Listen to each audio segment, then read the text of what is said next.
"We'll be fine," he said. The metal cage vibrated noisily into its recessed perch.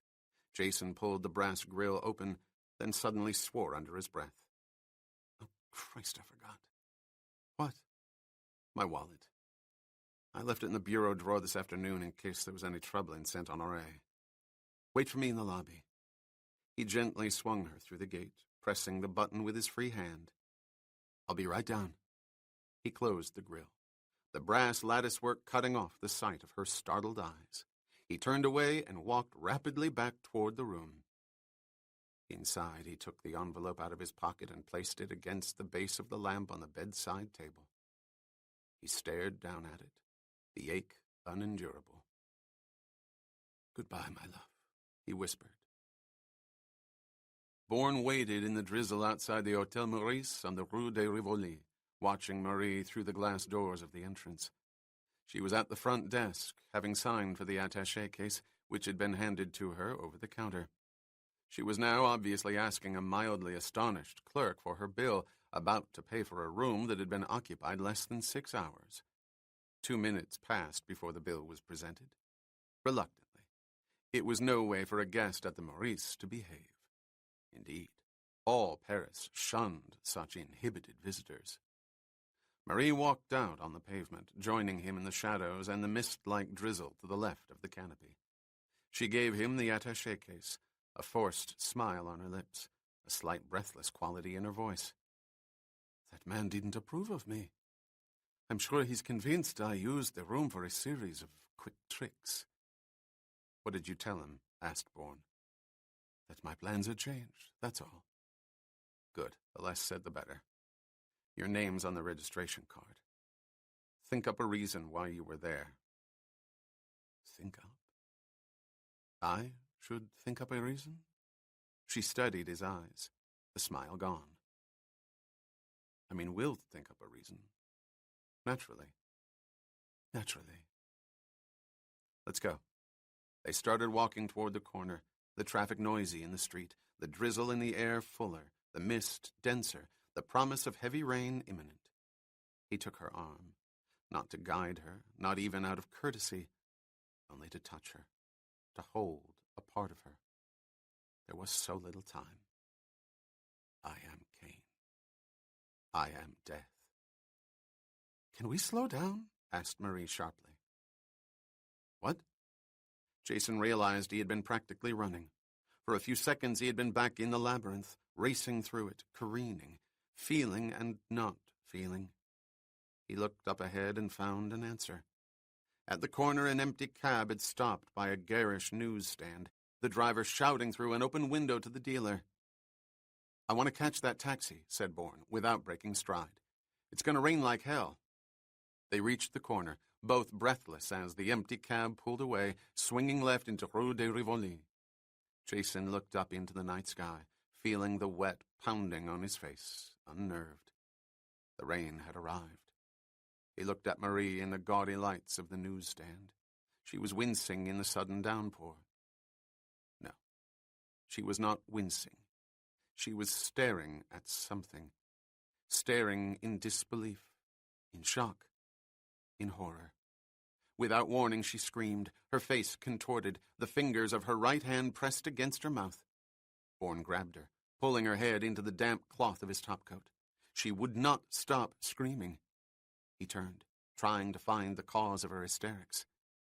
Then he saw it, and in that unbelievable split half-second he knew the countdown was aborted. He had committed the final crime. He could not leave her. Not now. Not yet. On the first ledge of the newsstand was an early morning tabloid, black headlines electrifying under the circles of light. Slayer in Paris. Woman sought in Zurich killings. Suspect in rumored theft of millions. Under the screaming words was a photograph of Marie Saint-Jacques. "Stop it," whispered Jason, using his body to cover her face from the curious news dealer, reaching into his pocket for coins. He threw the money on the counter, grabbed 2 papers, and propelled her down the dark, rain-soaked street. They were both in the labyrinth now. Bourne opened the door and led Marie inside. She stood motionless, looking at him, her face pale and frightened, her breathing erratic, an audible mixture of fear and anger. "I'll get you a drink," said Jason, going to the bureau. As he poured, his eyes strayed to the mirror, and he had an overpowering urge to smash the glass. So despicable was his own image to him. What the hell had he done? Oh, God. I am Cain. I am death. He heard her gasp and spun around, too late to stop her, too far away to lunge and tear the awful thing from her hand. Oh, Christ, he had forgotten. She had found the envelope on the bedside table and was reading his note. Her single scream was a searing, terrible cry of pain. "Jason!" "Please, no!" He raced from the bureau and grabbed her. "It doesn't matter. It doesn't count anymore," he shouted helplessly, seeing the tears swelling in her eyes, streaking down her face. "Listen to me. That was before, not now. You were leaving. My God, you were leaving me." Her eyes went blank, two blind circles of panic. "I knew it. I felt it." "I made you feel it," he said, forcing her to look at him. "But it's over now. I won't leave you. Listen to me. I won't leave you." She screamed again. "I couldn't breathe. It was so cold." He pulled her to him, enveloping her. "We have to begin again. Try to understand. It's different now, and I can't change what was, but I won't leave you. Not like this." She pushed her hands against his chest, her tear-stained face angled back, begging, "Why, Jason? Why?" "Later. Not now. Don't say anything for a while. Just hold me. Let me hold you." The minutes passed. Hysteria ran its course, and the outlines of reality came back into focus. Bourne led her to the chair. She caught the sleeve of her dress on the frayed lace. They both smiled as he knelt beside her, holding her hand in silence. "How about that drink?" he said finally. "I think so," she replied, briefly tightening her grip on his hand as he got up from the floor. "You poured it quite a while ago." "It won't go flat." He went to the bureau and returned with 2 glasses, half filled with whiskey. She took hers. "Feeling better?" he asked. "Calmer. Still confused. Frightened, of course. Maybe angry, too. I'm not sure. I'm too afraid to think about that." She drank, closing her eyes, her head pressed back against the chair. "Why did you do it, Jason?" "Because I thought I had to. That's the simple answer. And no answer at all. I deserve more than that." "Yes, you do, and I'll give it to you. I have to now, because you have to hear it. You have to understand. You have to protect yourself." "Protect?" He held up his hand, interrupting her. "It'll come later. All of it, if you like. But the first thing we have to do is know what happened. Not to me, but to you. That's where we have to begin. Can you do it?" "The newspaper?" "Yes." "God knows I'm interested," she said, smiling weakly. "Here." Jason went to the bed where he had dropped the 2 papers. "We'll both read it." "No games?" "No games." They read the long article in silence, an article that told of death and intrigue in Zurich. Every now and then Marie gasped, shocked at what she was reading. At other times she shook her head in disbelief. Bourne said nothing. He saw the hand of Ilyich Ramirez Sanchez. "Carlos will follow Cain to the ends of the earth. Carlos will kill him." Marie Saint-Jacques was expendable, a baited decoy that would die in the trap that caught Cain. I am Cain. I am death. The article was, in fact, 2 articles, an odd mixture of fact and conjecture, speculations taking over where evidence came to an end. The first part indicated a Canadian government employee, a female economist, Marie Saint-Jacques. She was placed at the scene of 3 murders, her fingerprints confirmed by the Canadian government. In addition, police found a hotel key from the Carillon du Lac, apparently lost during the violence on the Guisan Quay.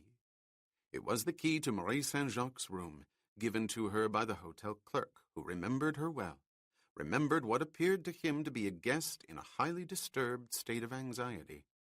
The final piece of evidence was a handgun discovered not far from the Stepdeckstrasse, in an alley close by the scene of 2 other killings. Ballistics held it to be the murder weapon, and again there were fingerprints, again confirmed by the Canadian government. They belonged to the woman, Marie Saint-Jacques. It was at this point that the article veered from fact. It spoke of rumors along the Bahnhofstrasse that a multi-million-dollar theft had taken place by means of a computer manipulation dealing with a numbered, confidential account belonging to an American corporation called Treadstone 71. The bank was also named. It was, of course, the Gemeinschaft. But everything else was clouded, obscure, more speculation than fact. According to unnamed sources, an American male holding the proper codes transferred millions to a bank in Paris, assigning the new account to specific individuals who were to assume rights of possession. The assignees were waiting in Paris, and upon clearance, withdrew the millions and disappeared. The success of the operation was traced to the Americans obtaining the accurate codes to the Gemeinschaft account, a feat made possible by penetrating the bank's numerical sequence related to year, month, and day of entry, standard procedure for confidential holdings. Such an analysis could only be made through the use of sophisticated computer techniques and a thorough knowledge of Swiss banking practices. When questioned, an officer of the bank, Herr Walther Apfel, acknowledged that there was an ongoing investigation into matters pertaining to the American company, but pursuant to Swiss law, the bank would have no further comment to anyone. Here, the connection to Marie Saint-Jacques was clarified. She was described as a government economist extensively schooled in international banking procedures, as well as a skilled computer programmer. She was suspected of being an accomplice, her expertise necessary to the massive theft. And there was a male suspect. She was reported to have been seen in his company at the Carillon du Lac. Marie finished the article first and let the paper drop to the floor. At the sound, Bourne looked over from the edge of the bed. She was staring at the wall, a strange, pensive serenity having come over her. It was the last reaction he expected. He finished reading quickly, feeling depressed and hopeless, for a moment speechless. Then he found his voice and spoke. "Lies," he said, "and they were made because of me, because of who and what I am. Smoke you out, they find me. I'm sorry. Sorrier than I can ever tell you." Marie shifted her eyes from the wall and looked at him. "It goes deeper than lies, Jason," she said. "There's too much truth for lies alone." "Truth? The only truth is that you were in Zurich. You never touched a gun. You were never in an alley near the Stepdeckstrasse. You didn't lose a hotel key, and you never went to the Gemeinschaft." "Agreed. But that's not the truth I'm talking about." "Then what is?" "The Gemeinschaft, Treadstone 71, Apfel. Those are true, and the fact that any were mentioned, especially Apfel's acknowledgement, is incredible. Swiss bankers are cautious men. They don't ridicule the laws, not this way. The jail sentences are too severe. The statutes pertaining to banking confidentiality are among the most sacrosanct in Switzerland. Apfel could go to prison for years for saying what he did, for even alluding to such an account, much less confirming it by name. Unless he was ordered to say what he did by an authority powerful enough to contravene the laws." She stopped, her eyes straying to the wall again. Why was the Gemeinschaft, or Treadstone, or Apfel ever made part of the story? "I told you. They want me, and they know we're together. Carlos knows we're together. Find you, he finds me. No, Jason. It goes beyond Carlos. You really don't understand the laws in Switzerland.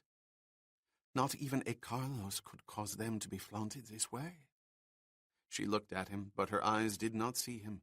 She was peering through her own mists.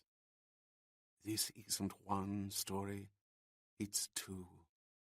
Both are constructed out of lies, the first connected to the second by tenuous speculation.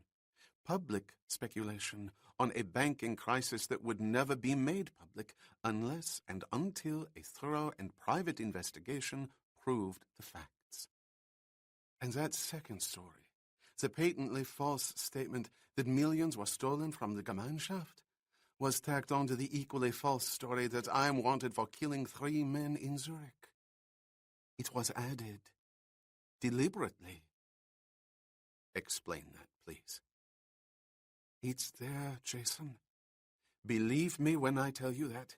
It's right in front of us. What is? Someone's trying to send us a message. Chapter 19. The Army sedan sped south on Manhattan's East River Drive, headlights illuminating the swirling remnants of a late winter snowfall. The Major in the back seat dozed, his long body angled into the corner, his legs stretched out diagonally across the floor. In his lap was a briefcase, a thin nylon cord attached to the handle by a metal clamp, the cord itself strung through his right sleeve and down his inner tunic to his belt. The security device had been removed only twice in the past 9 hours. Once during the Major's departure from Zurich, and again with his arrival at Kennedy Airport.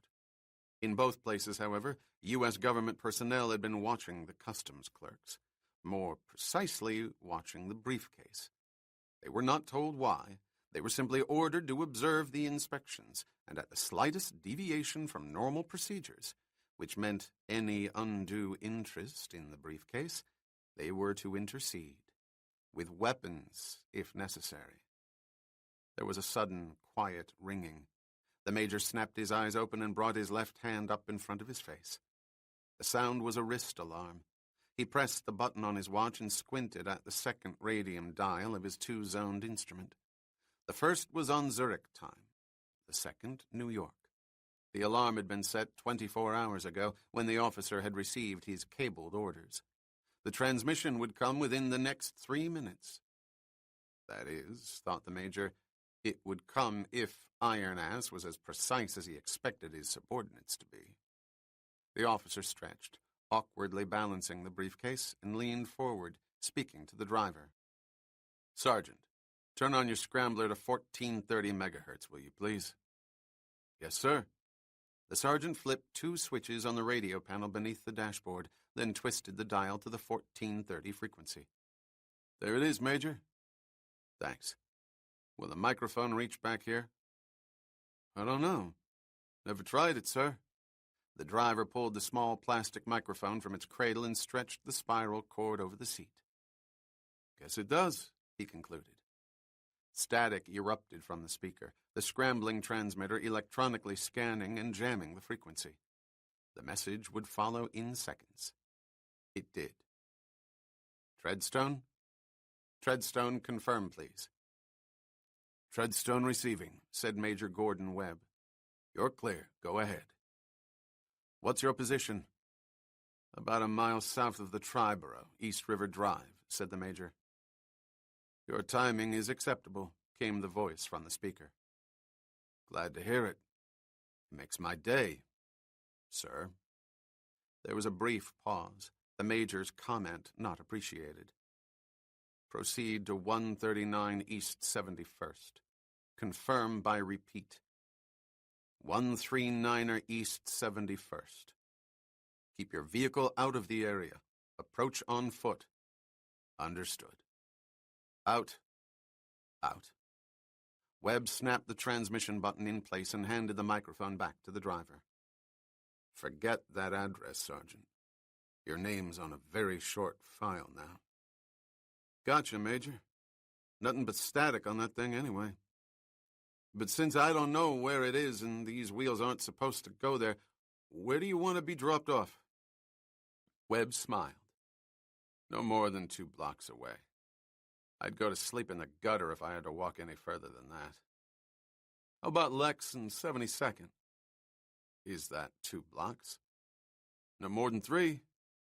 If it's 3 blocks, you're a private. Then I couldn't pick you up later, Major. Privates aren't cleared for this duty. Whatever you say, Captain. Webb closed his eyes. After 2 years, he was about to see Treadstone 71 for himself. He knew he should feel a sense of anticipation. He did not. He felt only a sense of weariness, of futility. What had happened? The incessant hum of the tires on the pavement below was hypnotic, but the rhythm was broken by sharp intrusions where concrete and wheels were not compatible. The sounds evoked memories of long ago, of screeching jungle noises woven into a single tone. And then the night, that night, when blinding lights and staccato explosions were all around him and below him, telling him he was about to die. But he did not die. A miracle wrought by a man had given his life back to him. And the years went on. That night, those days, never to be forgotten. What the hell had happened? Here we are, Major. Webb opened his eyes, his hand wiping the sweat that had formed on his forehead. He looked at his watch, gripped his briefcase, and reached for the handle of the door. I'll be here between 2300 and 2330 hours, Sergeant. If you can't park, just cruise around and I'll find you. Yes, sir. The driver turned in his seat. Could the Major tell me if we're going to be driving any distance later? Why? Have you got another fare? Come on, sir. I'm assigned to you until you say otherwise, you know that. But these heavy-plated trucks use gas like the old-time Shermans. If we're going far, I'd better fill it. Sorry. The Major paused. Okay. You'll have to find out where it is anyway, because I don't know. We're going to a private airfield in Madison, New Jersey. I have to be there no later than 100 hours. I've got a vague idea, said the driver. At 2330, you're cutting it pretty close, sir. Okay. 2300, then. And thanks. Webb got out of the car, closed the door, and waited until the brown sedan entered the flow of traffic on 72nd Street. He stepped off the curb and headed south to 71st. 4 minutes later, he stood in front of a well-kept brownstone, its muted, rich design in concert with those around it in the tree-lined street. It was a quiet street, a moneyed street. Old money. It was the last place in Manhattan a person would suspect of housing one of the most sensitive intelligence operations in the country. And as of 20 minutes ago, Major Gordon Webb was one of only 8 or 10 people in the country who knew of its existence. Treadstone 71. He climbed the steps, aware that the pressure of his weight on the iron grids embedded in the stone beneath him triggered electronic devices that in turn activated cameras, producing his image on screens inside. Beyond this, he knew little, except that Treadstone 71 never closed. It was operated and monitored 24 hours a day by a select few, identities unknown. He reached the top step and rang the bell, an ordinary bell, but not for an ordinary door. The Major could see that. The heavy wood was riveted to a steel plate behind it, the decorative iron designs, in actuality, the rivets, the large brass knob disguising a hot plate that caused a series of steel bolts to shoot across into steel receptacles at the touch of a human hand when the alarms were turned on. Webb glanced up at the windows. Each pane of glass, he knew, was an inch thick, capable of withstanding the impact of 30 caliber shells. Treadstone 71 was a fortress. The door opened, and the Major involuntarily smiled at the figure standing there, so totally out of place did she seem. She was a petite, elegant-looking, gray-haired woman with soft, aristocratic features and a bearing that bespoke moneyed gentility. Her voice confirmed the appraisal. It was mid-Atlantic, refined in the better finishing schools, and at innumerable polo matches. How good of you to drop by, Major. Jeremy wrote us that you might. Do come in. It's such a pleasure to see you again. It's good to see you again, too, replied Webb, stepping into the tasteful foyer, finishing his statement when the door was closed. But I'm not sure where it was we met before. The woman laughed. Oh, we've had dinner ever so many times. With Jeremy? Of course. Who's Jeremy? A devoted nephew who's also your devoted friend. Such a nice young man. It's a pity he doesn't exist. She took his elbow as they walked down a long hallway. It's all for the benefit of neighbors who might be strolling by. Come along now, they're waiting. They passed an archway that led to a large living room. The Major looked inside. There was a grand piano by the front windows, harp beside it, and everywhere, on the piano and on polished tables glistening under the spill of subdued lamps, were silver-framed photographs, mementos of a past filled with wealth and grace. Sailboats, men and women on the decks of ocean liners, several military portraits. And yes, 2 candid shots of someone mounted for a polo match. It was a room that belonged in a brownstone on this street. They reached the end of the hallway. There was a large mahogany door, bas-relief and iron ornamentation part of its design, part of its security.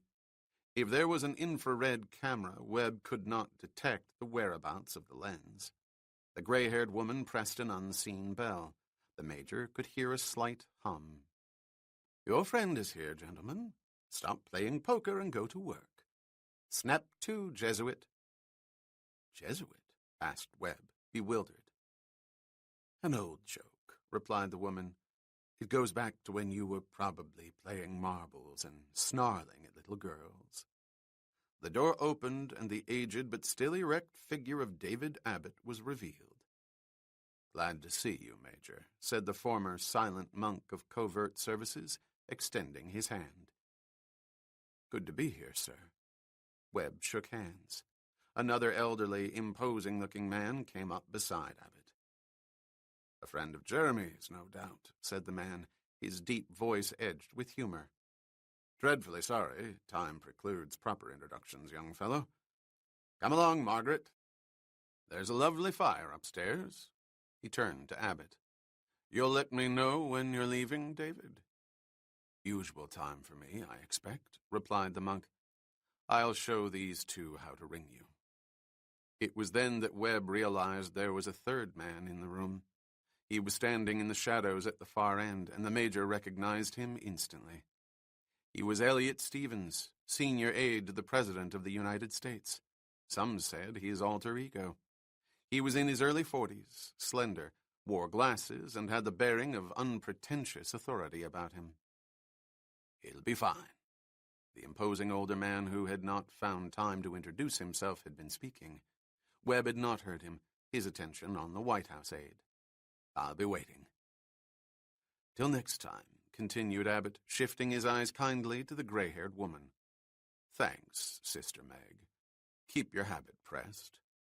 And down. You're still wicked, Jesuit. The couple left, closing the door behind them. Webb stood for a moment, shaking his head and smiling. The man and woman of 139 East 71st belonged to the room down the hall, just as that room belonged in the brownstone, all a part of the quiet, moneyed, tree-lined street. You've known them a long time, haven't you? A lifetime, you might say, replied Abbott. He was a yachtsman we put to good use in the Adriatic runs for Donovan's operations in Yugoslavia. Mikhailovich once said he sailed on sheer nerve, bending the worst weather to his will. And don't let Sister Meg's graciousness fool you. She was one of Intrepid's girls, a piranha with very sharp teeth. They're quite a story. It'll never be told, said Abbott, closing the subject. I want you to meet Elliot Stevens. I don't think I have to tell you who he is. Webb, Stevens, Stevens, Webb. That sounds like a law firm, said Stevens amiably, walking across the room, hand extended. Nice to know you, Webb. Have a good trip? I would have preferred military transport. I hate those damn commercial airlines. I thought a customs agent at Kennedy was going to slice the lining of my suitcase. You look too respectable in that uniform, laughed the monk. You're obviously a smuggler. I'm still not sure I understand the uniform, said the major, carrying his briefcase to a long hatch table against the wall and unclipping the nylon cord from his belt. I shouldn't have to tell you, answered Abbott, that the tightest security is often found in being quite obvious on the surface. An Army intelligence officer prowling around under cover in Zurich at this particular time could raise alarms. Then I don't understand either, said the White House aide, coming up beside Webb at the table, watching the major's manipulations with the nylon cord and the lock. Wouldn't an obvious presence raise even more shrill alarms? I thought the assumption of undercover was that discovery was less probable. Webb's trip to Zurich was a routine consulate check, predated on the G2 schedules. No one fools anybody about those trips. They're what they are and nothing else. Ascertaining new sources, paying off informants. The Soviets do it all the time. They don't even bother to hide it. Neither do we, frankly. But that wasn't the purpose of this trip, said Stevens, beginning to understand. So the obvious conceals the unobvious. That's it. Can I help? The presidential aide seemed fascinated by the briefcase. Thanks, said Webb. Just pull the cord through. Stevens did so. I always thought it was chains around the wrist, he said. Too many hands cut off, explained the major, smiling at the White House man's reaction. There's a steel wire running through the nylon. He freed the briefcase and opened it on the table, looking around at the elegance of the furnished library den. At the rear of the room was a pair of French doors that apparently led to an outside garden, an outline of a high stone wall seen dimly through the panes of thick glass. So this is Treadstone 71. It isn't the way I pictured it. Pull the curtains again, will you please, Elliot? Abbott said. The presidential aide walked to the French doors and did so. Abbott crossed to a bookcase, opened the cabinet beneath it, and reached inside. There was a quiet whir. The entire bookcase came out of the wall and slowly revolved to the left. On the other side was an electronic radio console, one of the most sophisticated Gordon Webb had seen. Is this more what you had in mind? Asked the monk. Jesus. The major whistled as he studied the dials, calibrations, cable patches, and scanning devices built into the panel. The Pentagon war rooms had far more elaborate equipment, but this was the miniaturized equal of most well-structured intelligence stations. I'd whistle too, said Stevens, standing in front of the dense curtain. But Mr. Abbott already gave me my personal sideshow. That's only the beginning. 4 more buttons, and this place looks like a sack base in Omaha. Those same buttons also transformed this room back into a graceful East Side library. The old man reached inside the cabinet. In seconds, the enormous console was replaced by bookshelves. He then walked to the adjacent bookcase, opened the cabinet beneath, and once again put his hand inside. The whirring began. The bookcase slid out, and shortly in its place were 3 tall filing cabinets. The monk took out a key and pulled out a file drawer. I'm not showing off, Gordon. When we're finished, I want you to look through these. I'll show you the switch that'll send them back. If you have any problems, our host will take care of everything. What am I to look for? We'll get to it. Right now, I want to hear about Zurich. What have you learned? Excuse me, Mr. Abbott, interrupted Stevens. If I'm slow, it's because all this is new to me. But I was thinking about something you said a minute ago about Major Webb's trip. What is it? You said the trip was predated on the G2 schedules. That's right. Why? The Major's obvious presence was to confuse Zurich, not Washington. Or was it? The monk smiled. I can see why the President keeps you around. We've never doubted that Carlos has bought his way into a circle or two, or 10 in Washington.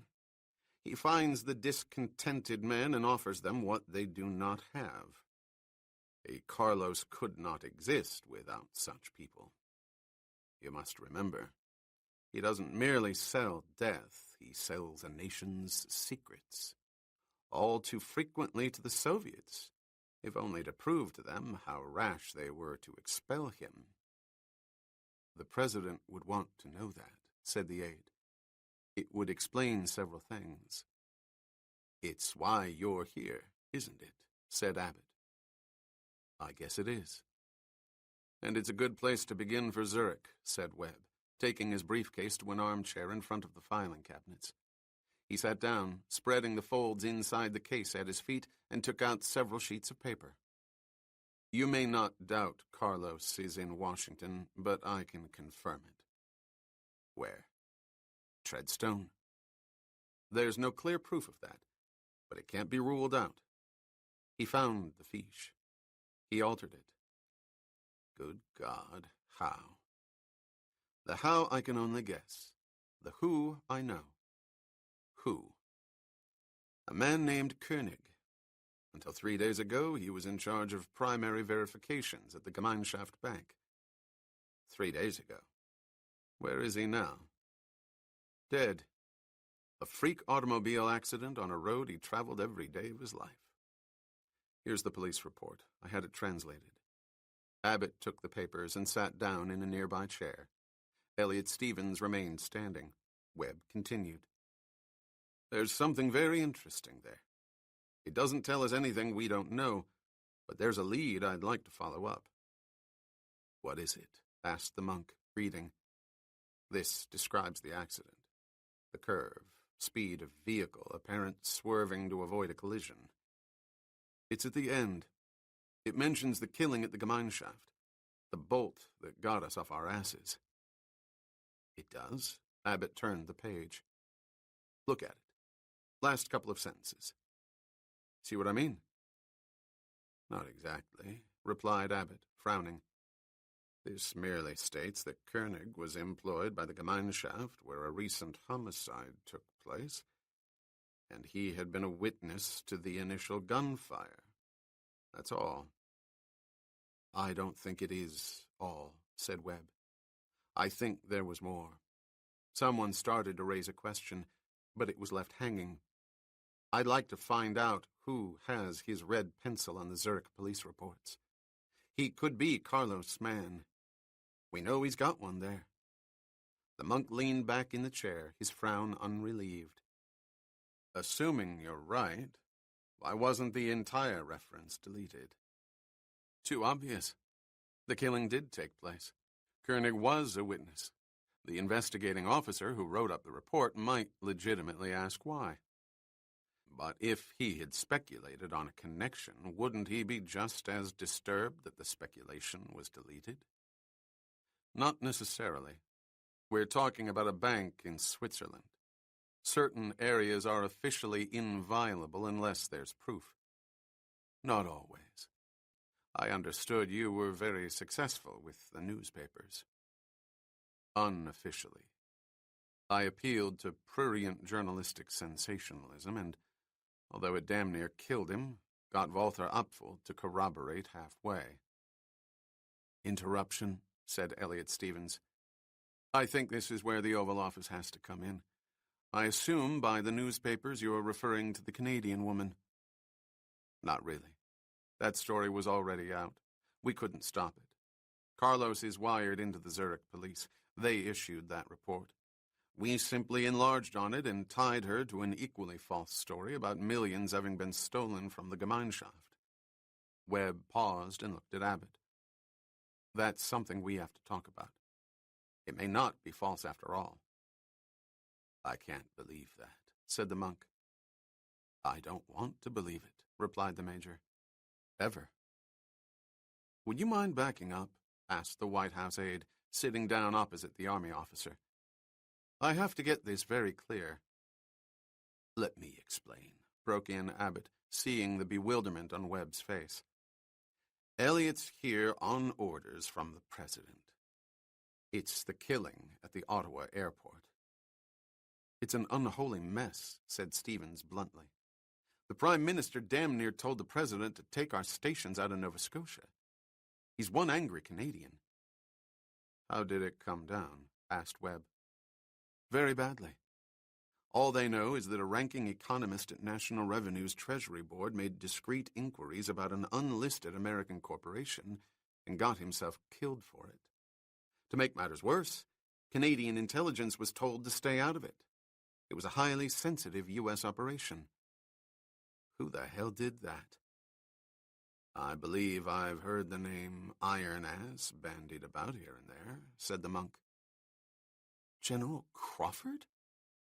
Stupid son of a bitch. Stupid iron-ass son of a bitch." "Can you imagine?" interjected Stevens. "Their man gets killed, and we have the gall to tell them to stay out." "He was right, of course," corrected Abbott. "It had to be done swiftly. No room for misunderstanding.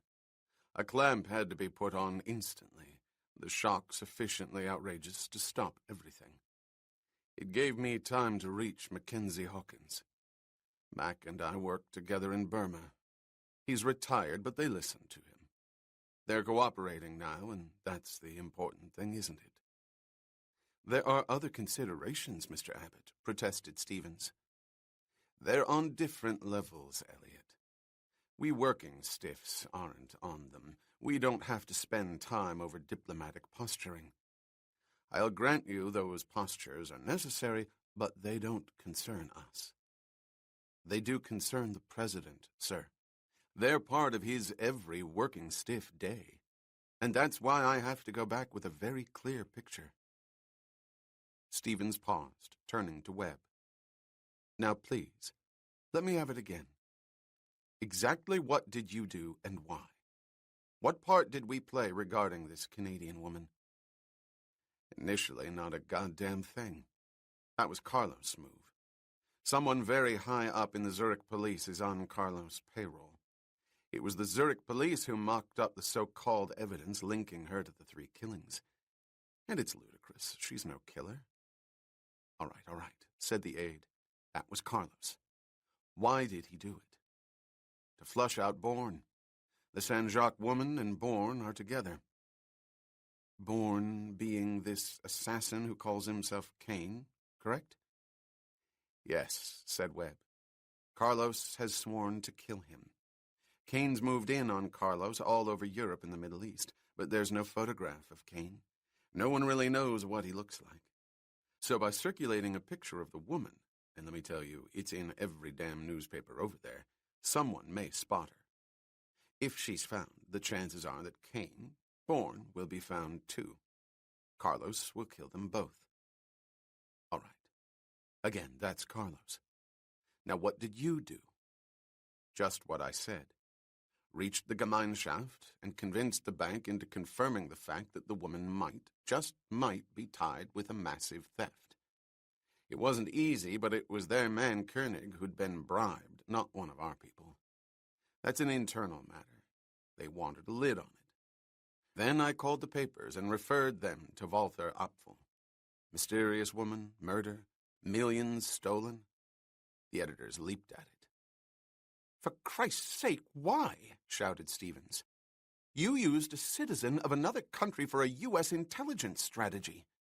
A staff employee of a closely allied government. Are you out of your minds? You only exacerbated the situation. You sacrificed her." "You're wrong," said Webb. "We're trying to save her life. We've turned Carlos' weapon against him." "How?" The monk raised his hand.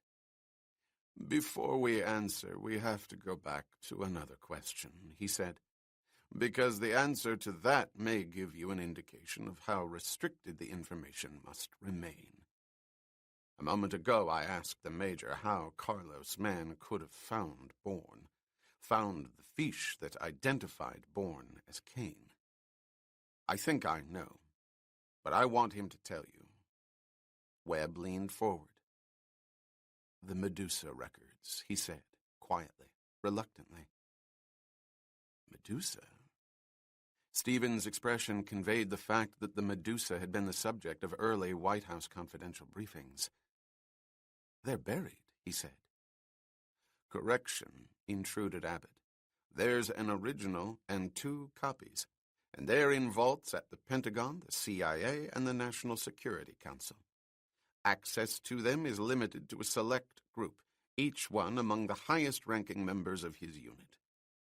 Bourne came out of Medusa. A cross-checking of those names with the bank records would produce his name. Someone gave them to Carlos. Stevens stared at the monk. Are you saying that Carlos is wired into men like that? It's an extraordinary charge. It's the only explanation, said Webb. But why would Bourne ever use his own name? It was necessary, replied Abbott. It was a vital part of the portrait. It had to be authentic. Everything had to be authentic. Everything. Authentic? Maybe you'll understand now, continued the Major. By tying the Saint-Jacques woman into millions supposedly stolen from the Gemeinschaft Bank, we're telling Bourne to surface. He knows it's false. Bourne to surface? The man called Jason Bourne, said Abbott, getting to his feet and walking slowly toward the drawn curtains. He's an American intelligence officer. There is no Cain, not the one Carlos believes. He's a lure, a trap for Carlos. That's who he is, or was. The silence was brief, broken by the White House man. I think you'd better explain. The president has to know. I suppose so, mused Abbott, parting the curtains, looking absently outside. It's an insoluble dilemma, really. Presidents change. Different men with different temperaments and appetites sit in the Oval Office. However, a long-range intelligence strategy doesn't change, not one like this. Yet an offhand remark over a glass of whiskey in a post-presidential conversation or an egotistical phrase in a memoir can blow that same strategy right to hell. There isn't a day that we don't worry about those men who have survived the White House. Please, interrupted Stevens, I ask you to remember that I'm here on the orders of this president. Whether you approve or disapprove doesn't matter. He has the right by law to know, and in his name I insist on that right. Very well, said Abbott, still looking outside. 3 years ago, we borrowed a page from the British. We created a man who never was. If you recall, prior to the Normandy invasion, British intelligence floated a corpse into the coast of Portugal, knowing that whatever documents were concealed on it would find their way to the German embassy in Lisbon. A life was created for that dead body. A name, a naval officer's rank, schools, training, travel orders, driver's license, membership cards in exclusive London clubs, and a half-dozen personal letters. Scattered throughout were hints, vaguely worded allusions, and a few very direct chronological and geographical references. They all pointed to the invasion taking place 100 miles away from the beaches at Normandy, and 6 weeks off the target date in June. After panicked checks were made by German agents all over England, and incidentally controlled and monitored by MI5, the High Command in Berlin bought the story and shifted a large part of their defenses. As many as were lost, thousands upon thousands of lives were saved by that man who never was. Abbott let the curtain fall into place and walked wearily back to his chair. I've heard the story, said the White House aide. And? Ours was a variation, said the monk, sitting down wearily. Create a living man, a quickly established legend, seemingly everywhere at once, racing all over Southeast Asia, outdoing Carlos at every turn, especially in the area of sheer numbers. Whenever there was a killing, or an unexplained death, or a prominent figure involved in a fatal accident, there was Kane. Reliable sources, paid informants known for accuracy, were fed his name. Embassies, listening posts, entire intelligence networks were repeatedly funneled reports that concentrated on Kane's rapidly expanding activities. His kills were mounting every month. Sometimes it seemed weekly. He was everywhere. And he was. In all ways. You mean this Bourne was? Yes. He spent months learning everything there was to learn about Carlos, studying every file we had, every known and suspected assassination with which Carlos was involved. He pored over Carlos' tactics, his methods of operation, everything. Much of that material has never seen the light of day, and probably never will. It's explosive. Governments and international combines would be at each other's throats. There was literally nothing Bourne did not know that could be known about Carlos. And then he'd show himself, always with a different appearance, speaking any of several languages, talking about things to selected circles of hardened criminals that only a professional killer would talk about. Then he'd be gone, leaving behind bewildered and often frightened men and women. They had seen Kane. He existed, and he was ruthless. That was the image Bourne conveyed. "He's been underground like this for 3 years?" asked Stevens. Yes. He moved to Europe, the most accomplished white assassin in Asia, graduate of the infamous Medusa, challenging Carlos in his own yard. And in the process, he saved 4 men marked by Carlos, took credit for others Carlos had killed, mocked him at every opportunity, always trying to force him out in the open. He spent nearly 3 years living the most dangerous sort of lie a man can live, the kind of existence few men ever know. Most would have broken under it. And that possibility can never be ruled out. What kind of man is he? A professional, answered Gordon Webb. Someone who had the training and the capability, who understood that Carlos had to be found. Stopped. But 3 years? If that seems incredible, said Abbott, you should know that he submitted to surgery. It was like a final break with the past, with the man he was in order to become a man he wasn't. I don't think there's any way a nation can repay a man like Bourne for what he's done. Perhaps the only way is to give him the chance to succeed. And by God, I intend to do that. The monk stopped for precisely 2 seconds, then added, if it is Bourne. It was as if Elliot Stevens had been struck by an unseen hammer. What did you say? He asked. I'm afraid I've held this to the end. I wanted you to understand the whole picture before I described the gap. It may not be a gap. We just don't know. Too many things have happened that make no sense to us, but we don't know. It's the reason why there can be absolutely no interference from other levels. No diplomatic sugar pills that might expose the strategy. We could condemn a man to death, a man who's given more than any of us.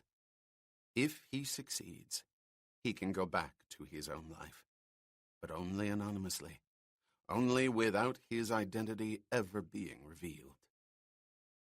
I'm afraid you'll have to explain that, said the astonished presidential aide. Loyalty, Elliot. It's not restricted to what's commonly referred to as the good guys. Carlos has built up an army of men and women who are devoted to him. They may not know him, but they revere him. However, if he can take Carlos, or trap Carlos so we can take him, then vanish, he's home free. But you say he may not be born. I said we don't know. It was born at the bank. The signatures were authentic. But is it born now? The next few days will tell us. If he surfaces, added Webb. It's delicate, continued the old man. There are so many variables. If it isn't born, or if he's turned, it could explain the call to Ottawa, the killing at the airport. From what we can gather, the woman's expertise was used to withdraw the money in Paris. All Carlos had to do was make a few inquiries at the Canadian Treasury Board. The rest would be child's play for him. Kill her contact, panic her, cut her off, and use her to contain Bourne. Were you able to get word to her? Asked the Major. I tried and failed. I had Mac Hawkins call a man who also worked closely with the Saint-Jacques woman, a man named Alan somebody or other. He instructed her to return to Canada immediately. She hung up on him. God damn it, exploded Webb. Precisely. If we could have gotten her back, we might have learned so much. She's the key. Why is she with him? Why he with her? Nothing makes sense. Less so to me, said Stevens, his bewilderment turning into anger. If you want the President's cooperation, and I promise nothing, you'd better be clearer. Abbott turned to him. Some 6 months ago, Bourne disappeared, he said. Something happened. We're not sure what, but we can piece together a probability. He got word into Zurich that he was on his way to Marseille. Later, too late, we understood. He'd learned that Carlos had accepted a contract on Howard Leland, and Bourne tried to stop it. Then nothing. He vanished. Had he been killed? Had he broken under the strain? Had he given up? I can't accept that, interrupted Webb angrily. I won't accept it. I know you won't, said the monk. It's why I want you to go through that file. You know his codes. They're all in there. See if you can spot any deviations in Zurich. Please, broke in Stevens. What do you think? You must have found something concrete, something on which to base a judgment. I need that, Mr. Abbott. The President needs it. I wish to heaven I had, replied the monk. What have we found? Everything and nothing. Almost 3 years of the most carefully constructed deception in our records. Every false act documented, every move defined and justified. Each man and woman, informants, contacts, sources, given faces, voices, stories to tell. And every month, every week, just a little bit closer to Carlos. Then nothing. Silence. 6 months of a vacuum. Not now, countered the President's aide. That silence was broken. By whom? That's the basic question, isn't it? Said the old man, his voice tired. Months of silence. Then suddenly an explosion of unauthorized, incomprehensible activity. The account penetrated, the fiche altered, millions transferred. By all appearances, stolen. Above all, men killed and traps set for other men. But for whom? By whom? The monk shook his head wearily. Who is the man out there? Chapter 20. The limousine was parked between two street lamps, diagonally across from the heavy ornamental doors of the brownstone. In the front seat sat a uniformed chauffeur. Such a driver at the wheel of such a vehicle not an uncommon sight on the tree-lined street. What was unusual, however, was the fact that two other men remained in the shadows of the deep back seat, neither making any move to get out. Instead, they watched the entrance of the brownstone, confident that they could not be picked up by the infrared beam of a scanning camera. One man adjusted his glasses, the eyes beyond his thick lenses owl-like, flatly suspicious of most of what they surveyed. Alfred Gillette, Director of Personnel Screening and Evaluation for the National Security Council, spoke. How gratifying to be there when arrogance collapses. How much more so to be the instrument. You really dislike him, don't you? Said Gillette's companion, a heavy-shouldered man in a black raincoat whose accent was derived from a Slavic language somewhere in Europe. I loathe him. He stands for everything I hate in Washington. The right schools, houses in Georgetown, farms in Virginia, quiet meetings at their clubs. They've got their tight little world and you don't break in. They run it all. The bastards. The superior, self-inflated gentry of Washington. They use other men's intellects, other men's work, wrapping it all into decisions bearing their imprimaturs.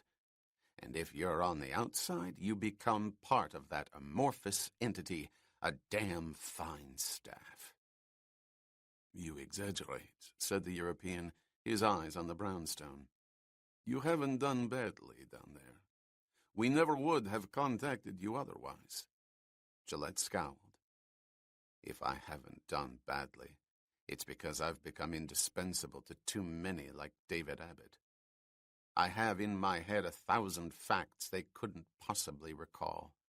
It's simply easier for them to place me where the questions are, where problems need solutions.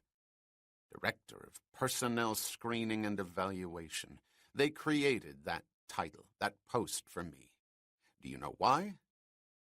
No, Alfred, replied the European, looking at his watch. I don't know why. Because they don't have the patience to spend hours poring over thousands of resumes and dossiers. They'd rather be dining at Sans-Souci or preening in front of Senate committees, reading from pages prepared by others, by those unseen, unnamed, damn fine staffs. You're a bitter man, said the European. More than you'll know. A lifetime doing the work those bastards should have done for themselves. And for what? A title and an occasional lunch where my brains are picked between the shrimp and the entree, by men like the supremely arrogant David Abbott. They're nothing without people like me. Don't underestimate the monk. Carlos doesn't. How could he? He doesn't know what to evaluate. Everything Abbott does is shrouded in secrecy. No one knows how many mistakes he's made, and if any come to light, men like me are blamed for them. The European shifted his gaze from the window to Gillette. You're very emotional, Alfred, he said coldly. You must be careful about that. The bureaucrat smiled. It never gets in the way. I believe my contributions to Carlos bear that out. Let's say I'm preparing myself for a confrontation I wouldn't avoid for anything in the world. An honest statement, said the heavy-shouldered man. What about you? You found me. I knew what to look for. The European returned to the window. I mean you. The work you do for Carlos. I have no such complicated reasoning. I come out of a country where educated men are promoted at the whim of morons who recite Marxist litany by rote. Carlos, too, knew what to look for. Gillette laughed, his flat eyes close to shining. We're not so different after all. Change the bloodlines of our Eastern establishment for Marx, and there's a distinct parallel. Perhaps, agreed the European, looking again at his watch. It shouldn't be long now. Abbott always catches the midnight shuttle. He's every hour accounted for in Washington. You're sure he'll come out alone? He always does, and he certainly wouldn't be seen with Elliot Stevens.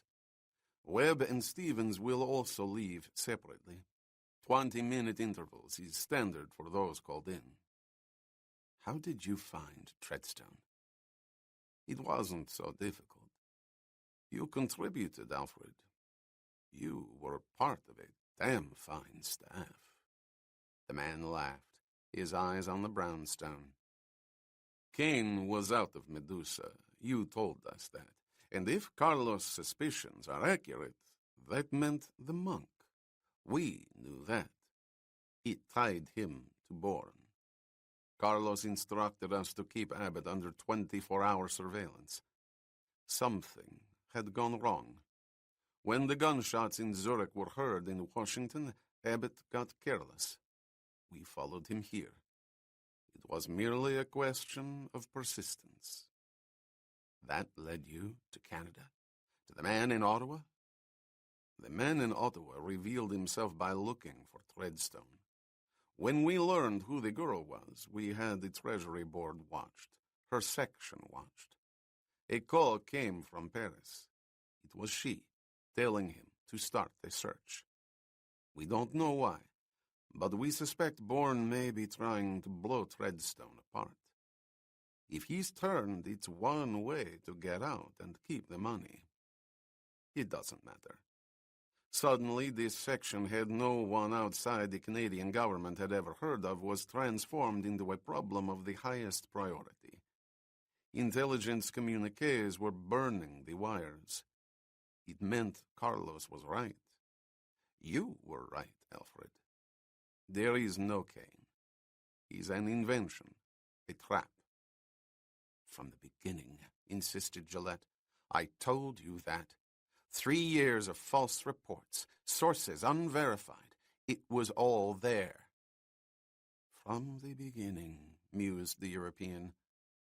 Undoubtedly the monk's finest creation. Until something happened, and the creation turned. Everything's turning. It's all coming apart at the seams. Stevens being here confirms that. The president insists on knowing. He has to. There's a nagging suspicion in Ottawa that a section head at the Treasury Board was killed by American intelligence. The European turned from the window and looked at the bureaucrat. Remember, Alfred, we simply want to know what happened. I've given you the facts as we've learned them. They're irrefutable, and Abbott cannot deny them. But they must be presented as having been obtained independently by your own sources. You're appalled. You demand an accounting. The entire intelligence community has been duped. It has, exclaimed Gillette. Duped and used. No one in Washington knows about Bourne, about Treadstone. They've excluded everyone. It is appalling. I don't have to pretend. Arrogant bastards. Alfred, cautioned the European, holding up his hand in the shadows, do remember whom you're working for. The threat cannot be based on emotion, but in cold professional outrage. He'll suspect you instantly. You must dispel those suspicions just as swiftly. You are the accuser, not he. I'll remember. Good. Headlight beams bounced through the glass. Abbott's taxi is here. I'll take care of the driver. The European reached to his right and flipped a switch beneath the armrest. I'll be in my car across the street, listening. He spoke to the chauffeur. Abbott will be coming out any moment now. You know what to do. The chauffeur nodded. Both men got out of the limousine simultaneously. The driver walked around the hood as if to escort a wealthy employer to the south side of the street. Gillette watched through the rear window. The two men stayed together for several seconds, then separated, the European heading for the approaching cab, his hand held up, a bill between his fingers. The taxi would be sent away. The caller's plans had changed. The chauffeur had raced to the north side of the street and was now concealed in the shadows of a staircase 2 doors away from Treadstone 71. 30 seconds later, Gillette's eyes were drawn to the door of the brownstone. Light spilled through as an impatient David Abbott came outside, looking up and down the street, glancing at his watch, obviously annoyed. The taxi was late, and he had a plane to catch. Precise schedules had to be followed. Abbott walked down the steps, turning left on the pavement, looking for the cab, expecting it. In seconds, he would pass the chauffeur. He did, both men well out of camera range. The interception was quick, the discussion rapid.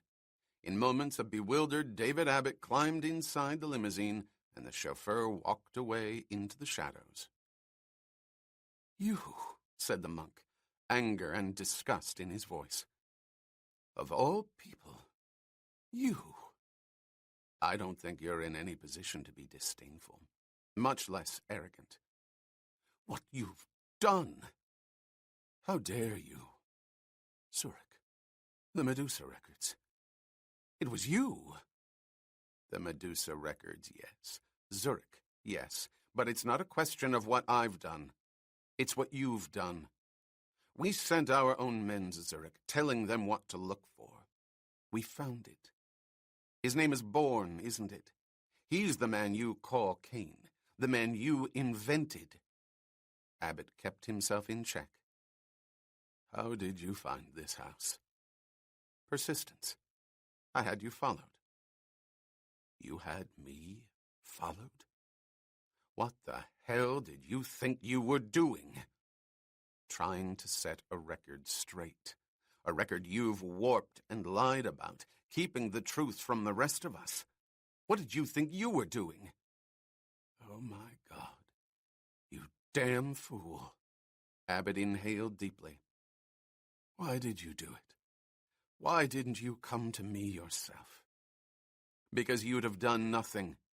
You've manipulated the entire intelligence community. Millions of dollars, untold thousands of man-hours, embassies and stations fed lies and distortions about a killer that never existed. Oh, I recall your words. What a challenge to Carlos. What an irresistible trap is what it was. Only we were your pawns too, and as a responsible member of the Security Council, I resent it deeply. You're all alike. Who elected you God so you could break the rules? No, not just the rules, the laws, and make us look like fools." "There was no other way," said the old man wearily, his face a drawn mass of crevices in the dim light. "How many know? Tell me the truth."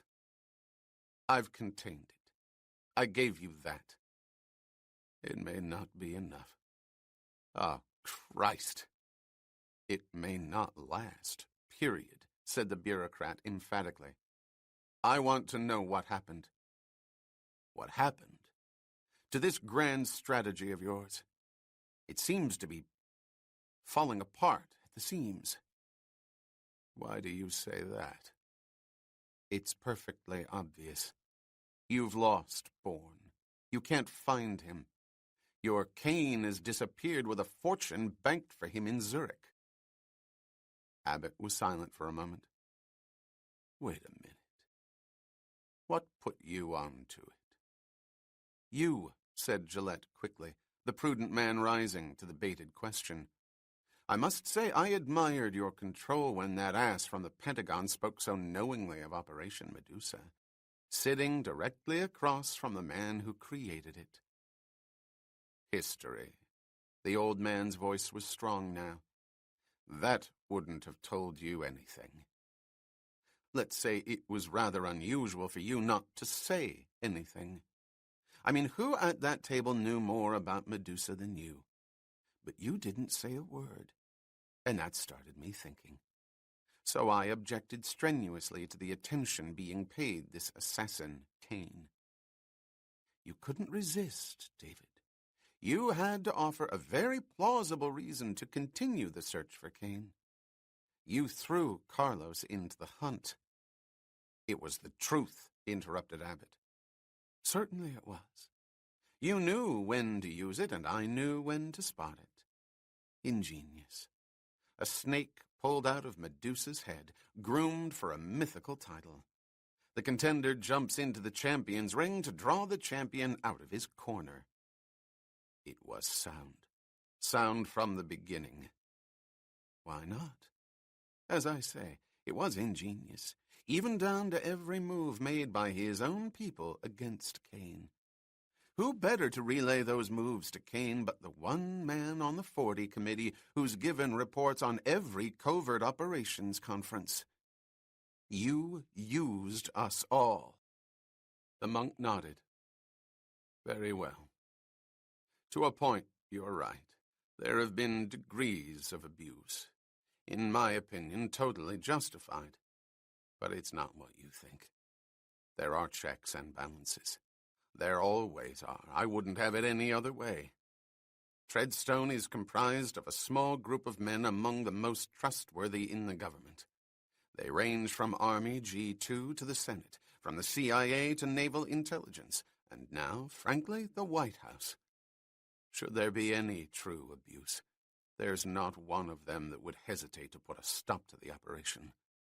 None has ever seen fit to do so, and I beg you not to do so either. Would I be made part of Treadstone? You are part of it now. I see.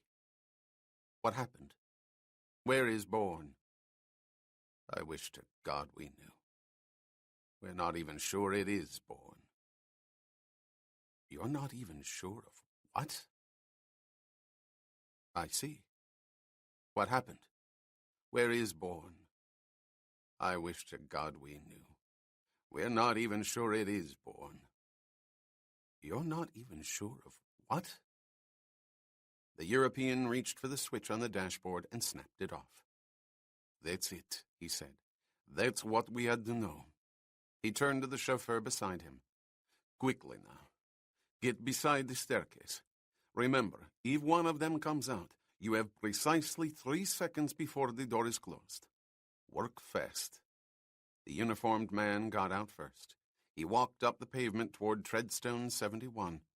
From one of the adjacent brownstones, a middle-aged couple were saying loud goodbyes to their hosts. The chauffeur slowed down, reached into his pocket for a cigarette, and stopped to light it. He was now a bored driver, whiling away the hours of a tedious vigil. The European watched, then unbuttoned his raincoat and withdrew a long, thin revolver, its barrel enlarged by a silencer. He switched off the safety, shoved the weapon back into his holster, got out of the car and walked across the street toward the limousine. The mirrors had been angled properly. By staying in the blind spot, there was no way either man inside could see him approach. The European paused briefly for the rear trunk, then swiftly, hand extended, lunged for the right front door, opened it, and spun inside, leveling his weapon over the seat. Alfred Gillette gasped, his left hand surging for the door handle. The European snapped the four-way lock. David Abbott remained immobile, staring at the invader. "Good evening, monk," said the European. "Another, who I'm told often assumes a religious habit, sends you his congratulations. Not only for Kane, but for your household personnel at Treadstone. The yachtsman, for instance, once a superior agent." Gillette found his voice. It was a mixture of a scream and a whisper. "What is this? Who are you?" he cried, feigning ignorance. "Oh, come now, old friend. That's not necessary," said the man with the gun. "I can see by the expression on Mr. Abbott's face that he realizes his initial doubts about you were accurate. One should always trust one's first instincts, shouldn't one, monk? You were right, of course. We found another discontented man. Your system reproduces them with alarming rapidity. He indeed gave us the Medusa files, and they did indeed lead us to Bourne. What are you doing? Screamed Gillette. What are you saying? You're a bore, Alfred. But you were always part of a damn fine staff. It's too bad you didn't know which staff to stay with. Your kind never do.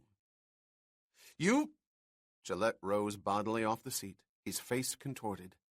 The European fired his weapon, the cough from the barrel echoing briefly in the soft interior of the limousine. The bureaucrat slumped over, his body crumbling to the floor against the door, owl eyes wide in death.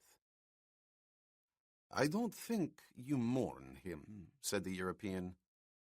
I don't, said the monk. It is Bourne out there, you know. Cain turned. He broke. The long period of silence is over. The snake from Medusa's head decided to strike out on his own. Or perhaps he was bought. That's possible, too, isn't it? Carlos buys many men. The one at your feet now, for example. You'll learn nothing from me. Don't try. There's nothing to learn. We know it all. Delta, Charlie, Cain. But the names aren't important any longer. They never were, really. All that remains is the final isolation, removing of the man-monk who makes the decisions. You. Bourne is trapped. He's finished. There are others who make decisions. He'll reach them. If he does, they'll kill him on sight. There's nothing more despicable than a man who's turned. But in order for a man to turn, there has to be irrefutable proof that he was yours to begin with. Carlos has the proof. He was yours. His origins as sensitive as anything in the Medusa files. The old man frowned. He was frightened, not for his life, but for something infinitely more indispensable. You're out of your mind, he said. There is no proof. That was the flaw. Your flaw. Carlos is thorough. His tentacles reach into all manner of hidden recesses. You needed a man from Medusa, someone who had lived and disappeared. You chose a man named Bourne because the circumstances of his disappearance had been obliterated, eliminated from every existing record. Or so you believed. But you didn't consider Hanoi's own field personnel who had infiltrated Medusa. Those records exist. On March 25th, 1968, Jason Bourne was executed by an American intelligence officer in the jungles of Tam Quan. The monk lunged forward. There was nothing left but a final gesture, a final defiance. The European fired. The door of the brownstone opened. From the shadows beneath the staircase, the chauffeur smiled. The White House aide was being escorted out by the old man who lived at Treadstone, the one they called the yachtsman. The killer knew that meant the primary alarms were off. The 3-second span was eliminated. So good of you to drop by, said the yachtsman, shaking hands. Thank you very much, sir. Those were the last words either man spoke. The chauffeur aimed above the walled brick railing, pulling the trigger twice, the muffled reports indistinguishable from the myriad of distant sounds of the city. The yachtsman fell back inside. The White House aide clutched his upper chest, reeling into the doorframe. The chauffeur spun around the brick railing and raced up the steps, catching Stephen's body as it plummeted down. With bull-like strength, the killer lifted the White House man off his feet, hurling him back through the door into the foyer beyond the yachtsman. Then he turned to the interior border of the heavy steel-plated door. He knew what to look for. He found it. Along the upper molding, disappearing into the wall, was a thick cable, stained the color of the doorframe. He closed the door part way, raised his gun, and fired into the cable. The spit was followed by an eruption of static and sparks. The security cameras were blown out, screens everywhere now dark. He opened the door to signal. It was not necessary. The European was walking rapidly across the quiet street. Within seconds he had climbed the steps and was inside, glancing around the foyer and the hallway, the door at the end of the hallway. Together both men lifted a rug from the foyer floor, the European closing the door on its edge, welding cloth and steel together so that a 2-inch space remained, the security bolts still in place. No backup alarms could be raised. They stood erect in silence. Both knew that if the discovery was going to be made, it would be made quickly. It came with the sound of an upstairs door opening, followed by footsteps and words that floated down the staircase in a cultured female voice. "Darling, I just noticed. The damn camera's on the fritz. Would you check it, please?" There was a pause. Then the woman spoke again. "On second thought, why not tell David?" Again the pause, again with precise timing. "Don't bother the Jesuit, darling. Tell David." 2 footsteps. Silence. A rustle of cloth. The European studied the stairwell. A light went out. David. Jesuit. Monk.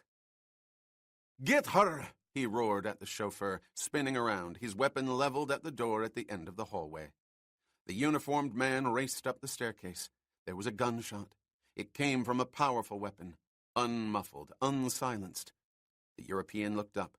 The chauffeur was holding his shoulder, his coat drenched with blood, his pistol held out, spitting repeatedly up the well of the stairs.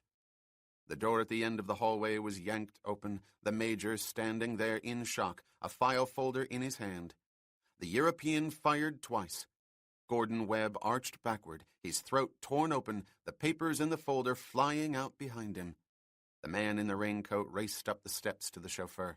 Above, over the railing, was the gray-haired woman, dead, blood spilling out of her head and neck. "Are you all right? Can you move?" asked the European. The chauffeur nodded.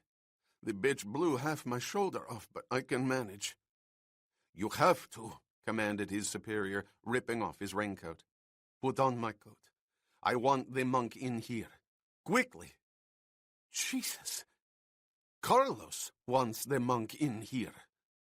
Awkwardly, the wounded man put on the black raincoat and made his way down the staircase around the bodies of the yachtsman and the White House aide.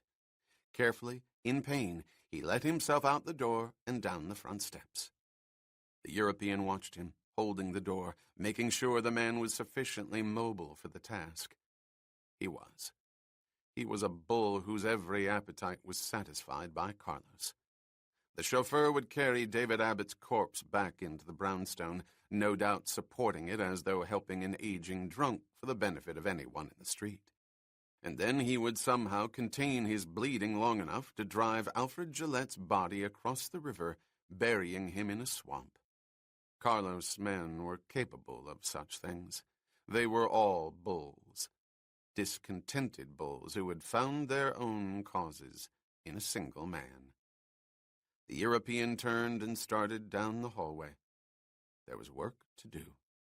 The final isolation of the man called Jason Bourne. It was more than could be hoped for, the exposed files a gift beyond belief. Included were folders containing every code and method of communication ever used by the mythical Cain. Now not so mythical, thought the European as he gathered the papers together. The scene was set, the 4 corpses in position in the peaceful, elegant library. David Abbott was arched in a chair, his dead eyes in shock, Elliot Stevens at his feet. The yachtsman was slumped over the hatch table, an overturned bottle of whiskey in his hand, while Gordon Webb sprawled on the floor, clutching his briefcase. Whatever violence had taken place, the setting indicated that it had been unexpected. Conversations interrupted by abrupt gunfire. The European walked around in suede gloves, appraising his artistry, and it was artistry. He had dismissed the chauffeur, wiped every door handle, every knob, every gleaming surface of wood. It was time for the final touch. He walked to a table where there were brandy glasses on a silver tray, picked one up and held it to the light. As he expected, it was spotless. He put it down and took out a small, flat plastic case from his pocket. He opened it and removed a strip of transparent tape, holding it, too, up to the light. There they were, as clear as portraits, for they were portraits, as undeniable as any photograph. They had been taken off a glass of Perrier, removed from an office at the Gemeinschaft Bank in Zurich. They were the fingerprints of Jason Bourne's right hand. The European picked up the brandy glass and, with the patience of the artist he was, pressed the tape around the lower surface, then gently peeled it off. Again he held the glass up. The prints were seen in dull perfection against the light of the table lamp. He carried the glass over to a corner of the parquet floor and dropped it.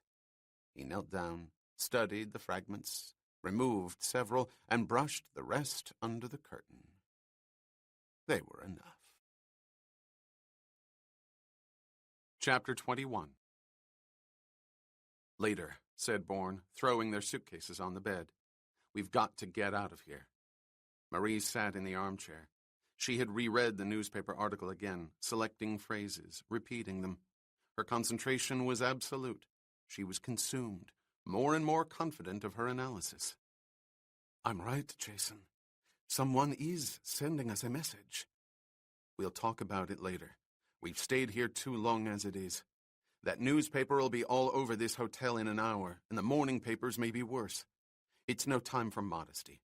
You stand out in a hotel lobby, and you've been seen in this one by too many people. Get your things."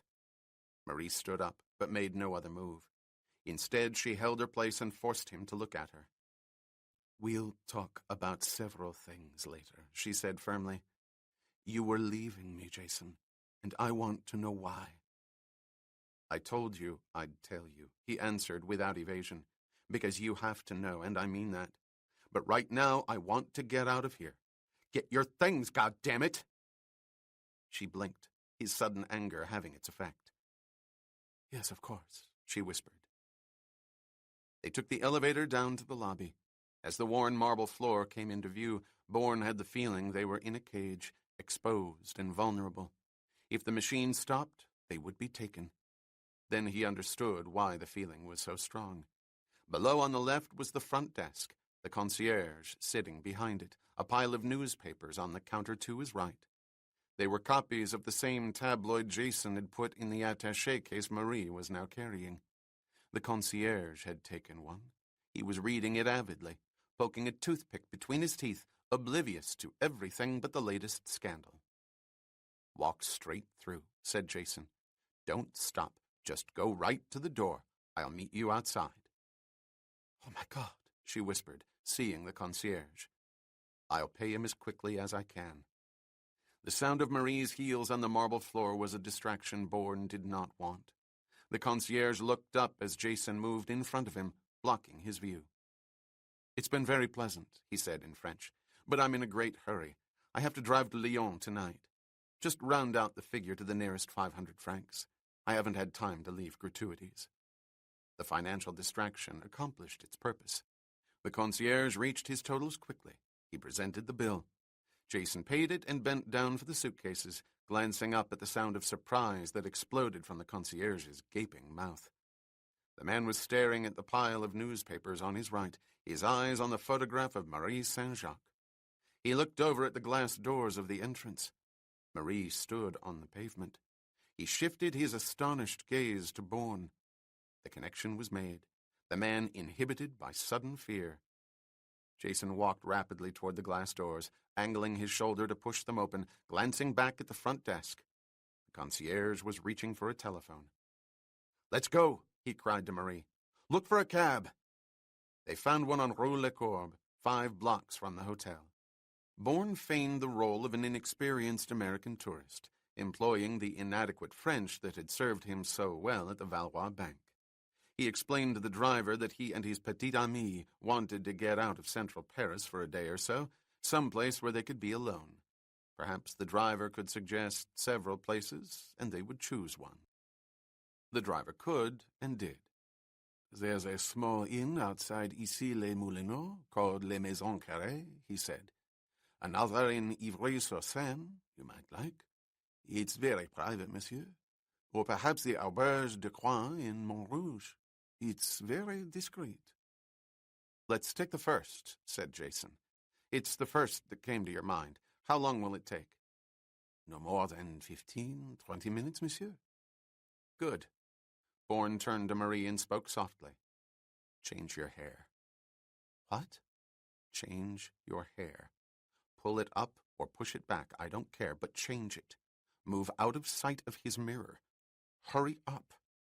Several moments later, Marie's long auburn hair was pulled severely back, away from her face and neck, fastened with the aid of a mirror and hairpins from her purse into a tight chignon. Jason looked at her in the dim light. "Wipe off your lipstick. All of it." She took out a tissue and did so. "All right?" "Yes. Have you got an eyebrow pencil?" "Of course." "Thicken your eyebrows. Just a little bit. Extend them about 1/4 of an inch. Curve the ends down just a touch." Again, she followed his instructions. "Now?" she asked. "That's better," he replied, studying her. The changes were minor, but the effect major. She had been subtly transformed from a softly elegant, striking woman into a harsher image. At the least, she was not on first sight the woman in the newspaper photograph, and that was all that mattered. "When we reach Moulineaux," he whispered, "get out quickly and stand up. Don't let the driver see you." "It's a little late for that, isn't it?" "Just do as I say." "Listen to me. I am a chameleon called Cain, and I can teach you many things I do not care to teach you, but at the moment I must. I can change my color to accommodate any backdrop in the forest. I can shift with the wind by smelling it. I can find my way through the natural and the man-made jungles. Alpha, Bravo, Charlie, Delta. Delta is for Charlie, and Charlie is for Cain. I am Cain. I am death. And I must tell you who I am and lose you. My darling, what is it?" "What?" "You're looking at me. You're not breathing.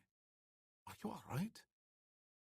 "Sorry," he said, glancing away, breathing again. "I'm figuring out our moves. I'll know better what to do when we get there." They arrived at the inn. There was a parking lot bordered by a post-and-rail fence on the right. Several late diners came out of the lattice-framed entrance in front. Bourne leaned forward in the seat. "Let us off inside the parking area, if you don't mind," he ordered, offering no explanation for the odd request. "Certainly, monsieur," said the driver, nodding his head, then shrugging, his movements conveying the fact that his passengers were indeed a cautious couple. The rain had subsided, returning to a mist-like drizzle. The taxi drove off. Bourne and Marie remained in the shadows of the foliage at the side of the inn until it disappeared. Jason put the suitcases down on the wet ground. "Wait here," he said. "Where are you going?" "To phone for a taxi." The second taxi took them into the Montrouge district. This driver was singularly unimpressed by the stern-faced couple who were obviously from the provinces and probably seeking cheaper lodgings. When and if he picked up a newspaper and saw a photograph of a French Canadienne involved with murder and theft in Zurich, the woman in his back seat now would not come to mind. The Auberge de Coin did not live up to its name. It was not a quaint village inn situated in a secluded nook of the countryside. Instead, it was a large, flat, 2-story structure 1/4 of a mile off the highway. If anything, it was reminiscent of motels the world over that blighted the outskirts of cities, commerciality guaranteeing the anonymity of their guests. It was not hard to imagine various appointments by the scores that were best left to erroneous registrations. So they registered erroneously and were given a plastic room where every accessory worth over 20 francs was bolted into the floor or attached with headless screws to lacquered formica. There was, however, one positive feature to the place: an ice machine down the hall. They knew it worked because they could hear it, with the door closed. "All right now. Who would be sending us a message?" asked Bourne, standing, revolving the glass of whiskey in his hand. "If I knew, I'd get in touch with them," she said, sitting at the small desk, chair turned, legs crossed, watching him closely. "It could be connected with why you were running away." If it was a trap. It was no trap. A man like Walter Apfel didn't do what he did to accommodate a trap. I wouldn't be so sure of that. Bourne walked to the single plastic armchair and sat down. Koenig did. He marked me right there in the waiting room.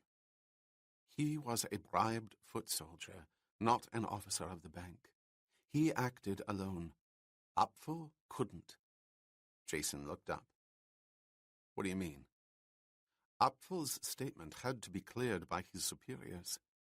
It was made in the name of the bank.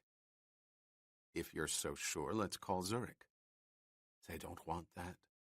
Either they haven't the answer or they can't give it."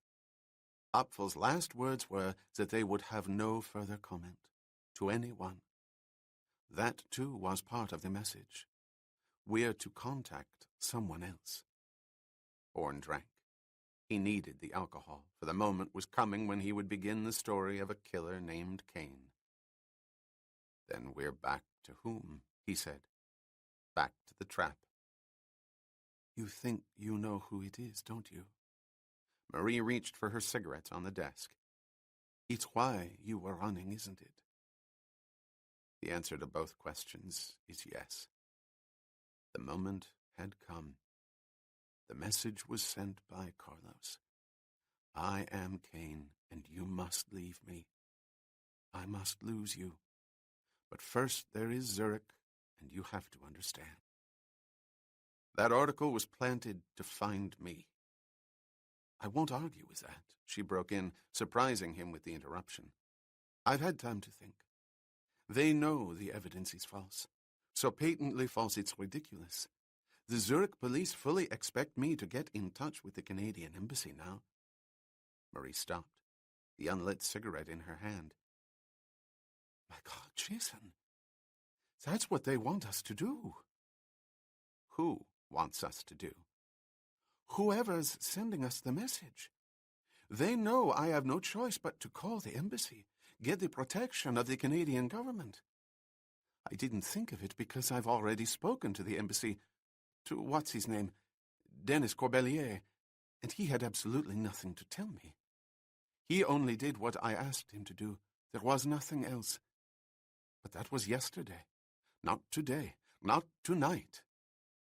Marie started for the telephone on the bedside table. Bourne rose quickly from the chair and intercepted her, holding her arm. "Don't," he said firmly. "Why not?" "Because you're wrong." "I'm right, Jason. Let me prove it to you." Bourne moved in front of her. "I think you'd better listen to what I have to say." "No," she cried, startling him. "I don't want to hear it. Not now." "An hour ago in Paris, it was the only thing you wanted to hear. Hear it." "No. An hour ago I was dying. You'd made up your mind to run, without me.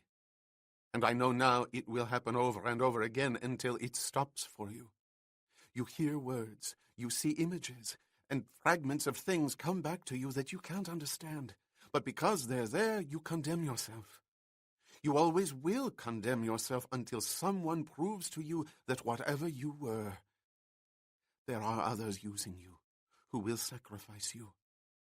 But there's also someone else out there who wants to help you, help us. That's the message. I know I'm right. I want to prove it to you. Let me." Bourne held her arms in silence, looking at her face, her lovely face filled with pain and useless hope, her eyes pleading. The terrible ache was everywhere within him. Perhaps it was better this way. She would see for herself, and her fear would make her listen, make her understand. There was nothing for them any longer. "I am Cain." "All right. You can make the call. But it's got to be done my way. He released her and went to the telephone. He dialed the Auberge de Coin's front desk. "This is room 341. I've just heard from friends in Paris. They're coming out to join us in a while. Do you have a room down the hall for them?" "Fine. Their name is Briggs, an American couple. I'll come down and pay in advance, and you can let me have the key." "Splendid. Thank you." "What are you doing?" "Proving something to you," he said. "Get me a dress," he continued. "The longest one you've got." "What?" "If you want to make your call, you'll do as I tell you." "You're crazy." "I've admitted that," he said, taking trousers and a shirt from his suitcase. "The dress, please." 15 minutes later, Mr. and Mrs. Briggs' room, 6 doors away and across the hall from room 341, was in readiness. The clothes had been properly placed, selected lights left on, others not functioning because the bulbs had been removed. Jason returned to their room. Marie was standing by the telephone. "We're set." "What have you done?" "What I wanted to do, what I had to do. You can make the call now." "It's very late. Suppose he isn't there." "I think he will be. If not, they'll give you his home phone. His name was in the telephone logs in Ottawa. It had to be." "I suppose it was." "Then he will have been reached. Have you gone over what I told you to say?" "Yes, but it doesn't matter. It's not relevant. I know I'm not wrong." "We'll see. Just say the words I told you. I'll be right beside you listening. Go ahead." She picked up the phone and dialed. 7 seconds after she reached the embassy switchboard, Denis Corbelier was on the line. It was 1:15 in the morning. "Christ almighty, where are you?" "You were expecting me to call then?" "I was hoping to hell you would. This place is in an uproar. I've been waiting here since 5 o'clock this afternoon." "So was Alan, in Ottawa." "Alan who? What are you talking about? Where the hell are you?" "First, I want to know what you have to tell me." "Tell you?" "You have a message for me, Denis. What is it?" "What is what? What message?" Marie's face went pale. "I didn't kill anyone in Zurich. I wouldn't." "Then for God's sake," interrupted the attaché, "get in here. We'll give you all the protection we can. No one can touch you here." "Denis, listen to me. You've been waiting there for my call, haven't you?" "Yes, of course." "Someone told you to wait, isn't that true?" A pause. When Corbelier spoke, his voice was subdued. "Yes, he did. They did." "What did they tell you?" "That you need our help. Very badly." Marie resumed breathing. "And they want to help us?" "By us," replied Corbelier. "You're saying he's with you, then?" Bourne's face was next to hers, his head angled to hear Corbelier's words. He nodded. "Yes," she answered. "We are together, but he's out for a few minutes. It's all lies. They told you that, didn't they?" "All they said was that you had to be found, protected. They do want to help you. They want to send a car for you. One of ours. Diplomatic." "Who are they?" "I don't know them by name. I don't have to. I know their rank." "Rank?" "Specialists. FS5. You don't get much higher than that." "You trust them?" "My God, yes. They reached me through Ottawa. Their orders came from Ottawa." "They are at the embassy now?" "No. They're outposted." Corbelier paused, obviously exasperated. "Jesus Christ, Marie! Where are you?" Bourne nodded again. She spoke. "We're at the Auberge de Coin in Montrouge, under the name of Briggs." "I'll get that car to you right away." "No, Denis," protested Marie, watching Jason, his eyes telling her to follow his instructions. "Send one in the morning. First thing in the morning. 4 hours from now, if you like." "I can't do that. For your own sake." "You have to. You don't understand. He was trapped into doing something, and he's frightened. He wants to run. If he knew I called you, he'd be running now. Give me time. I can convince him to turn himself in. Just a few more hours. He's confused, but underneath he knows I'm right." Marie said the words, looking at Bourne. "What kind of a son of a bitch is he?" "A terrified one," she answered. "One who's being manipulated. I need the time. Give it to me." "Marie?" Corbelier stopped. "All right. First thing in the morning. Say 6 o'clock. And Marie, they want to help you. They can help you." "I know. Good night." "Good night." Marie hung up. "Now we'll wait," Bourne said. "I don't know what you're proving. Of course he'll call the FS5s, and of course they'll show up here. What do you expect? He as much as admitted what he was going to do, what he thinks he has to do. And these diplomatic FS5s are the ones sending us the message? My guess is they'll take us to Ruiz. Or if those sending it are too far away, they'll put us in touch with them. I've never been surer of anything in my professional life." Bourne looked at her. "I hope you're right, because it's your whole life that concerns me.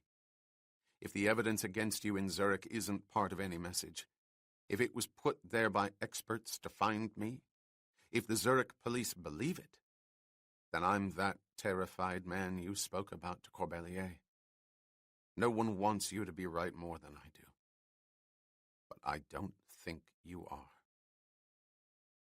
At 2:03, the lights in the motel corridor flickered and went out, leaving the long hallway in relative darkness, the spill from the stairwell the only source of illumination.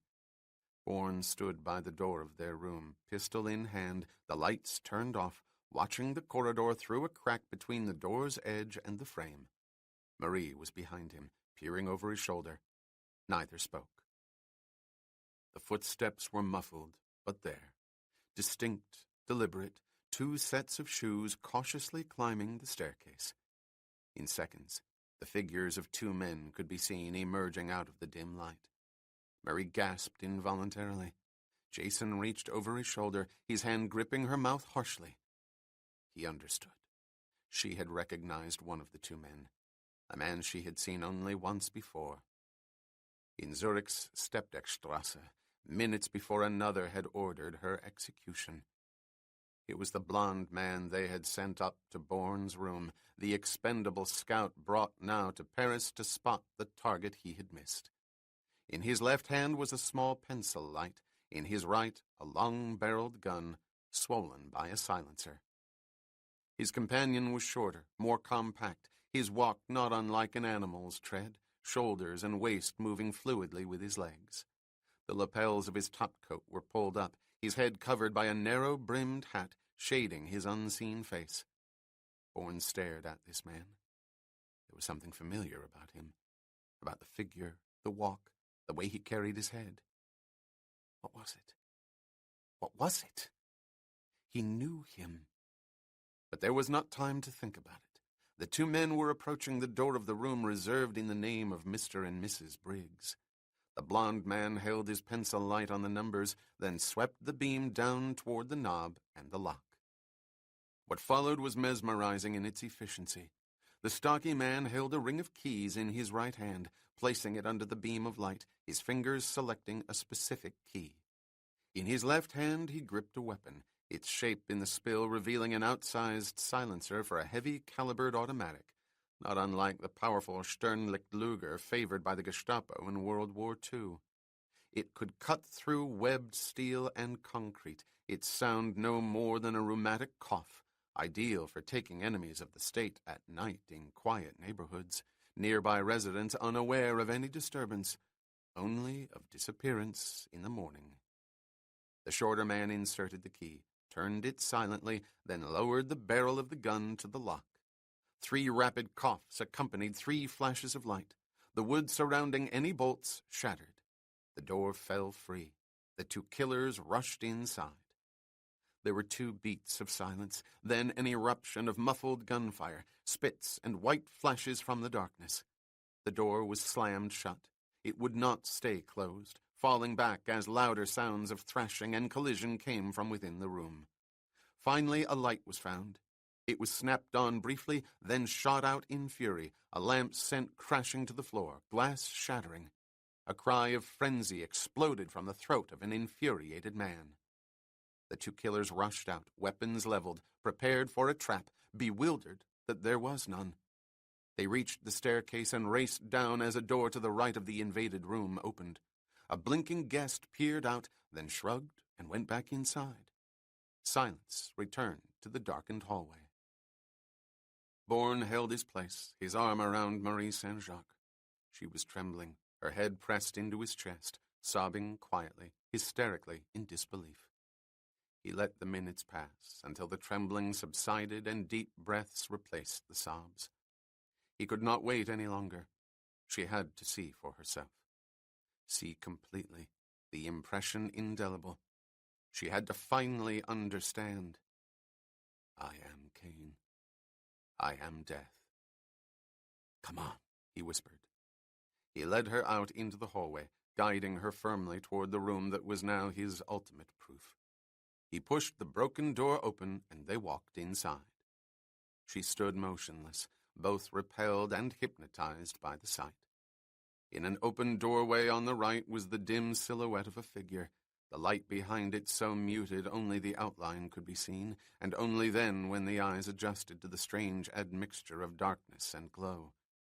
It was the figure of a woman in a long gown, the fabric moving gently in the breeze of an open window. Straight ahead was a second figure, barely visible, but there, its shape an obscure blot indistinctly outlined by the wash of light from the distant highway. Again, it seemed to move, brief, spastic flutterings of cloth, of arms. "Oh, God," said Marie, frozen. "Turn on the lights, Jason." "None of them work," he replied. "Only 2 table lamps." They found one. He walked across the room cautiously and reached the lamp he was looking for. It was on the floor against the wall. He knelt down and turned it on. Marie shuddered. Strung across the bathroom door, held in place by threads torn from a curtain, was her long dress, rippling from an unseen source of wind. It was riddled with bullet holes. Against the far window, Bourne's shirt and trousers had been tacked to the frame, the panes by both sleeves smashed, the breeze rushing in, causing the fabric to move up and down. The white cloth of the shirt was punctured in a 6 places, a diagonal line of bullets across the chest. "There's your message," said Jason. "Now you know what it is. And now I think you'd better listen to what I have to say." Marie did not answer him. Instead, she walked slowly to the dress, studying it as if not believing what she saw. Without warning, she suddenly spun around, her eyes glittering, the tears arrested. "No, it's wrong. Something's terribly wrong. Call the embassy." "What?" "Do as I say. Now." "Stop it, Marie. You've got to understand." "No, goddamn you. You've got to understand. It wouldn't happen this way. It couldn't." "It did." "Call the embassy. Use that phone over there and call it now. Ask for Cobelier. Quickly, for God's sake. If I mean anything to you, do as I ask." Bourne could not deny her. Her intensity was killing both herself and him. "What do I tell him?" he asked, going to the telephone. "Get him first. That's what I'm afraid of." "Oh, God, I'm frightened." "What's the number?" She gave it to him. He dialed, holding on interminably for the switchboard to answer. When it finally did, the operator was in panic, her words rising and falling, at moments incomprehensible. In the background he could hear shouts, sharp commands voiced rapidly in English and in French. Within seconds, he learned why. Denis Corbelier, Canadian attaché, had walked down the steps of the embassy on the Avenue Montaigne at 1:40 in the morning and had been shot in the throat. He was dead. There's the other part of the message, Jason, whispered Marie, drained, staring at him. And now I'll listen to anything you have to say. Because there is someone out there trying to reach you, trying to help you. A message was sent, but not to us, not to me, only to you. And only you were to understand it. Chapter 22. One by one, the four men arrived at the crowded Hilton Hotel on 16th Street in Washington, D.C. Each went to a separate elevator, taking it 2 or 3 floors above or below his destination, walking the remaining flights to the correct level. There was no time to meet outside the limits of the District of Columbia. The crisis was unparalleled. These were the men of Treadstone 71, those that remained alive. The rest were dead, slaughtered in a massacre on a quiet, tree-lined street in New York. 2 of the faces were familiar to the public, one more than the other. The first belonged to the aging senator from Colorado. The second was Brigadier General I.A. Crawford. Irwin Arthur, freely translated as Iron Ass, acknowledged spokesman for Army intelligence and defender of the G2 databanks. The other 2 men were virtually unknown except within the corridors of their own operations. One was a middle-aged naval officer attached to Information Control, 5th Naval District. The fourth and last man was a 46-year-old veteran of the Central Intelligence Agency, a slender, coiled spring of anger who walked with a cane. His foot had been blown off by a grenade in Southeast Asia. He had been a deep cover agent with the Medusa operation at the time. His name was Alexander Conklin. There was no conference table in the room. It was an ordinary double occupancy with the standard twin beds, a couch, 2 armchairs, and a coffee table. It was an unlikely spot to hold a meeting of such consequence. There were no spinning computers to light up dark screens with green letters, no electronic communications equipment that would reach consoles in London or Paris or Istanbul. It was a plain hotel room, devoid of everything but 4 minds that held the secrets of Treadstone 71. The senator sat on one end of the couch, the naval officer at the other. Conklin lowered himself into an armchair, stretching his immobile limb out in front of him, the cane between his legs, while Brigadier General Crawford remained standing, his face flushed, the muscles of his jaw pulsing in anger. "I've reached the president," said the senator, rubbing his forehead, the lack of sleep apparent in his bearing. "I had to. We're meeting tonight. Tell me everything you can, each of you. You begin, General. What in the name of God happened?" Major Webb was to meet his car at 2300 hours on the corner of Lexington and 72nd Street. The time was firm, but he didn't show up. By 23:30, the driver became alarmed because of the distance to the airfield in New Jersey. The sergeant remembered the address, mainly because he'd been told to forget it, drove around and went to the door. The security bolts had been jammed and the door just swung open. All the alarms had been shorted out. There was blood on the foyer floor, the dead woman on the staircase. He walked down the hallway into the operations room and found the bodies. "That man deserves a very quiet promotion," said the naval officer. "Why do you say that?" asked the senator. Crawford replied. He had the presence of mind to call the Pentagon and insist on speaking with covert transmissions domestic. He specified the scrambler frequency, the time and the place of reception, and said he had to speak with the sender. He didn't say a word to anyone until he got me on the phone.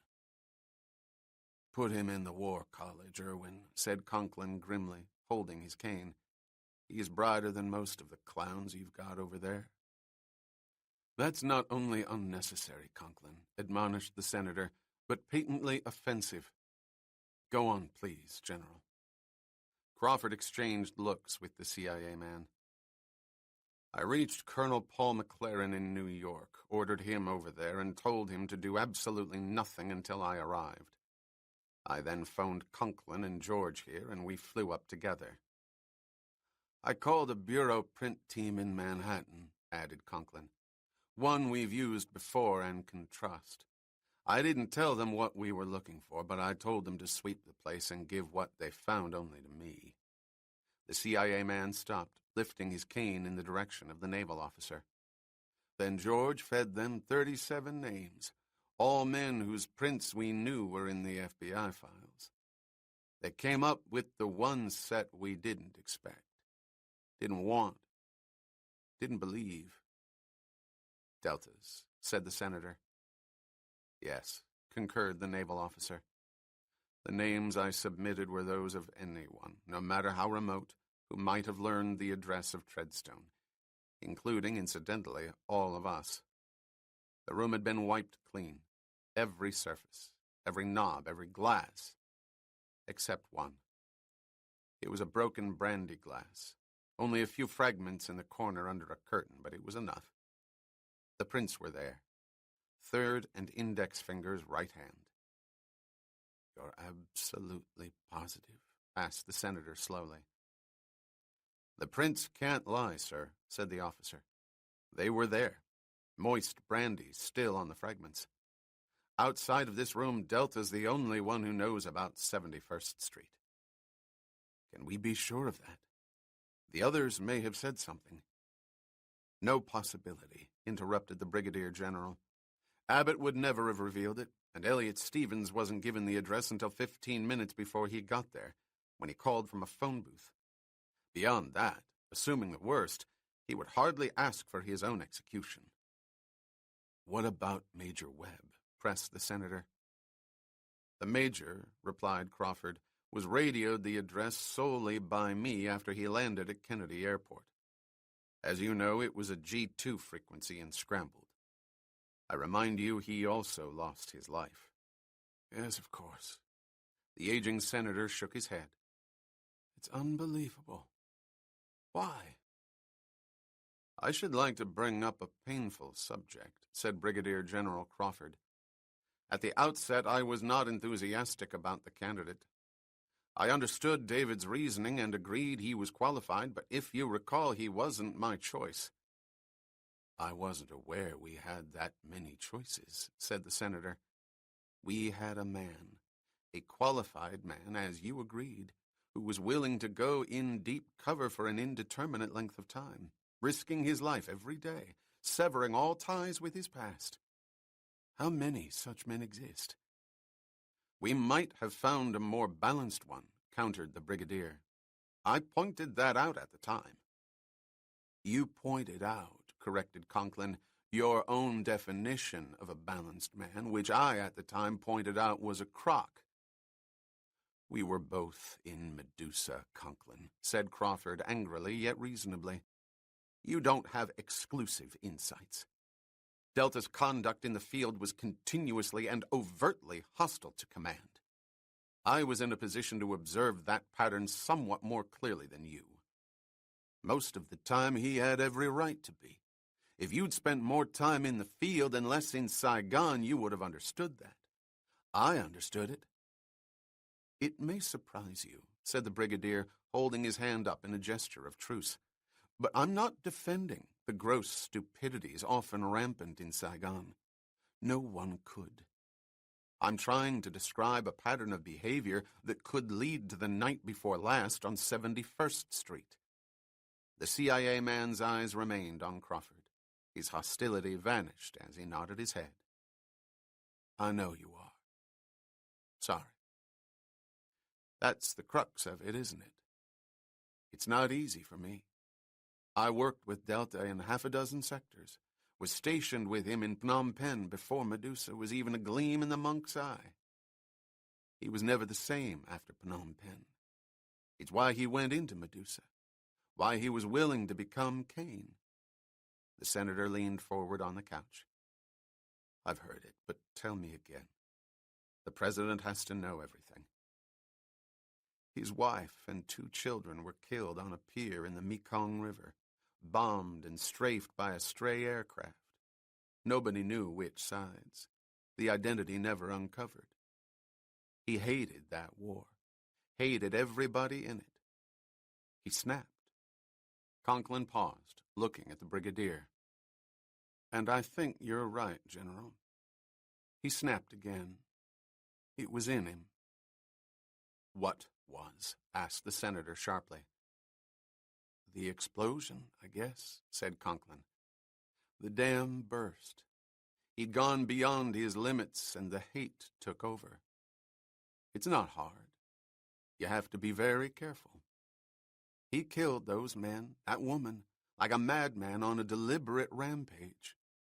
None of them expected it except perhaps the woman who was upstairs, and she probably heard the shouts.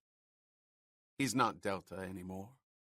We created a myth called Cain, only it's not a myth any longer.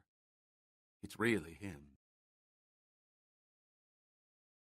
The senator leaned back, his voice trailing off. Why did he come back? From where? From Zurich, answered Crawford. Webb was in Zurich, and I think he's the only one who could have brought him back. The why we may never know unless he expected to catch all of us there. He doesn't know who we are, protested the senator. His only contacts were the yachtsman, his wife, and David Abbott. And Webb, of course, added the general. Of course, agreed the senator. But not at Treadstone. Not even him. It wouldn't matter, said Conklin, tapping the rug once with his cane. He knows there's a board. Webb might have told him we'd all be there, reasonably expecting that we would. We've got a lot of questions. 6 months' worth, and now several $1 million. Delta would consider it the perfect solution. He could take us and disappear. No traces. Why are you so certain? Because, one, he was there, replied the intelligence man, raising his voice. We have his prints on a glass of brandy that wasn't even finished.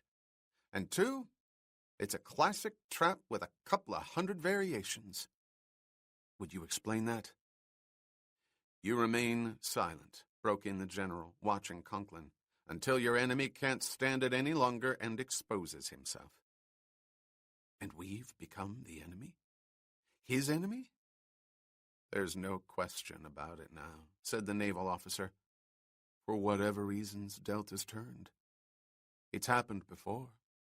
Thank heaven, not very often. We know what to do. The senator once more leaned forward on the couch.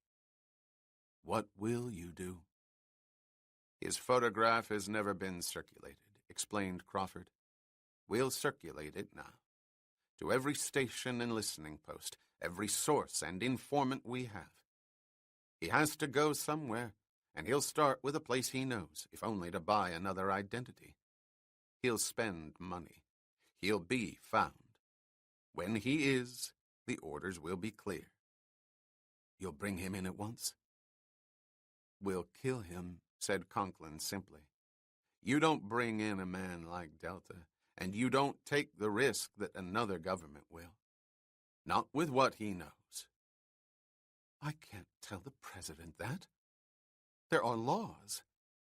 Not for Delta, said the agent. He's beyond the laws. He's beyond salvage. Beyond? That's right, Senator, interrupted the general. Beyond salvage. I think you know the meaning of the phrase. You'll have to make the decision whether or not to define it for the president. It might be better to... You've got to explore everything, said the senator, cutting off the officer. I spoke to Abbott last week. He told me a strategy was in progress to reach Delta. Zurich, the bank, the naming of Treadstone. It's all part of it, isn't it? It is. And it's over, said Crawford. If the evidence on 71st Street isn't enough for you, that should be. Delta was given a clear signal to come in. He didn't. What more do you want? I want to be absolutely certain. I want him dead. Conklin's words, though spoken softly, had the effect of a sudden cold wind. He not only broke all the rules we each set down for ourselves, no matter what, but he sunk into the pits. He reeks. He is Cain. We've used the name Delta so much, not even Bourne, but Delta, that I think we've forgotten. Gordon Webb was his brother. Find him. Kill him. Book 3. Chapter 23. It was 10 minutes to 3 in the morning when Bourne approached the Auberge de Coin's front desk, Marie continuing directly to the entrance. To Jason's relief, there were no newspapers on the counter, but the late-night clerk behind it was in the same mold as his predecessor in the center of Paris. He was a balding, heavy-set man with half-closed eyes, leaning back in a chair, his arms folded in front of him, the weary depression of his interminable night hanging over him. But this night, thought Bourne, would be one he'd remember for a long time to come, beyond the damage to an upstairs room, which would not be discovered until morning. A relief night clerk in Montrouge had to have transportation. "I've just called Rouen," said Jason, his hands on the counter, an angry man, furious with uncontrollable events in his personal world. "I have to leave at once and need to rent a car." "Why not?" snorted the man, getting out of the chair. "What would you prefer, monsieur? A golden chariot or a magic carpet?" "I beg your pardon? We rent rooms, not automobiles." "I must be in Rouen before morning." "Impossible, unless you find a taxi crazy enough at this hour to take you." "I don't think you understand. I could sustain considerable losses and embarrassment if I'm not at my office by 8 o'clock. I'm willing to pay generously." "You have a problem, monsieur. Surely there's someone here who would be willing to lend me his car for, say, 1,000, 1,500 francs?" 1,000, 1,500, monsieur? The clerk's half-closed eyes widened until his skin was taut. "In cash, monsieur?" "Naturally. My companion would return it tomorrow evening." "There's no rush, monsieur." "I beg your pardon?" "Of course, there's really no reason why I couldn't hire a taxi. Confidentiality can be paid for." "I wouldn't know where to reach one," interrupted the clerk in persuasive frenzy. "On the other hand, my Renault is not so new, perhaps, and perhaps not the fastest machine on the road, but it is a serviceable car, even a worthy car." The chameleon had changed his colors again, had been accepted again for someone he was not. But he knew now who he was, and he understood. Daybreak. But there was no warm room at a village inn, no wallpaper mottled by the early light streaking through a window, filtered by the weaving leaves outside. Rather, the first rays of the sun spread up from the east, crowning the French countryside, defining the fields and hills of Saint-Germain-en-Laye. They sat in the small car parked off the shoulder of a deserted back road, cigarette smoke curling out through the partially open windows. He had begun that first narrative in Switzerland with the words, "My life began 6 months ago on a small island in the Mediterranean called Ile de Port-Noir." He had begun this with a quiet declaration, "I'm known as Cain." He had told it all, leaving out nothing he could remember, including the terrible images that had exploded in his mind when he had heard the words spoken by Jacqueline Lavier in the Candelabred restaurant in Argenteuil. Names, incidents, cities, assassinations. Everything fit. There wasn't anything I didn't know. Nothing that wasn't somewhere in the back of my head trying to get out. It was the truth. It was the truth, repeated Marie. He looked closely at her. We were wrong, don't you see? Perhaps, but also right.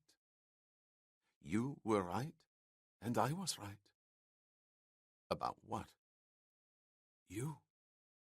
I have to say it again, calmly and logically. You offered your life for mine before you knew me. That's not the decision of a man you've described. If that man existed, he doesn't any longer. Marie's eyes pleaded, while her voice remained controlled. You said it, Jason. What a man can't remember doesn't exist. For him. Maybe that's what you're faced with. Can you walk away from it? Bourne nodded. The dreadful moment had come. Yes, he said. But alone. Not with you. Marie inhaled on her cigarette, watching him, her hand trembling. I see. That's your decision, then? It has to be. You will heroically disappear so I won't be tainted. I have to. Thank you very much. And who the hell do you think you are? What? Who the hell do you think you are? I'm a man they call Kane. I'm wanted by governments, by the police, from Asia to Europe. Men in Washington want to kill me because of what they think I know about this Medusa. An assassin named Carlos wants me shot in the throat because of what I've done to him. Think about it for a moment. How long do you think I can keep running before someone in one of those armies out there finds me, traps me, kills me? Is that the way you want your life to end? Good God, no, shouted Marie, something obviously very much on her analytical mind. I intend to rot in a Swiss prison for 50 years or be hanged for things I never did in Zurich. There's a way to take care of Zurich. I've thought about it. I can do it. How? She stabbed out her cigarette in the ashtray. For God's sake, what difference does it make? A confession. Turning myself in. I don't know yet, but I can do it. I can put your life back together. I have to put it back. Not that way. Why not? Marie reached for his face, her voice now soft once more, the sudden stridency gone. Because I've just proved my point again. Even the condemned man, so sure of his own guilt, should see it. The man called Cain would never do what you just offered to do. For anyone. I am Cain. Even if I were forced to agree that you were, you're not now. The ultimate rehabilitation? A self-induced lobotomy? Total loss of recall? That happens to be the truth, but it won't stop anyone who's looking for me. It won't stop them from pulling a trigger. That happens to be the worst, and I'm not ready to concede it. Then you're not looking at the facts. I'm looking at two facts you seem to have disregarded. I can't. I live with them for the rest of my life because I'm responsible. 2 men were killed in the same brutal way because they stood between you and a message someone was trying to send you. Through me. You saw Corbellier's message. How many bullet holes were there? 10? 15? Then he was used. You heard him on the phone, and so did I.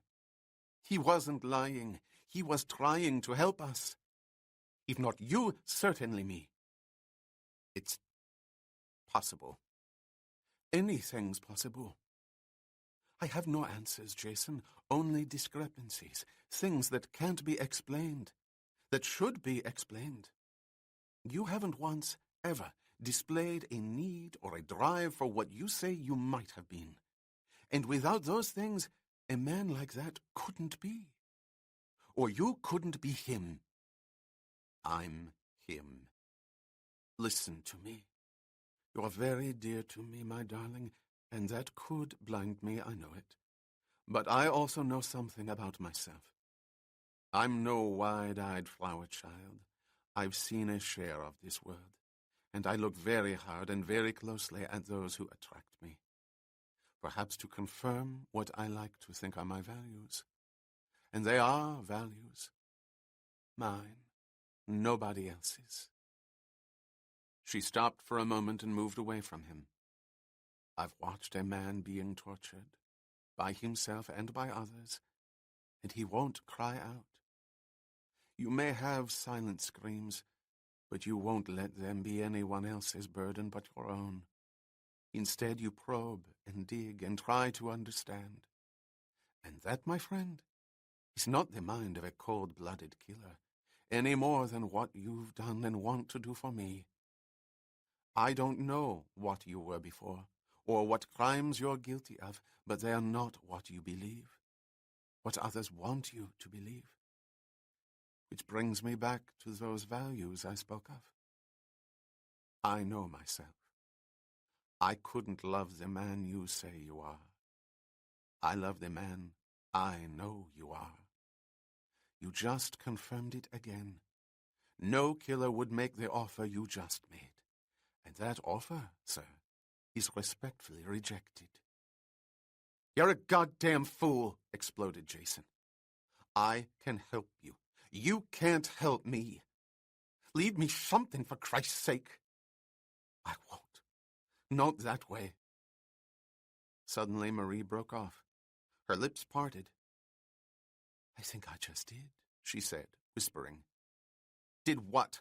Asked Bourne angrily. Give us both something. She turned back to him. I just said it. It's been there a long time. What others want you to believe. What the hell are you talking about? Your crimes. What others want you to believe are your crimes. They're there. They're mine. Wait a minute. Suppose they were there, but they weren't yours. Suppose the evidence was planted, as expertly as it was planted against me in Zurich, but it belongs to someone else. Jason, you don't know when you lost your memory. Port Noir. That's when you began to build one, not when you lost it.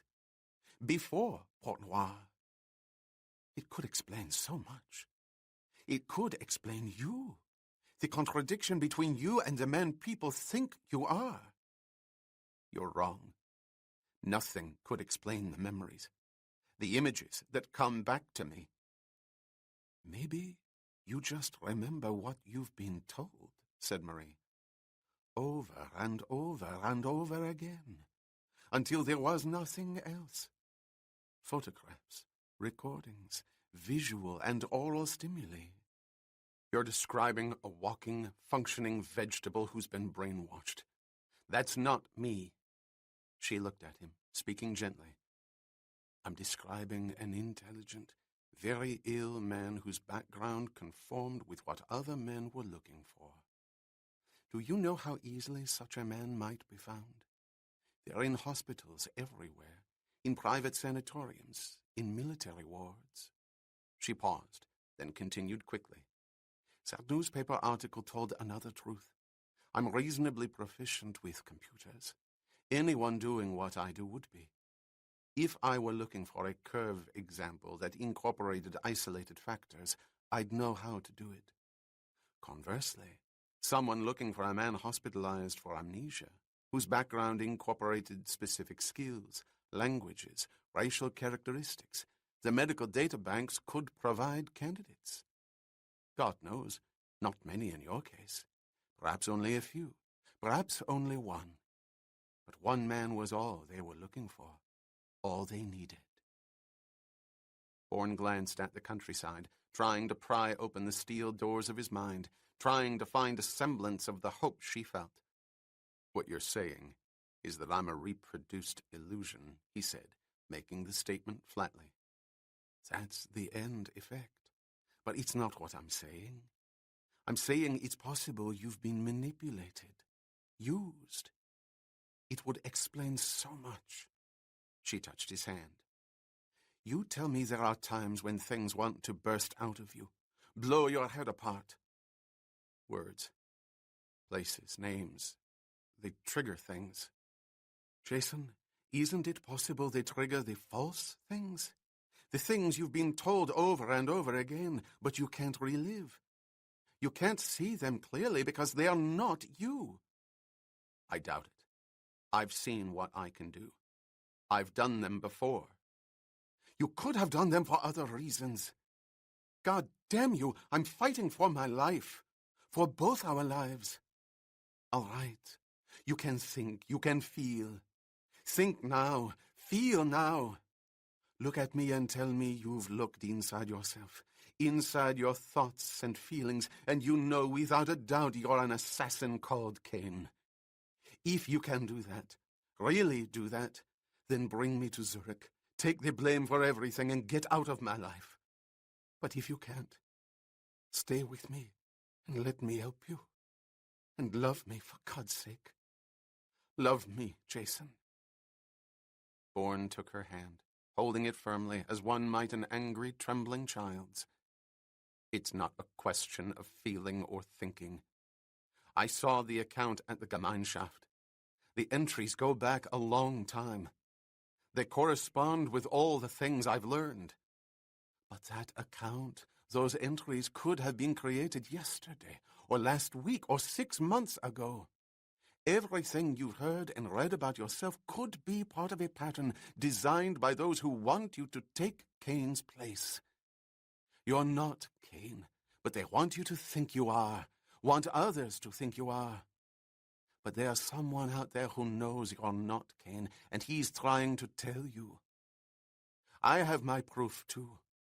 My lover's alive, but 2 friends are dead because they got between you and the one who's sending you the message, who's trying to save your life. They were killed by the same people who want to sacrifice you to Carlos in place of Cain. You said before that everything fit. It didn't, Jason, but this does. It explains you. A hollow shell who doesn't even own the memories he thinks he has, with demons running around inside, kicking hell out of the walls. It's not a pleasant prospect. Those aren't demons, my darling. They are parts of you, angry, furious, screaming to get out because they don't belong in the shell you've given them. And if I blow that shell apart, what'll I find? Many things. Some good, some bad. A great deal that's been hurt. But Cain won't be there. I promise you that. I believe in you, my darling. Please don't give up. He kept his distance, a glass wall between them. And if we're wrong, finally wrong, what then? Leave me quickly. Or kill me. I don't care. I love you. I know. That's why I'm not afraid. I found 2 telephone numbers in Lavier's office. The first was for Zurich, the other here in Paris. With any luck, they can lead me to the one number I need. New York? Treadstone? Yes. The answer's there. If I'm not Cain, someone at that number knows who I am. They drove back to Paris on the assumption that they would be far less obvious among the crowds of the city than in an isolated country inn. A blonde-haired man wearing tortoise-shell glasses and a striking but stern-faced woman devoid of makeup and with her hair pulled back like an intense graduate student at the Sorbonne were not out of place in Montmartre. They took a room at the Terrasse on the Rue de Maistre, registering as a married couple from Brussels. In the room they stood for a moment. No words necessary for what each was seeing and feeling. They came together, touching, holding, closing out the abusive world that refused them peace, that kept them balancing on taut wires next to one another, high above a dark abyss. If either fell, it was the end for both. Bourne could not change his color for the immediate moment. It would be false, and there was no room for artifice. "We need some rest," he said. "We've got to get some sleep. It's going to be a long day." They made love, gently, completely, each with the other in the warm, rhythmic comfort of the bed. And there was a moment, a foolish moment, when adjustment of an angle was breathlessly necessary, and they laughed. It was a quiet laugh, at first even an embarrassed laugh, but the observation was there, the appraisal of foolishness intrinsic to something very deep between them. They held each other more fiercely when the moment passed, more and more intent on sweeping away the awful sounds and the terrible sights of a dark world that kept them spinning in its winds. They were suddenly breaking out of that world, plunging into a much better one where sunlight and blue water replaced the darkness. They raced toward it feverishly, furiously, and then they burst through and found it. Spent, they fell asleep, their fingers entwined. Bourne woke first, aware of the horns and the engines in the Paris traffic below in the streets. He looked at his watch. It was 1:10 in the afternoon. They had slept nearly 5 hours, probably less than they needed, but it was enough. It was going to be a long day. Doing what, he was not sure. He only knew that there were 2 telephone numbers that had to lead him to a third. In New York. He turned to Marie, breathing deeply beside him, her face, her striking, lovely face, angled down on the edge of the pillow, her lips parted, inches from his lips. He kissed her, and she reached for him, her eyes still closed. "You're a frog, and I'll make you a prince," she said in a sleep-filled voice. "Or is it the other way around?" As expanding as it may be, that's not in my present frame of reference. "Then you'll have to stay a frog. Hop around, little frog. Show off for me." "No temptations. I only hop when I'm fed flies." "Frogs eat flies?" "I guess they do." "Shudder. That's awful." "Come on, open your eyes. We've both got to start hopping. We've got to start hunting." She blinked and looked at him. "Hunting for what?" "For me," he said. From a telephone booth on the Rue Lafayette, a collect call was placed to a number in Zurich by a Mr. Briggs. Bourne reasoned that Jacqueline Lavier would have wasted no time sending out her alarms. One had to have been flashed to Zurich. When he heard the ring in Switzerland, Jason stepped back and handed the phone to Marie. She knew what to say. She had no chance to say it. The international operator in Zurich came on the line. "We regret that the number you have called is no longer in service." "It was the other day," broke in Marie. "This is an emergency, operator. Do you have another number?" "The telephone is no longer in service, madame. There is no alternate number." "I may have been given the wrong one. It's most urgent. Could you give me the name of the party who had this number?" "I'm afraid that's not possible." "I told you, it's an emergency. May I speak with your superior, please?" "He would not be able to help you. This number is an unpublished listing. Good afternoon, madame." The connection was broken. "It's been disconnected," she said. "It took too goddamn long to find that out," replied Bourne, looking up and down the street. "Let's get out of here." "You think they could have traced it here? In Paris? To a public phone?" "Within 3 minutes an exchange can be determined, a district pinpointed. In 4 they can narrow the blocks down to half a dozen." "How do you know that?" "I wish I could tell you. Let's go." "Jason, why not wait out of sight and watch?" "Because I don't know what to watch for, and they do. They've got a photograph to go by. They could station men all over the area." "I don't look anything like the picture in the papers." "Not you. Me. Let's go." They walked rapidly within the erratic ebb and flow of the crowds until they reached the Boulevard Malesherbes, 10 blocks away, and another telephone booth, this with a different exchange from the first. This time there were no operators to go through. This was Paris. Marie stepped inside, coins in her hand, and dialed. She was prepared. But the words that came over the line so astonished her. "La résidence du Général Villiers. Bonjour." "Hello? Hello?" For a moment, Marie was unable to speak. She simply stared at the telephone. "Je m'excuse," she whispered. "Une erreur." She hung up. "What's the matter?" asked Bourne, opening the glass door. "What happened? Who was it?" "It doesn't make sense," she said. "I just reached the house of one of the most respected and powerful men in France." Chapter 24. "André Francois Villiers," repeated Marie, lighting a cigarette. They had returned to their room at the terrace to sort things out, to absorb the astonishing information. Graduate of Saint-Cyr, hero of the Second World War, a legend in the resistance, and until his break over Algeria, de Gaulle's heir apparent. Jason, to connect such a man with Carlos is simply unbelievable. The connection's there. Believe it. It's almost too difficult.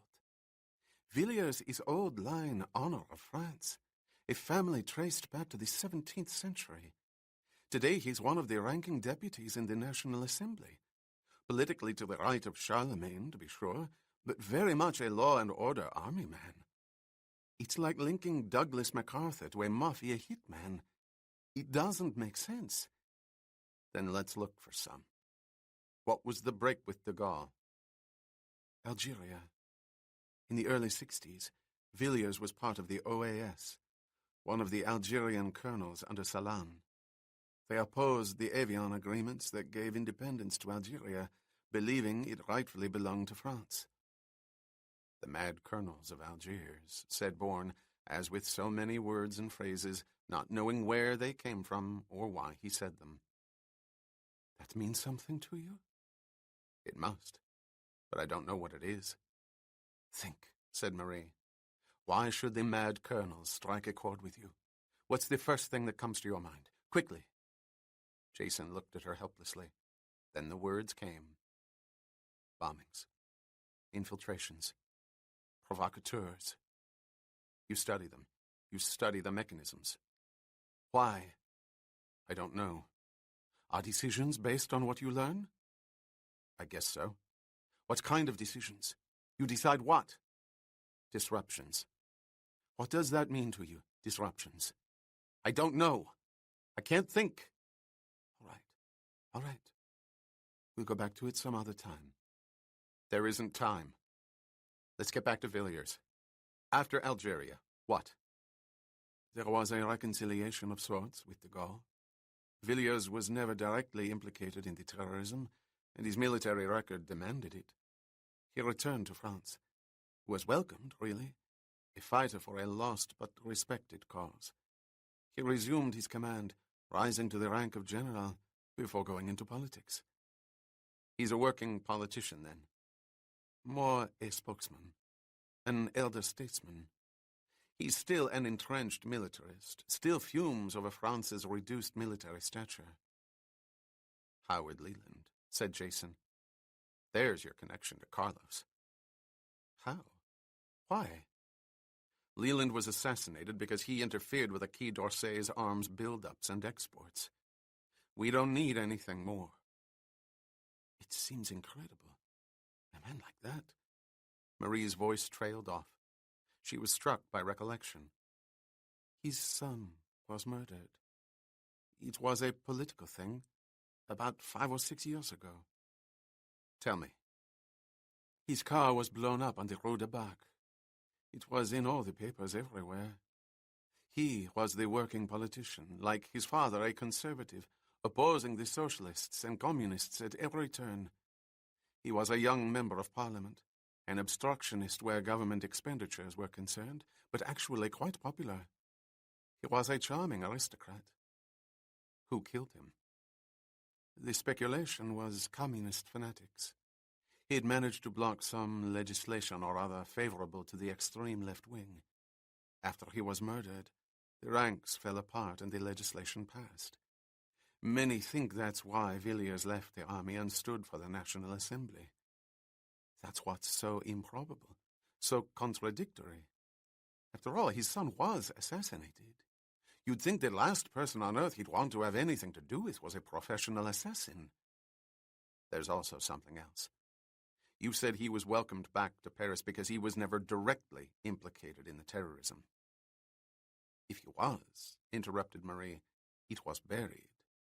They are more tolerant of passionate causes over here where country and the bed are concerned. And he was a legitimate hero, don't forget that. But once a terrorist, always a terrorist. Don't you forget that. I can't agree. People change. Not about some things. No terrorist ever forgets how effective he's been. He lives on it. How would you know that? I'm not sure I want to ask myself right now. Then don't. But I am sure about Villiers. I'm going to reach him. Bourne crossed to the bedside table and picked up the telephone book. Let's see if he's listed or if that number's private. I'll need his address. You won't get near him. If he's Carlo's connection, he'll be guarded. They'll kill you on sight. They have your photograph, remember? It won't help them. I won't be what they're looking for. Here it is. Villiers, A.F., Parc Monceau. I still can't believe it. Just knowing whom she was calling must have put the Lavier woman in shock. Or frightened her to the point where she'd do anything. Doesn't it strike you as odd that she'd be given that number? Not under the circumstances.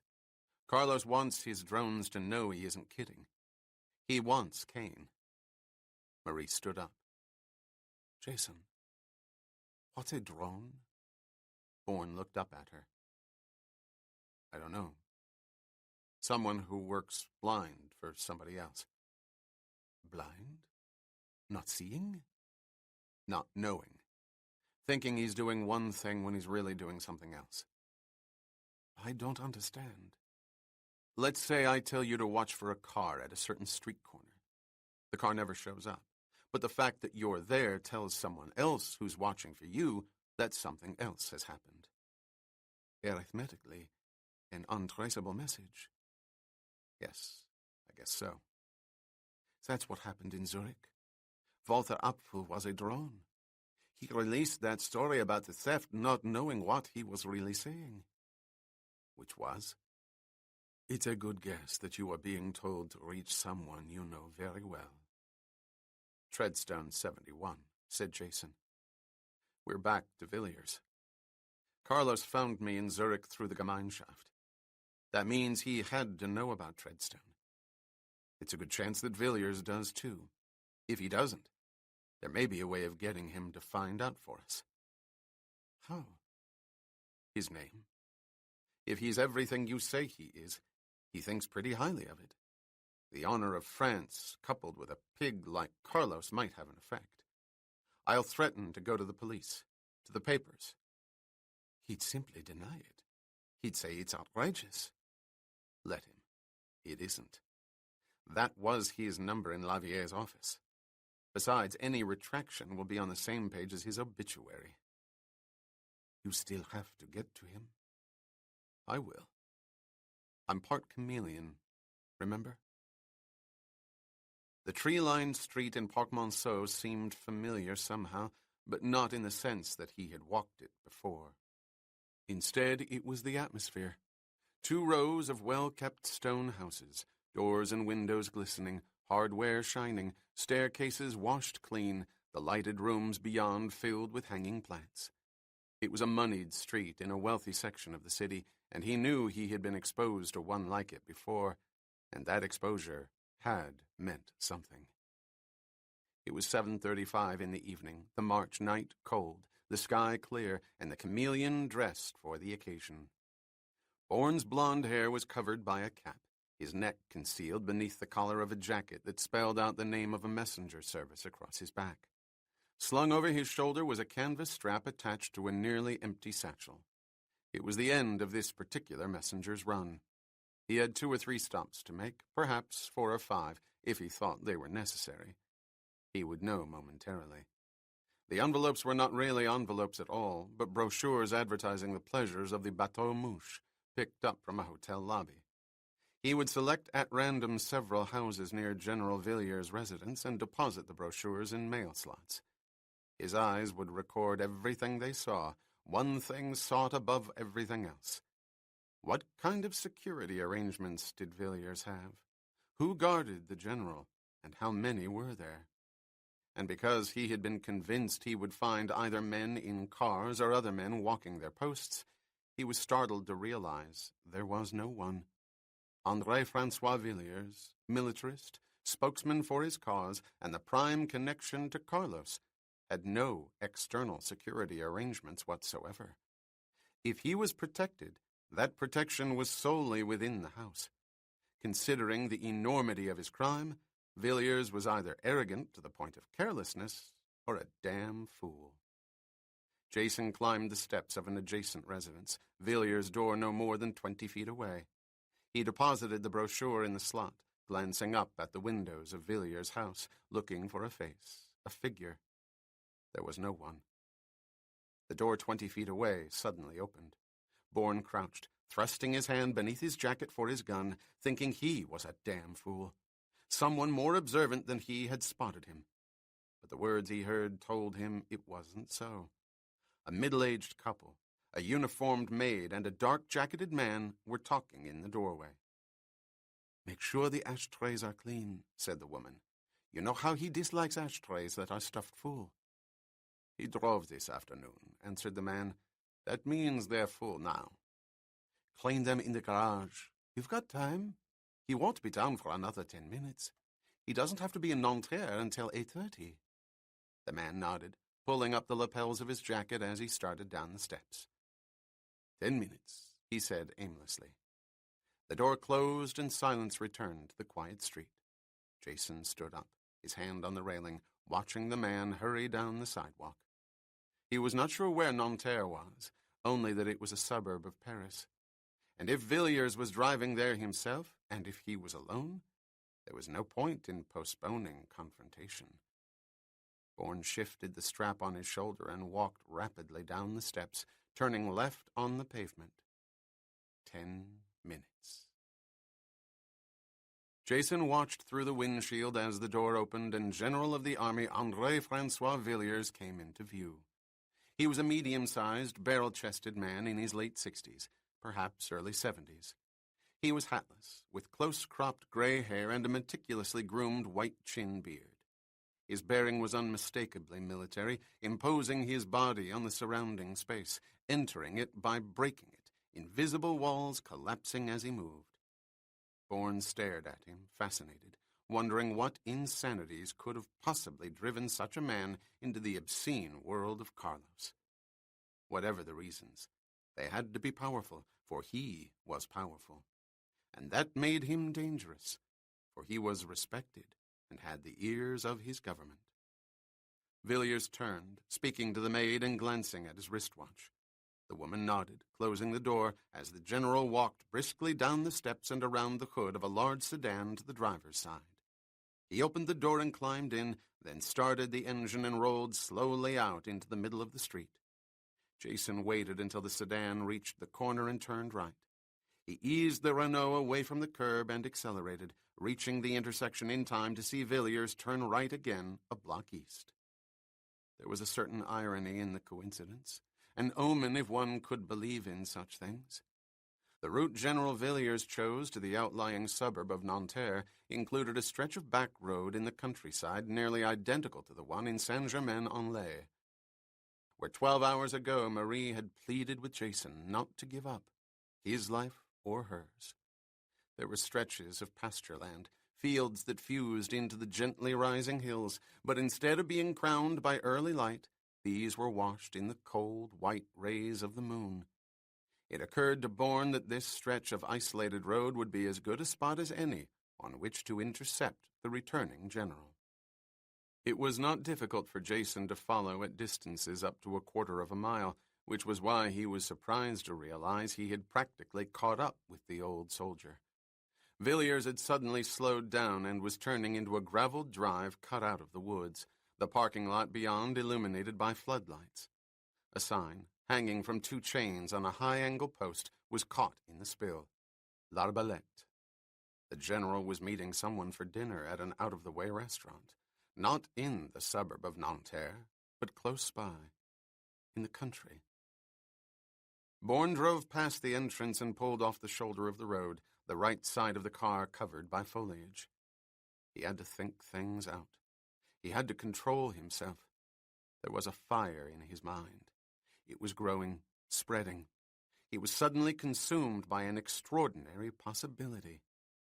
Considering the shattering events, the enormity of the embarrassment experienced by Carlos last night at the motel in Montrouge, it was more than likely that Andre Villiers had been summoned to an out-of-the-way restaurant for an emergency meeting, perhaps even with Carlos himself. If that was the case, the premises would be guarded, and a man whose photograph had been distributed to those guards would be shot the instant he was recognized.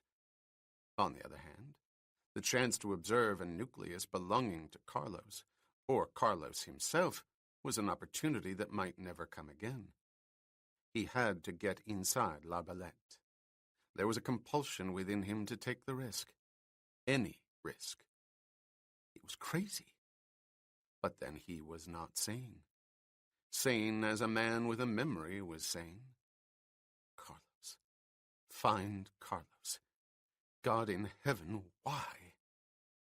He felt the gun in his belt. It was secure. He got out and put on his topcoat, covering the jacket with the lettering across the back. He picked up a narrow-brimmed hat from the seat, the cloth soft, angled down all sides. It would cover his hair. Then he tried to remember if he had been wearing the tortoiseshell glasses when the photograph was taken in Argenteuil. He had not. He had removed them at the table when successive bolts of pain had seared through his head, brought on by words that told him of a past too familiar, too frightening to face. He felt his shirt pocket. The glasses were there if he needed them. He pressed the door closed and started for the woods. The glare of the restaurant floodlights filtered through the trees, growing brighter with each several yards, less foliage to block the light. Bourne reached the edge of the short patch of forest, the graveled parking lot in front of him. He was at the side of the rustic restaurant, a row of small windows running the length of the building, flickering candles beyond the glass illuminating the figures of the diners. Then his eyes were drawn to the second floor. Although it did not extend the length of the building, but only halfway, the rear section an open terrace. The enclosed part, however, was similar to the first floor. A line of windows, a bit larger perhaps, but still in a row, and again glowing with candles. Figures were milling about, but they were different from the diners below. They were all men, standing, not sitting, moving casually, glasses in hands, cigarette smoke spiraling over their heads. It was impossible to tell how many. More than 10, less than 20 perhaps.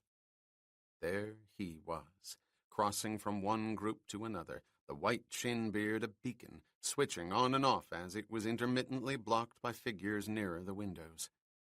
General Villiers had indeed driven out to Nanterre for a meeting, and the odds favored a conference that dealt with the failures of the past 48 hours, failures that permitted a man named Kane to remain alive. The odds. What were the odds? Where were the guards? How many, and where were their stations? Keeping behind the edge of the woods, Bourne sidestepped his way toward the front of the restaurant, bending branches silently, his feet over the underbrush. He stood motionless, watching for men concealed in the foliage or in the shadows of the building. He saw none and retraced his path, breaking new ground until he reached the rear of the restaurant. A door opened, the spill of light harsh, and a man in a white jacket emerged. He stood for a moment, cupping his hands, lighting a cigarette. Bourne looked to the left, to the right, above to the terrace. No one appeared. A guard stationed in the area would have been alarmed by the sudden light 10 feet below the conference. There were no guards outside. Protection found, as it had to be at Villiers' house in Parc Monceau, within the building itself. Another man appeared in the doorway, also wearing a white jacket, but with the addition of a chef's hat. His voice was angry, his French laced with the guttural dialect of Gascony. "While you piss off, we sweat. The pastry cart is half empty. Fill it. Now, you bastard." The pastry man turned and shrugged. He crushed out his cigarette and went back inside, closing the door behind him. The light vanished. Only the wash of the moon remained, but it was enough to illuminate the terrace. There was no one there, no guard patrolling the wide double doors that led to the inside room. Carlos. Find Carlos. Trap Carlos. Kane is for Charlie, and Delta is for Kane. Bourne judged the distance and the obstacles. He was no more than 40 feet from the rear of the building, 10 or 12 below the railing that bordered the terrace. There were 2 vents in the exterior wall, vapor escaping from both, and next to them a drain pipe that was within reach of the railing. If he could scale the pipe and manage to get a toehold in the lower vent, he would be able to grab a rung of the railing and pull himself up to the terrace. But he could do none of this wearing the topcoat. He took it off, placing it at his feet, the soft-brimmed hat on top, and covered both with underbrush. Then he stepped to the edge of the woods and raced as quietly as possible across the gravel to the drain pipe. In the shadows, he tugged at the fluted metal. It was strongly in place. He reached as high as he could, then sprang up, gripping the pipe, his feet pressed into the wall, pedaling one on top of the other until his left foot was parallel to the first vent. Holding on, he slipped his foot into the recess and propelled himself further up the drain. He was within 18 inches of the railings. One surge launched from the vent, and he could reach the bottom rung. The door crashed open beneath him, white light shooting across the gravel into the woods. A figure plummeted out, weaving to maintain its balance, followed by the white-hatted chef, who was screaming. "You pissant! You're drunk, that's what you are. You've been drunk the whole shit-filled night. Pastries all over the dining room floor. Everything a mess. Get out. You'll not get a sou." The door was pulled shut, the sound of a bolt unmistakably final. Jason held on to the pipe, arms and ankles aching, rivulets of sweat breaking out on his forehead. The man below staggered backward, making obscene gestures repeatedly with his right hand for the benefit of the chef who was no longer there. His glazed eyes wandered up the wall, settling on Bourne's face. Jason held his breath as their eyes met. The man stared, then blinked and stared again. He shook his head, closing his lids, then opened them wide, taking in the sight he was not entirely sure was there. He backed away, lurching into a side slip and a forward walk, obviously deciding that the apparition halfway up the wall was the result of his pressured labors. He weaved around the corner of the building, a man more at peace with himself for having rejected the foolishness that had assaulted his eyes. Bourne breathed again, letting his body slump against the wall in relief. But it was only for a moment. The ache in his ankle had descended to his foot, a cramp forming. He lunged, grabbing the iron bar that was the base of the railing with his right hand, whipping his left up from the drain pipe, joining it. He pressed his knees into the shingles and pulled himself slowly up the wall until his head was over the edge of the terrace. It was deserted. He kicked his right leg up to the ledge, his right hand reaching for the wrought iron top. Balanced, he swung over the railing. He was on a terrace used for dining in the spring and summer months, a tiled floor that could accommodate 10 to 15 tables. In the center of the wall separating the enclosed section from the terrace were the wide double doors he had seen from the woods. The figures inside were now motionless, standing still, and for an instant Jason wondered whether an alarm had been set off, whether they were waiting for him. He stood immobile, his hand on his gun. Nothing happened. He approached the wall, staying in the shadows. Once there, he pressed his back against the wood and edged his way toward the first door until his fingers touched the frame. Slowly, he inched his head to the pane of glass level with his eyes and looked inside.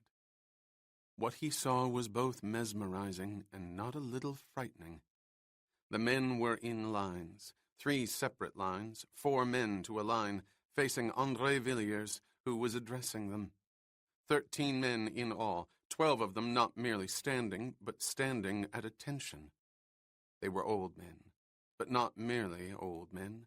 They were old soldiers. None wore uniforms. Instead, in each lapel they wore ribbons, regimental colors above decorations for valor and rank. And if there was one all-pervasive note about the scene, it, too, was unmistakable. These were men used to command, used to power. It was in their faces, their eyes, in the way they listened. Respect rendered, but not blindly, judgment ever present. Their bodies were old, but there was strength in that room, immense strength. That was the frightening aspect. If these men belonged to Carlos, the assassin's resources were not only far-reaching, they were extraordinarily dangerous. For these were not ordinary men. They were seasoned professional soldiers. Unless he was grossly mistaken, thought Bourne, the depth of experience and range of influence in that room was staggering. The mad colonels of Algiers. What was left of them? Men driven by memories of a France that no longer existed, a world that was no more, replaced by one they found weak and ineffectual. Such men could make a pact with Carlos, if only for the covert power it gave them. Strike, attack, dispatch. Decisions of life and death that were once a part of their fabric, brought back by a force that could serve causes they refused to admit were no longer viable. Once a terrorist, always a terrorist, and assassination was the raw core of terror. The general was raising his voice. Jason tried to hear the words through the glass. They became clearer. Our presence will be felt, our purpose understood. We are together in our stand, and that stand is immovable. We shall be heard. In memory of all those who have fallen, our brothers of the tunic and the cannon, who laid down their lives for the glory of France, we shall force our beloved country to remember, and in their names to remain strong, lackey to no one. Those who oppose us will know our anger. In this, too, we are united. We pray to Almighty God that those who have gone before us have found peace, for we are still in conflict. Gentlemen, I give you Our Lady, our France. There was a unison of muttered approvals, the old soldiers remaining rigidly at attention. And then another voice was raised, the first 5 words sung singly, joined at the 6th by the rest of the group. Allons, enfants de la patrie, le jour de gloire est arrivé. Bourne turned away, sickened by the sight and the sounds inside that room. Lay waste in the name of glory. The death of fallen comrades perforce demands further death. It is required, and if it means a pact with Carlos, so be it. What disturbed him so? Why was he suddenly swept by feelings of anger and futility? What triggered the revulsion he felt so strongly? And then he knew. He hated a man like André Villiers, despised the men in that room. They were all old men who made war, stealing life from the young and the very young. Why were the mists closing in again? Why was the pain so acute? There was no time for questions, no strength to tolerate them. He had to push them out of his mind and concentrate on André Francois Villiers, warrior and warlord whose causes belonged to yesterday, but whose pact with an assassin called for death today. He would trap the general, break him, learn everything he knew, and probably kill him. Men like Villiers robbed life from the young and the very young. They did not deserve to live. I am in my labyrinth again, and the walls are embedded with spikes. Oh, God, they hurt. Jason climbed over the railing in the darkness and lowered himself to the drainpipe, each muscle aching. Pain, too, had to be erased. He had to reach a deserted stretch of road in the moonlight and trap a broker of death. Chapter 25. Bourne waited in the Renault, 200 yards east of the restaurant entrance, the motor running, prepared to race ahead the instant he saw Villiers drive out. Several others had already left, all in separate cars. Conspirators did not advertise their association, and these old men were conspirators in the truest sense. They had traded whatever honors they had earned for the lethal convenience of an assassin's gun and an assassin's organization. Age and bias had robbed them of reason, as they had spent their lives robbing life from the young and the very young. What was it? Why won't it leave me? Some terrible thing is deep inside me, trying to break out, trying, I think, to kill me. The fear and the guilt sweep through me. But of what and for what I do not know. Why should these withered old men provoke such feelings of fear and guilt and loathing? They were war. They were death. On the ground and from the skies. From the skies. From the skies. Help me, Marie. For God's sake, help me. There it was. The headlights swung out of the drive, the long black chassis reflecting the wash of the floodlights. Jason kept his own lights off as he pulled out of the shadows. He accelerated down the road until he reached the first curve, where he switched on the headlights and pressed the pedal to the floor. The isolated stretch in the countryside was roughly 2 miles away. He had to get there quickly. It was 11:10, and as 3 hours before, the fields swept into the hills, both bathed in the light of the March moon, now in the center of the sky. He reached the area. It was feasible. The shoulder was wide, bordering a pasture, which meant that both automobiles could be pulled off the road. The immediate objective, however, was to get Villiers to stop. The general was old but not feeble. If the tactic were suspect, he would break over the grass and race away. Everything was timing, and a totally convincing moment of the unexpected. Bourne swung the Renault around in a U-turn, waited until he saw the headlights in the distance, then suddenly accelerated, swinging the wheel violently back and forth.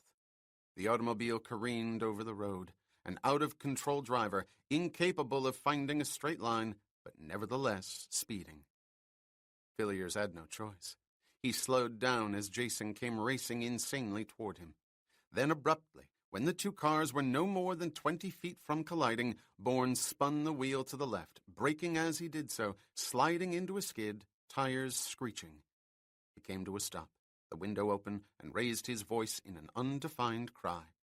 Half shout, half scream. It could have been the vocal explosion of an ill man or a drunk man, but the one thing it was not was threatening. He slapped his hand on the frame of the window and was silent, crouching in the seat, his gun on his lap. He heard the door of Villiers' sedan open and peered through the steering wheel. The old man was not visibly armed. He seemed to suspect nothing, relieved only that a collision had been avoided. The general walked through the beams of the headlights to the Renault's left window, his shouts anxious, his French the interrogating commands of Saint-Cyr. "What's the meaning of this? What do you think you're doing? Are you all right?" His hands gripped the base of the window. "Yes, but you're not," replied Bourne in English, raising the gun. "What?" The old man gasped, standing erect. "Who are you, and what is this?" Jason got out of the Renault, his left hand extended above the barrel of the weapon. "I'm glad your English is fluent. Walk back to your car. Drive it off the road." "And if I refuse?" "I'll kill you right now. It wouldn't take much to provoke me." "Do these words come from the Red Brigades, or the Paris branch of the Bader-Meinhof?" "Why? Could you countermand them if they did?" "I spit at them. And you." "No one's ever doubted your courage, General. Walk to your car." "It's not a matter of courage," said Villiers without moving. "It's a question of logic. You'll accomplish nothing by killing me, less by kidnapping me. My orders are firm, fully understood by my staff and my family. The Israelis are absolutely right. There can be no negotiations with terrorists. Use your gun, garbage, or get out of here." Jason studied the old soldier, suddenly, profoundly uncertain, but not about to be fooled. It would be in the furious eyes that stared at him. One name soaked in filth, coupled with another name heaped with the honors of his nation, would cause another kind of explosion. It would be in the eyes. "Back at that restaurant, you said France shouldn't be a lackey to anyone. But a general of France became someone's lackey. General André Villiers, messenger for Carlos. Carlos' contact, Carlos soldier, Carlos lackey. The furious eyes did grow wide, but not in any way Jason expected. Fury was suddenly joined by hatred. Not shock, not hysteria, but deep, uncompromising abhorrence. The back of Villiers' hand shot up, arching from his waist, the crack against Bourne's face sharp, accurate, painful. It was followed by a forward slap, brutal, insulting, the force of the blow reeling Jason back on his feet. The old man moved in, blocked by the barrel of the gun, but unafraid, undeterred by its presence, consumed only with inflicting punishment. The blows came one after another, delivered by a man possessed. "Pig!" screamed Villiers. "Filthy, detestable pig! Garbage! I'll shoot. I'll kill you. Stop it!" But Bourne could not pull the trigger. He was backed into the small car, his shoulders pressed against the roof. Still the old man attacked, his hands flying out, swinging up, crashing down. "Kill me if you can. If you dare. Dirt. Filth!" Jason threw the gun to the ground, raising his arms to fend off Villiers' assault. He lashed his left hand out, grabbing the old man's right wrist, then his left, gripping the left forearm that was slashing down like a broadsword.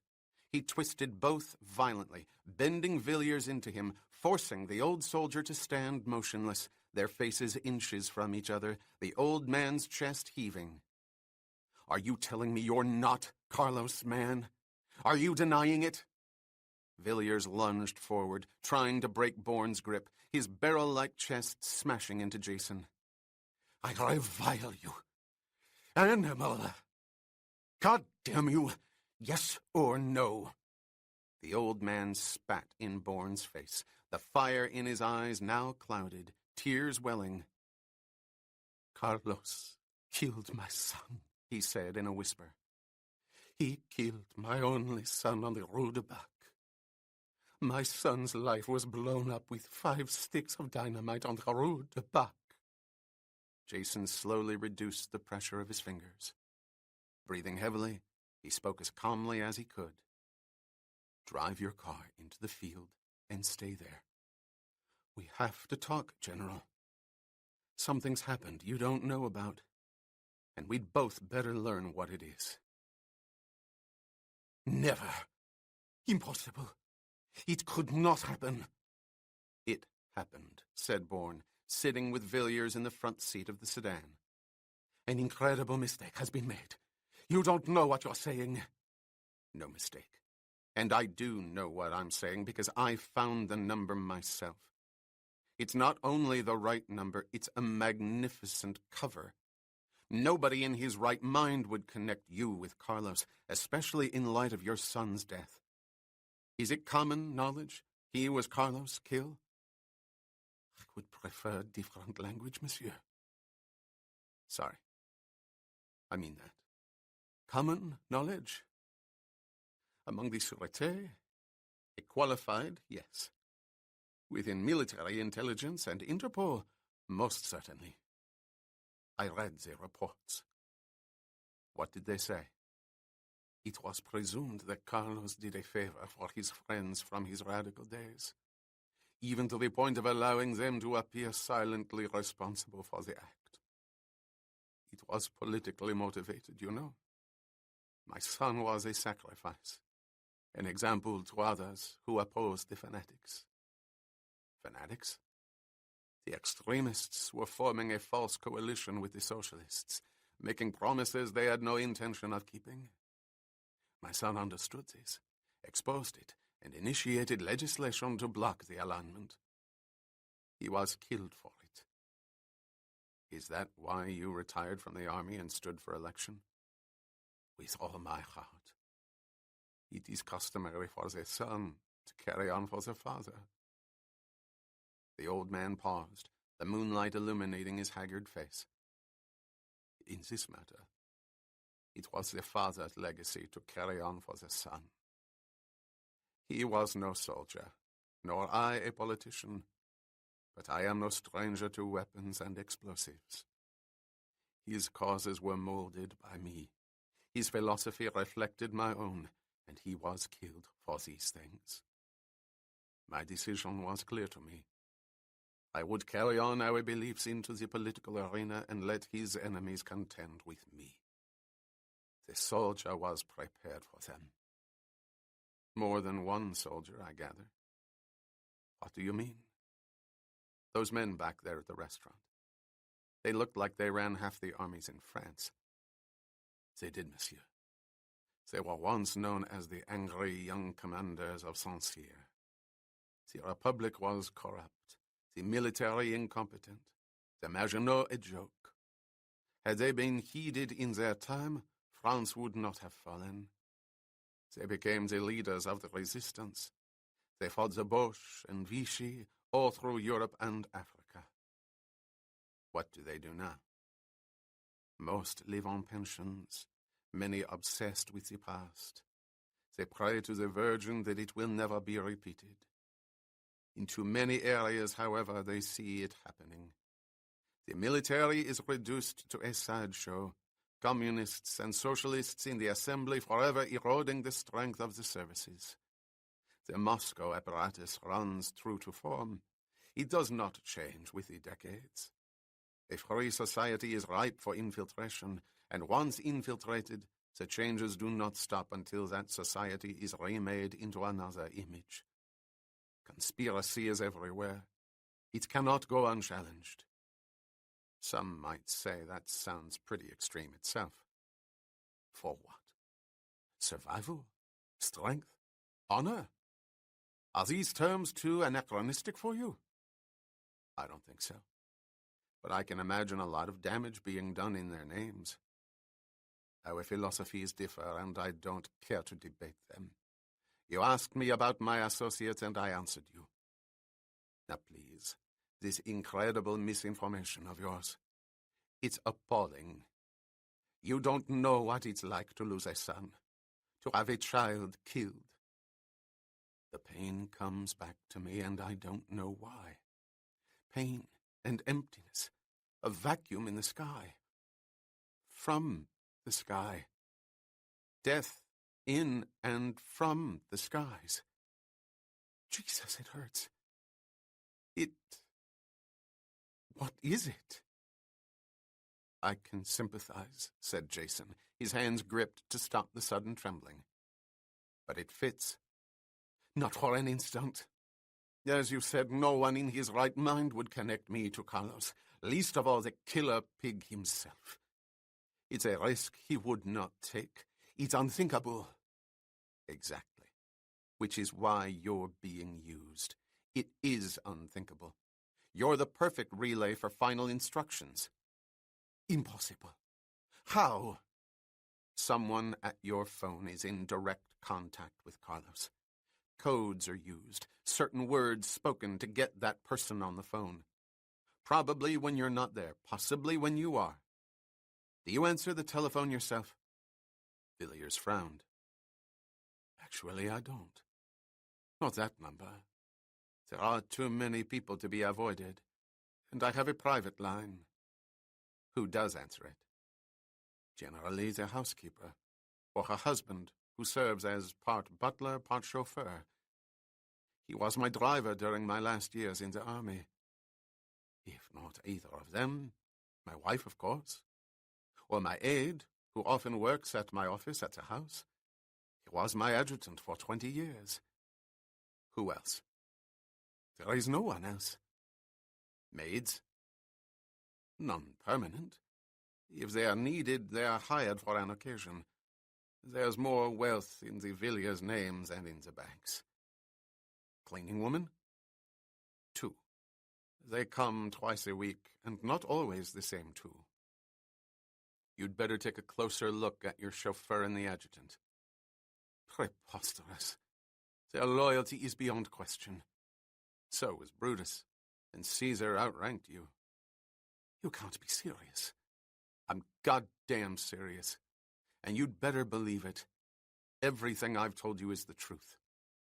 Well, then you haven't really told me very much, have you? Your name, for instance. It's not necessary. Knowing it could only hurt you. In what way? in the very remote chance that I'm wrong about the relay, and that possibility barely exists. The old man nodded the way old men do when repeating words that have stunned them to the point of disbelief. His lined face moved up and down in the moonlight. An unnamed man traps me on a road at night, holds me under a gun, and makes an obscene accusation. A charge so filthy I wish to kill him. And he expects me to accept his word. The word of a man without a name, with no face I recognize, and no credentials offered other than the statement that Carlos is hunting him. Tell me, why should I believe this man?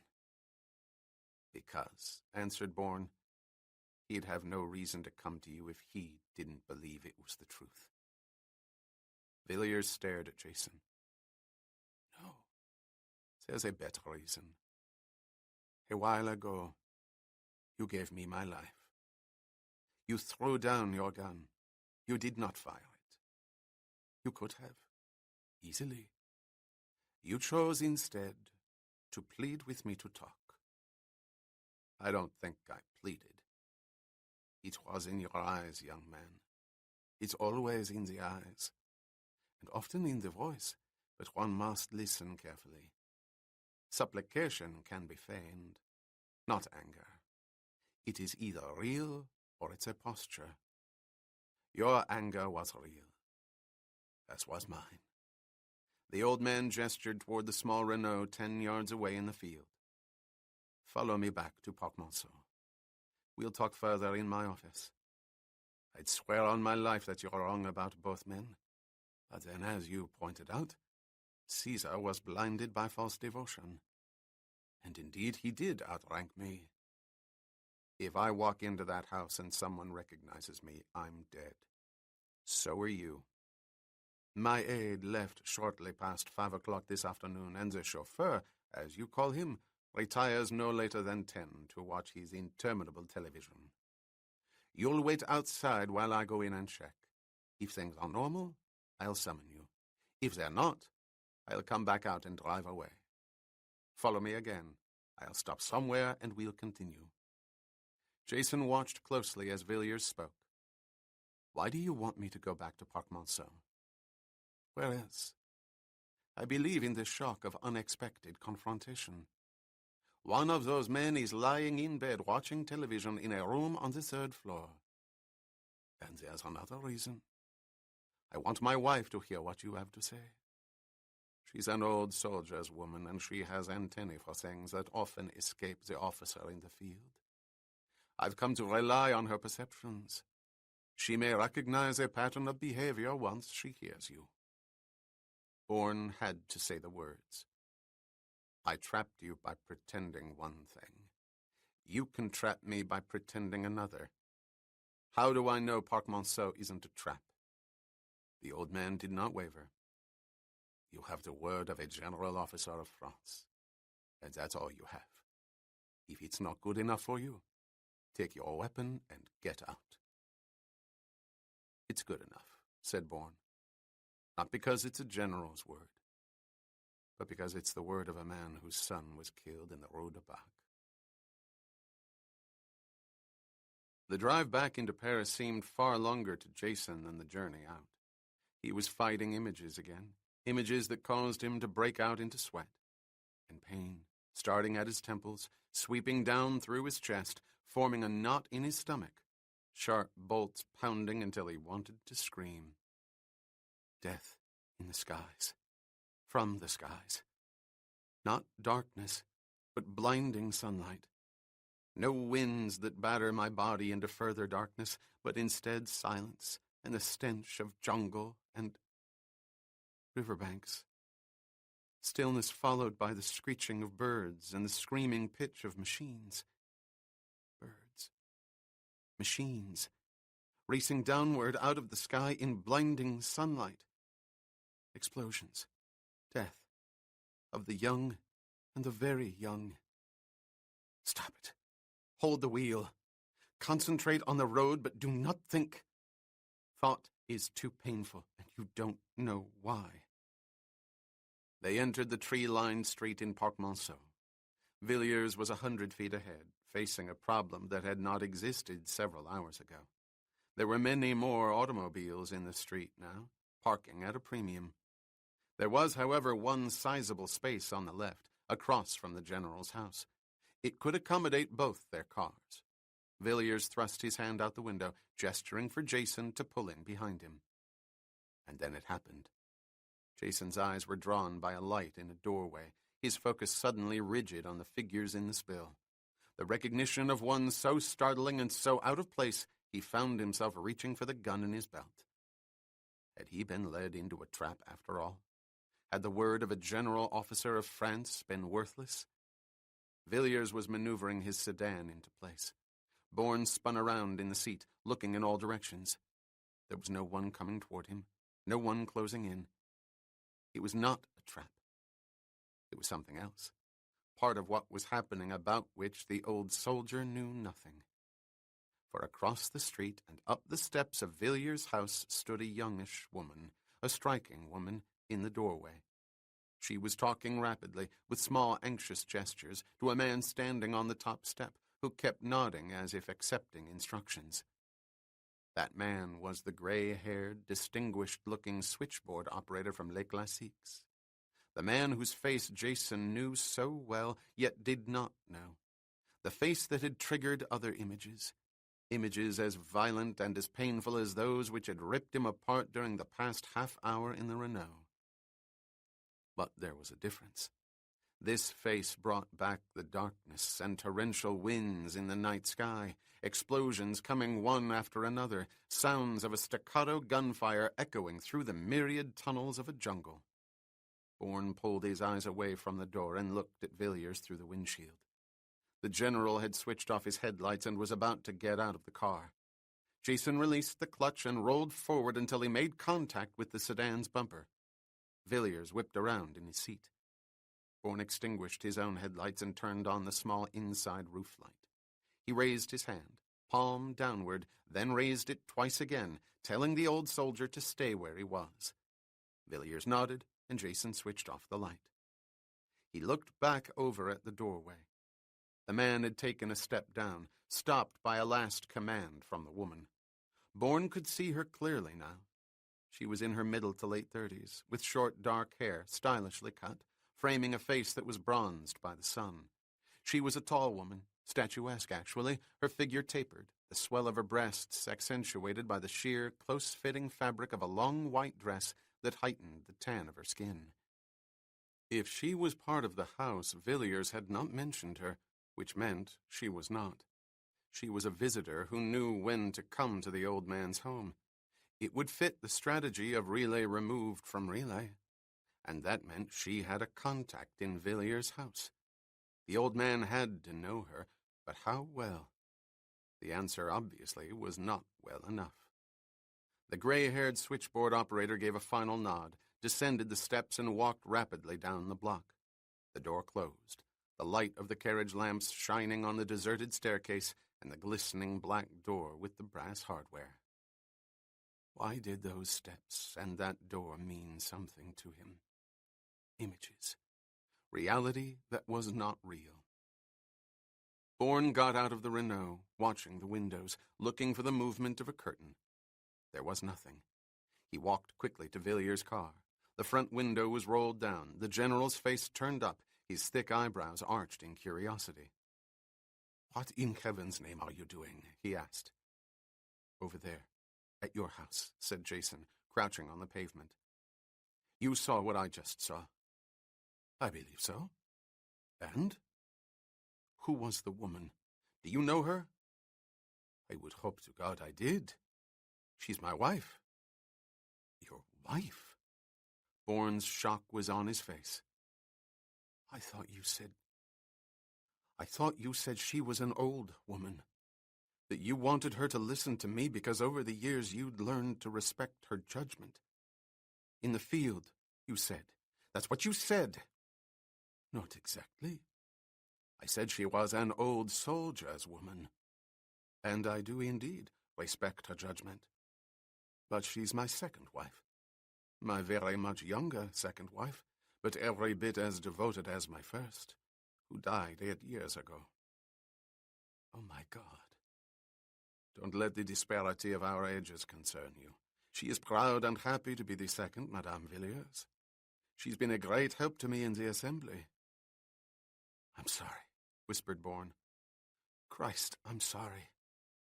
What about? You mistook her for someone else? People frequently do. She's a stunning girl. I'm quite proud of her. Villiers opened the door as Jason stood up on the pavement. You wait here, said the general. I'll go inside and check. If everything's normal, I'll open the door and signal you. If it isn't, I'll come back to the car and we'll drive away. Bourne remained motionless in front of Villiers, preventing the old man from stepping forward. General, I've got to ask you something. I'm not sure how, but I have to.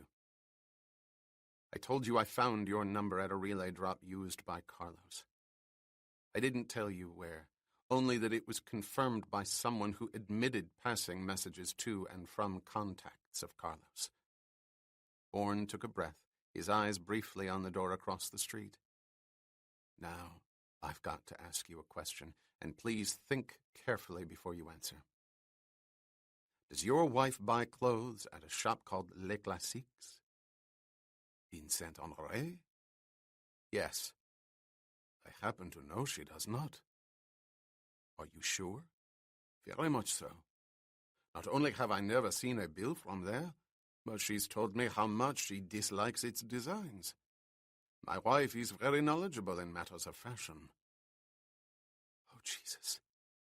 What? General, I can't go inside that house. No matter what you find, I can't go in there. Why not? What are you saying? The man on the steps who was talking to your wife. He's from the drop. It's Les Classiques. He's a contact to Carlos. The blood drained from André Villiers' face. He turned and stared across the tree-lined street at his house, at the glistening black door and the brass fittings that reflected the light of the carriage lamps.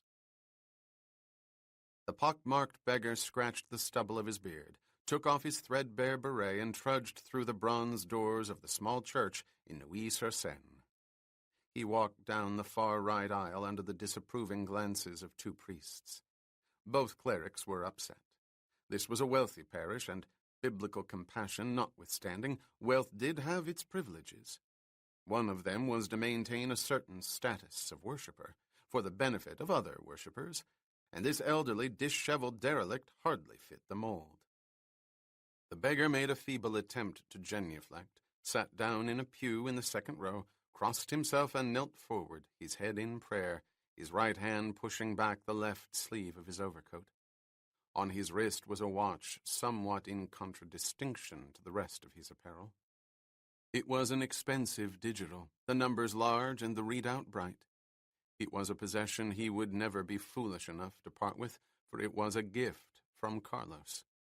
He had once been 25 minutes late for confession, upsetting his benefactor, and had no other excuse but the lack of an accurate timepiece. During their next appointment, Carlos had pushed it beneath the translucent scrim separating sinner from holy man. It was the hour and the minute. The beggar rose and walked toward the second booth on the right. He parted the curtain and went inside. Angelus Domini. Angelus Domini, child of God. The whisper from behind the black cloth was harsh. Are your days comfortable? They are made comfortable? Very well, interrupted the silhouette. What did you bring me? My patience draws to an end. I pay thousands, hundreds of thousands, for incompetence and failure. What happened in Montrouge? Who was responsible for the lies that came from the embassy in the Montagne? Who accepted them? The Auberge du Coin was a trap, yet not one for killing. It is difficult to know exactly what it was. If the attaché named Corbelier repeated lies, our people are convinced he was not aware of it. He was duped by the woman. He was duped by Cain. Bourne traces each source, feeding each false information, thus exposing each and confirming the exposure. But why? To whom? We know what and who he is now, but he relays nothing to Washington. He refuses to surface. To suggest an answer, said the beggar, I would have to go back many years. But it's possible he wants no interference from his superiors. American intelligence has its share of vacillating autocrats, rarely communicating fully with each other. In the days of the Cold War, money was made selling information 3 and 4 times over to the same stations. Perhaps Kane waits until he thinks there is only one course of action to be taken, no differing strategies to be argued by those above. Age hasn't dulled your sense of maneuver, old friend. It's why I called upon you. Or perhaps, continued the beggar, he really has turned. It's happened. I don't think so, but it doesn't matter. Washington thinks he has. The monk is dead. They're all dead at Treadstone. Kane is established as the killer. The monk, said the beggar. A name from the past. He was active in Berlin, in Vienna. We knew him well, healthier for it from a distance. There's your answer, Carlos. It was always the monk's style to reduce the numbers to as few as possible. He operated on the theory that his circles were infiltrated, compromised. He must have ordered Kane to report only to him. It would explain Washington's confusion, the months of silence. Would it explain ours? For months there was no word, no activity. A score of possibilities. Illness, exhaustion, brought back for new training, even to spread confusion to the enemy. The monk had a cathedral full of tricks. Yet before he died, he said to an associate that he did not know what had happened, that he wasn't even certain the man was Kane. Who was the associate? A man named Gillette. He was our man, but Abbott couldn't have known it. Another possible explanation. The monk had an instinct about such men. It was said in Vienna that David Abbott would distrust Christ on the mountain and look for a bakery. It's possible. Your words are comforting. You look for things others do not look for. I've had far more experience. I was once a man of stature. Unfortunately, I pieced away the money.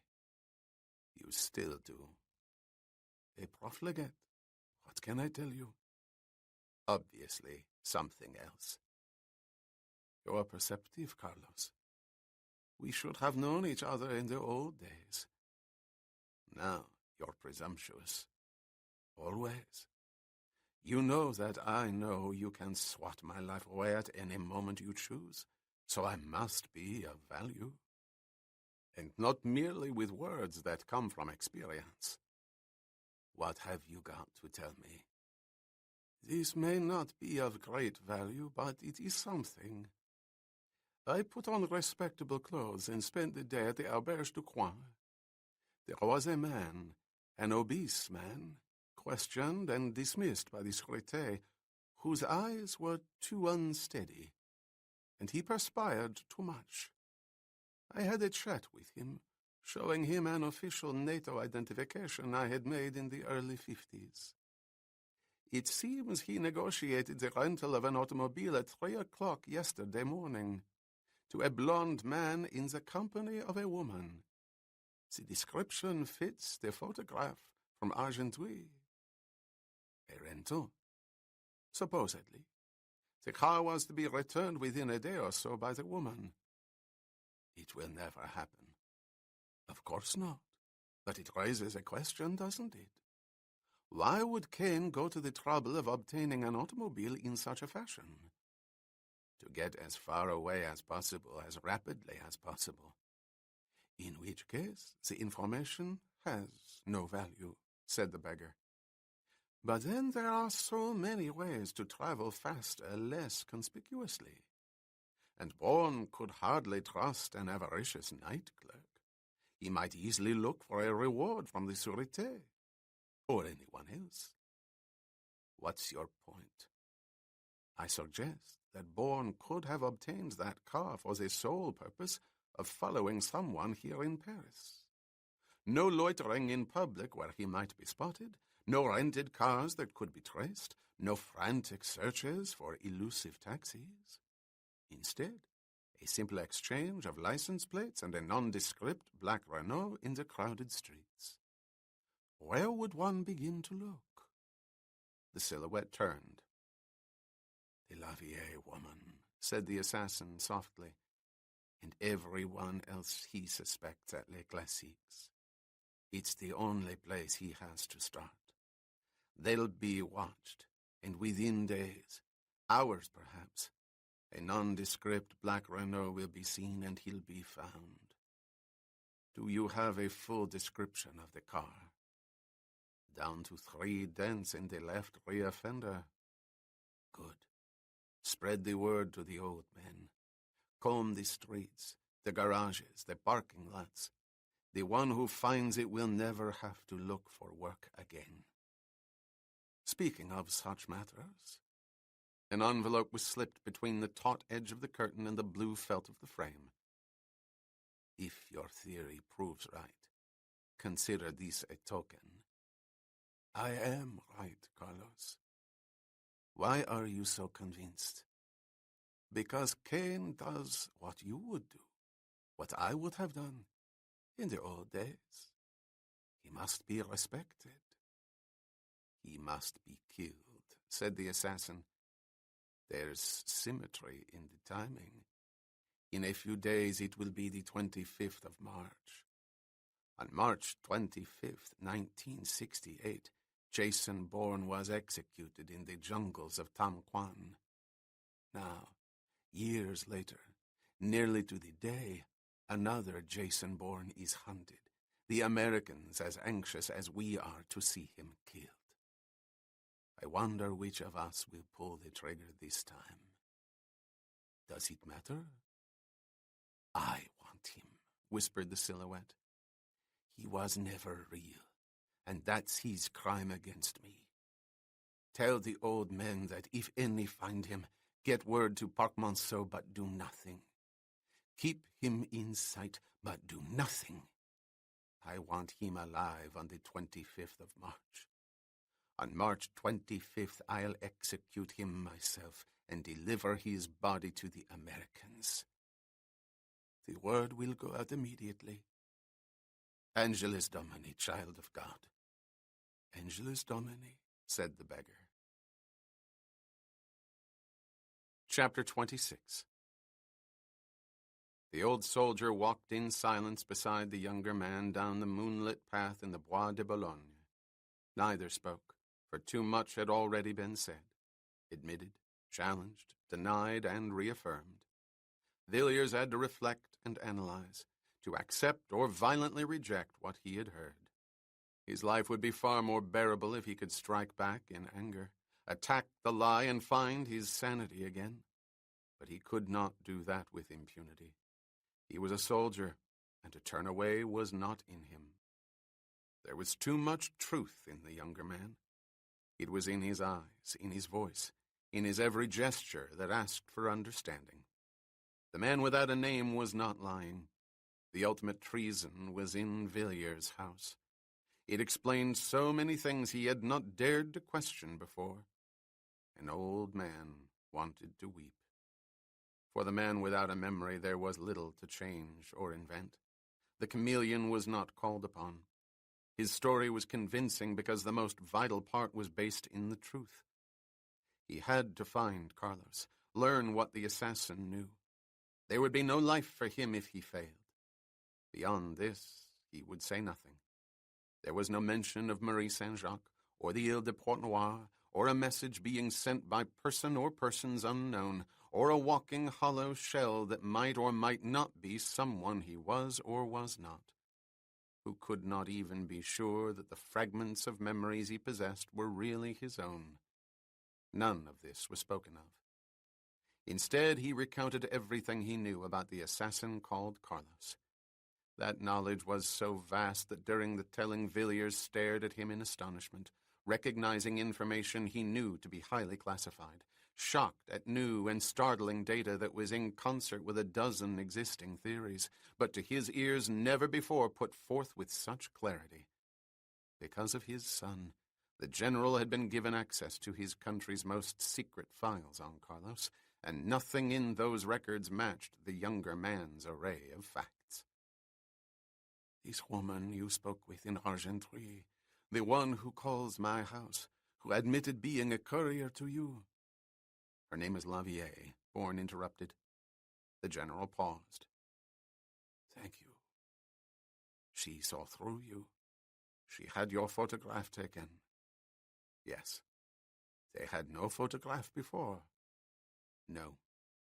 So as you hunt Carlos, he in turn hunts you. But you have no photograph. You only know 2 couriers, one of which was at my house. Yes. Speaking with my wife. Yes. The old man turned away. The period of silence had begun. They came to the end of the path, where there was a miniature lake.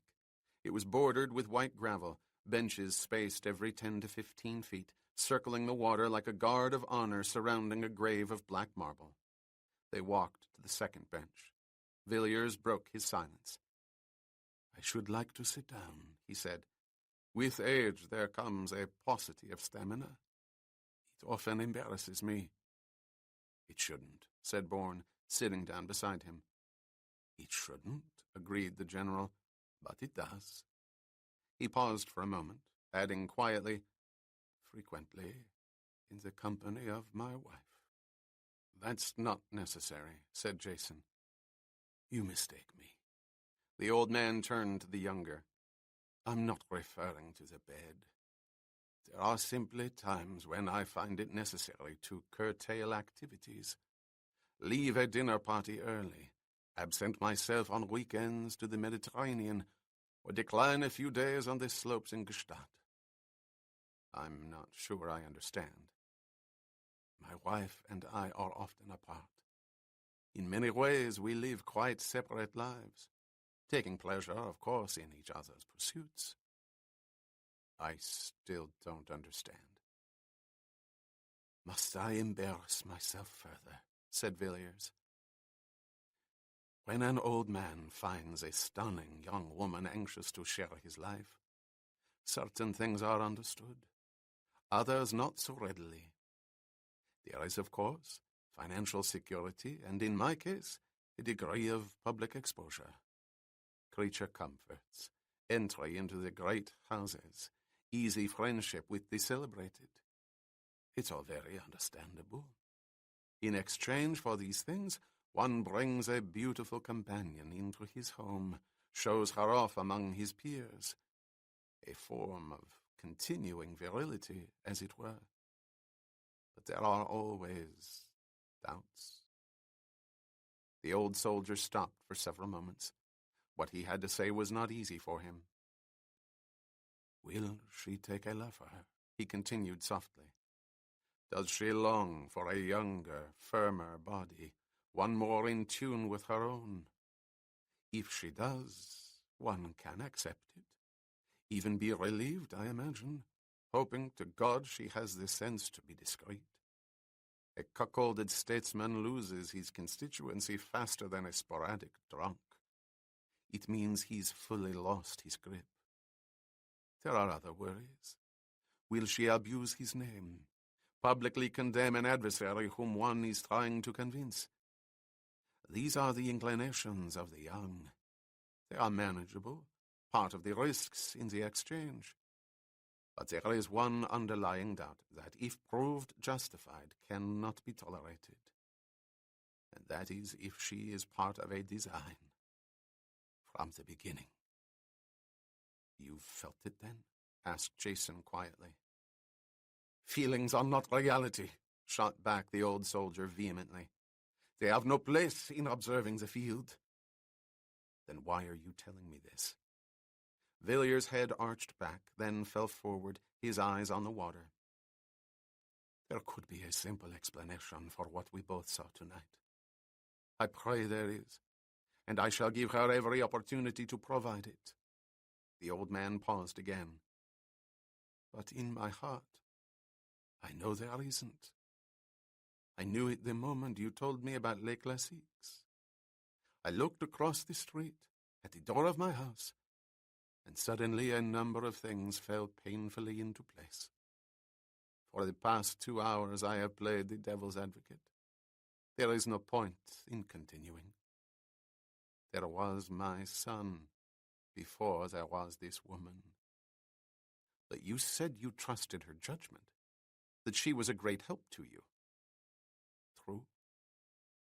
You see, I wanted to trust her, desperately wanted to trust her. The easiest thing in the world is to convince yourself that you're right. As one grows old, it is easier still. What fell into place for you? The very help she gave me, the very trust I placed in her." Villiers turned and looked at Jason. "You have extraordinary knowledge about Carlos. I've studied those files as closely as any man alive, for I would give more than any man alive to see him caught and executed. I alone, the firing squad. And as swollen as they are, those files do not approach what you know. Yet your concentration is solely on his kills, his methods of assassination. You've overlooked the other side of Carlos. He not only sells his gun, he sells a country's secrets."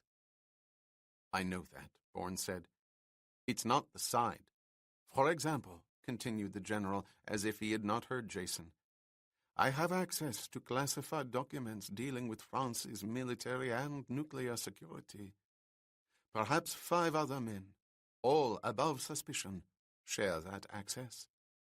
Yet, with damning regularity, we find that Moscow has learned this, Washington that, Peking something else." "You discussed those things with your wife?" asked Bourne, surprised. "Of course not. Whenever I bring such papers home, they are placed in a vault in my office. No one may enter that room except in my presence. There is only one other person who has a key. One other person who knows the whereabouts of the alarm switch. My wife. I'd think that would be as dangerous as discussing the material. Both could be forced from her. There was a reason. I'm at the age when the unexpected is a daily occurrence. I commend you to the obituary pages. If anything happened to me, she is instructed to telephone the conseiller militaire, go down to my office, and stay by that vault until the security personnel arrive." "Couldn't she simply stay by the door?" "Men of my years have been known to pass away at their desks." Villiers closed his eyes. "All along, it was she. The one house, the one place no one believed possible." "Are you sure?" "More than I dare admit to myself. She was the one who insisted on the marriage. I repeatedly brought up the disparity of our ages, but she would have none of it. It was the years together, she claimed, not those that separated our birth dates. She offered to sign an agreement renouncing any claims to the Villiers estate, and of course, I would have none of that, for it was proof of her commitment to me. The adage is quite right. The old fool is the complete fool. Yet there were always the doubts. They came with the trips, with the unexpected separations. Unexpected. She has many interests, forever demanding her attention. A Franco-Swiss museum in Grenoble, a fine arts gallery in Amsterdam, a monument to the resistance in Boulogne-sur-Mer, an idiotic oceanography conference in Marseille. We had a heated argument over that one. I needed her in Paris. There were diplomatic functions I had to attend and wanted her with me. She would not stay. It was as though she were being ordered to be here and there and somewhere else at a given moment. Grenoble, near the Swiss border, an hour from Zurich. Amsterdam, Boulogne-sur-Mer, on the Channel, an hour from London. Marseille? Carlos. When was the conference in Marseille? Asked Jason. Last August, I believe. 'Twas the latter part of the month. On August 26th, at 5 o'clock in the afternoon, Ambassador Howard Leland was assassinated on the Marseille waterfront. Yes, I know, said Villiers. You spoke of it before. I mourn the passing of the man, not his judgments.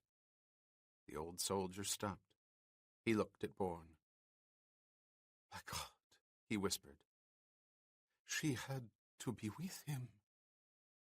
Carlos summoned her, and she came to him. She obeyed. I never went this far, said Jason. I swear to you I thought of her as a relay. A blind relay. I never went this far. Suddenly, from the old man's throat came a scream, deep and filled with agony and hatred. He brought his hands to his face, his head arched back once again in the moonlight, and he wept. Bourne did not move. There was nothing he could do. I'm sorry, he said. The general regained control. And so am I, he replied finally. I apologize. No need to. I think there is. We will discuss it no further. I shall do what has to be done. Which is? The soldier sat erect on the bench, his jaw firm. You can ask that? I have to ask it. Having done what she's done is no different from having killed the child of mine she did not bear. She pretended to hold his memory dear, yet she was and is an accomplice to his murder. And all the while she committed a second treason against the nation I have served throughout my life. You're going to kill her? I'm going to kill her. She will tell me the truth, and she will die. She'll deny everything you say. I doubt it. That's crazy. Young man, I've spent over half a century trapping and fighting the enemies of France, even when they were Frenchmen. The truth will be heard. What do you think she's going to do? Sit there and listen to you and calmly agree that she's guilty? She'll do nothing calmly. But she'll agree. She'll proclaim it. Why would she? Because when I accuse her, she'll have the opportunity to kill me. When she makes the attempt, I will have my explanation, won't I? You'd take that risk. I must take it. Suppose she doesn't make the attempt, doesn't try to kill you. That would be another explanation, Villiers said. In that unlikely event, I should look to my flanks if I were you, monsieur. He shook his head. It will not happen. We both know it. I far more clearly than you. Listen to me, insisted Jason. You say there was your son first. Think of him. Go after the killer, not the accomplice. She's an enormous wound for you, but he's a greater wound. Get the man who killed your son. In the end, you'll get both. Don't confront her, not yet. Use what you know against Carlos. Hunt him with me. No one's ever been this close. You ask more than I can give, said the old man. Not if you think about your son. If you think of yourself, it is, but not if you think of the Rue de Bac. You are excessively cruel, monsieur. I'm right, and you know it. A high cloud floated by in the night sky, briefly blocking the light of the moon. Darkness was complete. Jason shivered. The old soldier spoke, resignation in his voice. Yes, you are right, he said. Excessively cruel and excessively right. It's the killer, not the whore, who must be stopped. How do we work together? Hunt together. Bourne closed his eyes briefly in relief. Don't do anything. Carlos has to be looking for me all over Paris. I've killed his men, uncovered a drop, found a contact. I'm too close to him.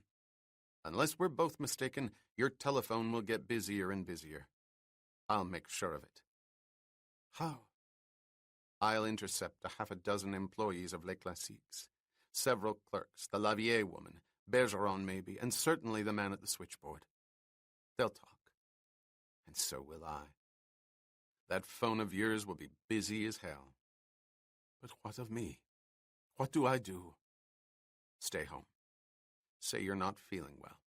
And whenever that phone rings, stay near whoever else answers. Listen to the conversation. Try to pick up codes. Question the servants as to what was said to them. You could even listen in. If you hear something, fine, but you probably won't. Whoever's on the line will know you're there. Still, you'll frustrate the relay. And depending upon where your wife is, the whore is, broke in the old soldier. In Carlos' hierarchy, we might even force him to come out. Again, how? His lines of communication will be disrupted. The secure, unthinkable relay will be interfered with. He'll demand a meeting with your wife. He would hardly announce the whereabouts. He has to tell her. Bourne paused, another thought coming into focus. If the disruption is severe enough, there'll be that one phone call, or that one person you don't know coming to the house, and shortly after, your wife will tell you she has to go somewhere. When it happens, insist she leave a number where she can be reached. Be firm about it. You're not trying to stop her from going, but you must be able to reach her.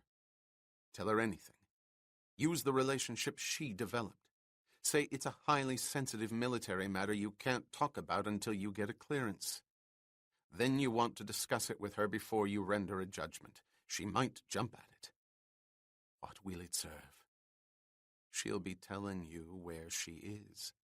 Maybe where Carlos is. If not Carlos, certainly others closer to him. Then reach me. I'll give you a hotel and a room number. The name on the registry is meaningless. Don't bother about it. Why don't you give me your real name? Because if you ever mentioned it, consciously or unconsciously, you'd be dead. I'm not senile. No, you're not. But you're a man who's been hurt very badly. As badly as a person can be hurt, I think. You may risk your life. I won't. You're a strange man, monsieur. Yes. If I'm not there when you call, a woman will answer. She'll know where I am.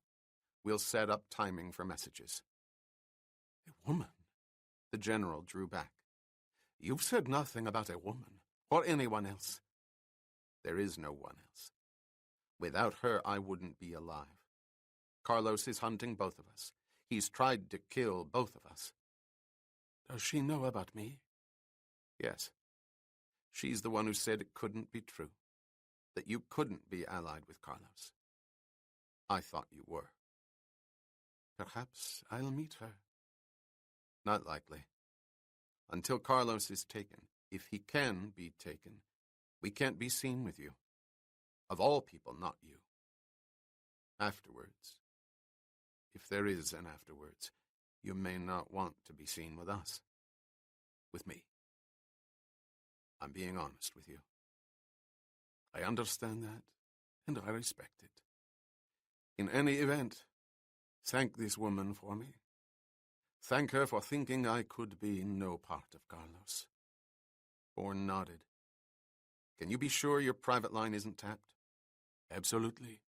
It is swept on a regular basis. All the telephones restricted by the conseiller are. Whenever you expect a call from me, answer the phone and clear your throat twice. I'll know it's you. If for any reason you can't talk, tell me to call your secretary in the morning. I'll call back in 10 minutes. What's the number? Villiers gave it to him. Your hotel? Asked the general.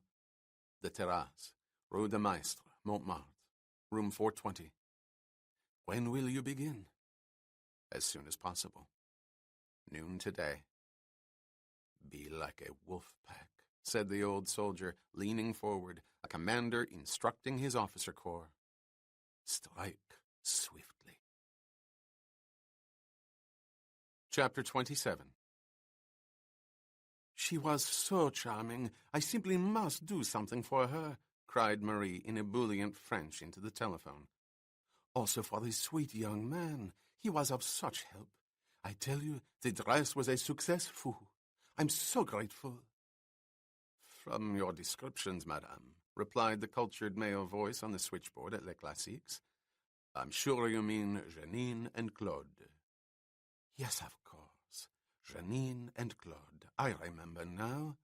I'll drop each a note with a token of my thanks. Would you by any chance know their last names? I mean, it seems so crass to address envelopes simply to Janine and Claude. Rather like sending missives to servants, don't you think? Could you ask Jacqueline? It's not necessary, madame. I know them. And may I say that madame is as sensitive as she is generous. Janine Dolbert and Claude Aureal. Janine Dolbert and Claude Aureal, repeated Marie, looking at Jason. Janine is married to that cute pianist, isn't she? I don't believe Mademoiselle Dolbert is married to anyone. Of course, I'm thinking of someone else. If I may, madame, I didn't catch your name. How silly of me. Marie thrust the phone away and raised her voice. Darling, you're back, and so soon. That's marvelous. I'm talking to those lovely people at Les Classiques. Yes, right away, my dear. She pulled the phone to her lips. Thank you so much. You've been very kind. She hung up. How'd I do? If you ever decide to get out of economics, said Jason, poring through the Paris telephone book, go into sales. I bought every word you said. Were the descriptions accurate? To a cadaver and a very limp wrist. Nice touch, the pianist. It struck me that if she were married, the phone would be in her husband's name. It isn't, interrupted Bourne. Here it is. Dolbert, Janine, Rue Losarand. Jason wrote down the address. Aureal. That's with an O. Like the bird, isn't it? Not A-U. I think so. Marie lit a cigarette. You're really going to go to their homes? Bourne nodded. If I pick them up in Saint-Honoré, Carlos will have it watched. What about the others? Lavier, Bergeron, whoever he is on the switchboard?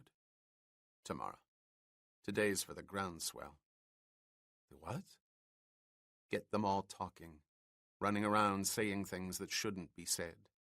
By closing time, word will be spread through the store by Dolbert and Aureal. I'll reach 2 others tonight. They'll call Lavier and the man at the switchboard. We'll have the first shockwave, and then the second. The general's phone will start ringing this afternoon. By morning, the panic should be complete. 2 questions, said Marie, getting up from the edge of the bed and coming toward him. How are you going to get 2 clerks away from Les Classiques during store hours? And what people will you reach tonight? Nobody lives in a deep freeze, replied Bourne, looking at his watch. Especially in haute couture. It's 11:15 now.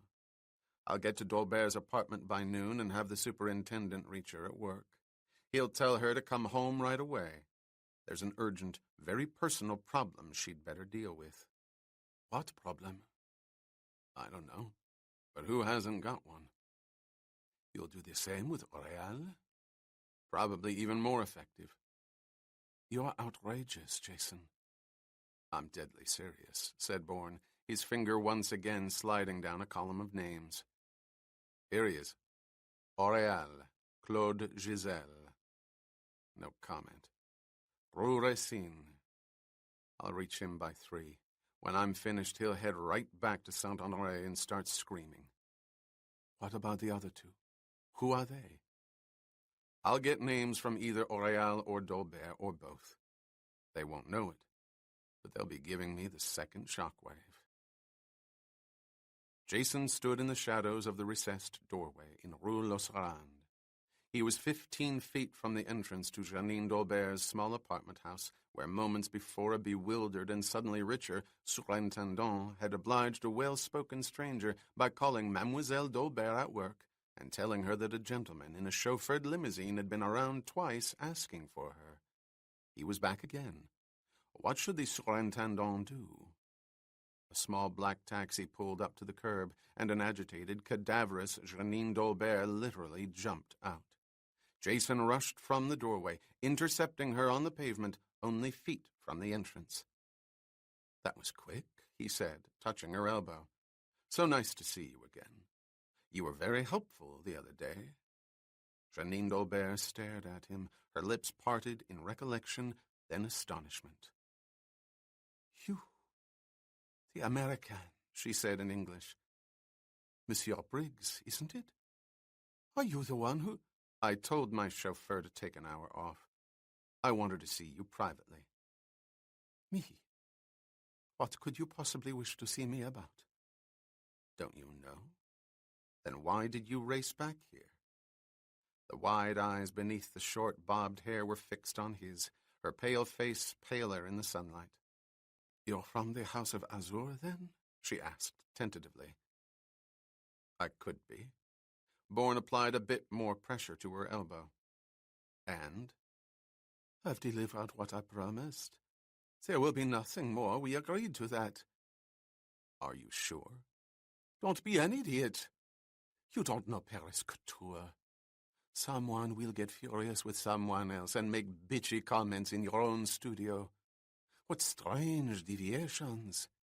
And when the fall line comes out, with you parading half of Bergeron's designs before he does, how long do you think I can stay at Les Classiques? I'm Lavier's number 2 girl, one of the few who has access to her office. You'd better take care of me as you promised, in one of your Los Angeles shops." "Let's take a walk," said Jason, gently propelling her. "You've got the wrong man, Janine. I've never heard of the House of Azur, and haven't the slightest interest in stolen designs, except where the knowledge can be useful." "Oh, my God." "Keep walking." Bourne gripped her arm. "I said I wanted to talk to you." "About what? What do you want from me? How did you get my name?" The words came rapidly now, the phrases overlapping. "I took an early lunch hour and must return at once. We are very busy today. Please, you're hurting my arm." "Sorry." "What I said, it was foolishness. A lie. On the floor, we've heard rumors. I was testing you. That's what I was doing. I was testing you." "You're very convincing. I'll accept that. I'm loyal to Les Classiques. I've always been loyal." "It's a fine quality, Janine. I admire loyalty. I was saying that the other day to— what's his name? That nice fellow on the switchboard. What is his name? I forget." "Philippe," said the sales clerk, frightened, obsequious. "Philippe d'Anjou." "That's it. Thank you." They reached a narrow cobblestone alleyway between 2 buildings. Jason guided her into it. "Let's step in here for a moment, just so we're off the street. Don't worry, you won't be late. I'll only take a few minutes of your time."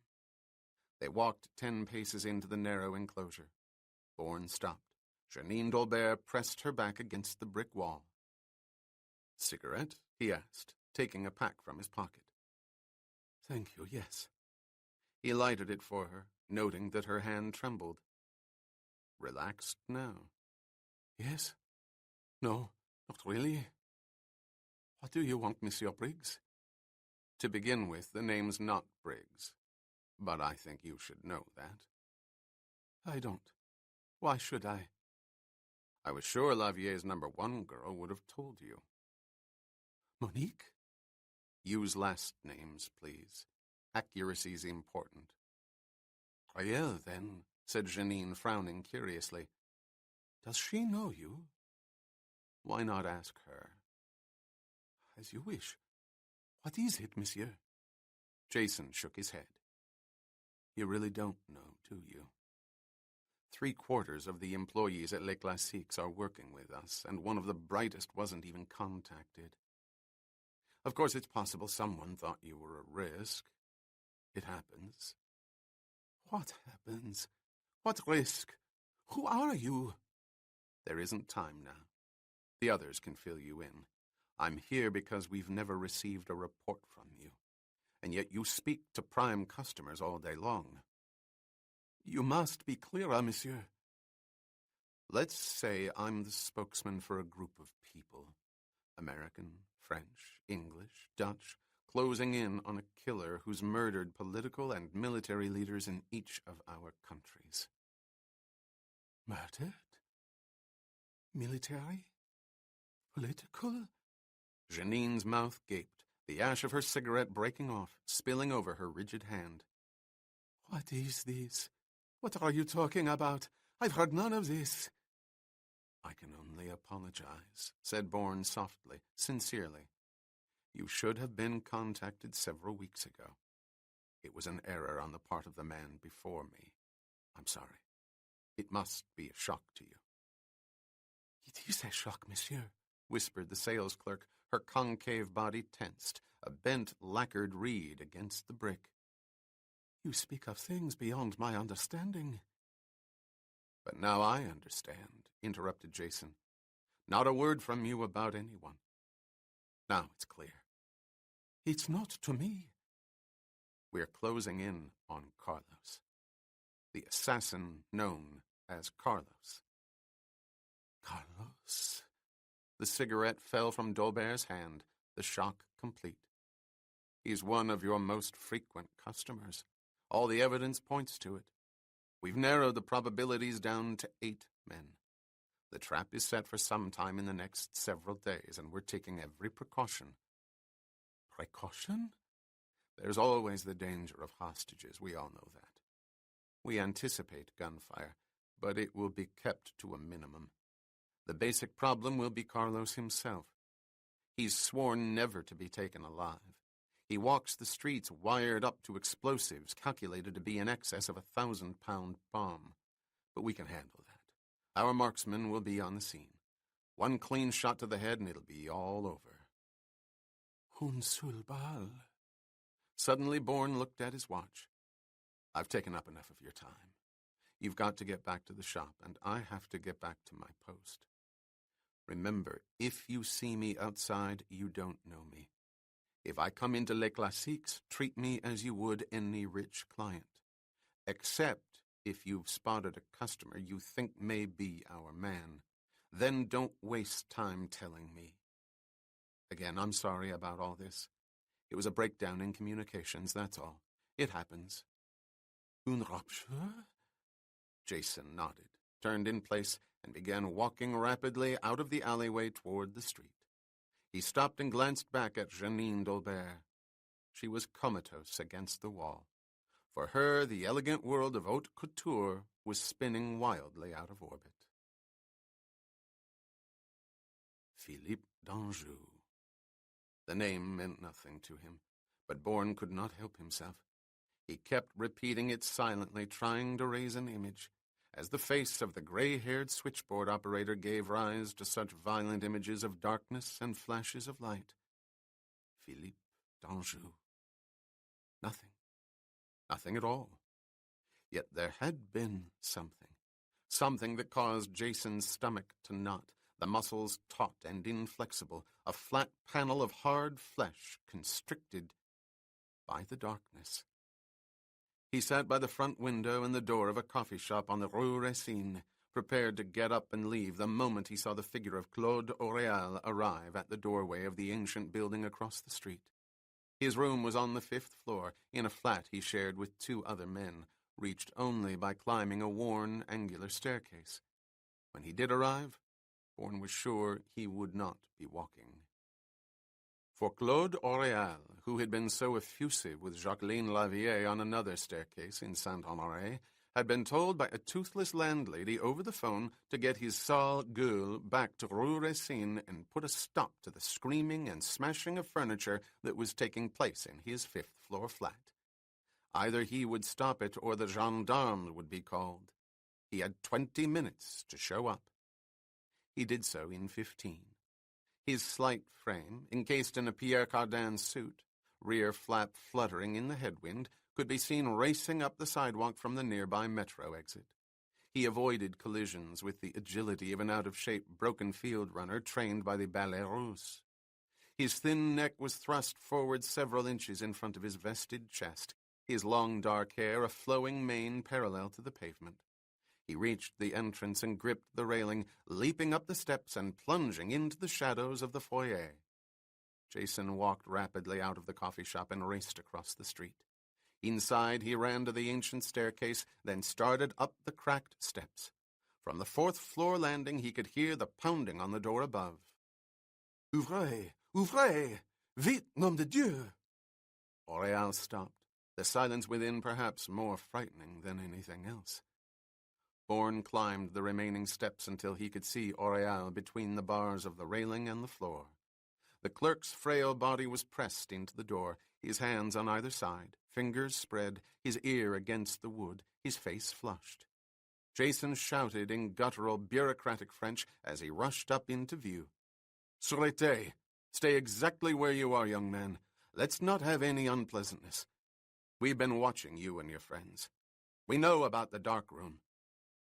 "No," screamed Aureal. "It has nothing to do with me. I swear it. Dark room?"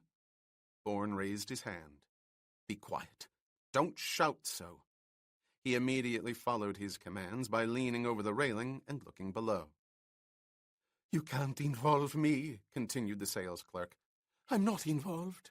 I've told them over and over again to get rid of it all. One day they'll kill themselves. Drugs are for idiots. My God, it's quiet. I think they're dead." Jason stood up from the railing and approached Aureal, his palms raised. "I told you to shut up," he whispered harshly. "Get inside there and be quiet. This was all for the benefit of that old bitch downstairs." The sales clerk was transfixed, his panic suspended in silent hysteria. "What?" "You've got a key," said Bourne. "Open up and get inside." "It's bolted," replied Aureal. "It's always bolted during these times." "You damn fool, we had to reach you. We had to get you here without anyone knowing why. Open that door. Quickly." Like the terrified rabbit he was, Claude Aureal fumbled in his pocket and found the key. He unlocked the door and pushed it open as a man might entering a storage vault filled with mutilated corpses. Bourne propelled him through the doorframe, stepped inside, and closed the door. What could be seen of the flat belied the rest of the building. The fair-sized living room was filled with sleek, expensive furniture, dozens of red and yellow velvet pillows scattered about on couches, chairs, and the floor. It was an erotic room, a luxurious sanctuary in the midst of debris. "I've only got a few minutes," said Jason. "No time for anything but business." "Business?" asked Aureal, his expression flat-out paralyzed. This dark room? What dark room?" "Forget it. You had something better going." "What business?" "We received word from Zurich and we want you to get it to your friend Lavier." "Madame Jacqueline? My friend?" "We can't trust the phones." "What phones? The word? What word?" "Carlos is right." "Carlos?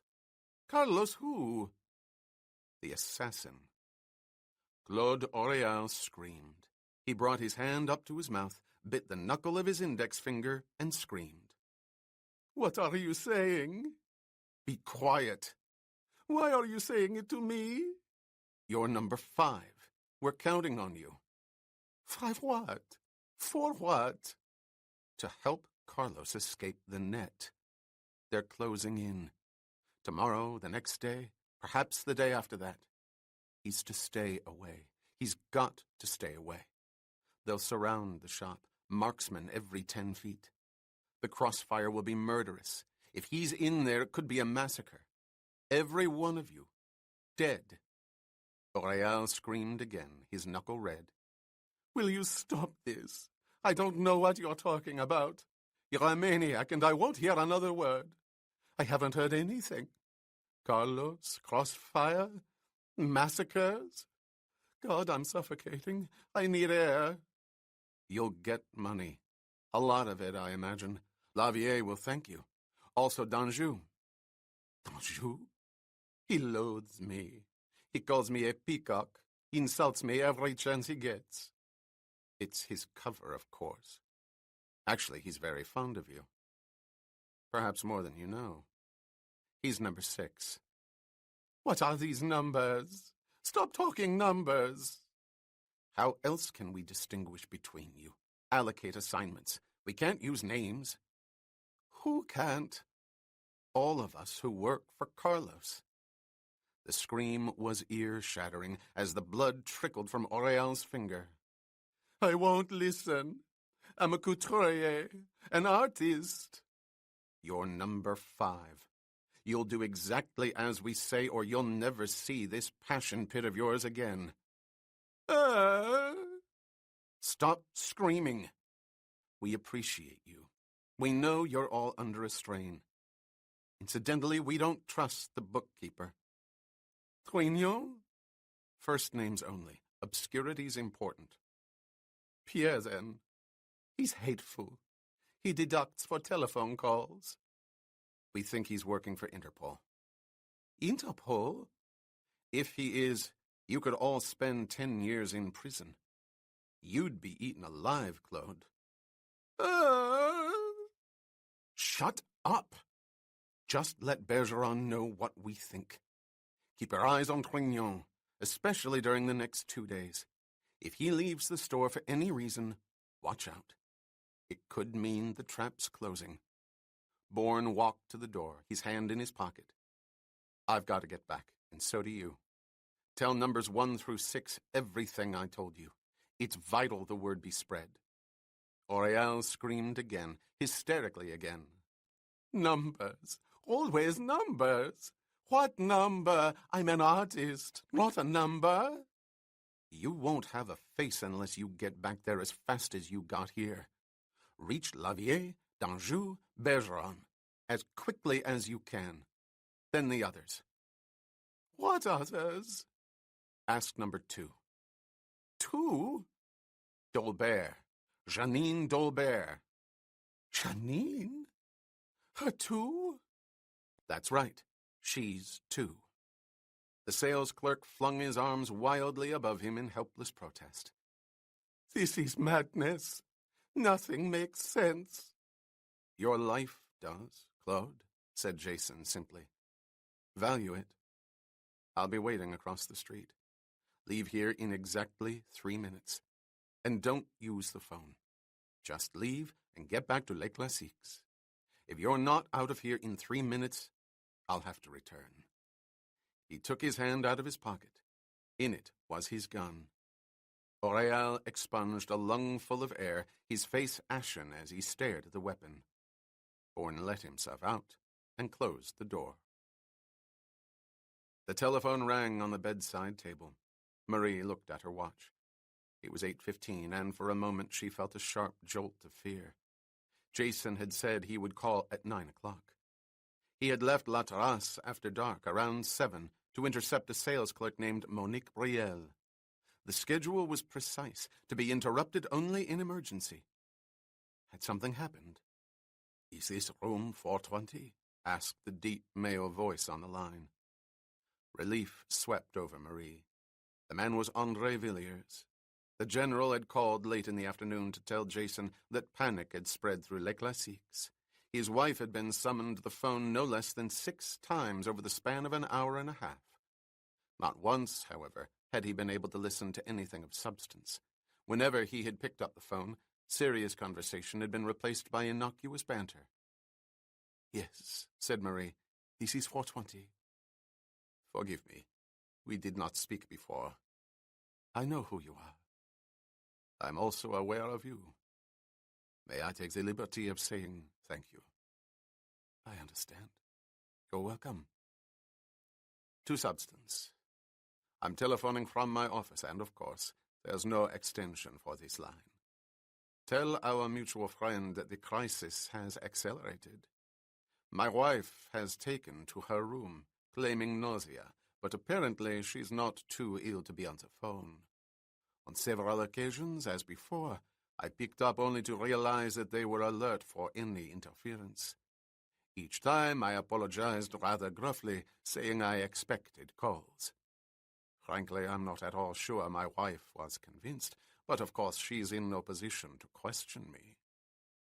I'll be blunt, mademoiselle. There is unspoken friction building between us, and beneath the surface it is violent. May God give me strength. I can only ask you to remember the objective, broke in Marie. Remember your son? Yes, said the old man quietly. My son. And the whore who claims to revere his memory. I'm sorry. It's all right. I'll convey what you've told me to our friend. He'll be calling within the hour. Please, interrupted Villiers. There's more. It's the reason I had to reach you. Twice, while my wife was on the telephone, the voices held meaning for me. The second I recognized, a face came to mind instantly. He's on a switchboard in Saint-Honoré. We know his name. What about the first? It was strange. I did not know the voice. There was no face to go with it, but I understood why it was there. It was an odd voice, half whisper, half command, an echo of itself. It was the command that struck me. You see, that voice was not having a conversation with my wife.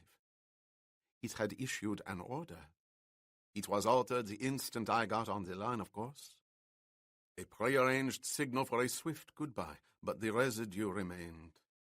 That residue, even the tone, is well known to any soldier. It is his means of emphasis. Am I being clear? I think so, said Marie gently, aware that if the old man was implying what she thought he was, the strain on him had to be unbearable. Be assured of it, mademoiselle, said the general. It was the killer pig.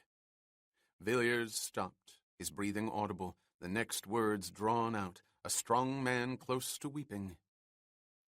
He was instructing my wife.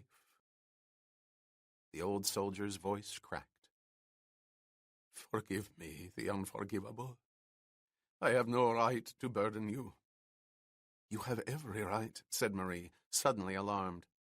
What's happening has to be terribly painful for you, made worse because you have no one to talk to. I am talking to you, mademoiselle. I shouldn't, but I am. I wish we could keep talking. I wish one of us could be with you. But that's not possible, and I know you understand that. Please, try to hold on. It's terribly important that no connection be made between you and our friend. It could cost you your life. I think perhaps I have lost it. Ça, c'est absurde, said Marie sharply, an intended slap in the old soldier's face. Vous êtes un soldat. Arrêtez ça immédiatement. C'est l'institutrice qui corrige les mauvais élèves. Vous avez bien raison. On dit que vous êtes un géant. Je le crois. There was silence on the line. Marie held her breath. When Villiers spoke, she breathed again. Our mutual friend is very fortunate. You are a remarkable woman. Not at all. I just want my friend to come back to me. There's nothing remarkable about that. Perhaps not. but I should also like to be your friend. You reminded a very old man of who and what he is, or who and what he once was, and must try to be again. I thank you for a second time. You're welcome, my friend. Marie hung up, profoundly moved and equally disturbed. She was not convinced Villiers could face the next 24 hours, and if he could not, the assassin would know how deeply his apparatus had been penetrated. He would order every contact at Les Classiques to run from Paris and disappear. Or there would be a bloodbath in Saint-Honoré, achieving the same results. If either happened, there would be no answers, no address in New York, no message deciphered, nor the sender found. The man she loved would be returned to his labyrinth, and he would leave her. Chapter 28.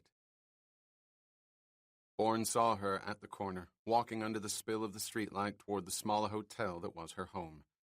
Monique Brielle, Jacqueline Lavier's #1 girl, was a harder, more sinewy version of Janine d'Aubert. He remembered seeing her at the shop. There was an assurance about her, her stride the stride of a confident woman, secure in the knowledge of her expertise. Very unflappable. Jason could understand why she was Lavier's #1. Their confrontation would be brief, the impact of the message startling, the threat inherent. It was time for the start of the second shockwave. He remained motionless and let her pass on the sidewalk, her heels clicking martially on the pavement. The street was not crowded, but neither was it deserted. There were perhaps a half-dozen people on the block. It would be necessary to isolate her, then steer her out of earshot of any who might overhear the words, for they were words that no messenger would risk being heard. He caught up with her no more than 30 feet from the entrance to the small hotel. He slowed his pace to hers, staying at her side. "Get in touch with Lavier right away," he said in French, staring straight ahead. "Pardon? What did you say? Who are you, monsieur? Don't stop. Keep walking, past the entrance.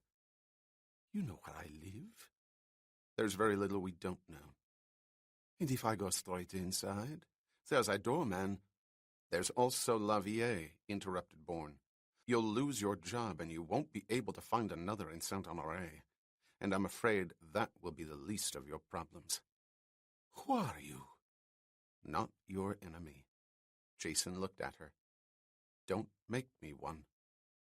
"You, the American. Janine. Claude Aureal." "Carlos," completed Bourne. "Carlos? What is this madness? All afternoon, nothing but Carlos. And numbers. Everyone has a number no one's heard of. And talk of traps and men with guns. It's crazy." "It's happening. Keep walking, please, for your own sake." She did, her stride less sure, her body stiffened, a rigid marionette uncertain of its strings. "Jacqueline spoke to us," she said, her voice intense. "She told us it was all insane, that you were out to ruin Les Classiques, that one of the other houses must have paid you to ruin us." "What did you expect her to say?" "You are a hired provocateur." She told us the truth. "Did she also tell you to keep your mouth shut? Not to say a word about any of this to anyone?" "Of course."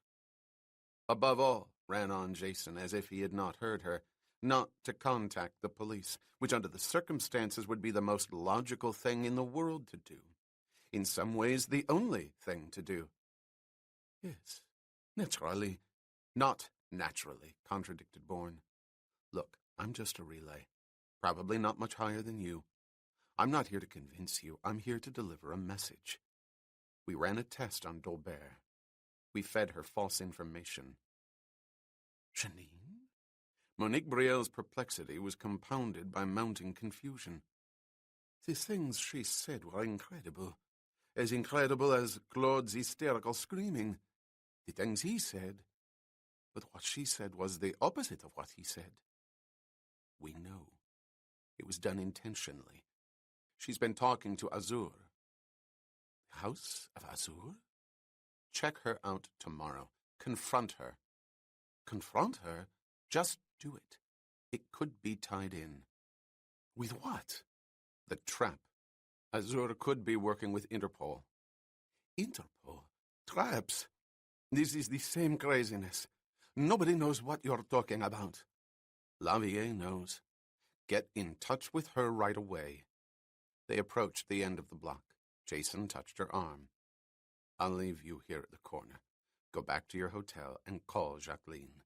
Tell her it's far more serious than we thought. Everything's falling apart. Worst of all, someone has turned. Not Dolbert, not one of the clerks, but someone more highly placed. Someone who knows everything. Turned? What does that mean?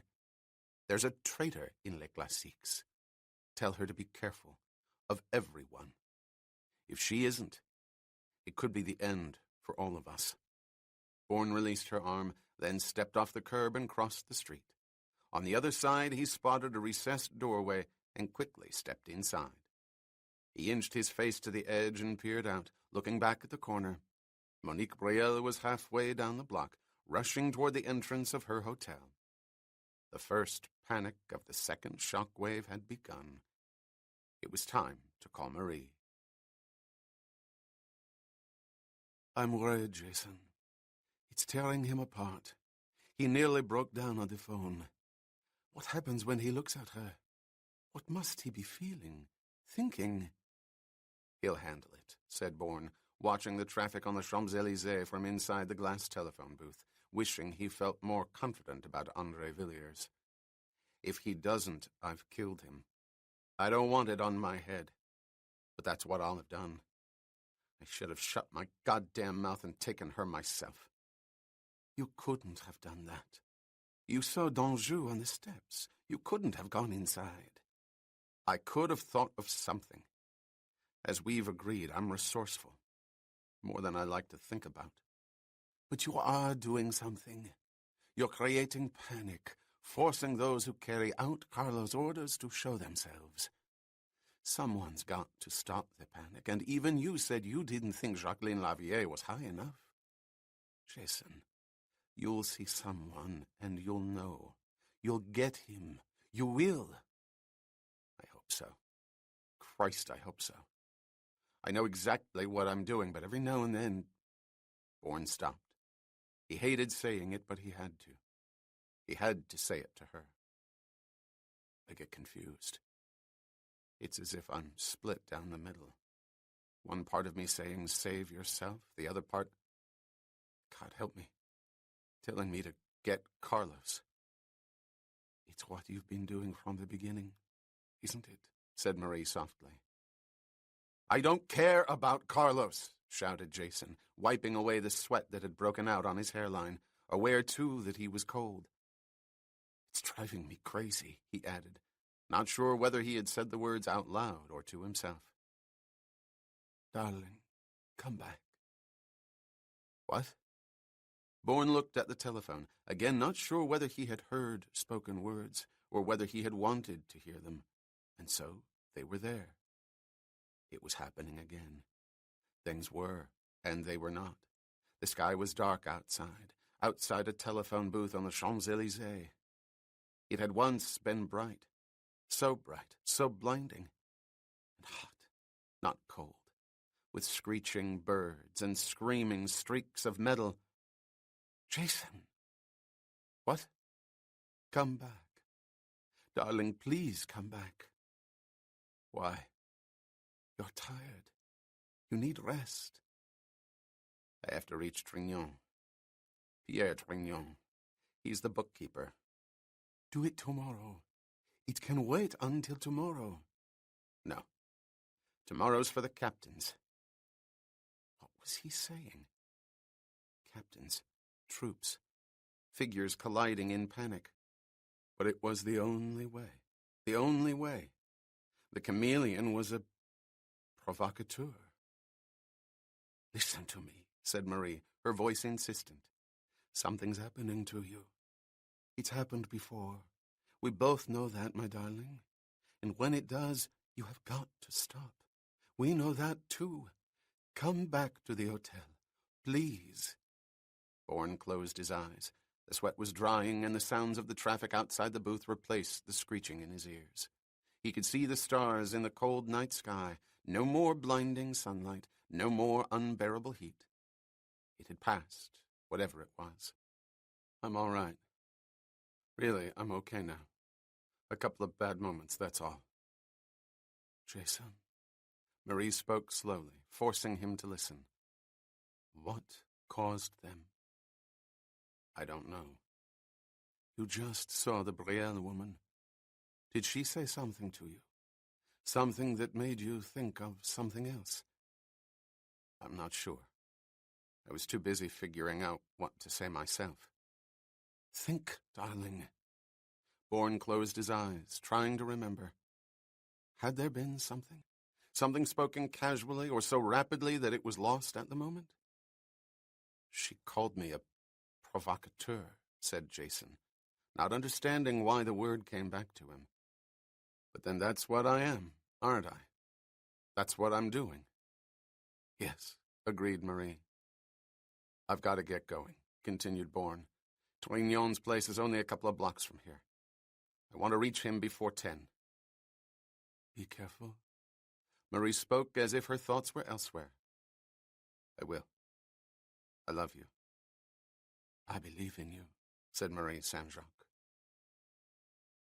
The street was quiet, the block an odd mixture of shops and flats indigenous to the center of Paris, bustling with activity during the day, deserted at night. Jason reached the small apartment house listed in the telephone directory as Pierre Trignon's residence. He climbed the steps and walked into the neat, dimly lit foyer. A row of brass mailboxes was on the right, each one above a small spoked circle through which a caller raised his voice loudly enough to identify himself. Jason ran his finger along the printed names below the slots. Monsieur Pierre Trignon, 42. He pushed the tiny black button twice. 10 seconds later, there was a crackling of static. Oui? Monsieur Trignon, s'il vous plaît. Ici? Télégramme, monsieur. Je ne peux pas quitter ma bicyclette. Télégramme? Pour moi? Pierre Trignon was not a man who often received telegrams. It was in his astonished tone. The rest of his words were barely distinguishable, but a female voice in the background was in shock, equating a telegram with all manner of horrendous disasters. Bourne waited outside the frosted glass door that led to the apartment house interior. In seconds he heard the rapid clatter of footsteps growing louder as someone, obviously Trignon, came rushing down the staircase. The door swung open, concealing Jason. A balding, heavy-set man, unnecessary suspenders creasing the flesh beneath a bulging white shirt, walked to the row of mailboxes, stopping at number 42. Monsieur Trignon? The heavy-set man spun around, his cherubic face set in an expression of helplessness. A telegram. I have a telegram, he cried. Did you bring me a telegram? I apologize for the ruse, Trignon, but it was for your own benefit. I didn't think you wanted to be questioned in front of your wife and family. Questioned? Exclaimed the bookkeeper, his thick, protruding lips curled, his eyes frightened. Me? What about? What is this? Why are you here at my home? I'm a law-abiding citizen. You work in Saint-Honoré? For a firm called Les Classiques? I do? Who are you? If you prefer, we can go down to my office, said Bourne. Who are you? I'm a special investigator for the Bureau of Taxation and Records, Division of Fraud and Conspiracy. Come along. My official car is outside. Outside? Come along. I have no jacket, no coat. My wife, she's upstairs expecting me to bring back a telegram.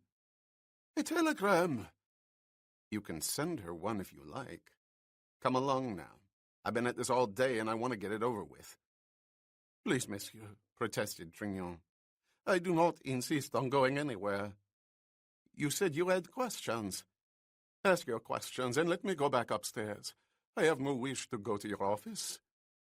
"It might take a few minutes," said Jason. "I'll ring through to my wife and tell her it's a mistake. The telegram's for old Gravet. He lives here on the first floor and can barely read. She will understand." Madame Trignon did not understand, but her shrill objections were stilled by a shriller Monsieur Trignon. "There, you see," said the bookkeeper, coming away from the mail slot, the strings of hair on his bald scalp matted with sweat. "There's no reason to go anywhere. What's a few minutes of a man's life? The television shows will be repeated in a month or two. Now what in God's name is this, monsieur? My books are immaculate, totally immaculate. Of course, I cannot be responsible for the accountant's work. That's a separate firm. He's a separate firm. Frankly, I've never liked him. He swears a great deal, if you know what I mean. But then who am I to say?" Trignon's hands were held out, palms up, his face pinched in an obsequious smile. "To begin with," said Bourne, dismissing the protestations, "do not leave the city limits of Paris. If for any reason, personal or professional, you were called upon to do so, notify us. Frankly, it will not be permitted." "Surely you're joking, monsieur." "Surely I'm not." "I have no reason to leave Paris, nor the money to do so, but to say such a thing to me is unbelievable. What have I done?" "The Bureau will subpoena your books in the morning. Be prepared." "Subpoena? For what cause? Prepared for what?" "Payments to so-called suppliers whose invoices are fraudulent. The merchandise was never received, was never meant to be received. The payments instead routed to a bank in Zurich." "Zurich? I don't know what you're talking about. I've prepared no checks for Zurich." "Not directly, we know that. But how easy it was for you to prepare them for non-existent firms. The money's paid, then wired to Zurich." "Every invoice is initialed by Madame Lavrier. I pay nothing on my own." Jason paused, frowning. "Now it's you who were joking," he said. "On my word, it's the house policy. Ask anyone. Les Classiques does not pay a sou unless authorized by Madame." "What you're saying, then, is that you take your orders directly from her." "But naturally." "Whom does she take orders from?" Trignon grinned. "It is said from God, when not the other way around." "Of course, that's a joke, monsieur." "I trust you can be more serious. Who are the specific owners of Les Classiques?" "It is a partnership, monsieur. Madame Lavrier has many wealthy friends. They have invested in her abilities. And, of course, the talents of René Bergeron." "Do these investors meet frequently? Do they suggest policy, perhaps advocate certain firms with which to do business?" "I wouldn't know, monsieur. Naturally, everyone has friends." "We may have concentrated on the wrong people," interrupted Bourne. "It's quite possible that you and Madame Lavrier, as the two directly involved with the day-to-day finances, are being used." "Used for what?" "To funnel money into Zurich, to the account of one of the most vicious killers in Europe." Trignon convulsed, his large stomach quivering as he fell back against the wall. "In the name of God, what are you saying?" "Prepare yourselves, especially you. You prepared the checks, no one else." "Only upon approval." "Did you ever check the merchandise against the invoices?" "It's not my job." "So, in essence, you issued payments for supplies you never saw." "I never see anything. Only invoices that have been initialed. I pay only on those." "You'd better find every one. You and Madame Lavrier had better start digging up every backup in your files, because the two of you, especially you, will face the charges." "Charges? What charges?" "For a lack of a specific writ, let's call it accessory to multiple homicide." "Multiple?" "Assassination. The account in Zurich belongs to the assassin known as Carlos. You Pierre Trignon and your current employer, Madame Jacqueline Lavillée, are directly implicated in financing the most sought-after killer in Europe, Ilyich Ramirez Sanchez, alias Carlos. Trignon slid down to the foyer floor, his eyes in shock, his puffed features twisted out of shape. All afternoon, he whispered. People running around, hysterical meetings in the aisles, looking at me strangely, passing my cubicle and turning their heads. Oh, my God! If I were you, I wouldn't waste a moment. Morning will be here soon, and with it, possibly the most difficult day of your life. Jason walked to the outside door and stopped, his hand on the knob. It's not my place to advise you, but if I were you, I'd reach Madame Lavillée at once. Start preparing your joint defense. It may be all you have. A public execution is not out of the question. The chameleon opened the door and stepped outside, the cold night air whipping across his face. Get Carlos. Trap Carlos. Kane is for Charlie and Delta is for Kane. False. Find a number in New York. Find Treadstone. Find the meaning of a message. Find the sender. Find Jason Bourne. Sunlight burst through the stained glass windows as the clean-shaven old man in the dated suit of clothes rushed down the aisle of the church in Neuilly-sur-Seine. The tall priest standing by the rack of novena candles watched him, struck by a feeling of familiarity. For a moment the cleric thought he had seen the man before, but could not place him. There had been a disheveled beggar yesterday, about the same size, the same... No, this old man's shoes were shined, his white hair combed neatly, and the suit of clothes, although from another decade, were of good quality. "Angelus Domini," said the old man as he parted the curtains of the confessional booth. "Enough," whispered the silhouetted figure behind the scrim. "What have you learned in Saint-Honoré?" "Little of substance, but respect for his methods." "Is there a pattern?" "Random, it would appear. He selects people who know absolutely nothing and instigates chaos through them. I would suggest no further activity at Les Classiques." "Naturally," agreed the silhouette. "But what's his purpose?" "Beyond the chaos?" asked the old man.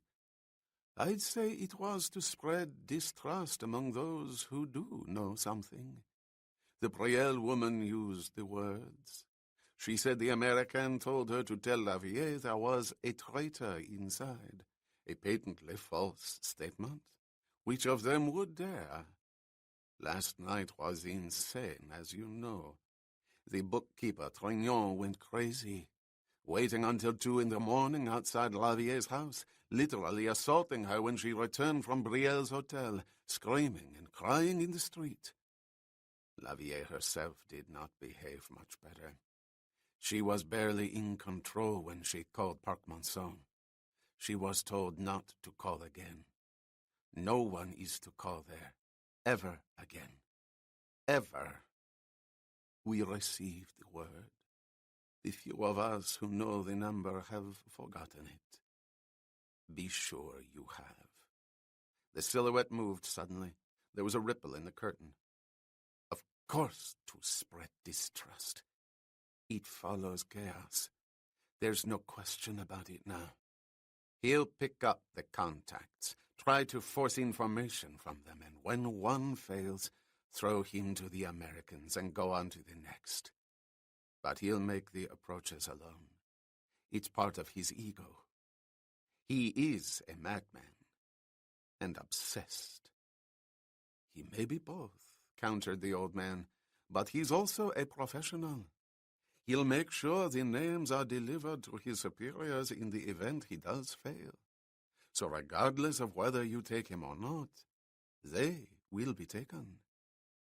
"They will be dead," said the assassin. "But not Bergeron. He's far too valuable. Tell him to head for Athens. He'll know where." Am I to assume I'm taking the place of Parc-Monceau? That would be impossible. But for the time being, you will relay my final decisions to whomever they concern. And the first person I reach is Bergeron, To Athens. yes. So Lavier and the Colonial d'Anjou are marked then? They are marked. Bait rarely survives, and they will not.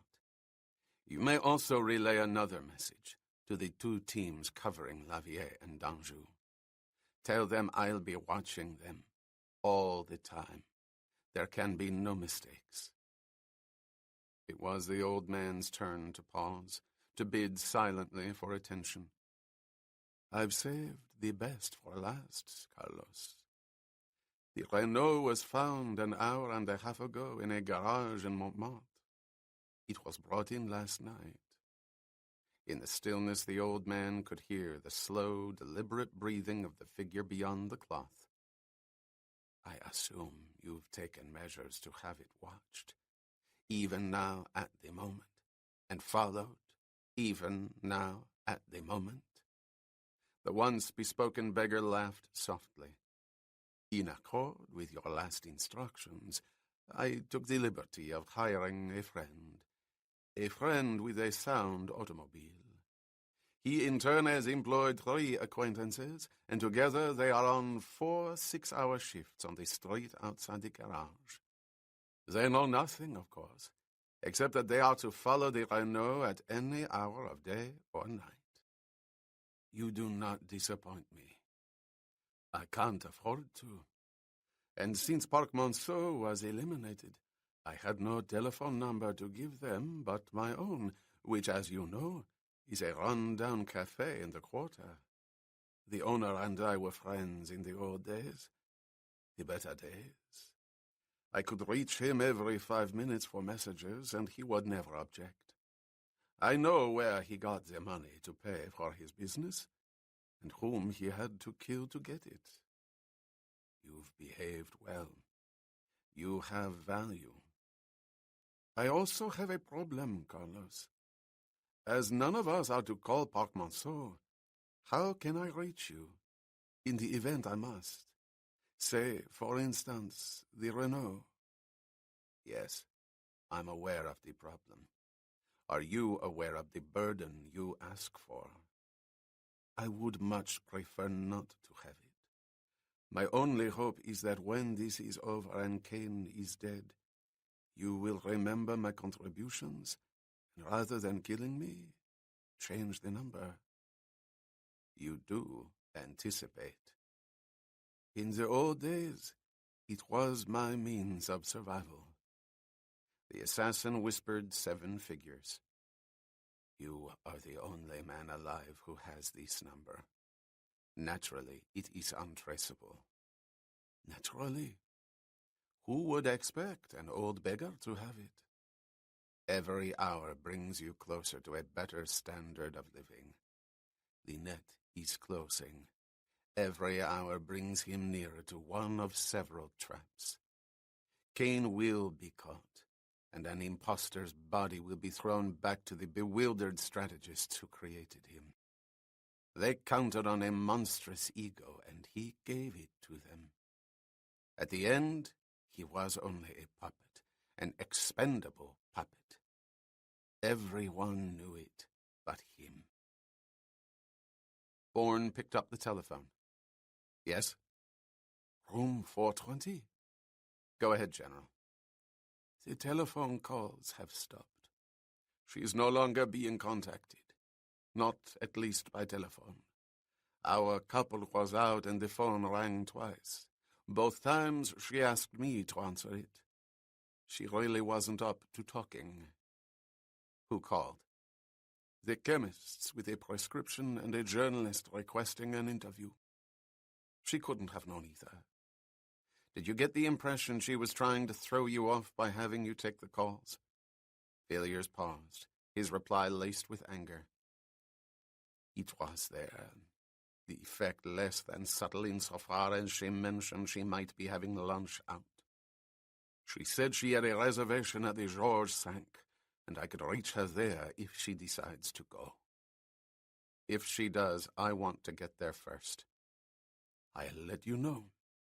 You said she's not being contacted by phone. Not at least by telephone, I think you said. Did you mean something by that? Yes. 30 minutes ago, a woman came to the house. My wife was reluctant to see her, but nevertheless did so.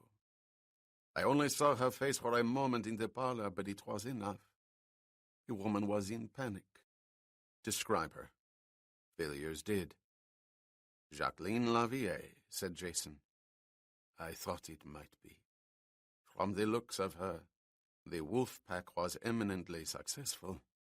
It was obvious she had not slept. Before taking her into the library, my wife told me she was an old friend in a marriage crisis. A fatuous lie. At her age, there are no crises left in marriage, only acceptance and extraction.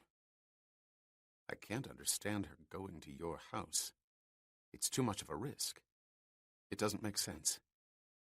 Unless she did it on her own, knowing that no further calls were to be made. These things occurred to me, said the soldier. So I felt the need of a little air, a stroll around the block.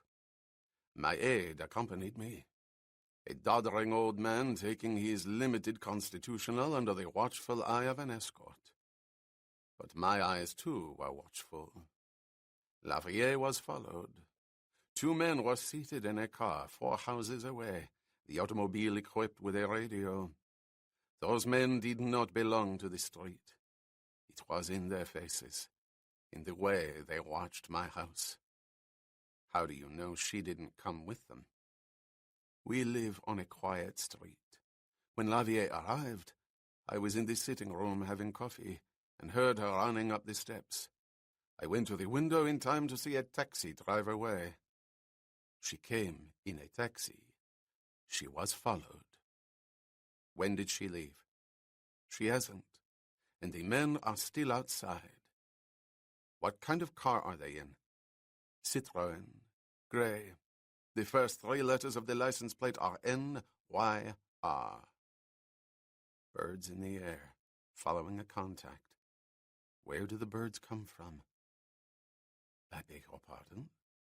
What did you say? Jason shook his head.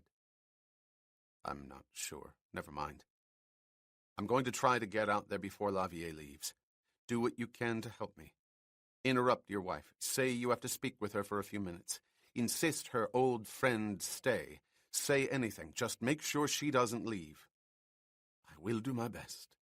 Bourne hung up and looked at Marie, standing by the window across the room. It's working. They're starting to distrust each other. Lavier went to Parc Monceau, and she was followed. They're beginning to suspect their own.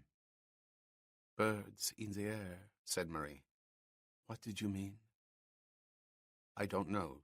It's not important. There isn't time. I think it is important, Jason. Not now.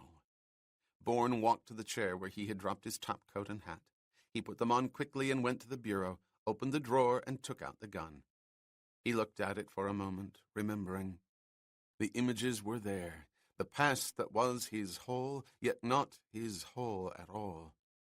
Zurich, the Bahnhofstrasse and the Carillon du Lac, the Drei Alpenhäuser and the Löwenstrasse, a filthy boarding house on the Steppdeckstrasse.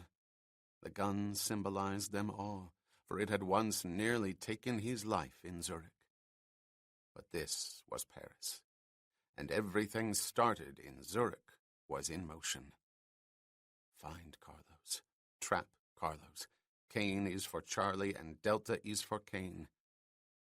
False. God damn you, false. Find Treadstone. Find a message. Find a man. Chapter 29. Jason remained in the far corner of the back seat as the taxi entered Villiers' block in Parc Monceau. He scanned the cars lining the curb. There was no gray Citroën, no license with the letters NYR. But there was Villiers. The old soldier was standing alone on the pavement, 4 doors away from his house. 2 men. In a car, 4 houses away from my house. Villiers was standing now where that car had stood. It was a signal. "Arrêtez, s'il vous plaît," said Bourne to the driver. "Le vieux là-bas. Je veux parler avec lui." He rolled down the window and leaned forward. "Monsieur?" "In English," replied Villiers, walking toward the taxi, an old man summoned by a stranger. "What happened?" asked Jason. "I could not detain them." "Them?" "My wife left with the Lavier woman. I was adamant, however. I told her to expect my call at the Georges V. It was a matter of the utmost importance, and I required her counsel." "What did she say?" "That she wasn't sure she'd be at the Georges V. That her friend insisted on seeing a priest in Neuilly-sur-Seine at the Church of the Blessed Sacrament. She said she felt obliged to accompany her." "Did you object?" "Strenuously. And for the first time in our life together, she stated the thoughts in my own mind. She said, 'If it's your desire to check up on me, André, why not call the parish? I'm sure someone might recognize me and bring me to a telephone.'" "Was she testing me?" Bourne tried to think. Perhaps. Someone would see her there, she'd make sure of it. But bringing her to a phone might be something else again. "When did they leave?" "Less than 5 minutes ago. The 2 men in the Citroën followed them." "Were they in your car?" "No. My wife called a taxi." "I'm going out there," said Jason. "I thought you might," said Villiers. "I looked up the address of the church." Bourne dropped a 50-franc note over the back of the front seat. The driver grabbed it. "It's important to me to reach Neuilly-sur-Seine as fast as possible. The Church of the Blessed Sacrament. Do you know where it is?" "But of course, monsieur. It is the most beautiful parish in the district." "Get there quickly, and there'll be another 50 francs. "We shall fly on the wings of blessed angels, monsieur." They flew, the flight plan jeopardizing most of the traffic in their path. "There are the spires of the Blessed Sacrament, monsieur," said the victorious driver 12 minutes later, pointing at 3 soaring towers of stone through the windshield. "Another minute, perhaps 2, if the idiots who should be taken off the street will permit." "Slow down," interrupted Bourne, his attention not on the spires of the church, but on an automobile several cars ahead. They had taken a corner, and he had seen it during the turn. It was a gray Citroën, 2 men in the front seat. They came to a traffic light. The cars stopped. Jason dropped the second 50-franc note over the seat and opened the door. "I'll be right back.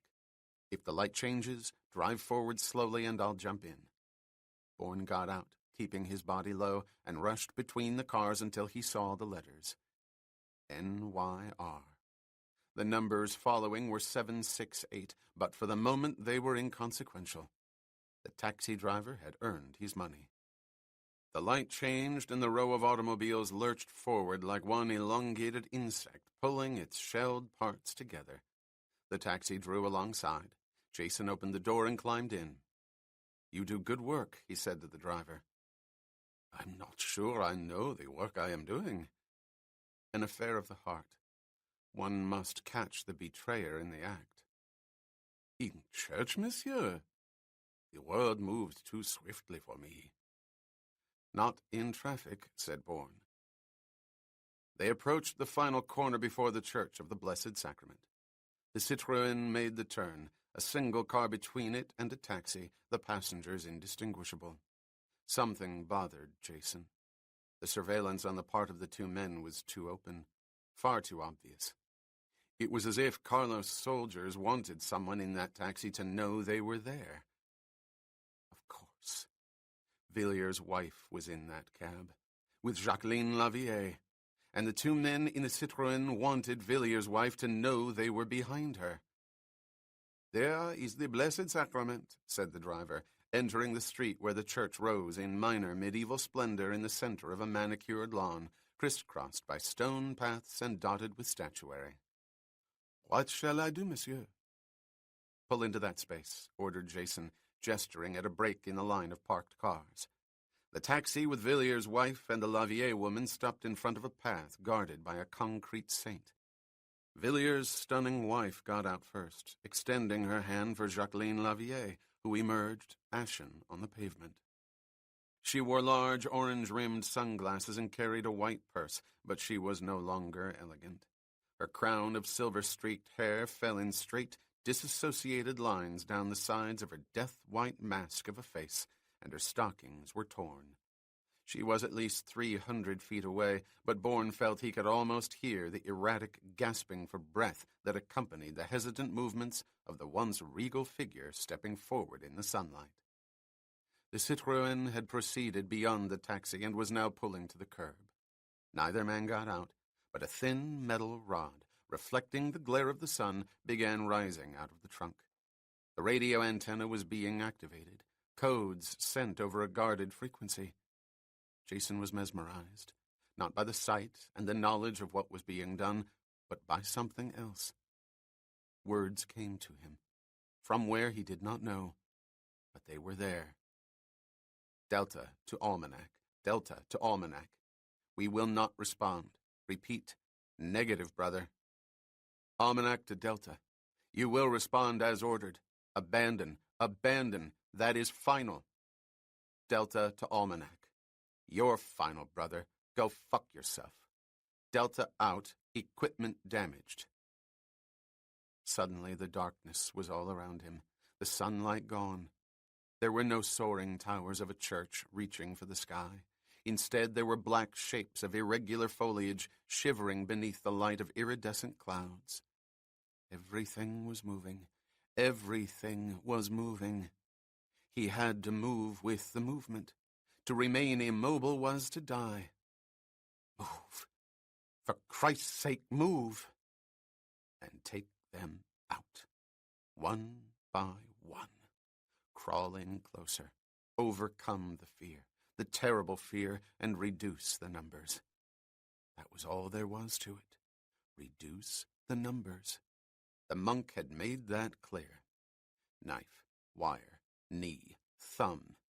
You know the points of damage. Of death. Death is a statistic for the computers. For you, it is survival. The monk. The monk? The sunlight came again, blinding him for a moment, his foot on the pavement, his gaze on the gray Citroën 100 yards away. But it was difficult to see. Why was it so difficult? Haze, mist. Not darkness now, but impenetrable mist. He was hot. No, he was cold. Cold. He jerked his head up, suddenly aware of where he was and what he was doing. His face had been pressed against the window. His breath had fogged the glass. I'm getting out for a few minutes, said Bourne. Stay here. All day, if you wish, monsieur. Jason pulled up the lapels of his topcoat, pushed his hat forward, and put on the tortoise-shell glasses. He walked alongside a couple toward a religious sidewalk bazaar, breaking away to stand behind a mother and child at the counter. He had a clear view of the Citroën. The taxi, which had been summoned to Parc Monceau, was no longer there, dismissed by Villiers' wife. It was a curious decision on her part, thought Bourne. Cabs were not that available. 3 minutes later, the reason was clear and disturbing. Villiers' wife came striding out of the church, walking rapidly, her tall, statuesque figure drawing admiring glances from strollers. She went directly to the Citroën, spoke to the men in front, then opened the rear door. The purse. A white purse. Villiers' wife was carrying the purse that only minutes before had been clutched in the hands of Jacqueline Lavier. She climbed into the Citroën's back seat and pulled the door shut. The sedan's motor was switched on and gunned, prelude to a quick and sudden departure. As the car rolled away, the shiny metal rod that was the vehicle's antenna became shorter and shorter, retracting into its base. Where was Jacqueline Lavier? Why had she given her purse to Villiers' wife? Bourne started to move, then stopped, instinct warning him. A trap? If Lavier was followed, those following her might also be trailed, and not by him. He looked up and down the street, studying the pedestrians on the sidewalk, then each car, each driver and passenger, watching for a face that did not belong, as Villiers had said of the two men in the Citroën had not belonged in Parc Monceau. There were no breaks in the parade, no darting eyes or hands concealed in outsized pockets. He was being overly cautious. Neuilly-sur-Seine was not a trap for him. He moved away from the counter and started for the church. He stopped. His feet suddenly clamped to the pavement. A priest was coming out of the church, a priest in a black suit, a starched white collar, and a black hat that partially covered his face. He had seen him before. Not long ago, not in a forgotten past, but recently. Very recently. Weeks, days, hours perhaps. Where was it? Where? He knew him. It was in the walk, in the tilt of his head, in the wide shoulders that seemed to glide in place above the fluid movement of his body. He was a man with a gun. Where was it? Zurich? The Carillon du Lac? Two men breaking through the crowds, converging, brokering death. One wore gold-rimmed glasses. It was not he. That man was dead. Was it that other man in the Carillon du Lac? Or in the Gison Quay? An animal, grunting, wild-eyed in rape. Was it he? Or someone else? A dark-coated man in the corridor at the Auberge de Croix, where the lights had been shorted out, the spill from the staircase illuminating the trap. A reverse trap where that man had fired his weapon in darkness at shapes he thought were human. Was it that man? Bourne did not know. He only knew that he had seen the priest before, but not as a priest, as a man with a gun. The killer in the priestly dark suit reached the end of the stone path and turned right at the base of the concrete saint, his face briefly caught in the sunlight. Jason froze. The skin. The killer's skin was dark, not tanned by the sun, but by birth. A Latin skin, its hue tempered generations ago by ancestors living in or around the Mediterranean, forebears who migrated across the globe, across the seas. Bourne stood paralyzed by the shock of his own certainty. He was looking at Ilyich Ramirez Sanchez. Get Carlos. Trap Carlos. Cain is for Charlie, and Delta is for Cain. Jason tore at the front of his coat, his right hand grasping the handle of the gun in his belt. He started running on the pavement, colliding with the backs and chests of strollers, shouldering a sidewalk vendor out of his way, lurching past a beggar digging into a wire trash. The beggar. The beggar's hand surged into his pocket.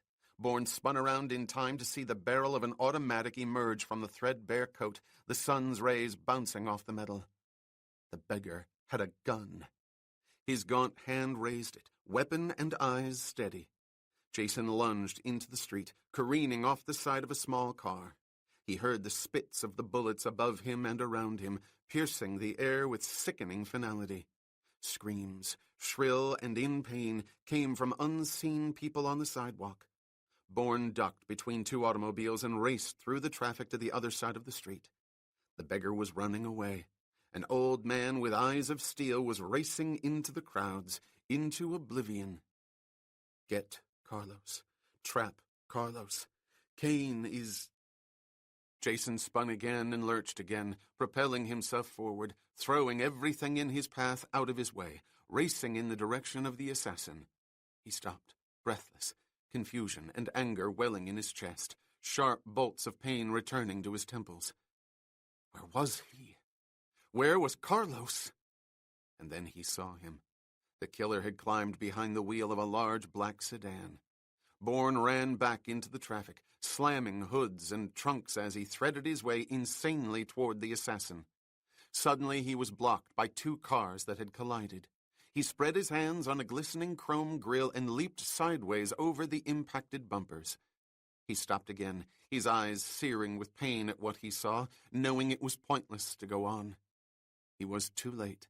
The large black sedan had found a break in the traffic, and Ilyich Ramirez Sanchez sped away. Jason crossed back to the far pavement as the shrieking of police whistles turned heads everywhere. Pedestrians had been grazed or wounded or killed. A beggar with a gun had shot them. Lavier! Bourne broke into a run again, back toward the Church of the Blessed Sacrament. He reached the stone path under the eye of the concrete saint and spun left, racing toward the arched, sculptured doors and the marble steps. He ran up and entered the Gothic church, facing racks of flickering candles, fused rays of colored light streaming down from the stained glass windows high in the dark stone walls. He walked down the center aisle, staring at the worshippers, looking for streaked silver hair and a mask of a face laminated in white.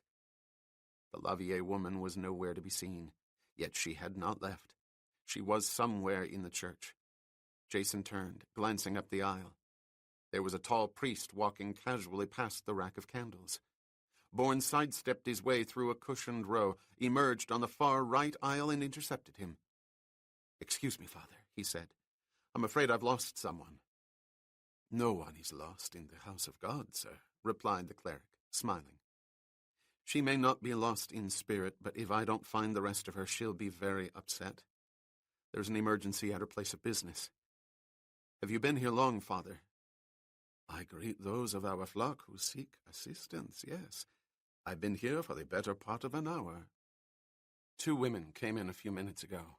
One was extremely tall, quite striking, wearing a light-colored coat and I think a dark kerchief over her hair. The other was an older lady, not as tall and obviously not in good health. "Did you by any chance see them?" The priest nodded. "Yes. There was sorrow in the older woman's face. She was pale and grieving." "Do you know where she went?" "I gather her younger friend left." "A devoted friend, may I say. She escorted the poor dear to confession, helping her inside the booth. The cleansing of the soul gives us all strength during the desperate times." "To confession?" "Yes. The second booth from the right. She has a compassionate father confessor, I might add. A visiting priest from the Archdiocese of Barcelona. A remarkable man, too. I'm sorry to say this is his last day. He returns to Spain." The tall priest frowned.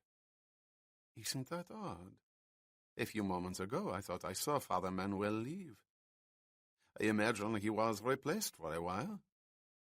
No matter. The dear lady is in good hands." "I'm sure of it," said Bourne. "Thank you, Father. I'll wait for her." Jason walked down the aisle toward the row of confessional booths, his eyes on the second, where a small strip of white fabric proclaimed occupancy. A soul was being cleansed. He sat down in the front row, then knelt forward, angling his head slowly around so he could see the rear of the church. The tall priest stood at the entrance, his attention on the disturbance in the street. Outside, sirens could be heard wailing in the distance, drawing closer. Bourne got up and walked to the second booth. He parted the curtain and looked inside, seeing what he expected to see. Only the method had remained in question. Jacqueline Lavier was dead, her body slumped forward, rolled to the side, supported by the prayer stall, her mask of a face upturned, her eyes wide, staring in death at the ceiling. Her coat was open, the cloth of her dress drenched in blood. The weapon was a long, thin letter opener, plunged in above her left breast. Her fingers were curled around the handle, her lacquered nails the color of her blood. At her feet was a purse. Not the white purse she had clutched in her hands 10 minutes earlier, but a fashionable Yves Saint Laurent, the precocious initials stamped on the fabric, an escutcheon of the haute couture. The reason for it was clear to Jason. Inside were papers identifying this tragic suicide, this overwrought woman so burdened with grief she took her own life while seeking absolution in the eyes of God. Carlos was thorough, brilliantly thorough. Bourne closed the curtain and stepped away from the booth. From somewhere high in a tower, the bells of the morning Angelus rang splendidly. The taxi wandered aimlessly through the streets of Neuilly-sur-Seine, Jason in the back seat, his mind racing. It was pointless to wait, perhaps deadly to do so. Strategies changed as conditions changed, and they had taken a deadly turn. Jacqueline Lavier had been followed, her death inevitable but out of sequence. Too soon. She was still valuable. Then Bourne understood. She had not been killed because she had been disloyal to Carlos, rather because she had disobeyed him. She had gone to Parc Monceau. That was her indefensible error. There was another known relay at Les Classiques, a gray-haired switchboard operator named Philippe d'Anjou, whose face evoked images of violence and darkness and shattering flashes of light and sound. He had been in Bourne's past, of that Jason was certain, and because of that the hunted had to be cautious. He could not know what that man meant to him, but he was a relay, and he too would be watched, as Lavier had been watched, additional bait for another trap, dispatch demanded when the trap closed. Were these the only two? Were there others? An obscure, faceless clerk, perhaps, who was not a clerk at all but someone else. A supplier who spent hours in Saint-Honoré legitimately pursuing the cause of haute couture, but with another cause far more vital to him. Or her. Or the muscular designer, René Bergeron, whose movements were so quick and fluid. Bourne suddenly stiffened. His neck pressed back against the seat, a recent memory triggered. Bergeron. The darkly tanned skin, the wide shoulders accentuated by tightly rolled-up sleeves, shoulders that floated in place above a tapered waist, beneath which strong legs moved swiftly, like an animal's, a cat's. Was it possible? Were the other conjectures merely phantoms, compounded fragments of familiar images he had convinced himself might be Carlos? Was the assassin, unknown to his relays, deep inside his own apparatus, controlling and shaping every move? Was it Bergeron? He had to get to a telephone right away. Every minute he lost was a minute removed from the answer, and too many meant there would be no answer at all. But he could not make the call himself. The sequence of events had been too rapid. He had to hold back, store his own information. "The first telephone booth you see, pull over," he said to the driver, who was still shaken by the chaos at the Church of the Blessed Sacrament. "As you wish, monsieur. But if monsieur will please try to understand, it is past the time when I should report to the fleet garage. Way past the time." "I understand." "There's a telephone." "Good. Pull over." The red telephone booth, its quaint panes of glass glistening in the sunlight, looked like a large dollhouse from the outside and smelled of urine on the inside. Bourne dialed the terrasse, inserted the coins, and asked for room 420. Marie answered. "What happened?" "I haven't time to explain. I want you to call Les Classiques and ask for René Bergeron. D'Anjou will probably be on the switchboard. Make up a name and tell him you've been trying to reach Bergeron on Lavier's private line for the past hour or so. Say it's urgent. You've got to talk to him." "When he gets on, what do I say?" "I don't think he will, but if he does, just hang up. And if D'Anjou comes on the line again, ask him when Bergeron's expected. I'll call you back in 3 minutes." "Darling, are you all right?" "I've had a profound religious experience. I'll tell you about it later." Jason kept his eyes on his watch, the infinitesimal jumps of the thin, delicate sweep hand too agonizingly slow. He began his own personal countdown at 30 seconds, calculating the heartbeat that echoed in his throat as somewhere around 2.5 per second. He started dialing at 10 seconds, inserted the coins at 4, and spoke to the terrasse's switchboard at -5.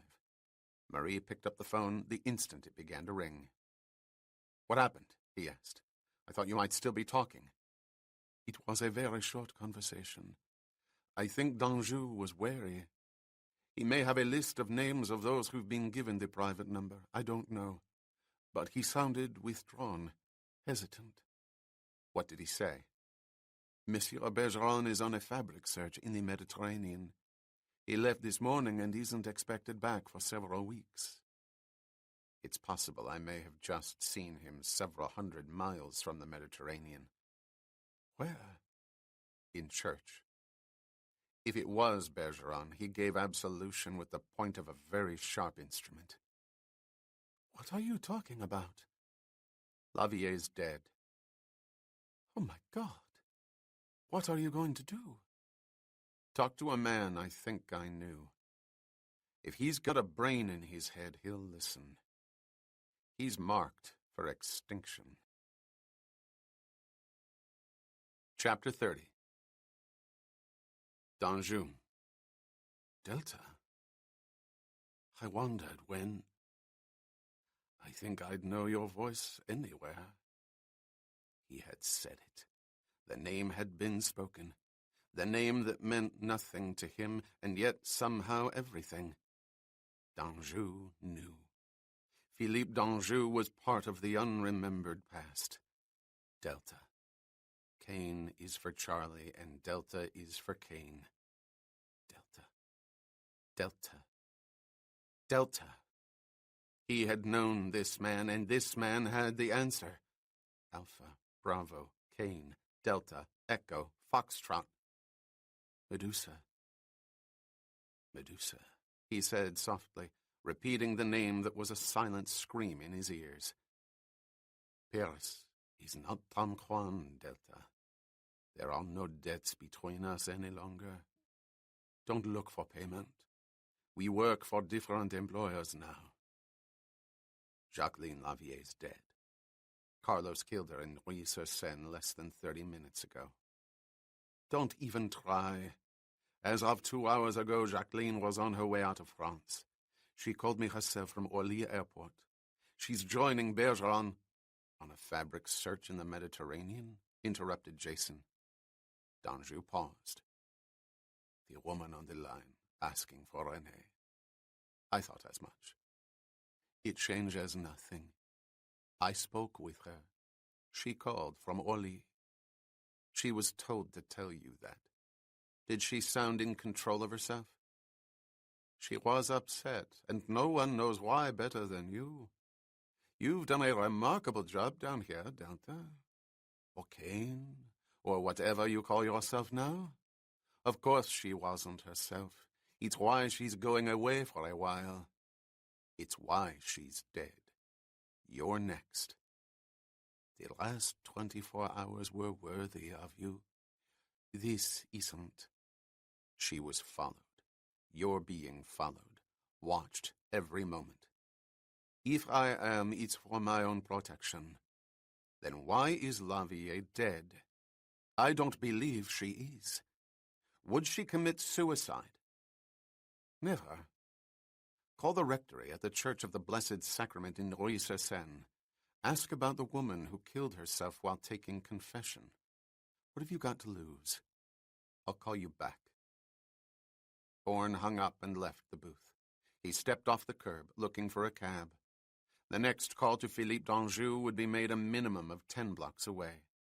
The man from Medusa would not be convinced easily, and until he was, Jason would not risk electronic scanners picking up even the general location of the call. Delta, I think I'd know your voice anywhere.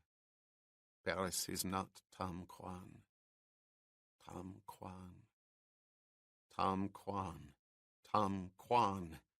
Cain is for Charlie, and Delta is for Cain. Medusa. Stop it. Do not think of things that you cannot think about.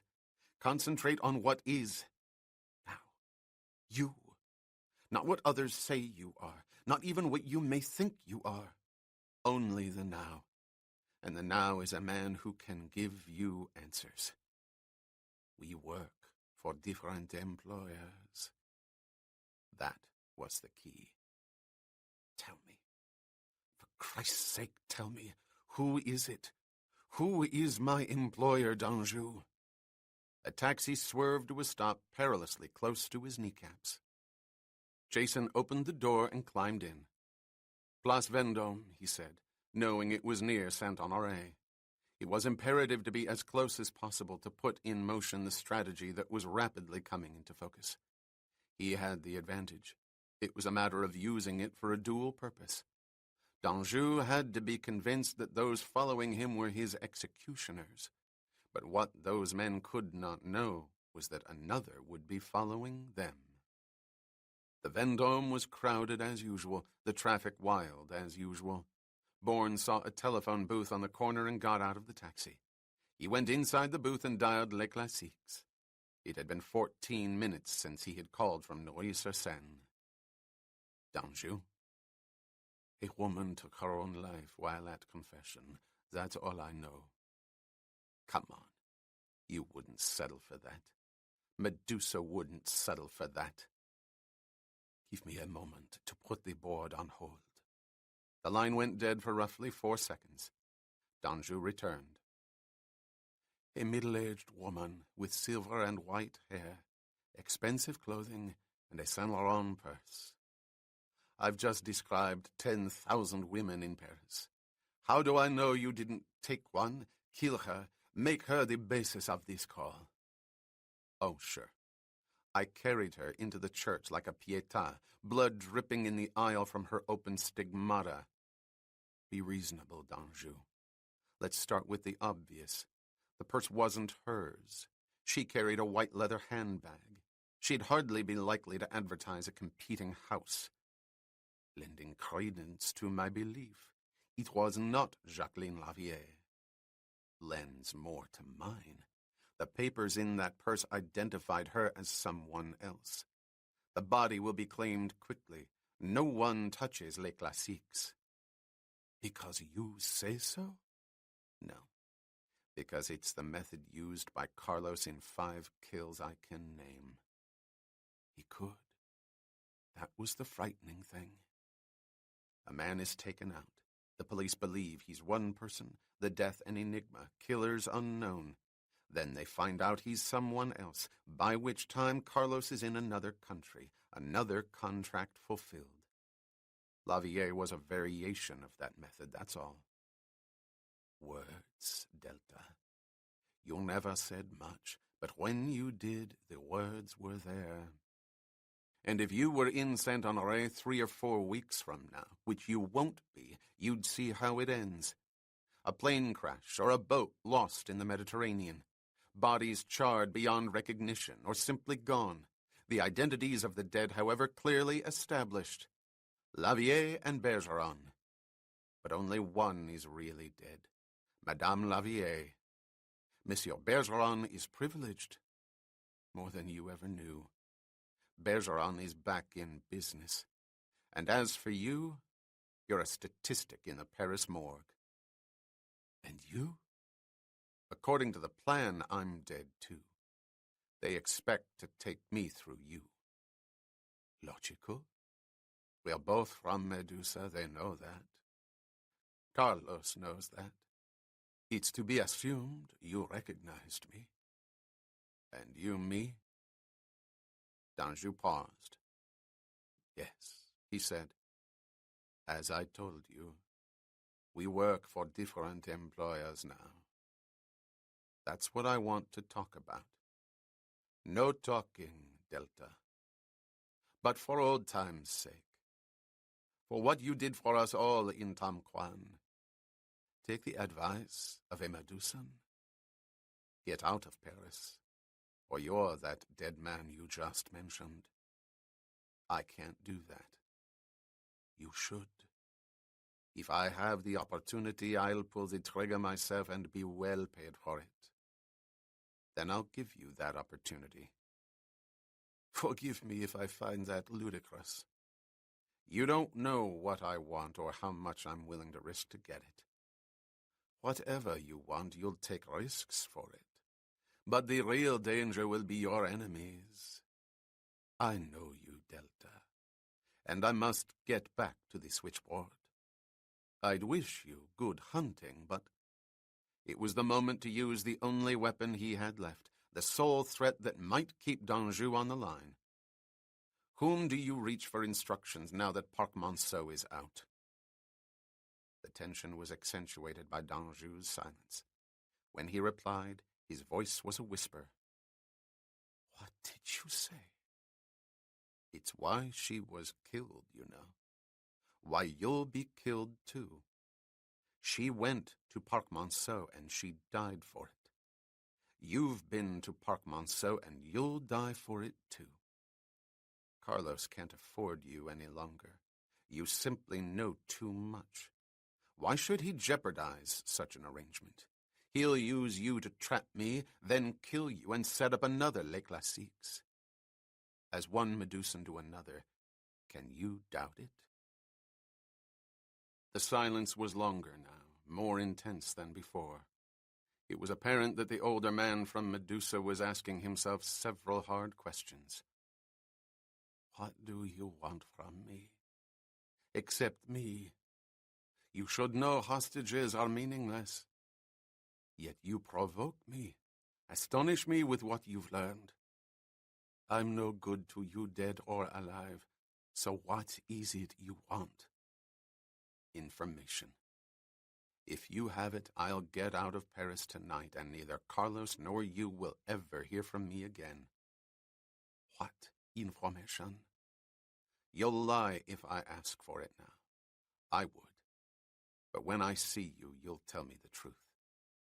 With a wire around my throat? In the middle of a crowd? A crowd? Daylight? An hour from now, outside the Louvre, near the steps, at the taxi stand. The Louvre? Crowds? Information you think I have that will send you away. You can't reasonably expect me to discuss my employer. Not yours. Mine. Treadstone? He knew. Philippe d'Anjou had the answer. Remain calm. Don't let your anxiety show. 71, completed Jason. Just a simple question, and I'll disappear. And when you give me the answer, the truth, I'll give you something in exchange. What could I possibly want from you, except you? Information that may let you live. It's no guarantee, but believe me when I tell you, you won't live without it. Parc-Monceau, d'Anjou. Silence again. Bourne could picture the gray-haired former Medusan staring at his switchboard, the name of the wealthy Paris district echoing louder and louder in his mind. There was death from Parc-Monceau, and d'Anjou knew it as surely as he knew the dead woman in Rue-sur-Seine was Jacqueline Lavillée. What might that information be? Asked d'Anjou. The identity of your employer. A name and sufficient proof to have sealed in an envelope and given to an attorney, to be held throughout your natural life. But if your life were to end unnaturally, even accidentally, he'd be instructed to open the envelope and reveal the contents. It's protection, d'Anjou. I see, said the Medusan softly. But you say men watch me, follow me. Cover yourself, said Jason. Tell them the truth. You've got a number to call, haven't you? Yes, there's a number. A man. The older man's voice rose slightly in astonishment. Reach him. Tell him exactly what I said, except for the exchange, of course. Say I contacted you, want a meeting with you. It's to be outside the Louvre in an hour. The truth. You're insane. I know what I'm doing. You usually did. You're creating your own trap, mounting your own execution, in which event you may be amply rewarded. Or executed myself, if what you say is so. Let's find out if it is. I'll make contact with you one way or another, take my word for it. They have my photograph. They'll know it when I do. Better a controlled situation than one in which there's no control at all. Now I hear Delta, said Danjou. He doesn't create his own trap. He doesn't walk in front of a firing squad and ask for a blindfold. No, he doesn't, agreed Bourne. You don't have a choice, Danjou. 1 hour outside the Louvre. The success of any trap lies in its fundamental simplicity. The reverse trap, by the nature of its single complication, must be swift and simpler still. The words came to him as he waited in the taxi in Saint-Honoré down the street from Les Classiques. He had asked the driver to take him around the block twice, an American tourist whose wife was shopping in the strip of haute couture. Sooner or later she would emerge from one of the stores, and he would find her. What he found was Carlos' surveillance. The rubber-capped antenna on the black sedan was both the proof and the danger signal. He would feel more secure if that radio transmitter were shorted out, but there was no way to do it. The alternative was misinformation. Sometime during the next 45 minutes, Jason would do his best to make sure the wrong message was sent over that radio. From his concealed position in the back seat, he studied the two men in the car across the way. If there was anything that set them apart from 100 other men like them in Saint-Honoré, it was the fact that they did not talk. Philippe Danjou walked out onto the pavement, a grey Homburg covering his grey hair. His glances swept the street, telling Bourne that the former Medusan had covered himself. He had called a number. He had relayed his startling information. He knew there were men in a car prepared to follow him. A taxi, apparently ordered by phone, pulled up to the curb. Danjou spoke to the driver and climbed inside. Across the street, an antenna rose ominously out of its cradle. The hunt was on. The sedan pulled out after Danjou's taxi. It was the confirmation Jason needed. He leaned forward and spoke to the driver. "I forgot," he said irritably. "She said it was the Louvre this morning, shopping this afternoon. Christ, I'm half an hour late. Take me to the Louvre, will you, please?" "Mais oui, monsieur, le Louvre." Twice during the short ride to the monumental facade that overlooked the Seine, Jason's taxi passed the black sedan, only to be subsequently passed by it. The proximity gave Bourne the opportunity to see exactly what he needed to see. The man beside the driver in the sedan spoke repeatedly into the handheld radio microphone. Carlos was making sure the trap had no loose spikes. Others were closing in on the execution ground. They came to the enormous entrance of the Louvre. "Get in line behind those other taxis," said Jason. "But they wait for fares, monsieur. I have a fare. You are my fare. I will take you to the—" "Just do as I say," said Bourne, dropping 50 francs over the seat. The driver swerved into the line. The black sedan was 20 yards away on the right. The man on the radio had turned in the seat and was looking out the left rear window. Jason followed his gaze and saw what he thought he might see. Several hundred feet to the west in the huge square was a grey automobile, the car that had followed Jacqueline Lavier and Villier's wife to the Church of the Blessed Sacrament and sped the latter away from Rue sur Seine after she had escorted Lavier to her final confession.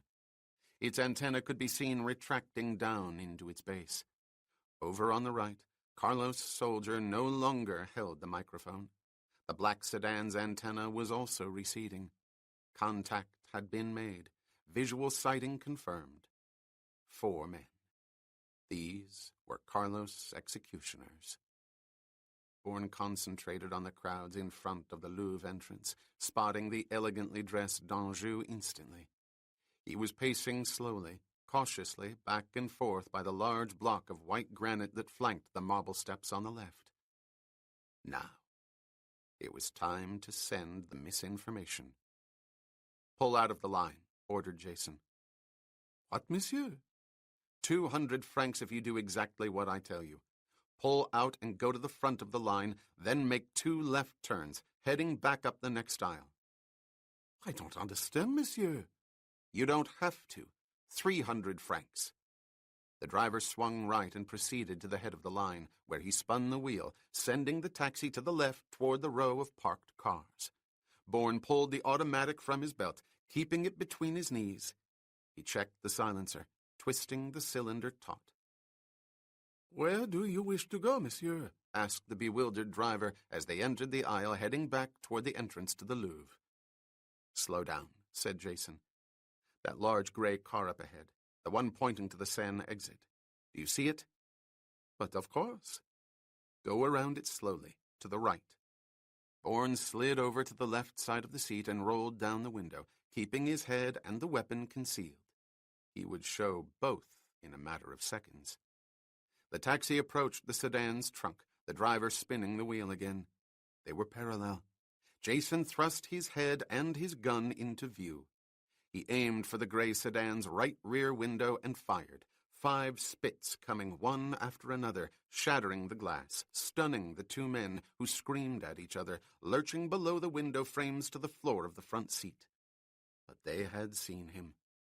That was the misinformation. "Get out of here!" yelled Bourne to the terrified driver as he threw 300 francs over the seat and wedged his soft felt hat into the well of the rear window. The taxi shot ahead toward the stone gates of the Louvre. "Now." Jason slid back across the seat, opened the door, and rolled out to the cobblestone pavement, shouting his last instructions to the driver. "If you want to stay alive, get out of here!" The taxi exploded forward, engine gunning, driver screaming. Bourne dove between 2 parked cars, now hidden from the gray sedan, and got up slowly, peering between the windows. Carlos' men were quick, professional, losing no moment in the pursuit. They had the taxi in view, the cab no match for the powerful sedan, and in that taxi was the target. The man behind the wheel pulled the car into gear and raced ahead as his companion held the microphone, the antenna rising from its recess. Orders were being shouted to another sedan nearer the great stone steps. The speeding taxi swerved out into the street by the Seine, the large gray car directly behind it. As they passed within feet of Jason, the expressions on the 2 men's faces said it all. They had Cain in their sights. The trap had closed, and they would earn their pay in a matter of minutes. The reverse trap, by the nature of its single complication, must be swift and simpler still. A matter of minutes.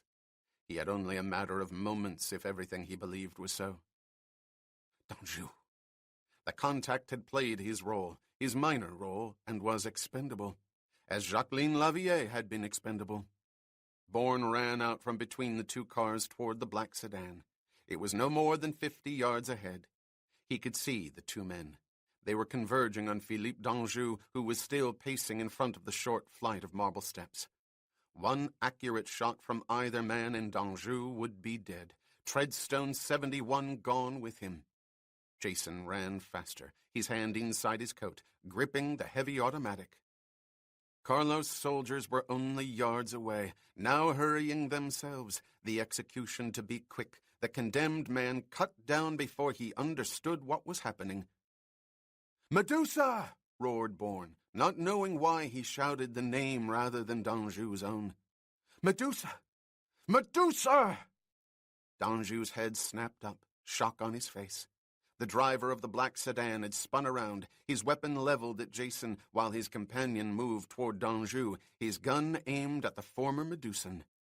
Bourne dove to his right, the automatic extended, steadied by his left hand. He fired in midair, his aim accurate. The man closing in on d'Anjou arched backward as his stiffened legs were caught in an instant of paralysis. He collapsed on the cobblestones. 2 spits exploded over Jason's head, the bullets impacting into metal behind him. He rolled to his left, his gun again steady, directed at the second man. He pulled the trigger twice. The driver screamed, an eruption of blood spreading across his face as he fell. Hysteria swept through the crowds. Men and women screamed. Parents threw themselves over children. Others ran up the steps through the great doors of the Louvre as guards tried to get outside. Bourne got to his feet, looking for d'Anjou. The older man had lunged behind the block of white granite, his gaunt figure now crawling awkwardly in terror out of his sanctuary. Jason raced through the panicked crowd, shoving the automatic into his belt, separating the hysterical bodies that stood between himself and the man who could give him the answers. Treadstone. Treadstone. He reached the gray-haired Medusan. "Get up," he ordered. "Let's get out of here." Delta. It was Carlos, man. I know him. I've used him. He was going to kill me. I know. Come on, quickly. Others will be coming back. They'll be looking for us. Come on! A patch of black fell across Bourne's eyes, at the corner of his eyes. He spun around, instinctively shoving d'Anjou down as 4 rapid shots came from a gun held by a dark figure standing by the line of taxis. Fragments of granite and marble exploded all around them. It was him.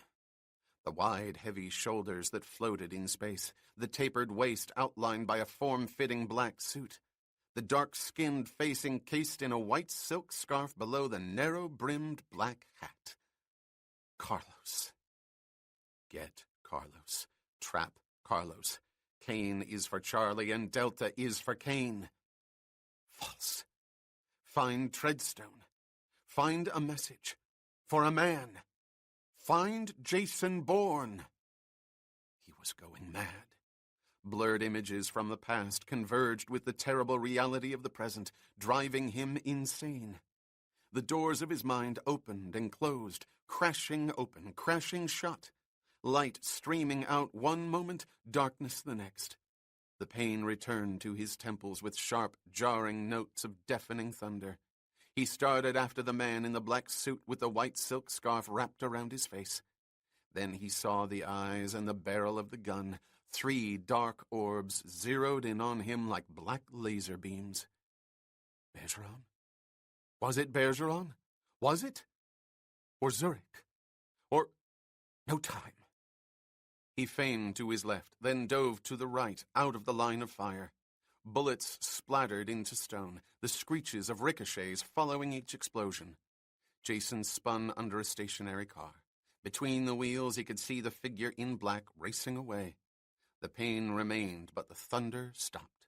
He crawled out on the cobblestones, rose to his feet, and ran back toward the steps of the Louvre. What had he done? d'Anjou was gone. How had it happened? The reverse trap was no trap at all. His own strategy had been used against him, permitting the only man who could give him the answers to escape. He had followed Carlos' soldiers, but Carlos had followed him. Since Saint-Honoré. It was all for nothing. A sickening hollowness spread through him. And then he heard the words, spoken from behind a nearby automobile. Philippe d'Anjou came cautiously into view. Tom Quan's never far away, it seems. Where shall we go, Delta? We can't stay here.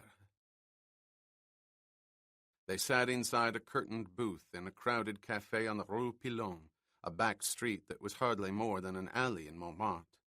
d'Anjou sipped his double brandy, his voice low, pensive. I shall return to Asia, he said, to Singapore or Hong Kong, or even the Seychelles, perhaps. France was never very good for me. Now it's deadly. You may not have to, said Bourne, swallowing the whiskey, the warm liquid spreading quickly, inducing a brief spatial calm. I meant what I said. You tell me what I want to know. I'll give you... He stopped, the doubts sweeping over him.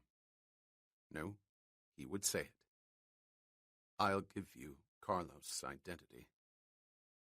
I'm not remotely interested, replied the former Medusan, watching Jason closely. I'll tell you whatever I can. Why should I withhold anything? Obviously, I won't go to the authorities.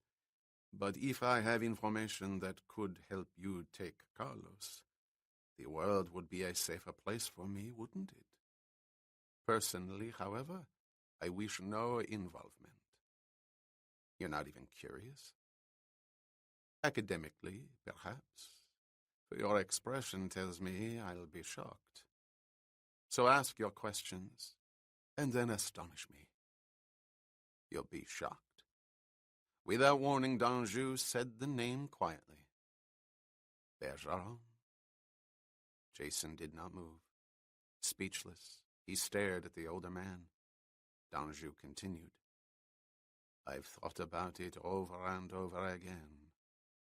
Whenever we talk, I look at him and wonder.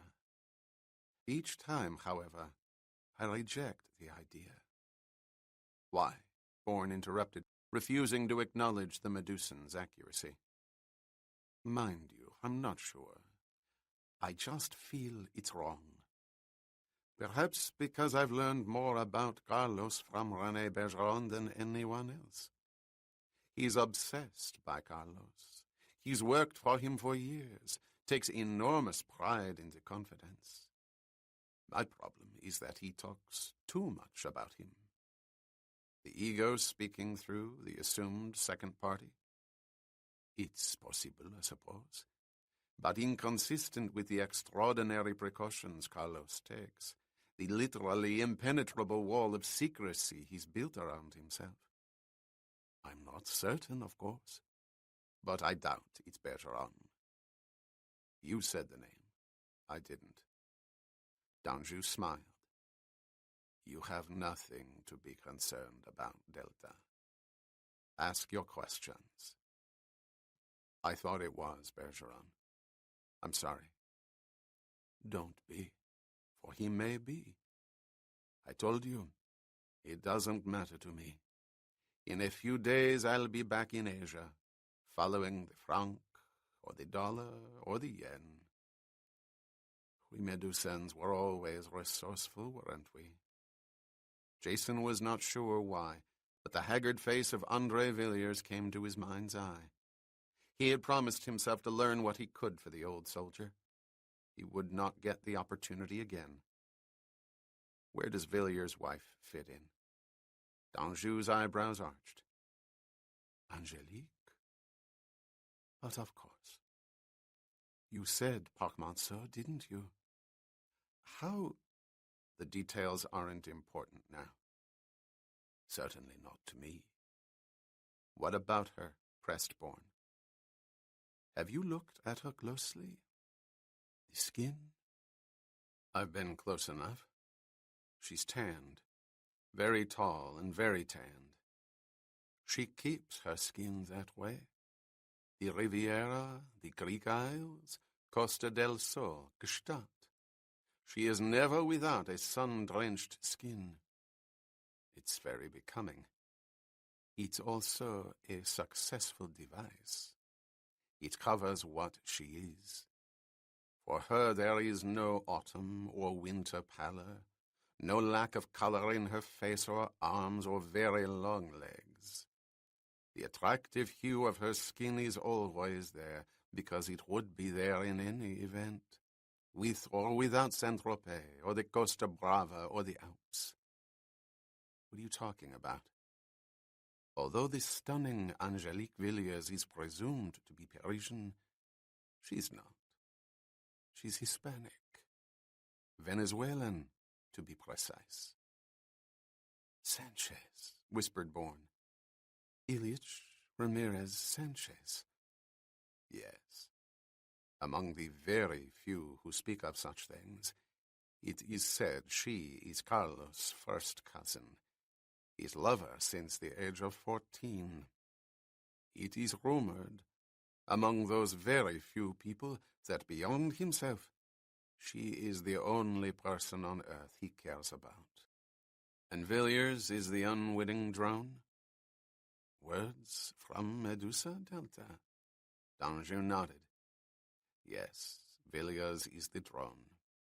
Carlos brilliantly conceived wire into many of the most sensitive departments of the French government, including the files on Carlos himself. Brilliantly conceived, said Jason, remembering, because it's unthinkable. Totally. Bourne leaned forward, the interruption abrupt. Treadstone, he said, both hands gripping the glass in front of him.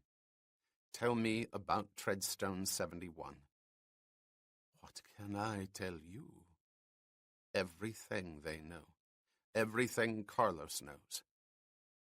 I don't think I'm capable of doing that. I hear things, piece things together, but except where Medusa's concerned, I'm hardly a consultant, much less a confidant. It was all Jason could do to control himself, curb himself from asking about Medusa, about Delta and Tom Quan, the winds in the night sky and the darkness and the explosions of light that blinded him whenever he heard the words. He could not. Certain things had to be assumed. His own loss passed over, no indication given. The priorities. Treadstone. Treadstone 71. What have you heard? What have you pieced together? What I heard and what I pieced together were not always compatible. Still, obvious facts were apparent to me. Such as? When I saw it was you, I knew. Delta had made a lucrative agreement with the Americans. Another lucrative agreement, a different kind than before, perhaps. Spell that out, please. 11 years ago, the rumors out of Saigon were that the ice-cold Delta was the highest-paid Medusan of us all. Surely you are the most capable I knew, so I assumed you drove a hard bargain. You must have driven an infinitely harder one to do what you're doing now. Which is, from what you've heard, what we know. It was confirmed in New York. The monk confirmed it before he died, that much I was told. It was consistent with the pattern since the beginning. Bourne held the glass, avoiding Danjou's eyes. The monk. The monk. Do not ask. The monk is dead, whoever and whatever he was. He is not pertinent now. I repeat, said Jason, what is it they think they know I'm doing? Come, Delta, I'm the one who's leaving. It's pointless to— Please, interrupted Bourne. Very well. You agreed to become Cain, the mythical killer with an unending list of contracts that never existed, each created out of whole cloth, given substance by all manner of reliable sources. Purpose: to challenge Carlos. Eroding his stature at every turn was the way Bergeron phrased it. To undercut his prices, spread the word of his deficiencies, your own superiority. In essence, to draw out Carlos and take him. This was your agreement with the Americans. Rays of his own personal sunlight burst into the dark corners of Jason's mind. In the distance, doors were opening, but they were still too far away and opened only partially. But there was light, where before there was only darkness. Then the Americans are— Bourne did not finish the statement, hoping in brief torment that Danjou would finish it for him. Yes, said the Medusan, Treadstone 71. The most controlled unit of American intelligence since the State Department's consular operations. Created by the same man who built Medusa, David Abbott. The monk, said Jason softly, instinctively, another door in the distance partially open. Of course. Who else would he approach to play the role of Cain but the man from Medusa known as Delta? As I say, the instant I saw you, I knew it. A role. Bourne stopped, the sunlight growing brighter, warm, not blinding. Danjou leaned forward. It's here, of course, that what I heard and what I pieced together was incompatible. It was said that Jason Bourne accepted the assignment for reasons I knew were not true. I was there. They were not.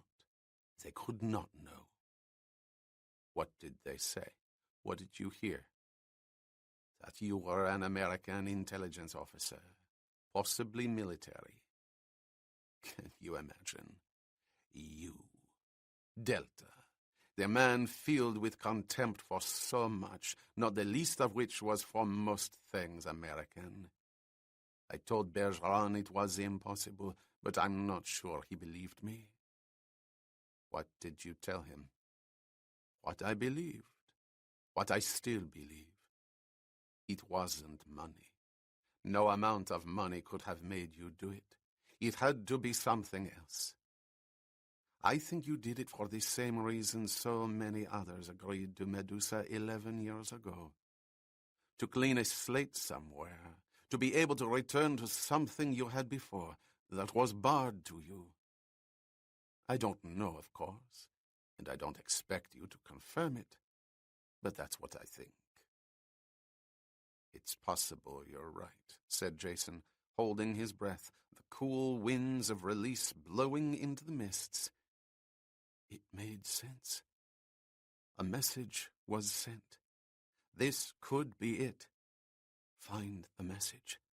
Find the sender. Treadstone. Which leads us back, continued Danjou, to the stories about Delta. Who was he? What was he? This educated, oddly quiet man who could transform himself into a lethal weapon in the jungles, who stretched himself and others beyond endurance for no cause at all. We never understood. It was never required. Is there anything else you can tell me? Do they know the precise location of Treadstone? Certainly. I learned it from Bergeron, a residence in New York City on East 71st Street. Number 139. Isn't that correct? Possibly. Anything else? Only what you obviously know, the strategy of which I admit eludes me, which is that the Americans think you turned. Better phrased, they want Carlos to believe they think you turned. Why? He was closer. It was here. The story is a long period of silence coinciding with Kane's inactivity, plus stolen funds, but mainly the silence. That was it. The message. The silence. The months in Port Noir. The madness in Zurich. The insanity in Paris. No one could possibly know what had happened. He was being told to come in, to surface. You were right, Marie, my love, my dearest love. You were right from the beginning. Nothing else then? Asked Bourne, trying to control the impatience in his voice, anxious now beyond any anxiety he had known to get back to Marie. It's all I know. But please understand, I was never told that much. I was brought in because of my knowledge of Medusa, and it was established that Kane was from Medusa, but I was never part of Carlos' inner circle. You were close enough. Thank you. Jason put several bills on the table and started to slide across the booth. There's one thing, said Danjou. I'm not sure it's relevant at this point, but they know your name is not Jason Bourne. What? March 25th. Don't you remember, Delta? It's only 2 days from now, and the date's very important to Carlos. Word has been spread. He wants your corpse on the 25th. He wants to deliver it to the Americans on that day. What are you trying to say? On March 25th, 1968, Jason Bourne was executed at Tam Quan. You executed him. Chapter 31. She opened the door, and for a moment he stood looking at her, seeing the large brown eyes that roamed his face, eyes that were afraid, yet curious. She knew. Not the answer, but that there was an answer, and he had come back to tell her what it was. He walked into the room. She closed the door. "It happened," she said. It happened. Bourne turned and reached for her. She came to him, and they held each other, the silence of the embrace saying more than any spoken words. "You were right," he whispered finally, his lips against her soft hair. "There's a great deal I don't know, may never know, but you were right. I'm not Cain, because there is no Cain. There never was. Not the Cain they talk about. He never existed. He's a myth invented to draw out Carlos. I'm that creation. A man from Medusa, called Delta, agreed to become a line named Cain. I'm that man." She pulled back, still holding him. "Cain is for Charlie," she said the words quietly. "And Delta is for Cain," completed Jason. "You've heard me say it?" Marie nodded. "Yes. One night in the room in Switzerland, you shouted it in your sleep. You never mentioned Carlos, just Cain, Delta. I said something to you in the morning about it, but you didn't answer me. You just looked out the window. Because I didn't understand. I still don't, but I accept it. It explains so many things." She nodded again. "The provocateur. The code words you use, the strange phrases, the perceptions. But why? Why you? To clean a slate somewhere." That's what he said. "Who said?" "Danjou.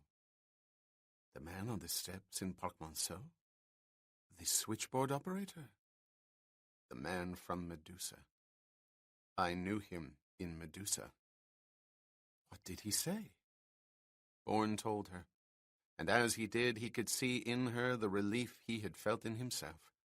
There was a light in her eyes, and a muted throbbing in her neck, sheer joy bursting from her throat. It was almost as if she could barely wait for him to finish so she could hold him again. "Jason," she cried, taking his face in her hands. "Darling, my darling, my friend has come back to me. It's everything we knew, everything we felt." "Not quite everything," he said, touching her cheek. "I'm Jason to you, Bourne to me, because that's the name I was given, and have to use it because I don't have any other. But it's not mine." "An invention?" "No. He was real. They say I killed him in a place called Tam Quan." She took her hands away from his face, sliding them to his shoulders, not letting him go. "There had to have been a reason." "I hope so. I don't know. Maybe it's the slate I'm trying to clean." "It doesn't matter," she said, releasing him.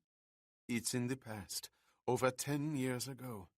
All that matters now is that you reach the man at Treadstone, because they're trying to reach you." "Danjou said word was out that the Americans think I've turned. No word from me in over 6 months. Millions taken out of Zurich. They must think I'm the most expensive miscalculation on record." "You can explain what happened. You haven't knowingly broken your agreement. On the other hand, you can't go on. It's impossible. All the training you received means nothing to you. It's there only in fragments, images and phrases that you can't relate to anything. People you're supposed to know you don't know. Their faces without names, without reasons for being where they are or what they are." Bourne took off his coat and pulled the automatic from his belt. He studied the cylinder, the ugly, perforated extension of the barrel that guaranteed to reduce the decibel count of a gunshot to a spit. It sickened him. He walked to the bureau, put the weapon inside, and pushed the drawer shut. He held on to the knobs for a moment, his eyes straying to the mirror, to the face in the glass that had no name. "What do I say to them?" he asked. "This is Jason Bourne calling. Of course, I know that's not my name because I killed a man named Jason Bourne, but it's the one you gave me. I'm sorry, gentlemen, but something happened to me on the way to Marseille. I lost something. Nothing you can put a price on, just my memory. Now, I gather we've got an agreement, but I don't remember what it is, except for crazy phrases like get Carlos and trap Carlos, and something about Delta being Kane, and Kane is supposed to replace Charlie, and Charlie is really Carlos. Things like that, which may lead you to think I do remember. You might even say to yourselves, we've got one prime bastard here. Let's put him away for a couple of decades in a very tight stockade. He not only took us, but worse, he could prove to be one hell of an embarrassment." Bourne turned from the mirror and looked at Marie. "I'm not kidding. What do I say?" "The truth," she answered. "They'll accept it. They've sent you a message. They're trying to reach you. As far as the 6 months is concerned, why are Washburn in Port Noir? He kept records. Extensive, detailed records." He may not answer. We had our own agreement. For putting me back together, he was to receive a fifth of Zurich, untraceable to him. I sent him $1 million American. Do you think that would stop him from helping you? Jason paused. He may not be able to help himself. He's got a problem. He's a drunk. Not a drinker, a drunk. The worst kind. He knows it and likes it. How long can he live with $1 million? More to the point, how long do you think those waterfront pirates will let him live once they find out? You can still prove you were there. You were ill, isolated. You weren't in contact with anyone. How can the men at Treadstone be sure? From their view, I'm a walking encyclopedia of official secrets. I had to be to do what I've done. How can they be certain I haven't talked to the wrong people? Tell them to send a team to Port Noir. It'll be greeted with blank stares and silence. I left that island in the middle of the night with half the waterfront after me with hooks. If anyone down there made any money out of Washburn, he'll see the connection and walk the other way. Jason, I don't know what you're driving at. You've got your answer, the answer you've been looking for since you woke up that morning in Port Noir. What more do you want? I want to be careful, that's all, said Bourne abrasively. I want to look before I leap, and make damn sure the stable door is shut, and Jack be nimble, Jack be quick, Jack jump over the candlestick, but for Christ's sake, don't fall into the fire. How's that for remembering? He was shouting. He stopped. Marie walked across the room and stood in front of him. It's very good. But that's not it, is it? Being careful, I mean. Jason shook his head. No, it isn't, he said. With each step I've been afraid of the things I've learned. Now, at the end, I'm more frightened than ever. If I'm not Jason Bourne, who am I really? What have I left back there? Has that occurred to you? In all its ramifications, my darling. In a way, I'm far more afraid than you. But I don't think that can stop us. I wish to God it could, but I know it can't.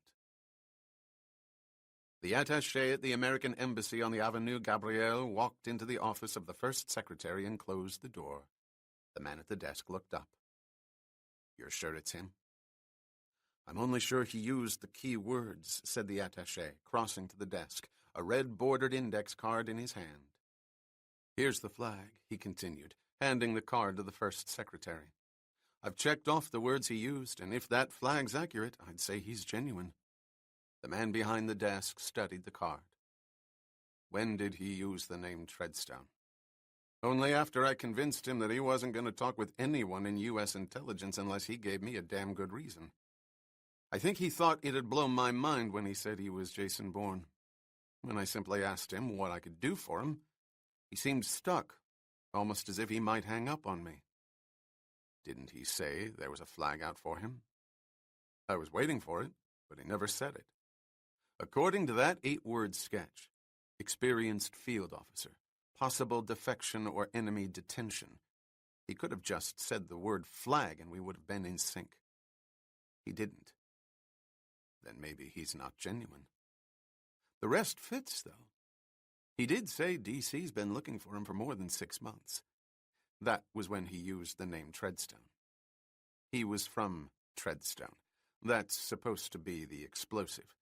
He also told me to relay the code words Delta, Cain, and Medusa.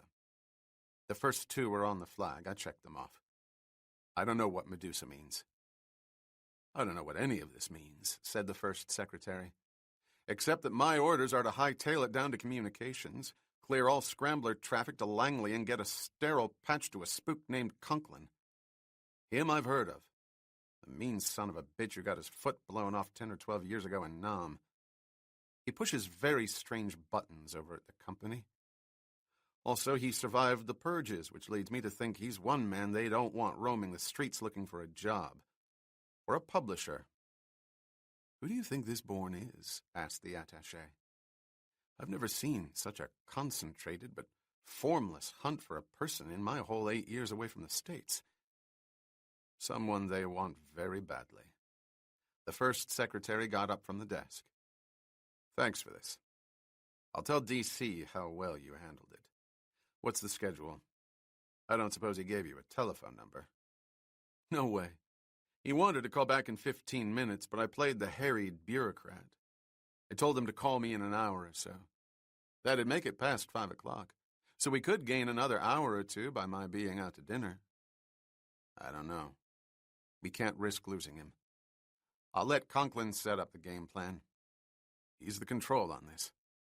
No one makes a move on Bourne unless it's authorized by him.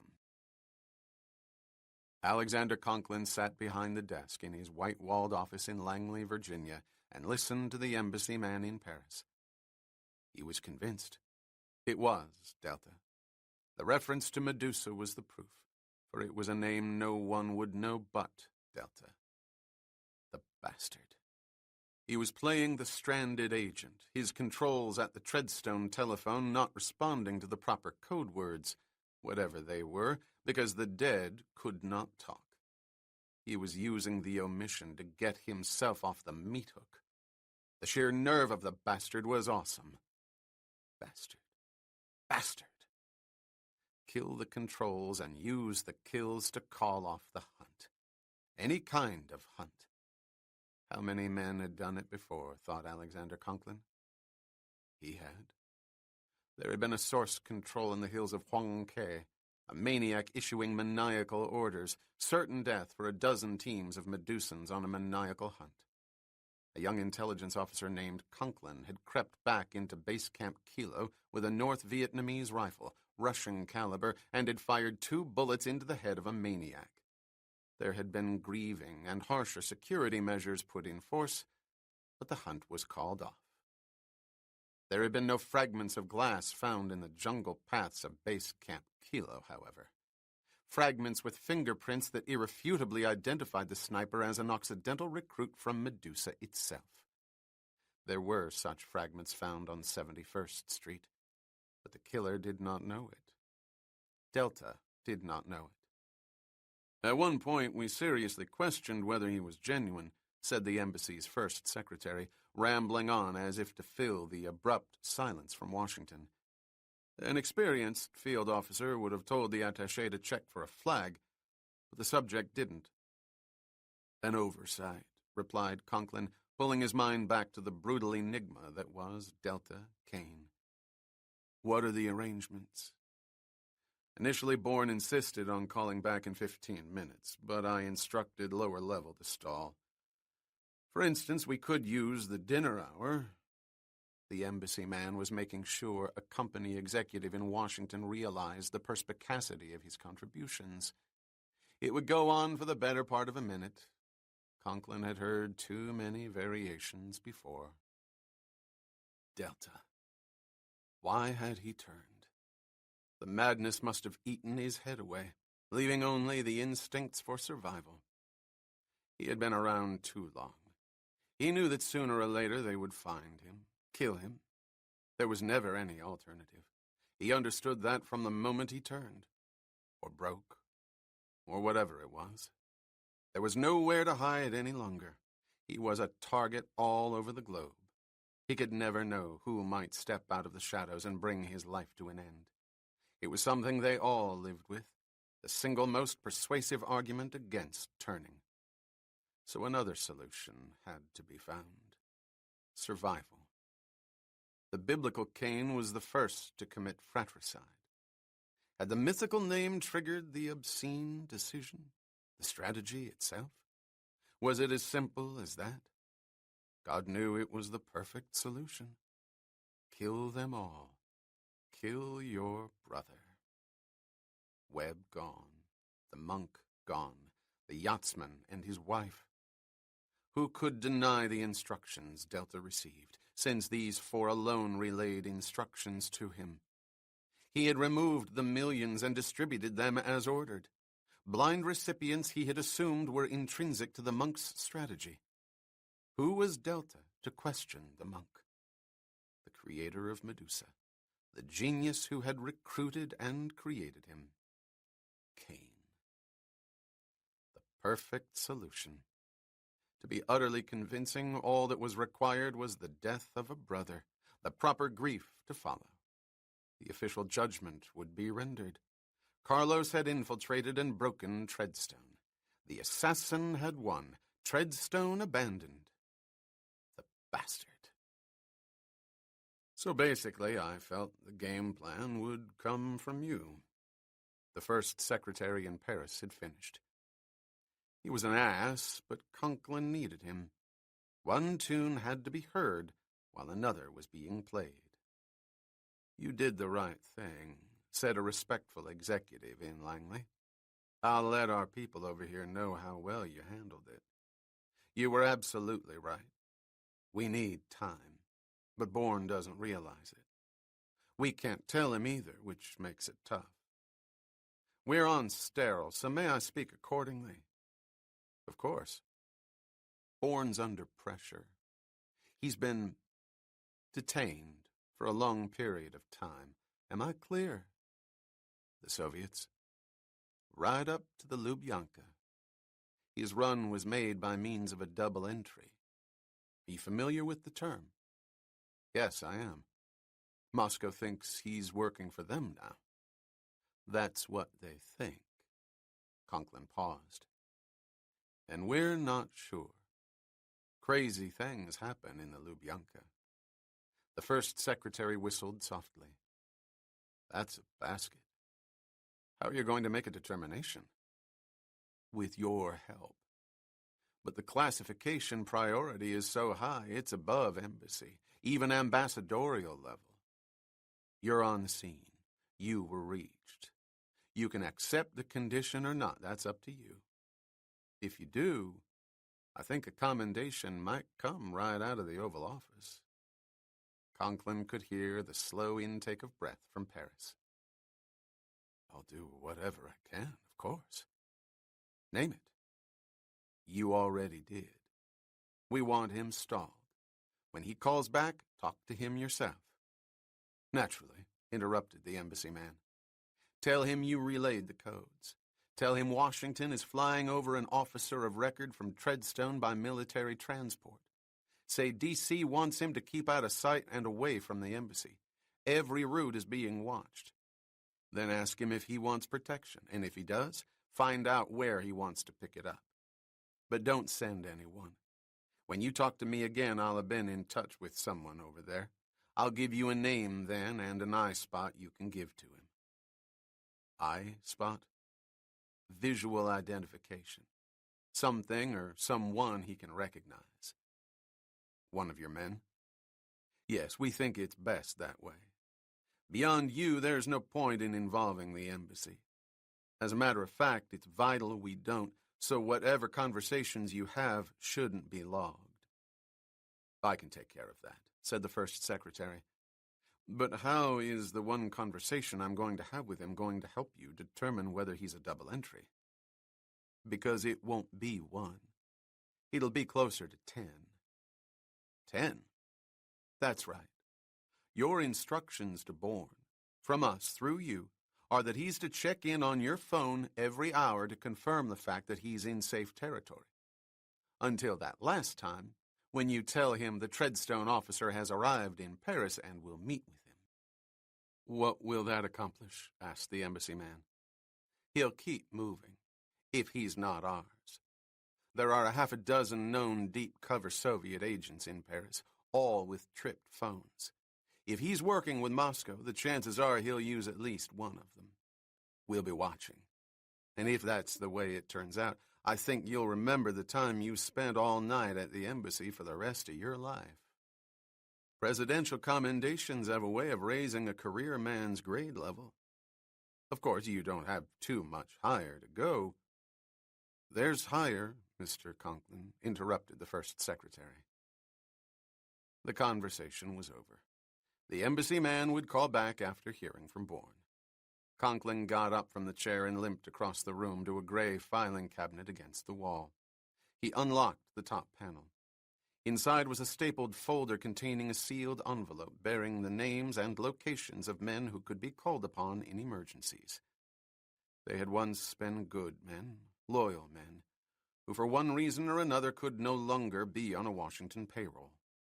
In all cases, it had been necessary to remove them from the official scene, relocate them with new identities, those fluent in other languages frequently given citizenship by cooperating foreign governments. They had simply disappeared. They were the outcasts, men who had gone beyond the laws in the service of their country, who often killed in the interests of their country. But their country could not tolerate their official existence. Their covers had been exposed, their actions made known. Still, they could be called upon. Monies were constantly funneled to accounts beyond official scrutiny, certain understandings intrinsic to the payments. Conklin carried the envelope back to his desk and tore the marked tape from the flap. It would be resealed, remarked. There was a man in Paris, a dedicated man who had come up through the officer corps of Army intelligence, a lieutenant colonel by the time he was 35. He could be counted on. He understood national priorities. He had killed a left-wing cameraman in a village near Hu a dozen years ago. 3 minutes later, he had the man on the line, the call unlogged, unrecorded. The former officer was given a name and a brief sketch of defection, including a covert trip to the United States during which the defector in question on special assignment had eliminated those controlling the strategy. A double entry? Asked the man in Paris. Moscow? No, not the Soviets, replied Conklin, aware that if Delta requested protection, there would be conversations between the two men. It was a long-range deep cover to snare Carlos. The assassin? That's right. You may say it's not Moscow, but you won't convince me. Carlos was trained in Novgorod, and as far as I'm concerned, he's still a dirty gun for the KGB. Perhaps. The details aren't for briefing, but suffice it to say we're convinced our man was bought off. He's made a few million and wants an unencumbered passport. So he took out the controls and the fingers pointed at Carlos, which doesn't mean a damn thing but give him another kill. That's it. We want to play it out. Let him think he's home free. Best, we'd like an admission. Whatever information we can get, which is why I'm on my way over. But it's definitely secondary to taking him out. Too many people in too many places were compromised to put him where he is. Can you help? There'll be a bonus. My pleasure. And keep the bonus. I hate fuckers like him. They blow whole networks. It's got to be airtight. He's one of the best. I'd suggest support, at least one. I've got a man from the Saint-Gervais worth 5. He's for hire. Hire him. Here are the particulars. The control in Paris is an embassy blind. He knows nothing, but he's in communication with Bourne and may request protection for him. I'll play it, said the former intelligence officer. Go ahead. There's not much more for the moment. I'll take a jet out of Andrews. My ETA in Paris will be anywhere between 11 and 12 midnight your time. I want to see Bourne within an hour or so after that and be back here in Washington by tomorrow. It's tight, but that's the way it's got to be. That's the way it'll be then. The blind at the embassy is the first secretary. His name is... Conklin gave the remaining specifics, and the two men worked out basic ciphers for their initial contact in Paris. Code words that would tell the man from the Central Intelligence Agency whether or not any problems existed when they spoke. Conklin hung up. Everything was in motion exactly the way Delta would expect it to be in motion. The inheritors of Treadstone would go by the book, and the book was specific where collapsed strategies and strategists were concerned. They were to be dissolved, cut off, no official connection or acknowledgement permitted. Failed strategies and strategists were an embarrassment to Washington. And from its manipulative beginnings, Treadstone 71 had used, abused, and maneuvered every major unit in the United States intelligence community and not a few foreign governments. Very long polls would be held when touching any survivors. Delta knew all this, and because he himself had destroyed Treadstone, he would appreciate the precautions, anticipate them, be alarmed if they were not there. And when confronted, he would react in false fury and artificial anguish over the violence that had taken place in 71st Street. Alexander Conklin would listen with all his concentration, trying to discern a genuine note or even the outlines of a reasonable explanation, but he knew he would hear neither. Irregular fragments of glass could not beam themselves across the Atlantic, only to be concealed beneath a heavy drape in a Manhattan brownstone, and fingerprints were more accurate proof of a man having been at a scene than any photograph. There was no way they could be doctored. Conklin would give Delta the benefit of 2 minutes to say whatever came to his facile mind. He would listen, and then he would pull the trigger. Chapter 32. "Why are they doing it?" asked Jason, sitting down next to Marie in the packed cafe. He had made the 5th telephone call 5 hours after having reached the embassy. "They want me to keep running. They're forcing me to run, and I don't know why." "You're forcing yourself," said Marie. "You could have made the calls from the room." "No, I couldn't. For some reason, they want me to know that. Each time I call, that son of a bitch asks me where I am now. Am I in safe territory? Silly goddamn phrase, safe territory. But he's saying something else. He's telling me that every contact must be made from a different location, so that no one outside or inside could trace me to a single phone, a single address. They don't want me in custody, but they want me on a string. They want me, but they're afraid of me. It doesn't make sense. Isn't it possible you're imagining these things? No one said anything remotely like that. They didn't have to. It's in what they didn't say. Why didn't they just tell me to come right over to the embassy? Order me. No one could touch me there. It's U.S. territory. They didn't. The streets are being watched. You were told that. You know, I accepted that, blindly, until about 30 seconds ago when it struck me. By whom? Who's watching the streets? Carlos, obviously. He's men. You know that, and I know that. At least we can assume it, but they don't know that. I may not know who the hell I am or where I came from, but I know what's happened to me during the past 24 hours. They don't. They could assume, too, couldn't they? They might have spotted strange men in cars, or standing around too long, too obviously. Carlos is brighter than that. And there are lots of ways a specific vehicle could get quickly inside an embassy's gate. Marine contingents everywhere are trained for things like that. I believe you. But they didn't do that. They didn't even suggest it. Instead, they're stalling me, making me play games. God damn it, why? You said it yourself, Jason. They haven't heard from you in 6 months. They are being very careful. Why this way? They get me inside those gates, they can do whatever they want. They control me. They can throw me a party or throw me into a cell. Instead, they don't want to touch me. But they don't want to lose me either. They are waiting for the man flying over from Washington. What better place to wait for him than in the embassy? Bourne pushed back his chair. Something's wrong.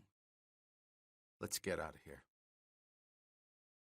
It had taken Alexander Conklin, inheritor of Treadstone, exactly 6 hours and 12 minutes to cross the Atlantic. To go back, he would take the first Concorde flight out of Paris in the morning, reach Dulles by 7:30 Washington time, and be at Langley by 9 o'clock. If anyone tried to phone him or asked where he had spent the night, an accommodating major from the Pentagon would supply a false answer. And a first secretary at the embassy in Paris would be told that if he ever mentioned having had a single conversation with the man from Langley, he'd be descaled to the lowest attaché on the ladder and shipped to a new post in Tierra del Fuego. It was guaranteed. Conklin went directly to a row of payphones against the wall and called the embassy. The first secretary was filled with a sense of accomplishment. "Everything's according to schedule, Conklin," said the embassy man, the absence of the previously employed Mr. a sign of equality. The company executive was in Paris now, and turf was turf. Bourne's edgy. During our last communication, he repeatedly asked why he wasn't being told to come in. He did. At first, Conklin was surprised. Then he understood. Delta was feigning the reactions of a man who knew nothing of the events on 71st Street. If he had been told to come to the embassy, he would have bolted. He knew better. There could be no official connection. Treadstone was anathema, a discredited strategy, a major embarrassment. Did you reiterate that the streets were being watched? Naturally. Then he asked me who was watching them. Can you imagine? I can. What did you say? That he knew as well as I did, and all things considered, I thought it was counterproductive to discuss such matters over the telephone. Very good. I rather thought so. What did he say to that? Did he settle for it? In an odd way, yes. He said, I see. That's all. Did he change his mind and ask for protection? He's continued to refuse it, even when I insisted. The first secretary paused briefly. He doesn't want to be watched, does he? He said confidentially. No, he doesn't. When do you expect his next call? In about 15 minutes. Tell him the Treadstone officer has arrived. Conklin took the map from his pocket. It was folded to the area, the route marked in blue ink. Say the rendezvous has been set for 1:30 on the road between Chevreuse and Rambouillet, 7 miles south of Versailles at the Cimetière des Noblesses. 1:30, road between Chevreuse and Rambouillet. The cemetery. Will he know how to get there? He's been there before. If he says he's going by taxi, tell him to take the normal precautions and dismiss it. Won't that appear strange? To the driver, I mean. It's an odd hour for morning. I said you're to tell him that. Obviously, he won't take a taxi. Obviously, said the first secretary quickly, recovering by volunteering the unnecessary. Since I haven't called your man here, shall I call him now and tell him you've arrived? I'll take care of that. You've still got his number? Yes, of course. Burn it, ordered Conklin, before it burns you. I'll call you back in 20 minutes. A train thundered by in the lower level of the metro. The vibrations felt throughout the platform. Bourne hung up the payphone on the concrete wall and stared for a moment at the mouthpiece. Another door had partially opened somewhere in the distance of his mind, the light too far away, too dim to see inside. Still, there were images. On the road to Rambouillet, through an archway of iron latticework, a gently sloping hill with white marble, crosses, large, larger, mausoleums, and statuary everywhere. Le cimetière de noblesse. A cemetery, but far more than a resting place for the dead. A drop, but even more than that. A place where conversations took place amid burials and the lowering of caskets. Two men dressed somberly as the crowds were dressed somberly, moving between the mourners until they met among the mourners and exchanged the words they had to say to each other. There was a face, but it was blurred, out of focus. He saw only the eyes, and that unfocused face and those eyes had a name. David Abbott, the monk, the man he knew but did not know, creator of Medusa and Cain. Jason blinked several times and shook his head as if to shake the sudden mists away. He glanced over at Marie, who was 15 feet to his left against the wall, supposedly scanning the crowds on the platform, watching for someone, possibly watching him. She was not. She was looking at him herself, a frown of concern across her face. He nodded, reassuring her. It was not a bad moment for him. Instead, images had come to him. He had been to that cemetery. Somehow he would know it. He walked toward Marie. She turned and fell in step beside him as they headed for the exit. "He's here," said Bourne. "Treadstone's arrived. I'm to meet him near Rambouillet, at a cemetery." That's a ghoulish touch. Why a cemetery? It's supposed to reassure me. Good God, how? I've been there before. I've met people there. A man there. By naming it as the rendezvous, an unusual rendezvous, Treadstone's telling me he's genuine. She took his arm as they climbed the steps toward the street. "I want to go with you." "Sorry. You can't exclude me." "I have to, because I don't know what I'm going to find there. And if it's not what I expect, I'll want someone on my side." "Darling, that doesn't make sense. I'm being hunted by the police. If they find me, they'll send me back to Zurich on the next plane. You said so yourself. What good would I be to you in Zurich?" "Not you. Villiers. He trusts us. He trusts you. You can reach him if I'm not back by daybreak or haven't called explaining why. He can make a lot of noise, and God knows he's ready to. He's the one backup we've got, the only one. To be more specific, his wife is, through him." Marie nodded, accepting his logic. "He's ready," she agreed. "How will you get to Rambouillet?" "We have a car, remember? I'll take you to the hotel, then head over to the garage." He stepped inside the elevator of the garage complex in Montmartre and pressed the button for the 4th floor. His mind was on a cemetery somewhere between Chevreuse and Rambouillet, on a road he had driven over, but had no idea when or for what purpose. Which was why he wanted to drive there now, not wait until his arrival corresponded more closely to the time of rendezvous. If the images that came to his mind were not completely distorted, it was an enormous cemetery. Where precisely within those acres of graves and statuary was the meeting ground? He would get there by 1, leaving a half hour to walk up and down the paths looking for a pair of headlights or a signal. Other things would come to him. The elevator door scraped open. The floor was 3/4 filled with cars, deserted otherwise. Jason tried to recall where he had parked the Renault.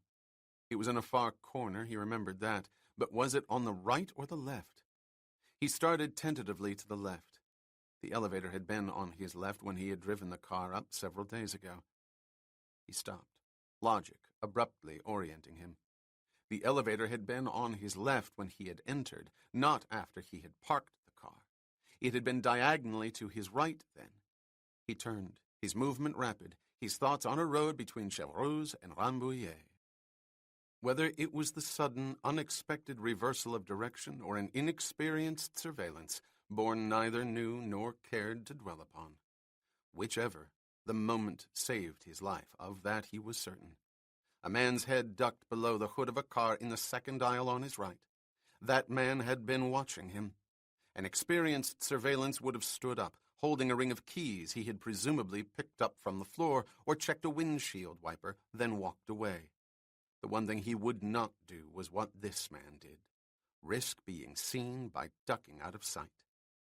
Jason maintained his pace, his thoughts concerned on this new development.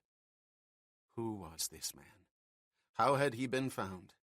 And then both answers were so clear, so obvious he felt like a fool. The clerk at the Auberge du Coin.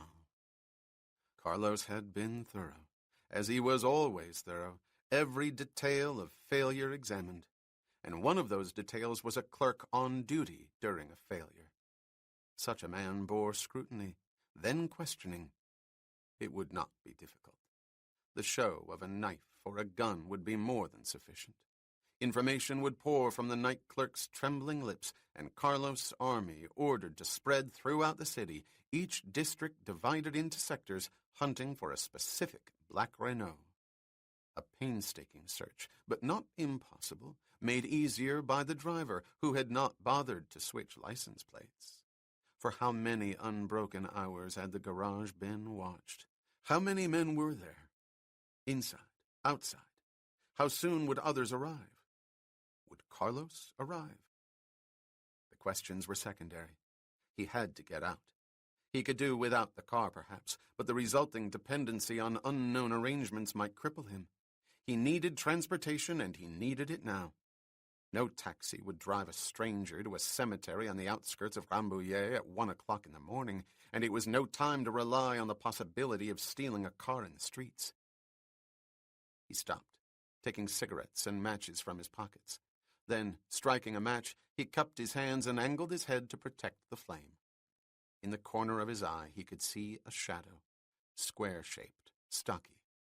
The man once more had lowered himself, now behind the trunk of a nearer automobile. Jason dropped to a crouch, spun to his left, and lunged out of the aisle between two adjacent cars, breaking his fall with the palms of his hands, the maneuver made in silence.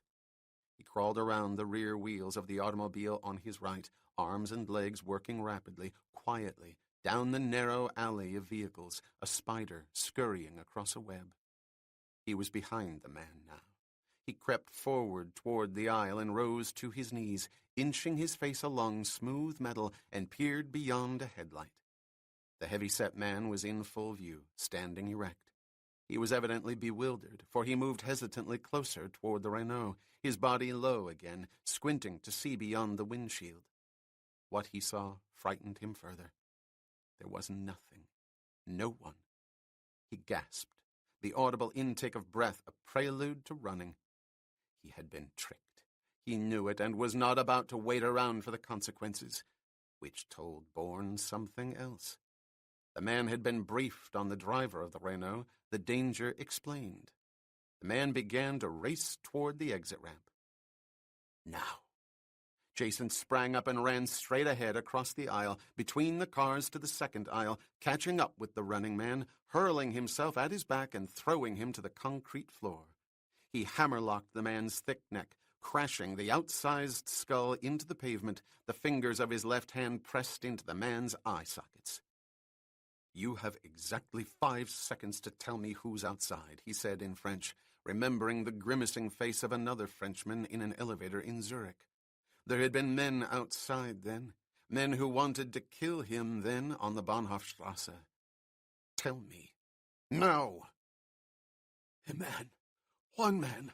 That's all." Bourne relocked the neck, digging his fingers deeper into the eyes. "Where?" "In a car," spat out the man. parked across the street.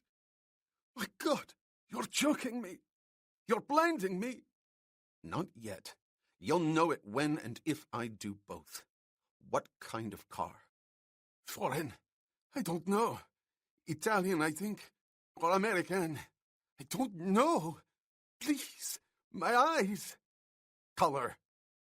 Dark. Green, blue, very dark. Oh, my God. You're Carlos, man, aren't you? Who? Jason yanked again, pressed again. You hurt me. You're from Carlos. I don't know any Carlos. We call a man. There is a number. That's all we do. Has he been called? The man did not reply. Bourne dug his fingers deeper. Tell me. Yes, I had to. When? A few minutes ago. The calling telephone on the second ramp.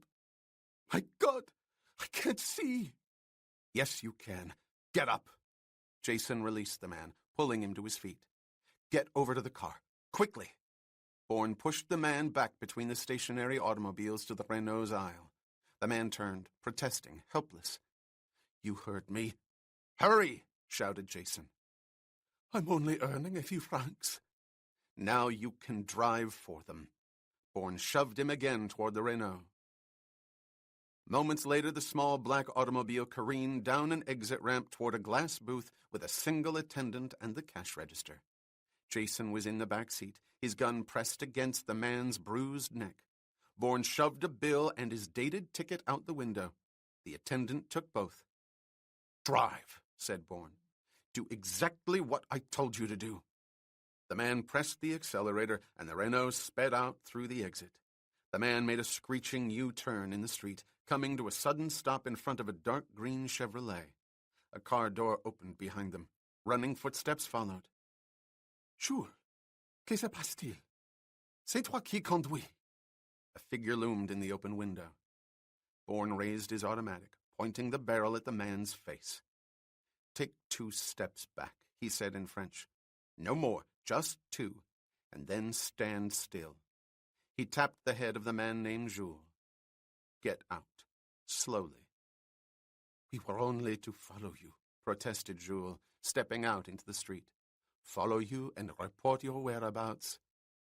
He'll do better than that, said Bourne, getting out of the Renault, taking his map of Paris with him. You're going to drive me. For a while. Get in your car, both of you. 5 miles outside of Paris, on the road to Chevreuse, the 2 men were ordered out of the car. It was a dark, poorly lighted, third-grade highway. There had been no stores, buildings, houses, or road phones for the past 3 miles. What was the number you were told to call? Demanded Jason. Don't lie. You'd be in worse trouble. Jules gave it to him. Bourne nodded and climbed into the seat behind the wheel of the Chevrolet. The old man in the threadbare overcoat sat huddled in the shadows of the empty booth by the telephone. The small restaurant was closed, his presence there an accommodation made by a friend from the old days. The better days.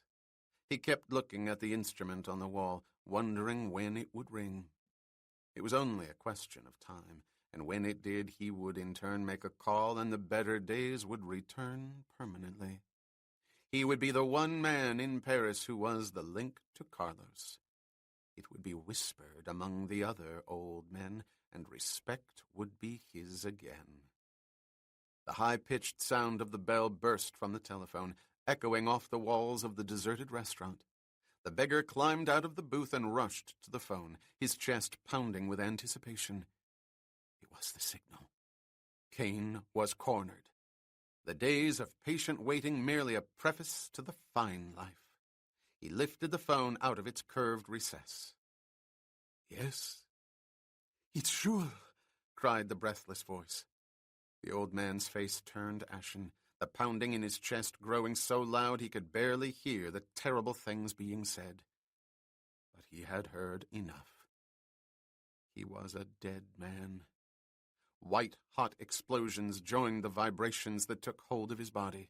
There was no air, only white light and deafening eruptions surging up from his stomach to his head. The beggar sank to the floor, the cord stretched taut, the phone still in his hand. He stared up at the horrible instrument that carried the terrible words. What could he do? What in the name of God would he do? Bourne walked down the path between the graves, forcing himself to let his mind fall free as Washburn had commanded a lifetime ago in Port Noir. If ever he had to be a sponge, it was now. The man from Treadstone had to understand. He was trying with all his concentration to make sense out of the unremembered, to find meaning in the images that came to him without warning. He had not broken whatever agreement they had. He had not turned or run. He was a cripple. It was as simple as that. He had to find the man from Treadstone. Where inside those fenced acres of silence would he be? Where did he expect him to be? Jason had reached the cemetery well before 1, the Chevrolet a faster car than the broken-down Renault. He had passed the gates, driven several hundred yards down the road, pulled off onto the shoulder and parked the car reasonably out of sight. On his way back to the gates, it had started to rain. It was a cold rain, a March rain, but a quiet rain, little intrusions upon the silence. He passed a cluster of graves within a plot bordered by a low iron railing, the centerpiece an alabaster cross rising 8 feet out of the ground. He stood for a moment before it. Had he been here before? Was another door opening for him in the distance? Or was he trying too desperately to find one? And then it came to him. It was not this particular grouping of gravestones, not the tall alabaster cross, nor the low iron railing. It was the rain. A sudden rain. Crowds of mourners gathered in black around a burial site, the snapping of umbrellas, and 2 men coming together, umbrellas touching, brief, quiet apologies muttered as a long brown envelope exchanged hands, pocket to pocket, unnoticed by the mourners. There was something else, an image triggered by an image, feeding upon itself, seen only minutes ago. Rain cascading down white marble. Not a cold, light rain, but a downpour, pounding against the wall of a glistening white surface. And columns. Rows of columns on all sides, a miniature replica of an ancient treasure. On the other side of the hill, near the gates, a white mausoleum, someone's scaled-down version of the Parthenon. He had passed it less than 5 minutes before, looking at it but not seeing it. That was where the sudden rain had taken place, where 2 umbrellas had touched and an envelope been delivered. He squinted at the radium dial of his watch. It was 14 minutes past 1. He started running back up the path. He was still early. There was time left to see a car's headlights, or the striking of a match, or the beam of a flashlight. It was there, at the bottom of the hill, and it was moving up and down, intermittently swinging back at the gates as though the holder were concerned that someone might appear. Bourne had an almost uncontrollable urge to race down between the rows of graves and statuary, shouting at the top of his voice, "I'm here! It's me! I understand your message. I've come back. I have so much to tell you, and there is so much you must tell me." But he did not shout, and he did not run. Above all else, he had to show control, for what afflicted him was so uncontrollable. He had to appear completely lucid, sane within the boundaries of his memory. He began walking down the hill in the cold, light rain, wishing his sense of urgency had allowed him to remember a flashlight. The flashlight. Something was odd about the beam of light 500 feet below. It was moving in short vertical strokes, as if in emphasis, as if the man holding it were speaking emphatically to another. He was. Jason crouched, peering through the rain, his eyes struck by a sharp, darting reflection of light that shot out whenever the beam hit the object in front of it. He crept forward, his body close to the ground, covering practically 100 feet in seconds, his gaze still on the beam and the strange reflection. He could see more clearly now, He stopped and concentrated. There were two men, one holding the flashlight, the other a short-barreled rifle, the thick steel of the gun known only too well to Bourne. At distances of up to 30 feet, it could blow a man 6 feet into the air. It was a very odd weapon for an officer of record sent by Washington to have at his command. The beam of light shot over to the side of the white mausoleum. The figure holding the rifle retreated quickly, slipping behind a column no more than 20 feet away from the man holding the flashlight. Jason did not have to think. He knew what he had to do. If there was an explanation for the deadly weapon, so be it, but it would not be used on him. Kneeling, he judged the distance and looked for points of sanctuary, both for concealment and protection. He started out, wiping the rain from his face, feeling the gun in his belt that he knew he could not use. He scrambled from gravestone to gravestone, statue to statue, heading to his right, then angling gradually to his left until the semicircle was nearly complete. He was within 15 feet of the mausoleum. The man with the murderous weapon was standing by the left corner column under the short portico to avoid the rain. He was fondling his gun as though it were a sexual object, cracking the breech, unable to resist peering inside. He ran his palm over the inserted shells, the gesture obscene. Now. Bourne crept out from behind the gravestone, hands and knees propelling him over the wet grass until he was within 6 feet of the man. He sprang up, a silent, lethal panther hurling dirt in front of him, one hand surging for the barrel of the rifle, the other for the man's head.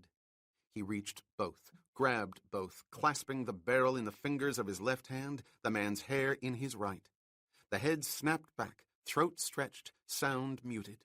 He smashed the head into the white marble with such force that the expulsion of breath that followed signified a severe concussion.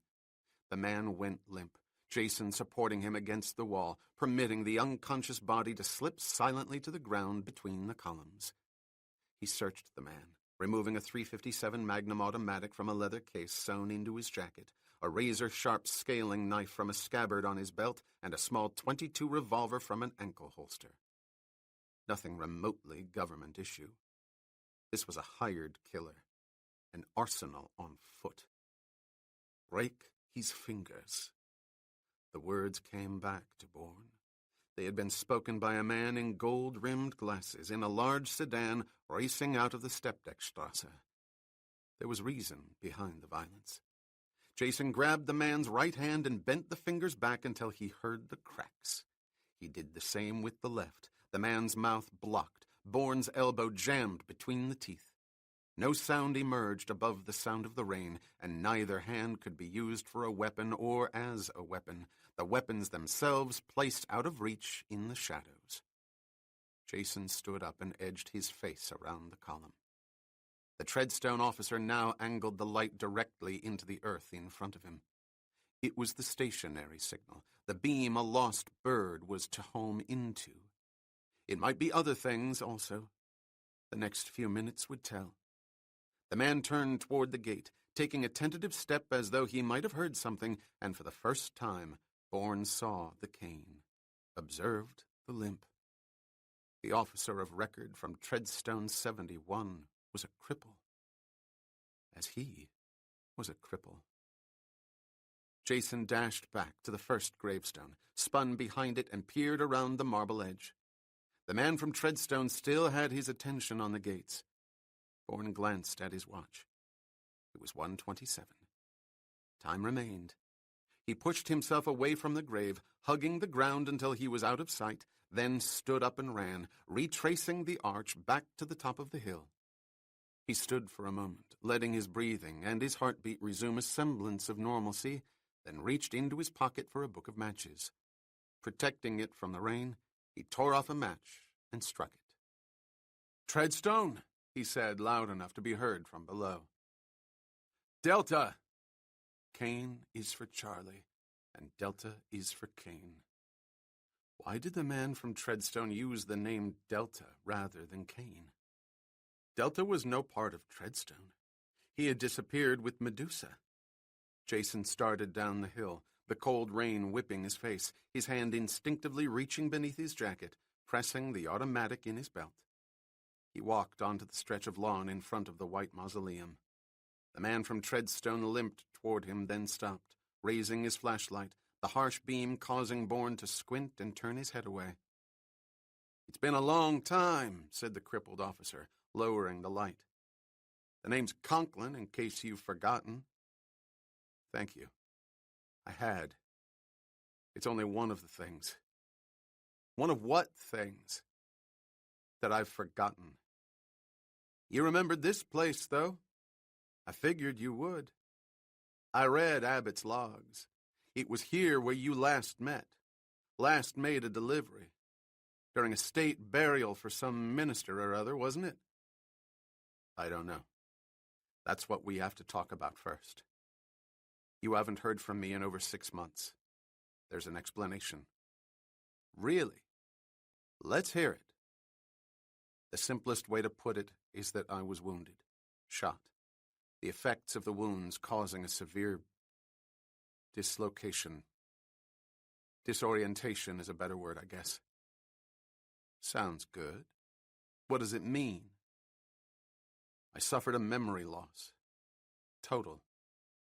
I spent months on an island in the Mediterranean, south of Marseille, not knowing who I was or where I came from. There's a doctor, an Englishman named Washburn, who kept medical records. He can verify what I'm telling you." "I'm sure he can," said Conklin, nodding. "And I'll bet those records are massive." "Christ, you paid enough." "What do you mean?" "We've got a record, too. A bank officer in Zurich who thought he was being tested by Treadstone transferred $1.5 million Swiss francs to Marseille for an untraceable collection. Thanks for giving us the name. That's part of what you have to understand. I didn't know. He'd saved my life, put me back together. I was damn near a corpse when I was brought to him. So you decided $1 million was a pretty fair ballpark figure, is that it? Courtesy of the Treadstone budget.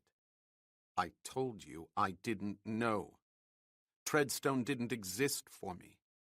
In many ways, it still doesn't. I forgot. You lost your memory. What was the word? Disorientation. Yes, but it's not strong enough. The word is amnesia. Let's stick to disorientation, because it seems you oriented yourself straight into Zurich, right to the Gemeinschaft. There was a negative surgically implanted near my hip. There certainly was. You insisted on it. A few of us understood why. It's the best insurance you can have. I don't know what you're talking about. Can't you understand that? Sure. You found the negative with only a number on it, and right away you assumed the name of Jason Bourne. It didn't happen that way. Each day it seemed I learned something, one step at a time, one revelation at a time. A hotel clerk called me Bourne.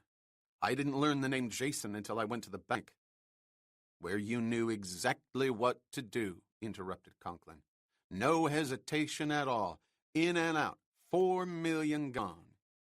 Washburn told me what to do.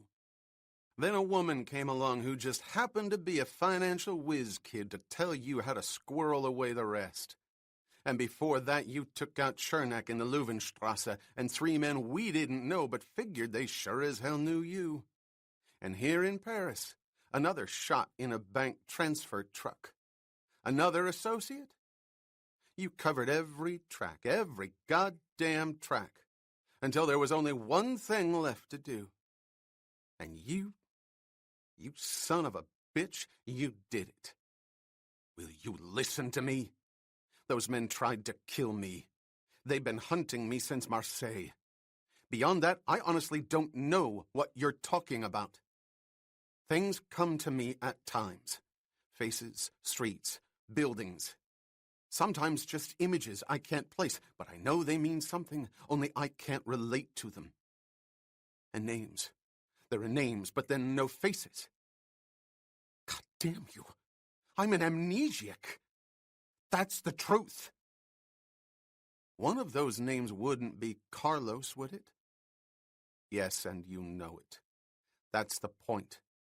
You know much more about it than I do. I can recite 1,000 facts about Carlos, but I don't know why. I was told by a man who's halfway back to Asia by now I had an agreement with Treadstone. The man worked for Carlos. He said Carlos knows, that Carlos was closing in on me, that you put out the word that I'd turned. He couldn't understand the strategy, and I couldn't tell him. You thought I'd turn because you didn't hear from me, and I couldn't reach you because I didn't know who you were. I still don't know who you are. Or the monk, I suppose. Yes, the monk. His name was Abbott. Very good. And the yachtsman? You remember the yachtsman, don't you? And his wife? Names. They're there, yes. No faces. Elliot Stevens? Nothing. Or Gordon Webb. Conklin said the name quietly. What? Bourne felt the jolt in his chest, then a stinging, searing pain that drove through his temples to his eyes. His eyes were on fire. Fire. Explosions and darkness, high winds and pain. Almanac to Delta. Abandon. Abandon. You will respond as ordered. Abandon. Gordon. Jason heard his own voice, but it was far away, in a faraway wind. He closed his eyes, the eyes that burned so, and tried to push the mists away. Then he opened his eyes and was not at all surprised to see Conklin's gun aimed at his head. I don't know how you did it, but you did. The only thing left to do, and you did it. You got back to New York and blew them all away. You butchered them, you son of a bitch. I wish to Christ I could bring you back and see you strapped into an electric chair, but I can't. So I'll do the next best thing. I'll take you myself. I haven't been in New York for months. Before then, I don't know. But not in the last half year. Liar! Why didn't you do it really right? Why didn't you time your goddamn stunt so you could get to the funerals? The monks was just the other day. You would have seen a lot of old friends. And your brothers. Jesus God Almighty. You could have escorted his wife down the aisle of the church. Maybe delivered the eulogy. That'd be the kicker. At least speak well of the brother you killed. Brother. Stop it. For Christ's sake, stop it. Why should I? Cain lives. We made him and he came to life. I'm not Cain. He never was. I never was. So you do know. Liar. Bastard. Put that gun away. I'm telling you, put it down. No chance. I swore to myself I'd give you 2 minutes because I wanted to hear what you'd come up with. Well, I've heard it and it smells. Who gave you the right? We all lose things. It goes with the job, and if you don't like the goddamn job, you get out. If there's no accommodation, you fade. That's what I thought you did, and I was willing to pass on you, to convince the others to let you fade. But no, you came back and turned your gun on us. No, it's not true. Tell that to the laboratory techs who have 8 fragments of glass that spell out 2 prints, third and index fingers right hand. You were there, and you butchered 5 people. You, one of them, took out your guns, plural, and blew them away. Perfect setup. Discredited strategy. Varied shells, multiple bullets, infiltration. Treadstone's aborted and you walk out free. No, you're wrong. It was Carlos. Not me, Carlos. If what you're saying took place on 71st Street, it was him. He knows. They know. A residence on 71st Street, number 139. They know about it. Conklin nodded, his eyes clouded, the loathing in them seen in the dim light through the rain. So perfect, he said slowly. The prime mover of the strategy blows it apart by making a deal with the target. What's your take besides the $4 million? Carlos give you immunity from his own particular brand of persecution? You two make a lovely couple. That's crazy. And accurate, completed the man from Treadstone. Only 9 people alive knew that address before 7:30 last Friday night. 3 of them were killed, and we're the other 4. If Carlos found it, there's only one person who could have told him. You. How could I? I didn't know it. I don't know it. You just said it. Conklin's left hand gripped the cane. It was a prelude to firing, steadying a crippled foot.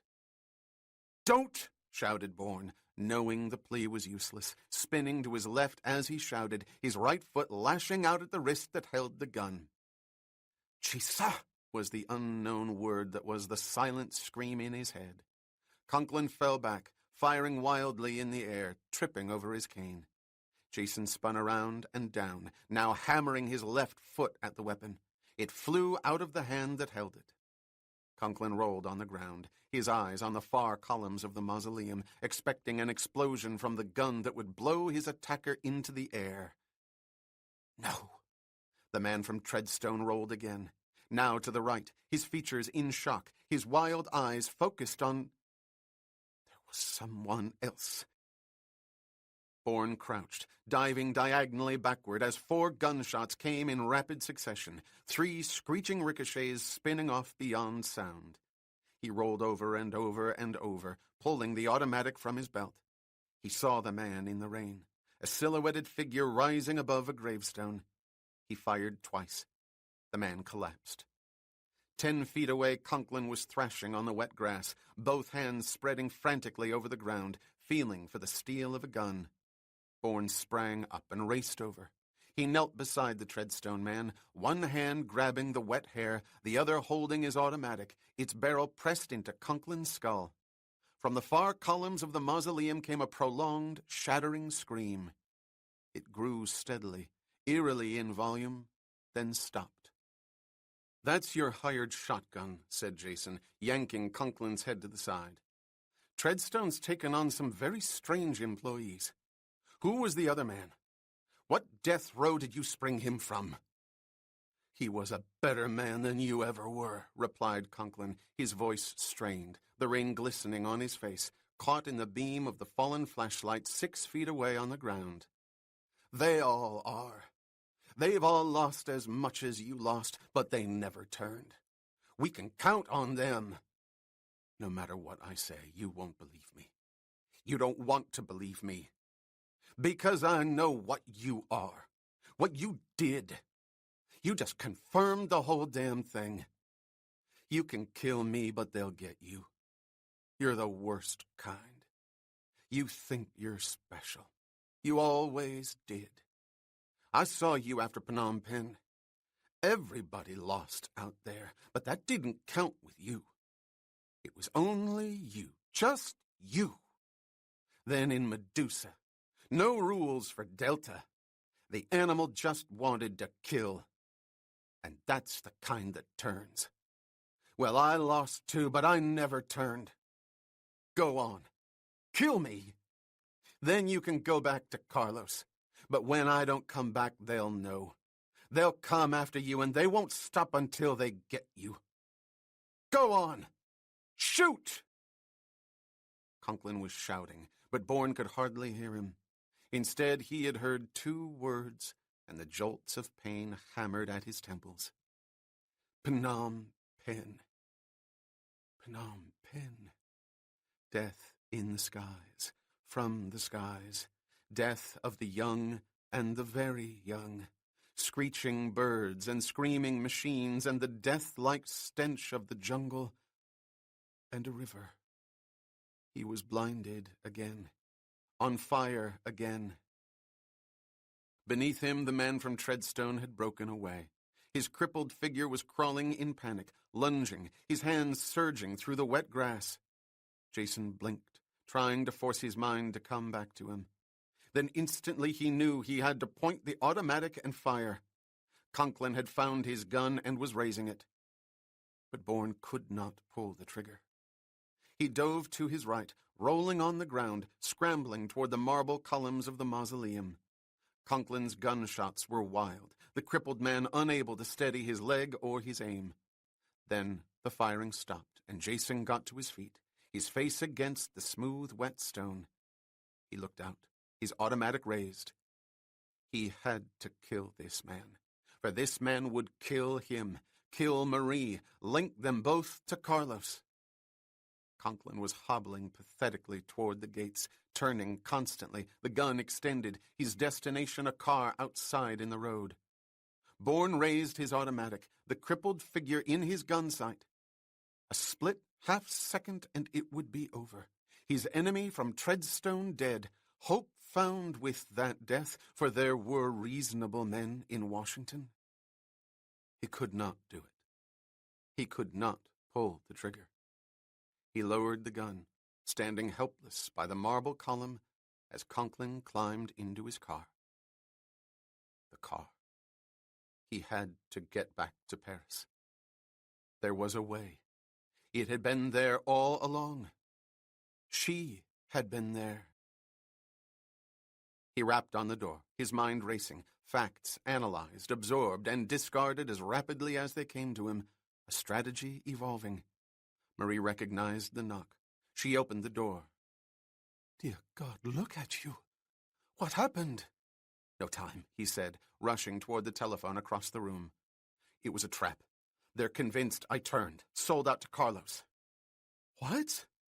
They say I flew into New York last Friday, that I killed 5 people. Among them a brother. Jason closed his eyes briefly. There was a brother. Is a brother. I don't know. I can't think about it now. You never left Paris. You can prove it. How? 8-10 hours, that's all I'd need. And 8 or 10 hours unaccounted for is all they need now. Who's going to come forward? I will. You've been with me. They think you're part of it, said Bourne, picking up the telephone and dialing. The theft, the turning, Port Noir, the whole damn thing. They've locked you into me. Carlos engineered this down to the last fragment of a fingerprint. Christ! Did he put it together? What are you doing? Whom are you calling? Our backup, remember? The only one we've got. Villiers. Villiers' wife. She's the one. We're going to take her, break her, put her on 100 racks if we have to. But we won't have to. She won't fight because she can't win. God damn it, why doesn't he answer? The private phone's in his office. It's 3 a.m. He's on. General, is that you? Jason had to ask. The voice on the line was oddly quiet, but not the quiet of interrupted sleep. Yes, it is I, my young friend. I apologize for the delay. I've been upstairs with my wife. That's whom I'm calling about. We've got to move. Now. Alert French intelligence, Interpol, and the American Embassy, but tell them not to interfere until I've seen her, talked to her. We have to talk. I don't think so, Mr. Bourne. Yes, I know your name, my friend. As for your talking to my wife, however, I'm afraid that's not possible. You see, I've killed her. Chapter 33 Jason stared at the hotel room wall, at the flock paper with the faded designs that spiraled into one another in meaningless contortions of worn fabric. "Why?" he said quietly into the phone. "I thought you understood." "I tried, my friend," said Villiers, his voice beyond anger or sorrow. "The saints know I tried, but I could not help myself. I kept looking at her, seeing the son she did not bear behind her, killed by the pig animal that was her mentor. My whore was someone else's whore, the animal's whore. It could not be otherwise, and as I learned, it was not. I think she saw the outrage in my eyes. Heaven knows it was there." The general paused, the memory painful now. "She not only saw the outrage, but the truth. She saw that I knew what she was, what she had been during the years we'd spent together. At the end, I gave her the chance I told you I would give her. To kill you? Yes. It wasn't difficult. Between our beds is a nightstand with a weapon in the drawer. She lay on her bed, Goya's Maya, splendid in her arrogance, dismissing me with her private thoughts, as I was consumed by my own. I opened the drawer for a book of matches and walked back to my chair and my pipe, leaving the drawer open, the handle of the gun very much in evidence. It was my silence, I imagine, and the fact that I could not take my eyes off her that forced her to acknowledge me, then concentrate on me. The tension between us had grown to the point where very little had to be said to burst the floodgates, and, God help me, I said it. I heard myself asking, "Why did you do it?" Then the accusation became complete. I called her my whore, the whore that killed my son. She stared at me for several moments, her eyes breaking away once to glance at the open drawer and the gun, and the telephone. I stood up, the embers in my pipe glowing, loose, chauffé au rouge. She spun her legs off the bed, put both hands into that open drawer, and took out the gun. I did not stop her. Instead, I had to hear the words from her own lips, hear my own indictment of myself as well as hers. What I heard will go to my grave with me, for there will be honor left by my person and the person of my son. We will not be scorned by those who've given less than us. Never. General. Bourne shook his head, unable to think clearly, knowing he had to find the seconds in order to find his thoughts. General, what happened? She gave you my name. How? You've got to tell me that. Please. Really? She said you were an insignificant gunman who wished to step into the shoes of a giant. That you were a thief out of Zurich, a man your own people disowned. Did she say who those people were? If she did, I didn't hear. I was blind, deaf, my rage uncontrolled. But you have nothing to fear from me. The chapter is closed. My life over with a telephone call. No, Jason shouted. Don't do that. Not now. I must. Please, don't settle for Carlos' whore. Get Carlos. Trap Carlos. Reaping scorn on my name by lying with that whore? Manipulated by the animals, slut? God damn you. What about your son? 5 sticks of dynamite on Rue de Bac. Leave him in peace. Leave me in peace. It's over. It's not over. Listen to me. Give a moment. That's all I ask. The images in Jason's mind raced furiously across his eyes, clashing, supplanting one another. But these images had meaning, purpose. He could feel Marie's hand on his arm, gripping him firmly, somehow anchoring his body to a mooring of reality. Did anyone hear the gunshot? There was no gunshot. The coup de grace is misunderstood in these times.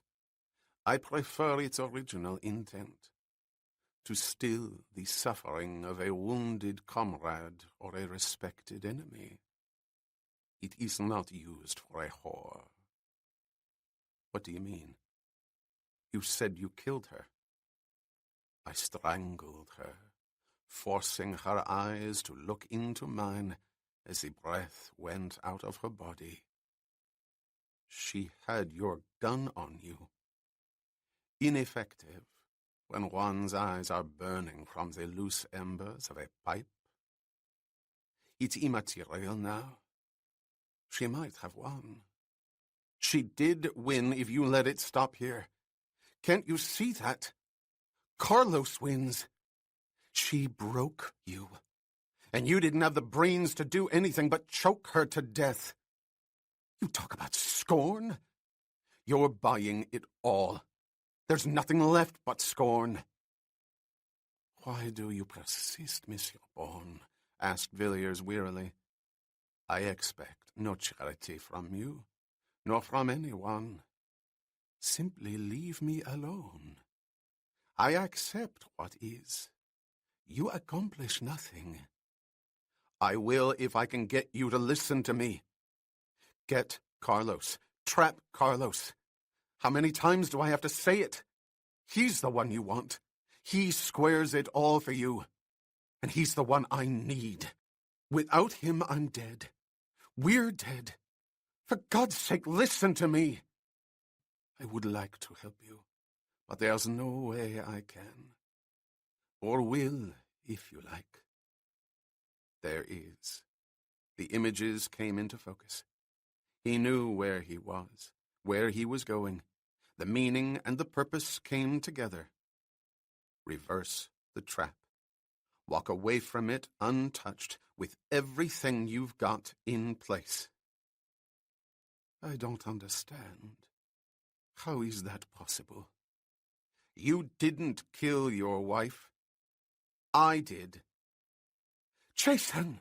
Marie screamed, clutching his arm. I know what I'm doing, said Bourne. For the first time, I really know what I'm doing. It's funny, but I think I've known it from the beginning. Parc Monceau was quiet, the street deserted, a few porch lights shimmering in the cold, mist-like rain, all the windows along the row of neat, expensive houses dark, except for the residence of André Francois Villiers, legend of Saint-Cyr and Normandy, member of France's National Assembly, wife-killer. The front windows above and to the left of the porch glowed dimly. It was the bedroom wherein the master of the house had killed the mistress of the house, where a memory-ridden old soldier had choked the life out of an assassin's whore. Villiers had agreed to nothing. He had been too stunned to answer. But Jason had driven home his theme, hammered the message with such repeated emphasis that the words had echoed over the telephone. Get Carlos. Don't settle for the killer's whore. Get the man who killed your son. The man who put 5 sticks of dynamite in a car on Rue de Bac and took the last of the Villiers line. He's the one you want. Get him. Get Carlos. Trap Carlos. Kane is for Charlie and Delta is for Kane. It was so clear to him. There was no other way. At the end, it was the beginning, as the beginning had been revealed to him. To survive, he had to bring in the assassin. If he failed, he was a dead man, and there would be no life for Marie Saint-Jacques. She would be destroyed, imprisoned, perhaps killed, for an act of faith that became an act of love. Cain's mark was on her, embarrassment avoided with her removal. She was a vial of nitroglycerin balanced on a high wire in the center of an unknown ammunition depot. Use a net. Remove her. A bullet in the head neutralizes the explosives in her mind. She cannot be heard. There was so much Villiers had to understand, and so little time to explain, the explanation itself limited both by a memory that did not exist and the current state of the old soldier's mind. A delicate balance had to be found in the telling, parameters established as to time and the general's immediate contributions. Jason understood. He was asking a man who held his honor above all things to lie to the world. For Villiers to do that, the objective had to be monumentally honorable. Get Carlos. There was a second, ground-floor entrance to the general's home, to the right of the steps, beyond a gate, where deliveries were made to the downstairs kitchen. Villiers had agreed to leave the gate and the door unlatched. Bourne had not bothered to tell the old soldier that it did not matter, that he would get inside in any event, a degree of damage intrinsic to his strategy. But first, there was the risk that Villiers' house was being watched, there being good reasons for Carlos to do so, and equally good reasons not to do so. All things considered, the assassin might decide to stay as far away from Angelique Villiers as possible, taking no chance that one of his men could be picked up, thus proving his connection, the Parc-Monceau connection. On the other hand, the dead Angelique was his cousin and lover, the only person on earth he cares about, Philippe d'Anjou. D'Anjou. Of course there'd be someone watching, or 2 or 10. If d'Anjou had gotten out of France, Carlos could assume the worst. If the man from Medusa had not, the assassin would know the worst. The colonial would be broken, every word exchanged with Cain revealed. Where were Carlos' men? Strangely enough, thought Jason, if there was no one posted in Parc-Monceau on this particular night, his entire strategy was worthless. It was not. They were there, in a sedan, the same sedan that had raced through the gates of the Louvre 12 hours ago, the same 2 men, killers who were the backups of killers. The car was 50 feet down the street on the left-hand side, with a clear view of Villiers' house. But were those 2 men slumped down in the seat, their eyes awake and alert, all that were there? Bourne could not tell. Automobiles lined the curbs on both sides of the street. He crouched in the shadows of the corner building, diagonally across from the 2 men in the stationary sedan. He knew what had to be done, but he was not sure how to do it. He needed a diversion, alarming enough to attract Carlos' soldiers, visible enough to flush out any others who might be concealed in the street or on a rooftop, or behind a darkened window. Fire. Out of nowhere. Sudden, away from Villiers' house, yet close enough and startling enough to send vibrations throughout the quiet, deserted, tree-lined street. Vibrations. Sirens. Explosive. Explosions. It could be done. It was merely a question of equipment. Bourne crept back behind the corner building into the intersecting street and ran silently to the nearest doorway, where he stopped and removed his jacket and topcoat. Then he took off his shirt, ripping the cloth from collar to waist. He put both coats on again, pulling up the lapels, buttoning the topcoat, the shirt under his arm. He peered into the night rain, scanning the automobiles in the street. He needed gasoline, but this was Paris, and most fuel tanks would be locked. Most, but not all. There had to be an unsecured top among the line of cars at the curb. And then he saw what he wanted to see directly up ahead on the pavement, chained to an iron gate. It was a motorbike, larger than a street scooter, smaller than a cycle, its gas tank a metal bubble between handlebars and seat. The top would have a chain attached, but it was unlikely to have a lock. 8 liters of fuel was not 40. The risk of any theft had to be balanced against the proceeds, and 2 gallons of gas was hardly worth a 500-franc fine. Jason approached the bike. He looked up and down the street. There was no one, no sounds other than the quiet spattering of the rain. He put his hand on the gas tank top and turned it. It unscrewed easily. Better yet, the opening was relatively wide, the gas level nearly full. He replaced the top. He was not yet ready to douse his shirt. Another piece of equipment was needed. He found it at the next corner by a sewer drain, a partially dislodged cobblestone forced from its recess by a decade of careless drivers jumping the curb. He pried it loose by kicking his heel into the slice that separated it from its jagged wall. He picked it up along with a smaller fragment and started back toward the motorbike, the fragment in his pocket, the large brick in his hand. He tested its weight, tested his arm. It would do. Both would do. 3 minutes later, he pulled the drenched shirt slowly out of the gas tank, the fumes mingling with the rain, the residue of oil covering his hands. He wrapped the cloth around the cobblestone, twisting and crisscrossing the sleeves, tying them firmly together, holding his missile in place. He was ready. He crept back to the edge of the building at the corner of Villiers Street. The 2 men in the sedan were still low in the front seat, their concentration still on Villiers' house. Behind the sedan were 3 other cars, a small Mercedes, a dark brown limousine, and a Bentley. Directly across from Jason, beyond the Bentley, was a white stone building, its windows outlined in black enamel. An inside hallway light spilled over to the casement bay windows on either side of the staircase. The left was obviously a dining room. He could see chairs and a long table in the additional light of a rococo sideboard mirror. The windows of that dining room, with their splendid view of the quaint, rich Parisian street, would do. Bourne reached into his pocket and pulled out the rock. It was barely 1/4 the size of the gas-drenched brick, but it would serve the purpose. He inched around the corner of the building, cocked his arm, and threw the stone as far as he could above and beyond the sedan. The crash echoed throughout the quiet street.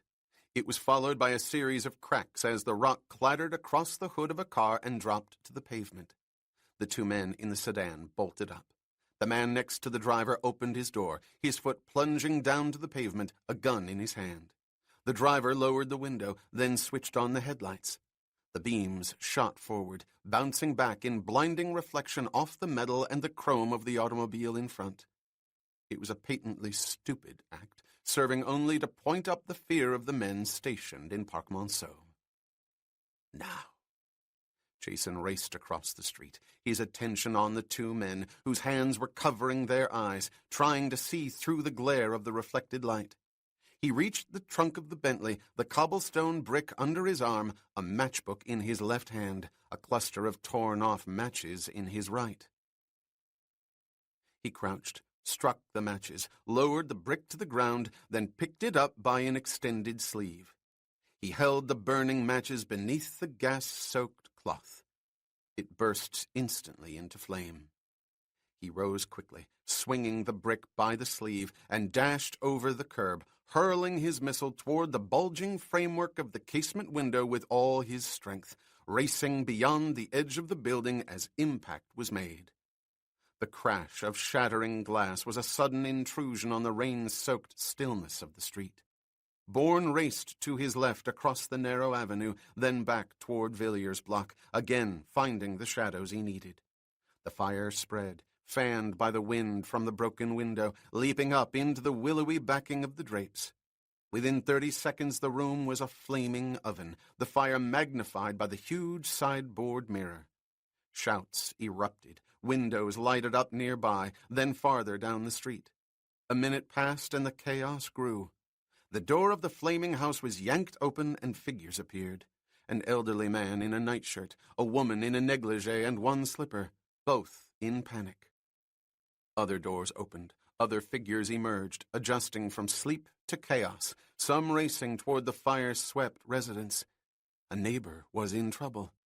Jason ran diagonally across the intersection, one more running figure in the rapidly gathering crowd. He stopped where he had started only minutes before, by the edge of the corner building, and stood motionless, trying to spot Carlos' soldiers. He had been right. The two men were not the only guards posted in Parc Monceau. There were 4 men now, huddling by the sedan, talking rapidly, quietly. No, 5. Another walked swiftly up the pavement, joining the 4. He heard sirens, growing louder, drawing nearer. The 5 men were alarmed. Decisions had to be made. They could not all remain where they were. Perhaps there were arrest records to consider. Agreement. 1 man would stay, the 5th man. He nodded and walked rapidly across the street to Villiers' side. The others climbed into the sedan, and as a fire engine careened up the street, the sedan curved out of its parking place and sped past the red behemoth racing in the opposite direction. 1 obstacle remained. The 5th man.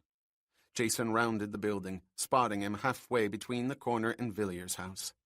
It was now a question of timing and shock. Bourne broke into a loping run, similar to that used by the people heading toward the fire, his head angled back toward the corner, running partially backward, a figure melting into the surrounding pattern, only the direction in conflict. He passed the man.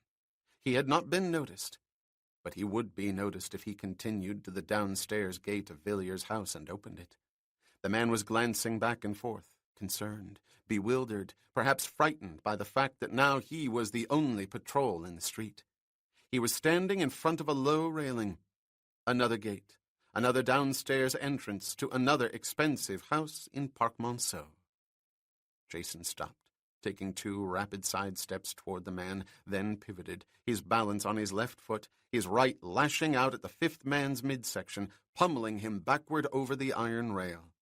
The man shouted as he fell down into the narrow concrete corridor.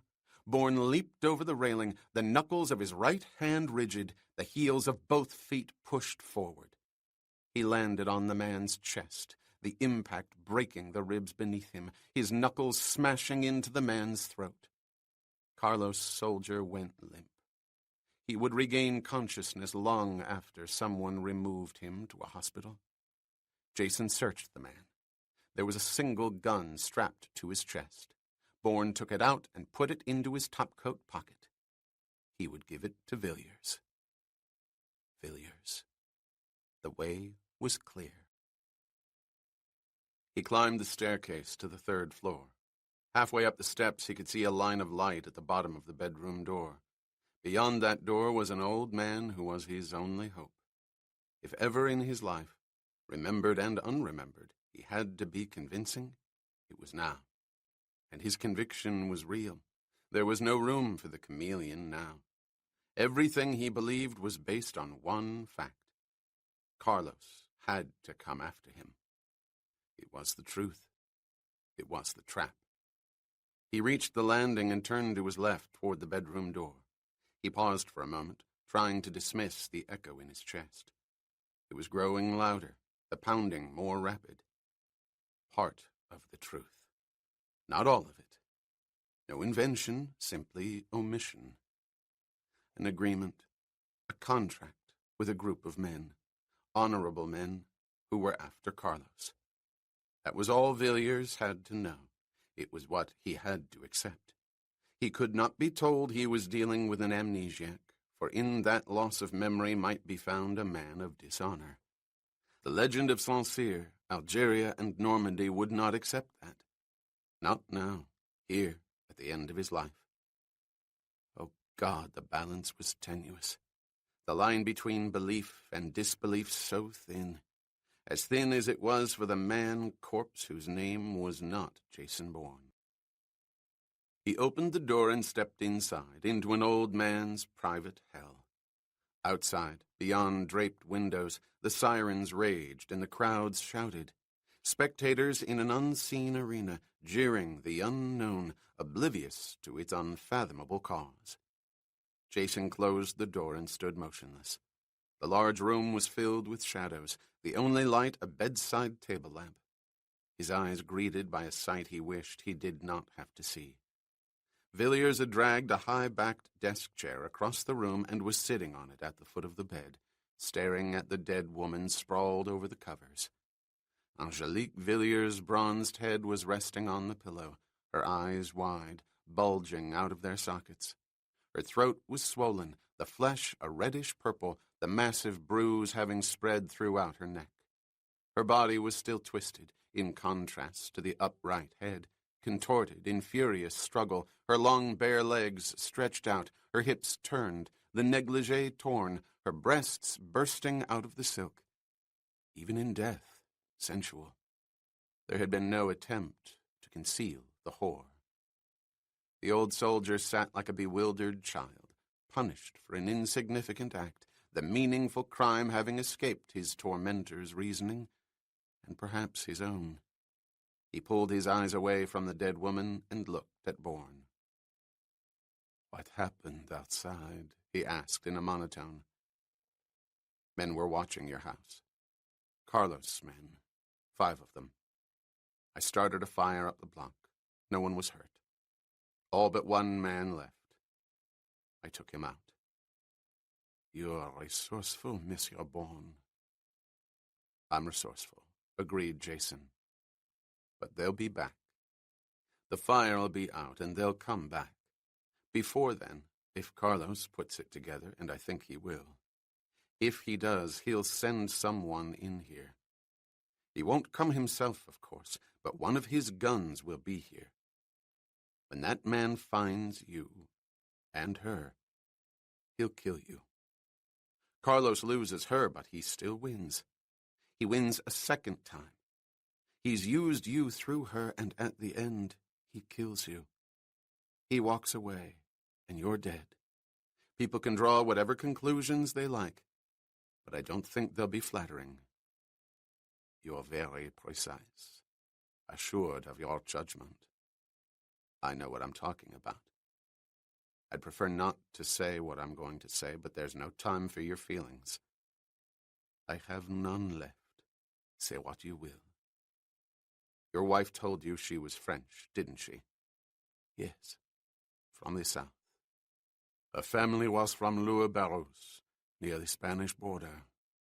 She came to Paris years ago, lived with an aunt. What of it? Did you ever meet her family?" "No." "They didn't come up for your marriage?" "All things considered, we thought it would be best not to ask them. The disparity of our ages would have disturbed them." "What about the aunt here in Paris?" "She died before I met Angelique. What's the point of all this?" "Your wife wasn't French. I doubt there was even an aunt in Paris, and her family didn't come from Barros, although the Spanish border has a certain relevance. It could cover a lot, explain a lot." "What do you mean?" "She was Venezuelan. Carlos' first cousin, his lover since she was 14. They were a team, have been for years. I was told she was the only person on earth he cared about. A whore. An assassin's instrument. I wonder how many targets she set up. How many valuable men are dead because of her. I cannot kill her twice. You can use her. Use her death. The insanity you spoke of. The only insanity is if you throw your life away. Carlos wins it all. He goes on using his gun and sticks of dynamite, and you're one more statistic. Another kill added to a long list of distinguished corpses. That's insane. And you're the reasonable man. You assume the guilt for a crime you did not commit, for the death of a whore, hunted for a killing that was not yours. That's part of it. The essential part, actually. Don't talk to me of insanity, young man. I beg you, leave. What you've told me gives me the courage to face Almighty God. If ever our death was justified, it was hers by my hand. I will look into the eyes of Christ and swear it."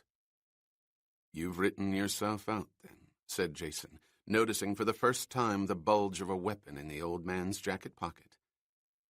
"I will not stand trial, if that's what you mean." "Oh, that's perfect, General. Carlos himself couldn't have come up with anything better. Not a wasted motion on his part. He doesn't even have to use his own gun. But those who count will know he did it. He caused it. Those who count will know nothing. Une affaire de cœur, une grave maladie. I am not concerned with the tongues of killers and thieves. And if I told the truth, told why you killed her, who would listen, even should you live to speak? I'm not a fool, Monsieur Bourne. You are running from more than Carlos. You are hunted by many, not just one. You as much as told me so. You would not tell me your name. For my own safety, you claimed. When and if this was over, you said, it was I who might not care to be seen with you. Those are not the words of a man in whom much trust is placed. You trusted me. I told you why, said Villiers, glancing away, staring at his dead wife. It was in your eyes. The truth? The truth. Then look at me now. The truth is still there. On that road to Nanterre, you told me you'd listen to what I had to say because I gave you your life. I'm trying to give it to you again. You can walk away free, untouched. Go on standing for the things you say are important to you, were important to your son. You can win. Don't mistake me. I'm not being noble. Your staying alive and doing what I ask is the only way I can stay alive, the only way I'll ever be free. The old soldier looked up. Why? I told you I wanted Carlos because something was taken from me. Something very necessary to my life, my sanity, and he was the cause of it. That's the truth. I believe it's the truth. But it's not the whole truth. There are other people involved. Some decent, some not. And my agreement with them was to get Carlos. Trap Carlos. They want what you want. But something happened that I can't explain. I won't try to explain. And those people think I betrayed them. They think I made a pact with Carlos, that I stole millions from them and killed others who were my links to them. They have men everywhere, and the orders are to execute me on sight. You were right. I'm running from more than Carlos. I'm hunted by men I don't know and can't see, for all the wrong reasons. I didn't do the things they say I did, but no one wants to listen. I have no pact with Carlos. You know I don't. I believe you. There's nothing to prevent me from making a call on your behalf. I owe you that. How? What are you going to say? The man known to me as Jason Bourne has no pact with Carlos? I know this because he exposed Carlos' mistress to me, and that woman was my wife, the wife I choked to death so as not to bring dishonor to my name. I'm about to call the Sûreté and confess my crime, although of course I won't tell them why I killed her, or why I'm going to kill myself. Is that it, General? Is that what you're going to say? The old man stared silently at Bourne, the fundamental contradiction clear to him. I cannot help you then. Good. Fine. Carlos wins it all. She wins. You lose. Your son loses. Go on. Call the police. Then put the barrel of the gun in your goddamn mouth and blow your goddamn head off. Go on! That's what you want? Take yourself out, lie down, and die. You're not good for anything else anymore. You're a self-pitying old man. God knows you're no match for Carlos. No match for the man who placed 5 sticks of dynamite in Audiobook and killed your son. Villiers' hands shook. The trembling spread to his head. Do not do this. I'm telling you, do not do this. Telling me? You mean you're giving me an order? The little old man with the big brass buttons is issuing a command? Well, forget it. I don't take orders from men like you. You're frauds. You're worse than all the people you attack. At least they have the stomachs to do what they say they're going to do. You don't. All you've got is wind. Words and wind and self-serving bromides. Lie down and die, old man, but don't give me an order. Villiers unclasped his hands and shot out of the chair, his racked body now trembling. I told you. No more. I'm not interested in what you tell me. I was right the first time I saw you. You belong to Carlos. You were his lackey alive, and you'll be his lackey dead. The old soldier's face grimaced in pain. He pulled out his gun, the gesture pathetic, the threat, however, real. I've killed many men in my time. In my profession, it was unavoidable, often disturbing. I don't want to kill you now, but I will if you disregard my wishes. Leave me. Leave this house. That's terrific. You must be wired into Carlos' head. You kill me, he sweeps the board. Jason took a step forward, aware of the fact that it was the first movement he had made since entering the room. He saw Villiers' eyes widen. The gun shook, its oscillating shadow cast against the wall. A single half-ounce of pressure and the hammer would plunge forward, bullet finding its mark. For in spite of the madness of the moment, the hand that held that weapon had spent a lifetime gripping steel. It would be steady when the instant came. If it came. That was the risk Bourne had to take. Without Villiers, there was nothing. The old man had to understand. Jason suddenly shouted, Go on! Fire! Kill me! Take your orders from Carlos.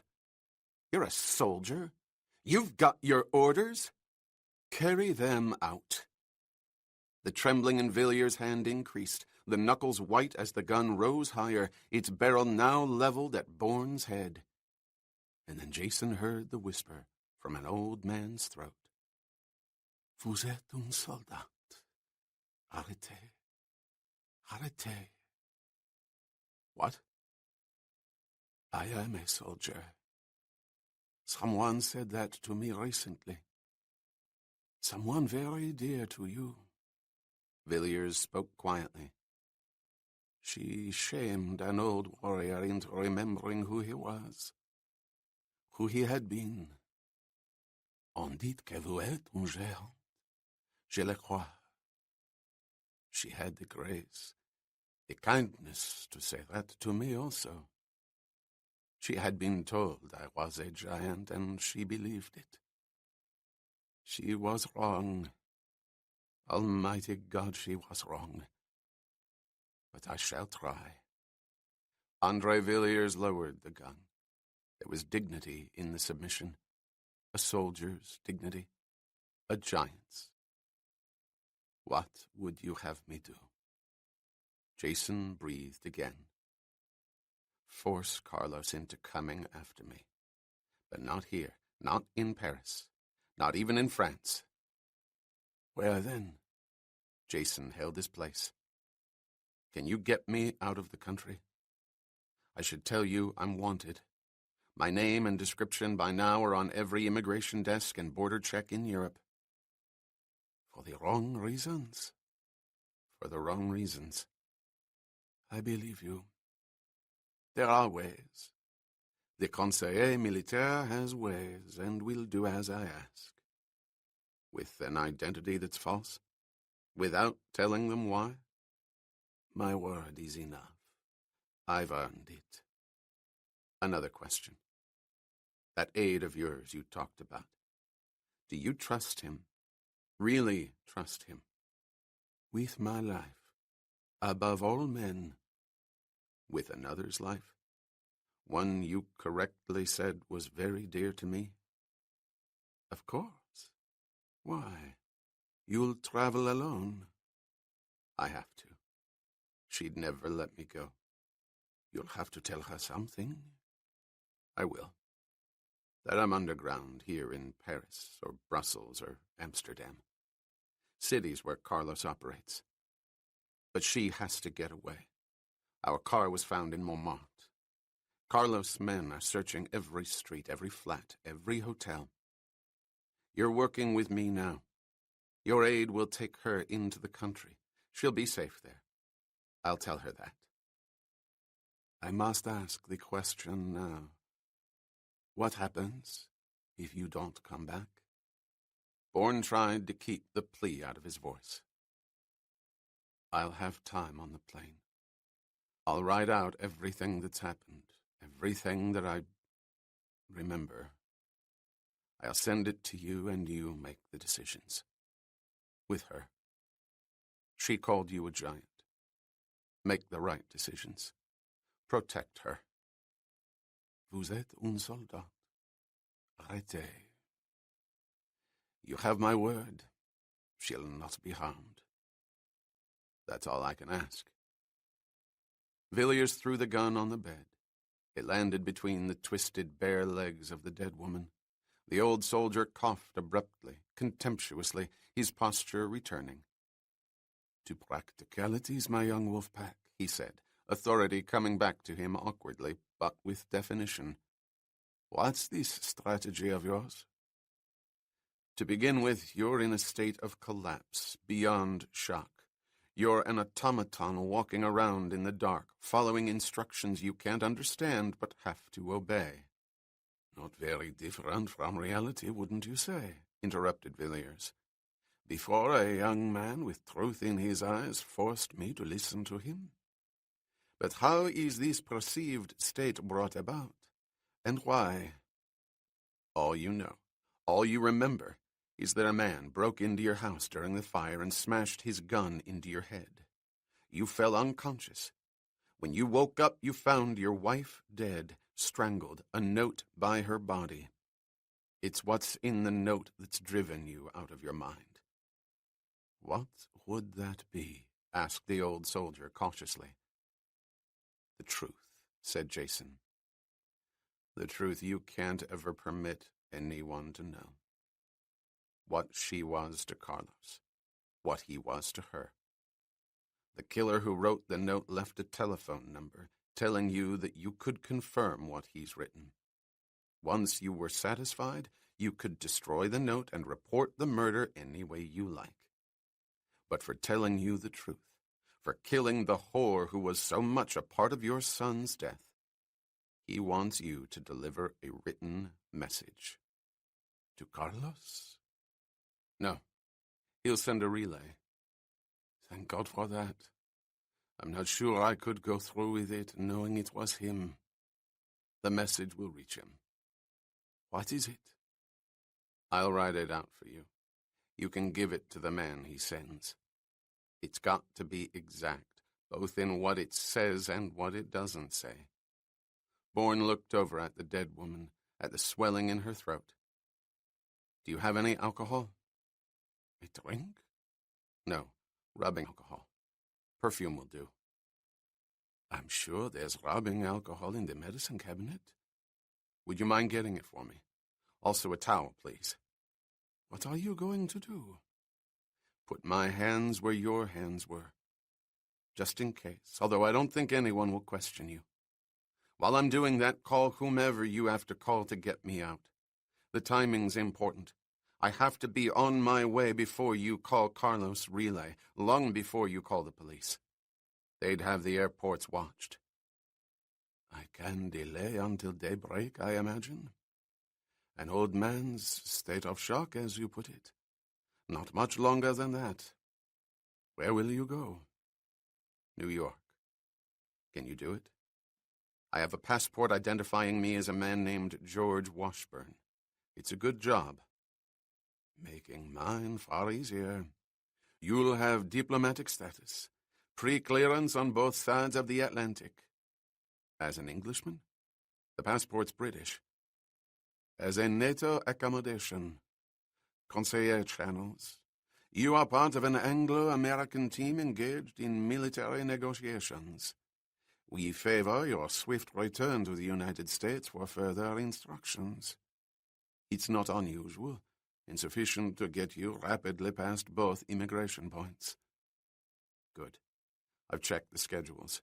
There's a 7 a.m. flight, Air France to Kennedy. You will be on it. The old man paused. He had not finished. He took a step toward Jason. Why New York? What makes you so certain Carlos will follow you to New York? 2 questions, with different answers, said Bourne. I have to deliver him where he marked me for killing 4 men and a woman I didn't know. One of those men very close to me.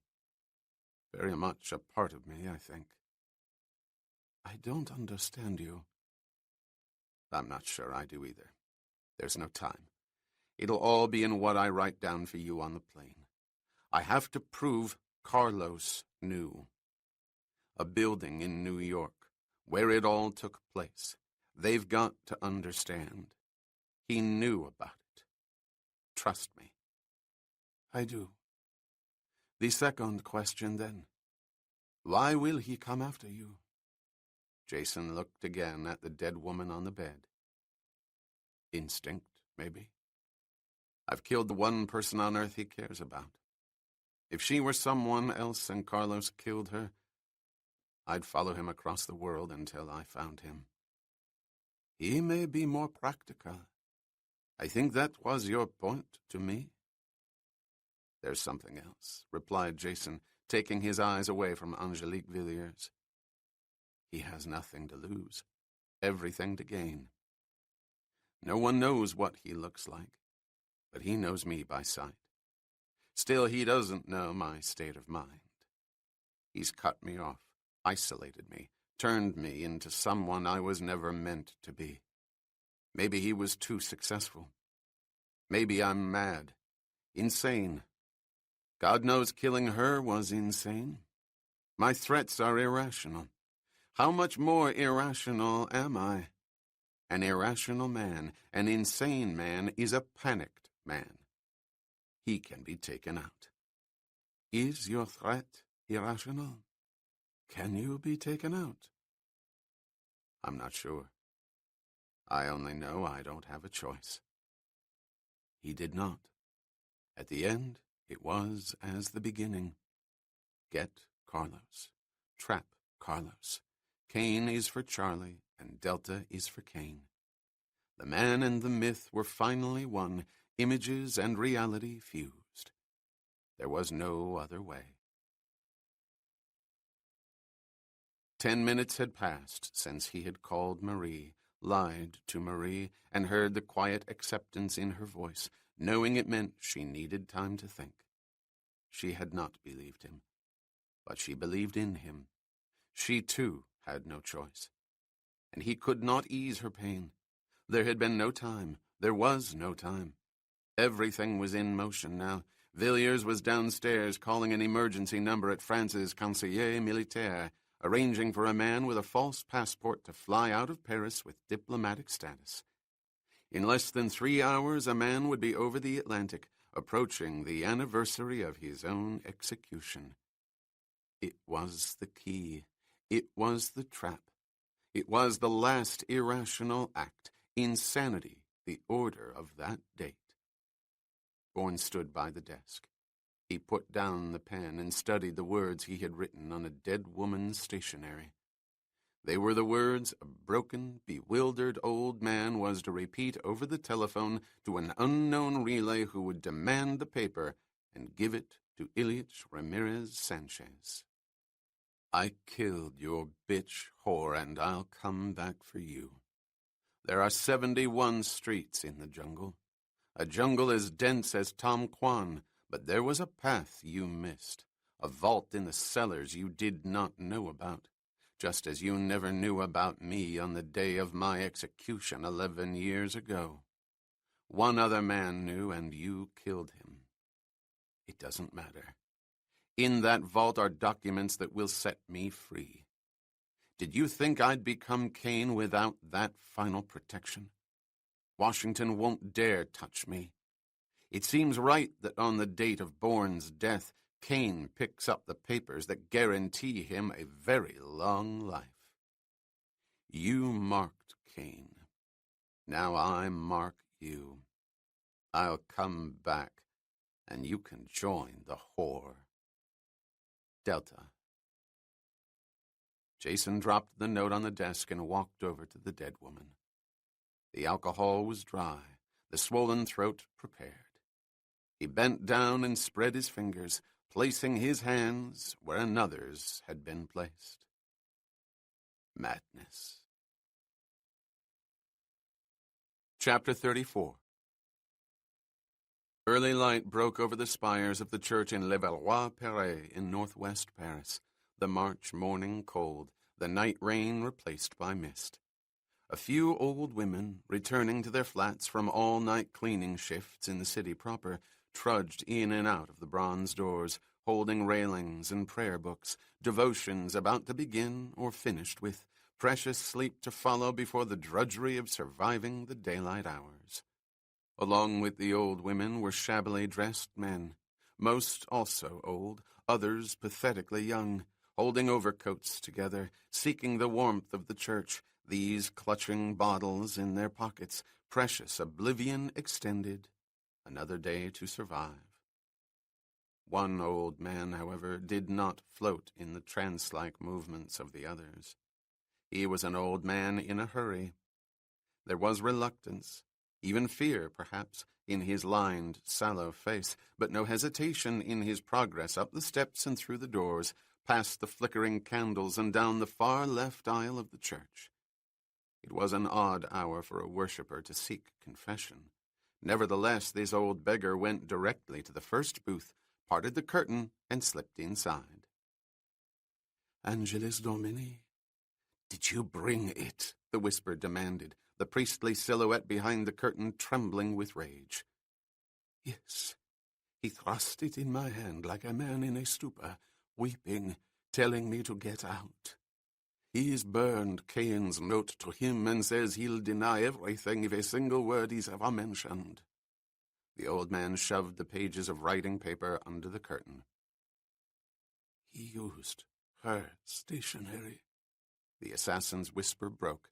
A silhouetted hand brought to a silhouetted head, a muted cry of anguish now heard behind the curtain. "I urge you to remember, Carlos," pleaded the beggar. "The messenger is not responsible for the news he bears. I could have refused to hear it, refused to bring it to you." "How? Why?" "Lavier. He followed her to Parc Monceau, then both of them to the church. I saw him in Neuilly-sur-Seine when I was your point. I told you that." "I know. But why? He could have used her in 100 different ways. Against me. Why this?" "It's in his note. He's gone mad. He was pushed too far, Carlos. It happens. I've seen it happen. A man on a double entry, his source controls taken out. He has no one to confirm his initial assignment. Both sides want his corpse. He's stretched to the point where he may not even know who he is any longer." "He knows." The whisper was drawn out in quiet fury. "By signing the name Delta, he's telling me he knows. We both know where it comes from, where he comes from." The beggar paused. "If that's true, then he's still dangerous to you. He's right. Washington won't touch him.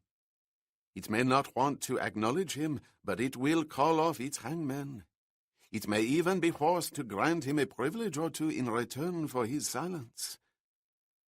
"The papers he speaks of?" asked the assassin. "Yes. In the old days, in Berlin, Prague, Vienna, they were called final payments. Bourne uses final protection, a minor variance. There were papers drawn up between a primary source control and the infiltrator to be used in the event a strategy collapsed, the primary killed, no other avenues open to the agent. It was not something you would have studied in Novgorod. The Soviets had no such accommodations. Soviet defectors, however, insisted upon them. They were incriminating then. They had to be, to some degree, generally in the area of who was manipulated. Embarrassment is always to be avoided. Careers are destroyed by embarrassment. But then, I don't have to tell you that. You've used the technique brilliantly. 71 streets in the jungle, said Carlos, reading from the paper in his hand, an ice-like calm imposed on his whisper. A jungle as dense as Tam Quan. This time, the execution will take place as scheduled. Jason Bourne will not leave this Tam Quan alive. By any other name, Cain will be dead, and Delta will die for what he's done. Angelique, you have my word. The incantation stopped, the assassin's mind racing to the practical. Did Villiers have any idea when Bourne left his house? He didn't know. I told you, he was barely lucid, in as much a state of shock as with his telephone call. It doesn't matter. The first flights to the United States began within the past hour. He'll be on one. I'll be in New York with him, and I won't miss this time. My knife will be waiting, its blade a razor. I'll peel his face away. The Americans will have their Cain without a face. Then they can give this Bourne, this Delta, whatever name they care to. The blue-striped telephone rang on Alexander Conklin's desk. Its bell was quiet, the understated sound lending an eerie emphasis. The blue-striped telephone was Conklin's direct line to the computer rooms and databanks. There was no one in the office to take the call. The Central Intelligence executive suddenly rushed limping through the door, unused to the cane provided him by G2, Shape, Brussels, last night when he had commandeered a military transport to Andrews Field, Maryland. He threw the cane angrily across the room as he lurched for the phone. His eyes were bloodshot from lack of sleep, his breath short. The man responsible for the dissolution of Treadstone was exhausted. He had been in scrambler communication with a dozen branches of clandestine operations, in Washington and overseas, trying to undo the insanity of the past 24 hours. He had spread every scrap of information he could cull from the files to every post in Europe, placed agents in the Paris, London, Amsterdam axis on alert. Bourne was alive and dangerous. He had tried to kill his DC control.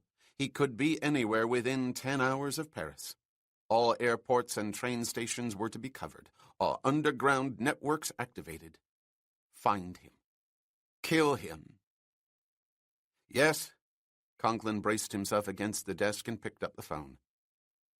"This is Computer Doc 12, said the male voice efficiently. "We may have something.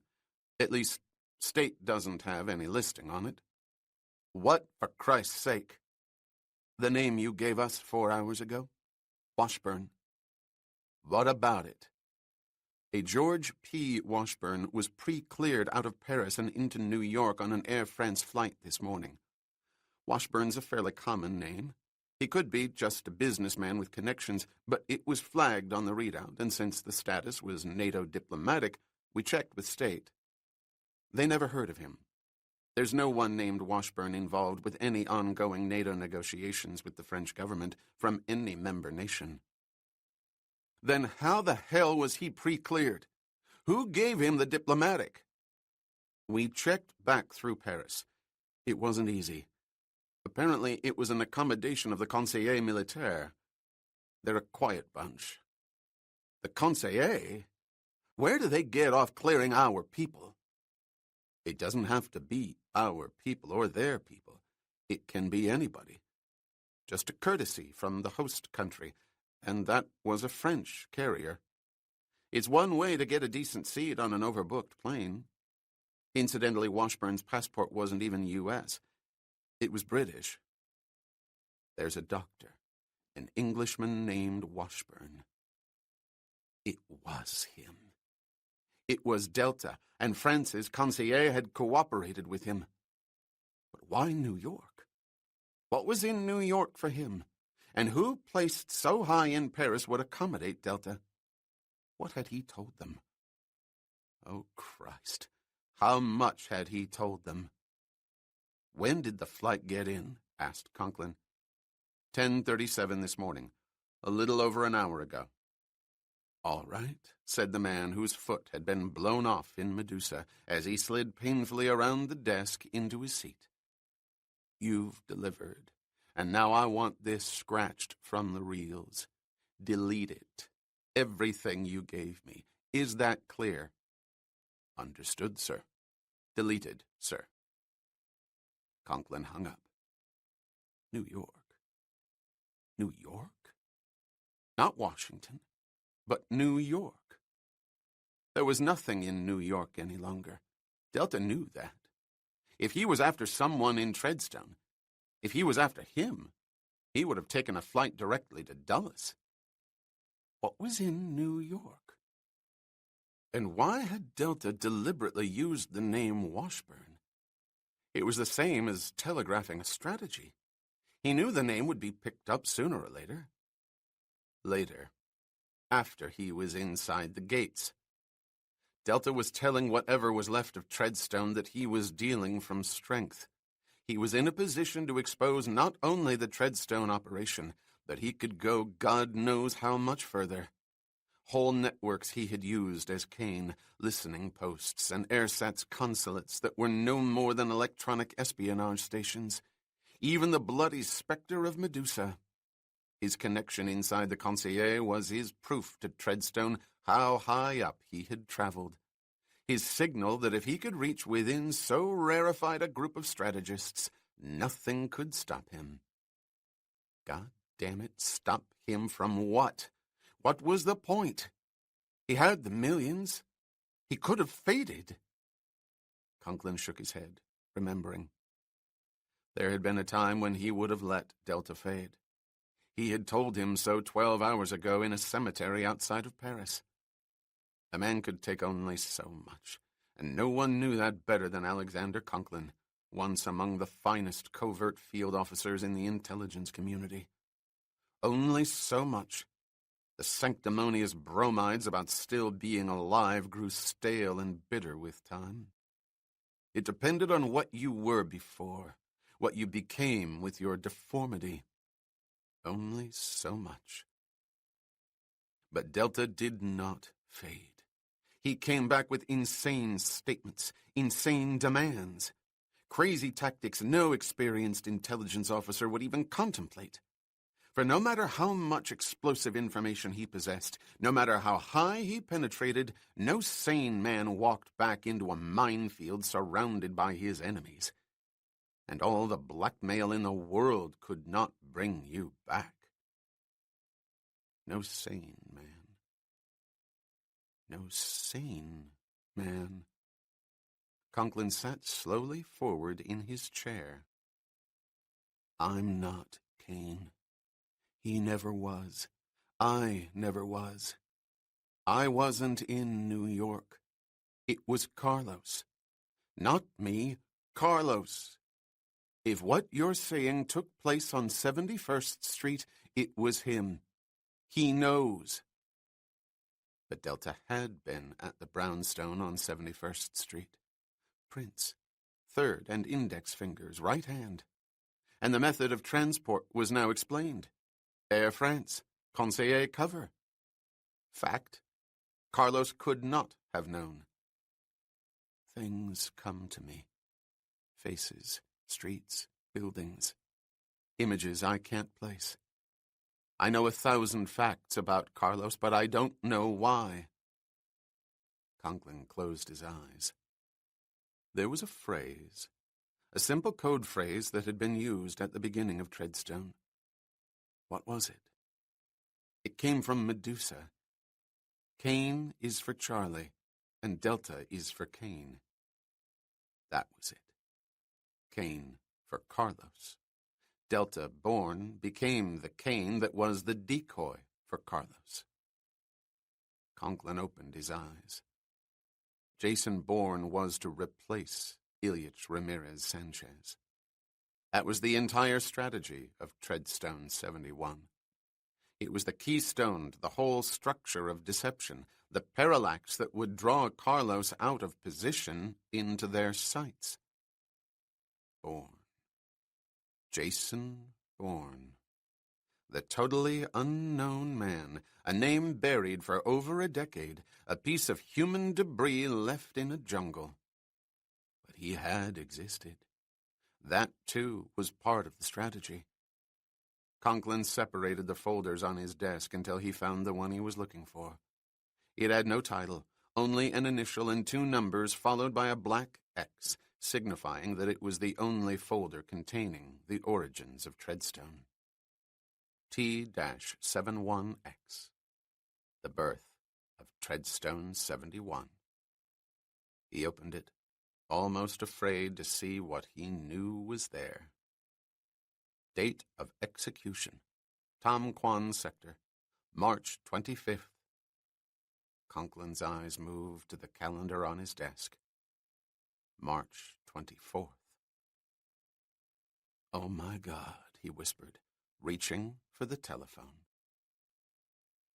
Dr. Morris Panoff walked through the double doors of the psychiatric ward on the 3rd floor of Bethesda's Naval Annex and approached the nurse's counter.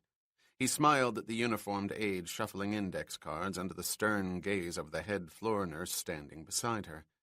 Apparently, the young trainee had misplaced a patient's file, if not a patient, and her superior was not about to let it happen again. "Don't let Annie's whip fool you," said Panoff to the flustered girl. "Underneath those cold, inhuman eyes is a heart of sheer granite. Actually, she escaped from the 5th floor 2 weeks ago, but we're all afraid to tell anybody." The aide giggled. The nurse shook her head in exasperation. The phone rang on the desk behind the counter. "Will you get that, please, dear?" said Annie to the young girl. The aide nodded and retreated to the desk. The nurse turned to Panoff. "Dr. Moe, how am I ever going to get anything through their heads with you around?" "With love, dear Annie, with love. But don't lose your bicycle chains. You're incorrigible.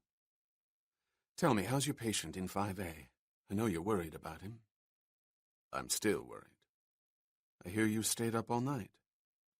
"There was a 3 a.m. movie on television I wanted to see." "Don't do it, Mo," said the matronly nurse. "You're too young to end up in there." "And maybe too old to avoid it, Annie. But thanks." Suddenly, Panoff and the nurse were aware that he was being paged, the wide-eyed trainee at the desk speaking into the microphone. "Dr. Panoff, please. Telephone for—" "I'm Dr. Panoff," said the psychiatrist in a sotto voce whisper to the girl. "We don't want anyone to know. Annie Donovan here is really my mother from Poland. Who is it?" The trainee stared at Panoff's ID card on his white coat. She blinked and replied, "A Mr. Alexander Conklin, sir." "Oh?" Panoff was startled. Alex Conklin had been a patient on and off for 5 years, until they both had agreed he'd adjusted as well as he was ever going to adjust, which was not a hell of a lot. There were so many, and so little they can do for them. Whatever Conklin wanted had to be relatively serious for him to call Bethesda and not the office. "Where can I take this, Annie? Room 1, said the nurse, pointing across the hall. It's empty. I'll have the call transferred. Panov walked toward the door, an uneasy feeling spreading through him. I need some very fast answers, Mo, said Conklin, his voice strained. I'm not very good at fast answers, Alex.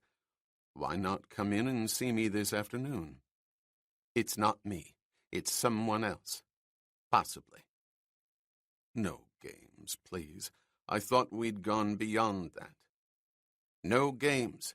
This is a 4-0 emergency, and I need help. 4-0? Call in one of your staff men. I've never requested that kind of clearance. I can't. That's how tight it is. Then you'd better whisper to God. Mo, please. I only have to confirm possibilities. The rest I can put together myself. And I don't have 5 seconds to waste. A man may be running around ready to blow away ghosts, anyone he thinks is a ghost. He's already killed very real, very important people, and I'm not sure he knows it. Help me. Help him. If I can. Go ahead. A man is placed in a highly volatile, maximum stress situation for a long period of time, the entire period in deep cover. The cover itself is a decoy, very visible, very negative, constant pressure applied to maintain that visibility. The purpose is to draw out a target similar to the decoy by convincing the target that the decoy is a threat, forcing the target into the open. Are you with me so far? So far, said Panov. You say there's been constant pressure on the decoy to maintain a negative, highly visible profile. What's been his environment? As brutal as you can imagine. For how long a period of time? 3 years. Good God, said the psychiatrist. No breaks? None at all. 24 hours a day, 365 days a year. 3 years. Someone not himself. When will you damn fools learn? Even prisoners in the worst camps could be themselves, talk to others who were themselves. Panov stopped, catching his own words and Conklin's meaning. That's your point, isn't it? I'm not sure, answered the intelligence officer. It's hazy, confusing, even contradictory. What I want to ask is this. Could such a man under these circumstances begin to believe he's the decoy, assume the characteristics, absorb the mocked dossier to the point where he believes it's him? The answer to that's so obvious I'm surprised you ask it. Of course he could. Probably would. It's an unendurably prolonged performance that can't be sustained unless the belief becomes a part of his everyday reality. The actor never off the stage in a play that never ends, day after day, night after night. The doctor stopped again, then continued carefully, But that's not really your question, is it? No, replied Conklin. I go one step further, beyond the decoy. I have to. It's the only thing that makes sense. Wait a minute, interrupted Panov sharply. You'd better stop there, because I'm not confirming any blind diagnosis. Not for what you're leading up to. No way, Charlie. That's giving you a license I won't be responsible for, with or without a consultation fee. No way, Charlie? Why did you say that, Mo? What do you mean, why did I say it? It's a phrase. I hear it all the time. Kids in dirty blue jeans on the corner. Hookers in my favorite saloons. How do you know what I'm leading up to? Said the CIA man. Because I had to read the books, and you're not very subtle. You're about to describe a classic case of paranoid schizophrenia with multiple personalities. It's not just your man assuming the role of the decoy, but the decoy himself transferring his identity to the one he's after. The target. That's what you're driving at, Alex? You're telling me your man is 3 people. Himself, decoy, and target. And I repeat, no way, Charlie. I'm not confirming anything remotely like that without an extensive examination. That's giving you rights you can't have. 3 reasons for dispatch. No way. I'm not asking you to confirm anything. I just want to know if it's possible. For Christ's sake, Mo, there's a lethally experienced man running around with a gun, killing people he claims he didn't know, but whom he worked with for 3 years. He denies being at a specific place at a specific time when his own fingerprints prove he was there. He says images come to him, faces he can't place, names he's heard but doesn't know from where. He claims he was never the decoy. It was never him. But it was. It is. Is it possible? That's all I want to know. Could the stress and time and the everyday pressures break him like this? Into 3? Panoff held his breath for a moment.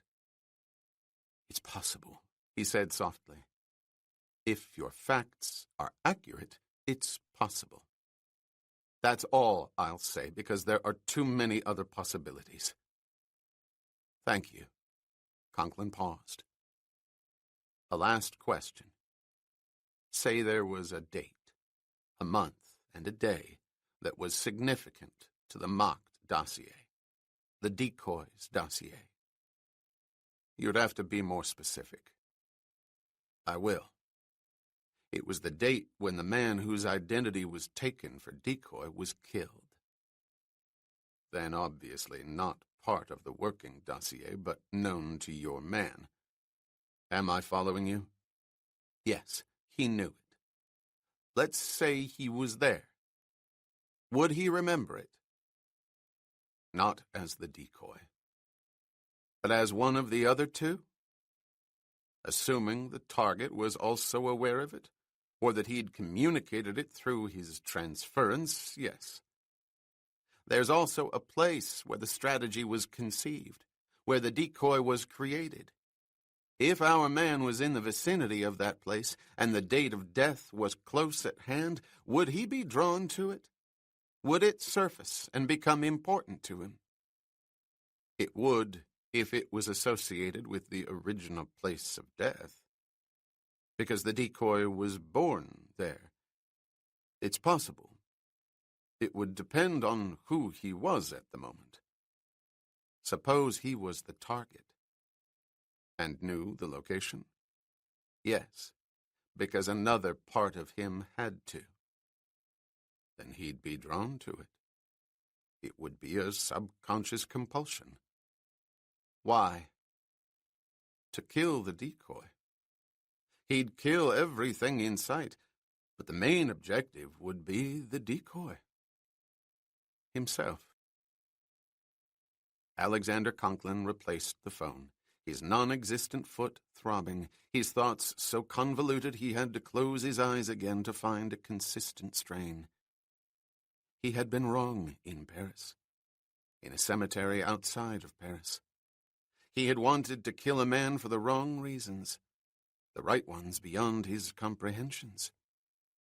He was dealing with a madman, someone whose afflictions were not explained in 20 years of training, but were understandable if one thought about the pains and the losses, the unending waves of violence, all ending in futility. No one knew anything, really. Nothing made sense. A Carlos was trapped, killed today, and another would take his place. Why did we do it, David? David. I say your name, finally. We were friends once, David. Delta. I knew your wife and your children. We drank together and had a few dinners together in far-off posts in Asia. You were the best Foreign Service officer in the Orient, and everyone knew it. You were going to be the key to the new policy, the one that was around the corner. And then it happened. Death from the skies in the Mekong. You turned, David. We all lost, but only one of us became Delta. In Medusa. I did not know you that well. Drinks and a dinner or two do not a close companion make, but few of us become animals. You did, Delta. And now you must die. Nobody can afford you any longer. None of us. Leave us, please, said General Villiers to his aide, as he sat down opposite Marie Saint-Jacques in the Montmartre Café. The aide nodded and walked to a table 10 feet away from the booth. He would leave, but he was still on guard. The exhausted old soldier looked at Marie. Why did you insist on my coming here? He wanted you out of Paris. I gave him my word. Out of Paris? Out of the race, said Marie, touched by the sight of the old man's haggard face. I'm sorry. I don't want to be another burden for you. I heard the reports on the radio. Insanity, said Villiers, picking up the brandy his aide had ordered for him.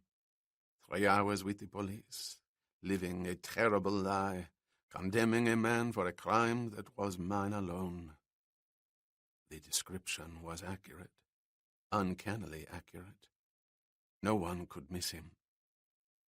He gave it to me himself. He sat in front of my wife's mirror and told me what to say, looking at his own face in the strangest manner. He said it was the only way. Carlos could only be convinced by my going to the police, creating a manhunt. He was right, of course. He was right, agreed Marie. But he's not in Paris, or Brussels, or Amsterdam. I beg your pardon? I want you to tell me where he's gone. He told you himself. He lied to me. How can you be certain? Because I know when he tells me the truth. You see, we both listen for it. You both? I'm afraid I don't understand. I didn't think you would. I was sure he hadn't told you. When he lied to me on the phone, saying the things he said so hesitantly, knowing I knew they were lies, I couldn't understand. I didn't piece it together until I heard the radio reports. Yours and another. That description, so complete, so total, even to the scar on his left temple. Then I knew. He wasn't going to stay in Paris, or within 500 miles of Paris. He was going far away, where that description wouldn't mean very much, where Carlos could be led, delivered to the people Jason had his agreement with. Am I right? Villiers put down the glass. I've given my word. You're to be taken to safety in the country. I don't understand the things you're saying. Then I'll try to be clearer, said Marie, leaning forward. There was another report on the radio, one you obviously didn't hear because you were with the police or in seclusion. 2 men were found shot to death in a cemetery near Rambouillet this morning. One was a known killer from Saint-Gervais. The other was identified as a former American intelligence officer living in Paris, a highly controversial man who killed a journalist in Vietnam and was given the choice of retiring from the army or facing a court-martial. Are you saying the incidents are related? Asked the old man. Jason was instructed by the American embassy to go to that cemetery last night to meet with a man flying over from Washington. Washington? Yes. His agreement was with a small group of men from American intelligence. They tried to kill him last night. They think they have to kill him. Good God, why? Because they can't trust him. They don't know what he's done or where he's been for a long period of time, and he can't tell them. Marie paused, closing her eyes briefly. He doesn't know who he is. He doesn't know who they are. And a man from Washington hired other men to kill him last night. That man wouldn't listen. They think he's betrayed them, stolen millions from them, killed men he's never heard of. He hasn't. But he doesn't have any clear answers either. He's a man with only fragments of a memory, each fragment condemning him. He's a near-total amnesiac. Villiers' lined face was locked in astonishment, his eyes pained in recollection. For all the wrong reasons. He said that to me. They have men everywhere. The orders are to execute me on sight. I'm hunted by men I don't know and can't see. For all the wrong reasons. For all the wrong reasons, emphasized Marie, reaching across the narrow table and touching the old man's arm.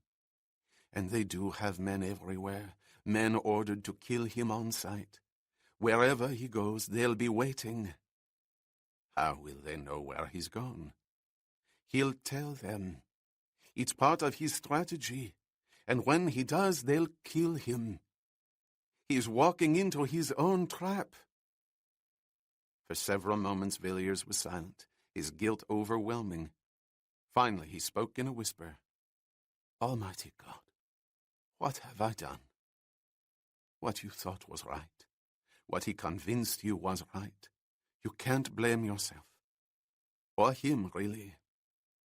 He said he was going to write out everything that had happened to him, everything that he remembered. How painful that statement must have been for him. I can't wait for that letter, mademoiselle. We can't wait. I must know everything you can tell me, now. What can you do? Go to the American embassy, to the ambassador. Now, everything. Marie Saint-Jacques withdrew her hand slowly as she leaned back in the booth, her dark red hair against the banquette. Her eyes were far away, clouded with the mist of tears. He told me his life began for him on a small island in the Mediterranean called Ile de Port-Noir. The Secretary of State walked angrily into the office of the Director of Consular Operations, the department's section dealing with clandestine activities. He strode across the room to the desk of the astonished director, who rose at the sight of this powerful man, his expression a mixture of shock and bewilderment. Mr. Secretary, I didn't receive any message from your office, sir. I would have come upstairs right away. The Secretary of State slapped a yellow legal pad down on the director's desk. On the top page was a column of 6 names written with the broad strokes of a felt-tipped pen. Bourne, Delta, Medusa, Kane, Carlos, Treadstone. What is this? Asked the secretary. What the hell is this? The director of Cons Op leaned over the desk. I don't know, sir. Their names, of course. A code for the alphabet, the letter D, and a reference to Medusa. That's still classified, but I've heard of it. And I suppose the Carlos refers to the assassin.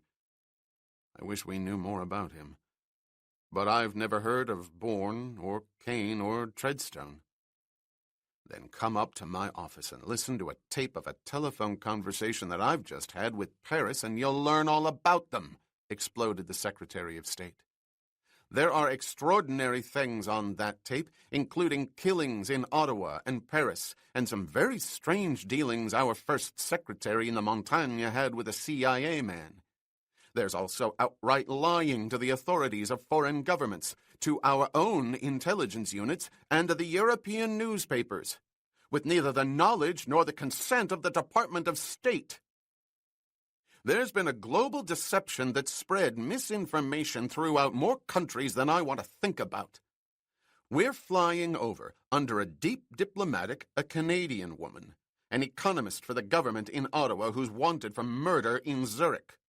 We're being forced to grant asylum to a fugitive, to subvert the laws, because if that woman's telling the truth, we've got our ass in a sling. I want to know what's been going on.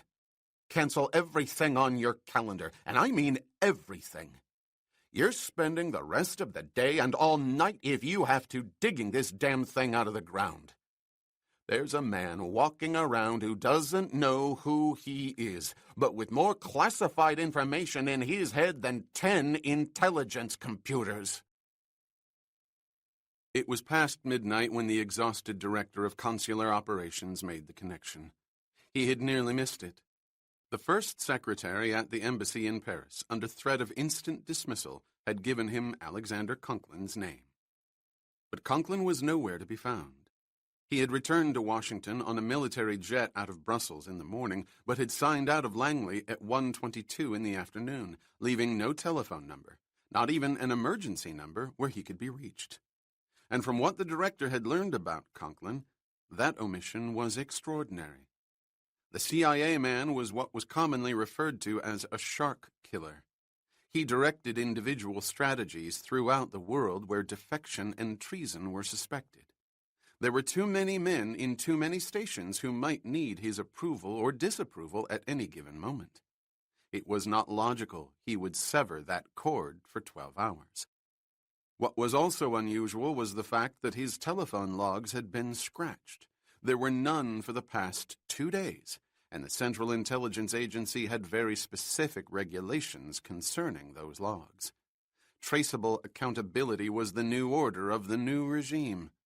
However, the director of CONSOP had learned one fact. Conklin had been attached to Medusa. Using the threat of State Department retaliation, the director had requested a closed-circuit readout of Conklin's logs for the past 5 weeks. Reluctantly, the agency beamed them over, and the director had sat in front of a screen for 2 hours, instructing the operators at Langley to keep the tape repeating until he told them to stop. 86 logicals had been called, the word Treadstone mentioned. None had responded. Then the director went back to the possibles. There was an army man he had not considered because of his well-known antipathy to the CIA. But Conklin had telephoned him twice during the space of 12 minutes a week ago. The director called his sources at the Pentagon and found what he was looking for. Medusa. Brigadier General Irwin Arthur Crawford, current ranking officer in charge of Army intelligence databanks, former Commander Saigon, attached to covert operations, still classified. Medusa. The director picked up the conference room phone. It bypassed the switchboard. He dialed the brigadier's home in Fairfax, and on the 4th ring, Crawford answered. The State Department man identified himself and asked if the general cared to return a call to State and be put through for verification. Why would I want to do that? It concerns a matter that comes under the heading of Treadstone. I'll call you back. He did so in 18 seconds, and within the next 2 minutes the director had delivered the outlines of State's information. There's nothing there we don't know about, said the brigadier. There's been a control committee on this from the beginning, the Oval Office given a preliminary summation within a week of the inauguration. Our objective warranted the procedures, you may be assured of that. I'm willing to be convinced, replied the man from State. Is this related to that business in New York a week ago? Elliot Stevens? That Major Webb and David Abbott? Where the circumstances were, shall we say, considerably altered? You were aware of the alterations? I'm the head of CONSOP, General. Yes, you would be. Stevens wasn't married. The rest understood. Robbery and homicide were preferable. The answer is affirmative. I see. Your man Bourne flew into New York yesterday morning. I know. We know. That is Conklin and myself. We're the inheritors. You've been in touch with Conklin? I last spoke to him around 1 o'clock in the afternoon. Unlogged. He insisted on it, frankly. He's checked out of Langley. There's no number where he can be reached. I know that, too. Don't try. With all due respect, tell the secretary to back away. You back away. Don't get involved. We are involved, General. We're flying over the Canadian woman by diplomatic. For God's sake, why? We were forced to. She forced us to. Then keep her in isolation. You've got to. She's our resolve. We'll be responsible. I think you'd better explain. We're dealing with an insane man, a multiple schizophrenic.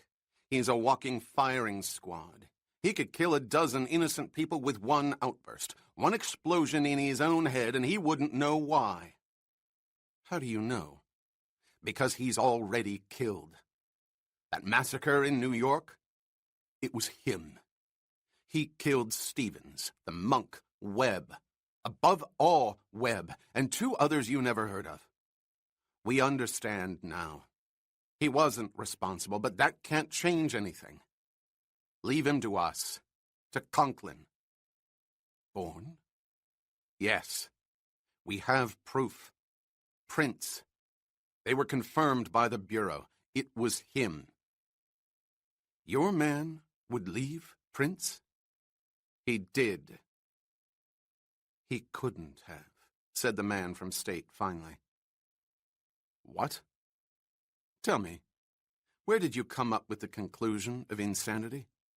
This multiple schizophrenia, or whatever the hell you call it.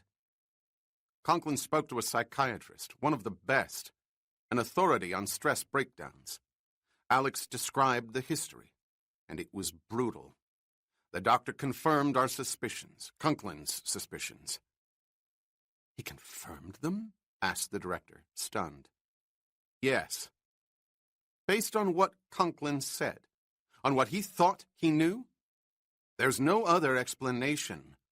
Leave him to us. He's our problem. You're a damn fool, General. You should have stuck to your databanks or maybe more primitive artillery. I resent that. Resent it all you like. If you've done what I think you've done, you may not have anything left but resentment. Explain that, said Crawford harshly. You're not dealing with a madman, or with insanity, or with any goddamn multiple schizophrenia, which I doubt you know any more about than I do.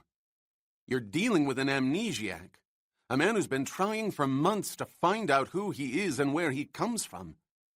And from a telephone tape we've got over here, we gather he tried to tell you, tried to tell Conklin, but Conklin wouldn't listen.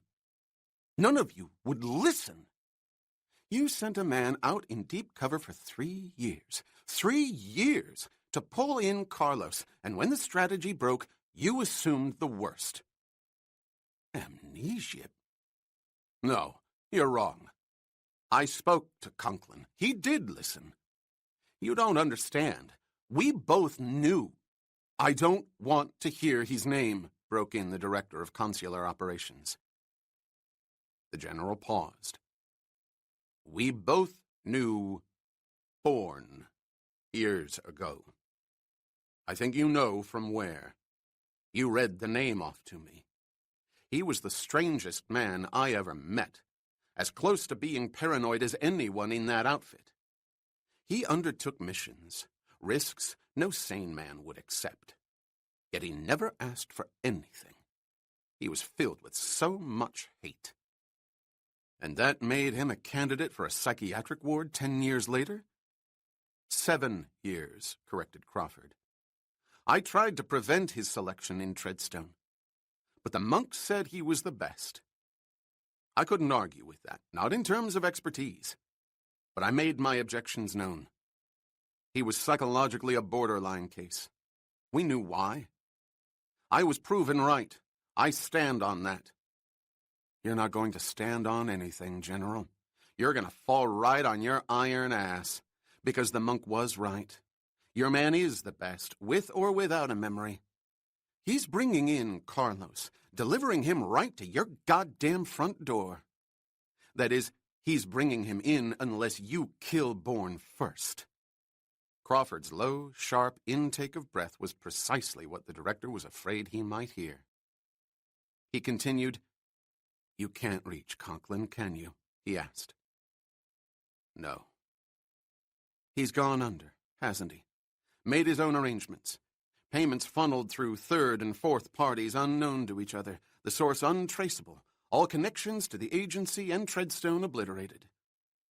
And by now there are photographs in the hands of men Conklin doesn't know, wouldn't recognize if they held him up. Don't talk to me about firing squads. Yours is in place, but you can't see it. You don't know where it is. But it's prepared. A half a dozen rifles ready to fire when the condemned man comes into view. Am I reading the scenario? You don't expect me to answer that, said Crawford. You don't have to. This is consular operations. I've been there before. But you were right about one thing. This is your problem. It's right back in your court. We're not going to be touched by you. That's my recommendation to the Secretary. The State Department can't afford to know who you are. Consider this call unlogged. Understood. I'm sorry, said the director, meaning it, hearing the futility in the general's voice. It all blows up sometimes. Yes, we learned that in Medusa. What are you going to do with the girl? We don't even know what we're going to do with you yet. That's easy. Eisenhower at the summit. What you twos? We'll go along. No preliminary summation. Nothing. We can get the girl off the Zurich books. We'll tell her. It may help. We'll be making apologies all over the place. With her, we'll try for a very substantial settlement. Are you sure? Interrupted Crawford. About the settlement? No, the amnesia. Are you positive? I've listened to that tape at least 20 times, heard her voice. I've never been so sure of anything in my life. Incidentally, she got in several hours ago. She's at the Pierre Hotel under guard.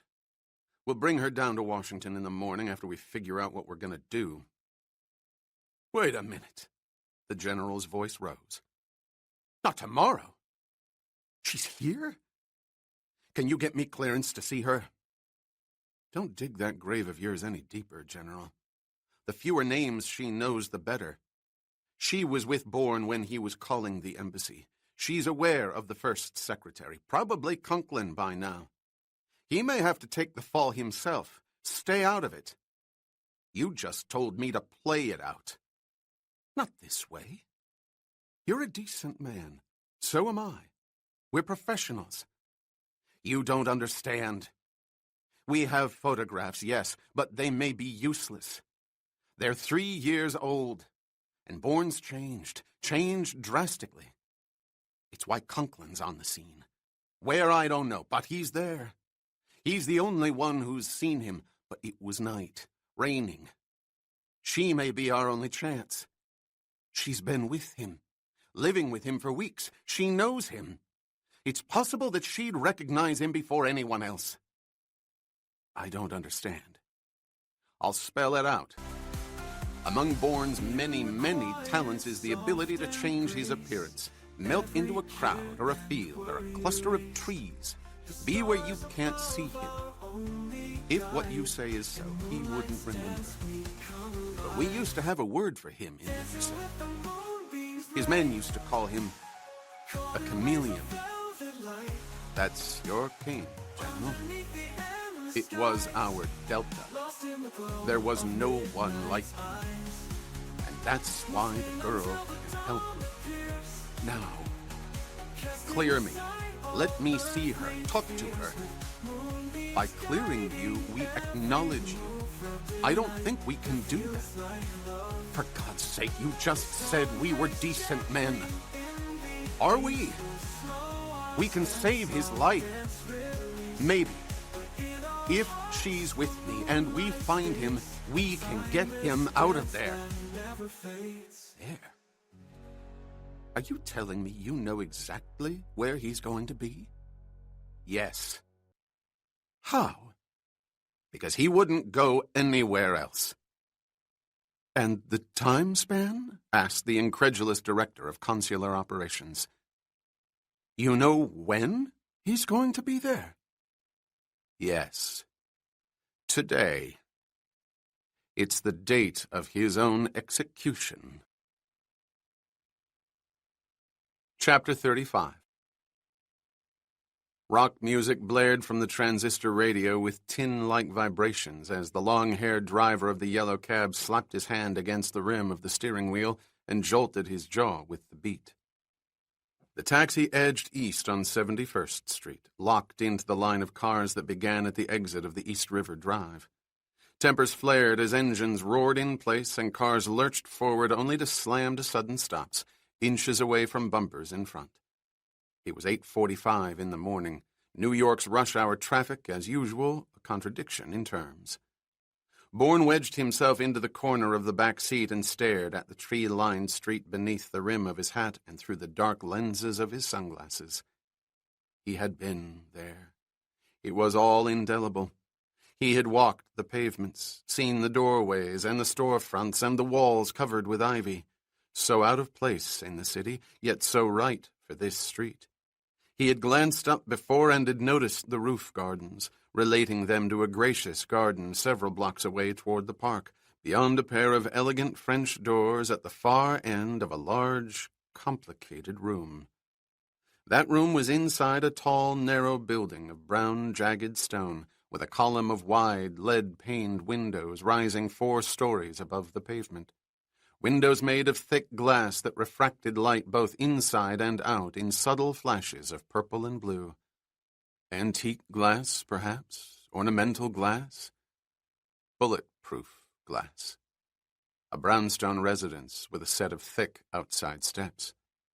They were odd steps, unusual steps, each level crisscrossed with black ridges that protruded above the surface, protecting the descender from the elements. Shoes going down would not slip on ice or snow, and the weight of anyone climbing up would trigger electronic devices inside. Jason knew that house, knew they were coming closer to it. The echo in his chest accelerated and became louder as they entered the block. He would see at any moment, and as he held his wrist, he knew why Parc Monceau had struck such chords in his mind's eye. That small part of Paris was so much like this short stretch of the Upper East Side. Except for an isolated intrusion of an unkempt stoop or an ill-conceived, whitewashed facade, they could be identical blocks. He thought of André Villiers. He had written down everything he could remember since a memory had been given him in the pages of a notebook hastily purchased at Charles de Gaulle Airport. From the first moment when a living, bullet-ridden man had opened his eyes in a humid, dingy room on Ile de Port-Noir through the frightening revelations of Marseille, Zurich, and Paris, especially Paris, where the specter of an assassin's mantle had fallen over his shoulders, the expertise of a killer proven to be his. By any standards, it was a confession, as damning in what it could not explain as in what it described. But it was the truth, as he knew the truth, infinitely more exculpatory after his death than before it. In the hands of André Villiers, it would be used well. The right decisions would be made for Marie Saint-Jacques. That knowledge gave him the freedom he needed now. He had sealed the pages in an envelope and mailed it to Parc Monceau from Kennedy Airport. By the time it reached Paris, he would be alive or he would be dead. He would kill Carlos or Carlos would kill him. Somewhere on that street, so like a street thousands of miles away, a man whose shoulders floated rigidly above a tapered waist would come after him. It was the only thing he was absolutely sure of. He would do the same. Somewhere on that street. There it was. It was there, the morning sun bouncing off the black enameled door and the shiny brass hardware penetrating the thick lead-paned windows that rose like a wide column of glistening purplish blue, emphasizing the ornamental splendor of the glass, but not its resistance to the impacts of high-powered rifles and heavy-calibered automatic weapons. He was here, and for reasons, emotions he could not define, his eyes began to tear, and there was a swelling in his throat. He had the incredible feeling that he had come back to a place that was as much a part of him as his body, or what was left of his mind. Not a home. There was no comfort, no serenity found in looking at that elegant East Side residence. But there was something else, an overpowering sensation of return. He was back at the beginning. The beginning. At both departure and creation. Black night and bursting dawn. Something was happening to him. He gripped his wrist harder, desperately trying to control the almost uncontrollable impulse to jump out of the taxi and race across the street to that monstrous, silent structure of jagged stone and deep blue glass. He wanted to leap up the steps and hammer his fist against the heavy black door. "Let me in. I am here. You must let me in. Can't you understand? I am inside." Images welled up in front of his eyes. Jarring sounds assaulted his ears. A jolting, throbbing pain kept exploding at his temples.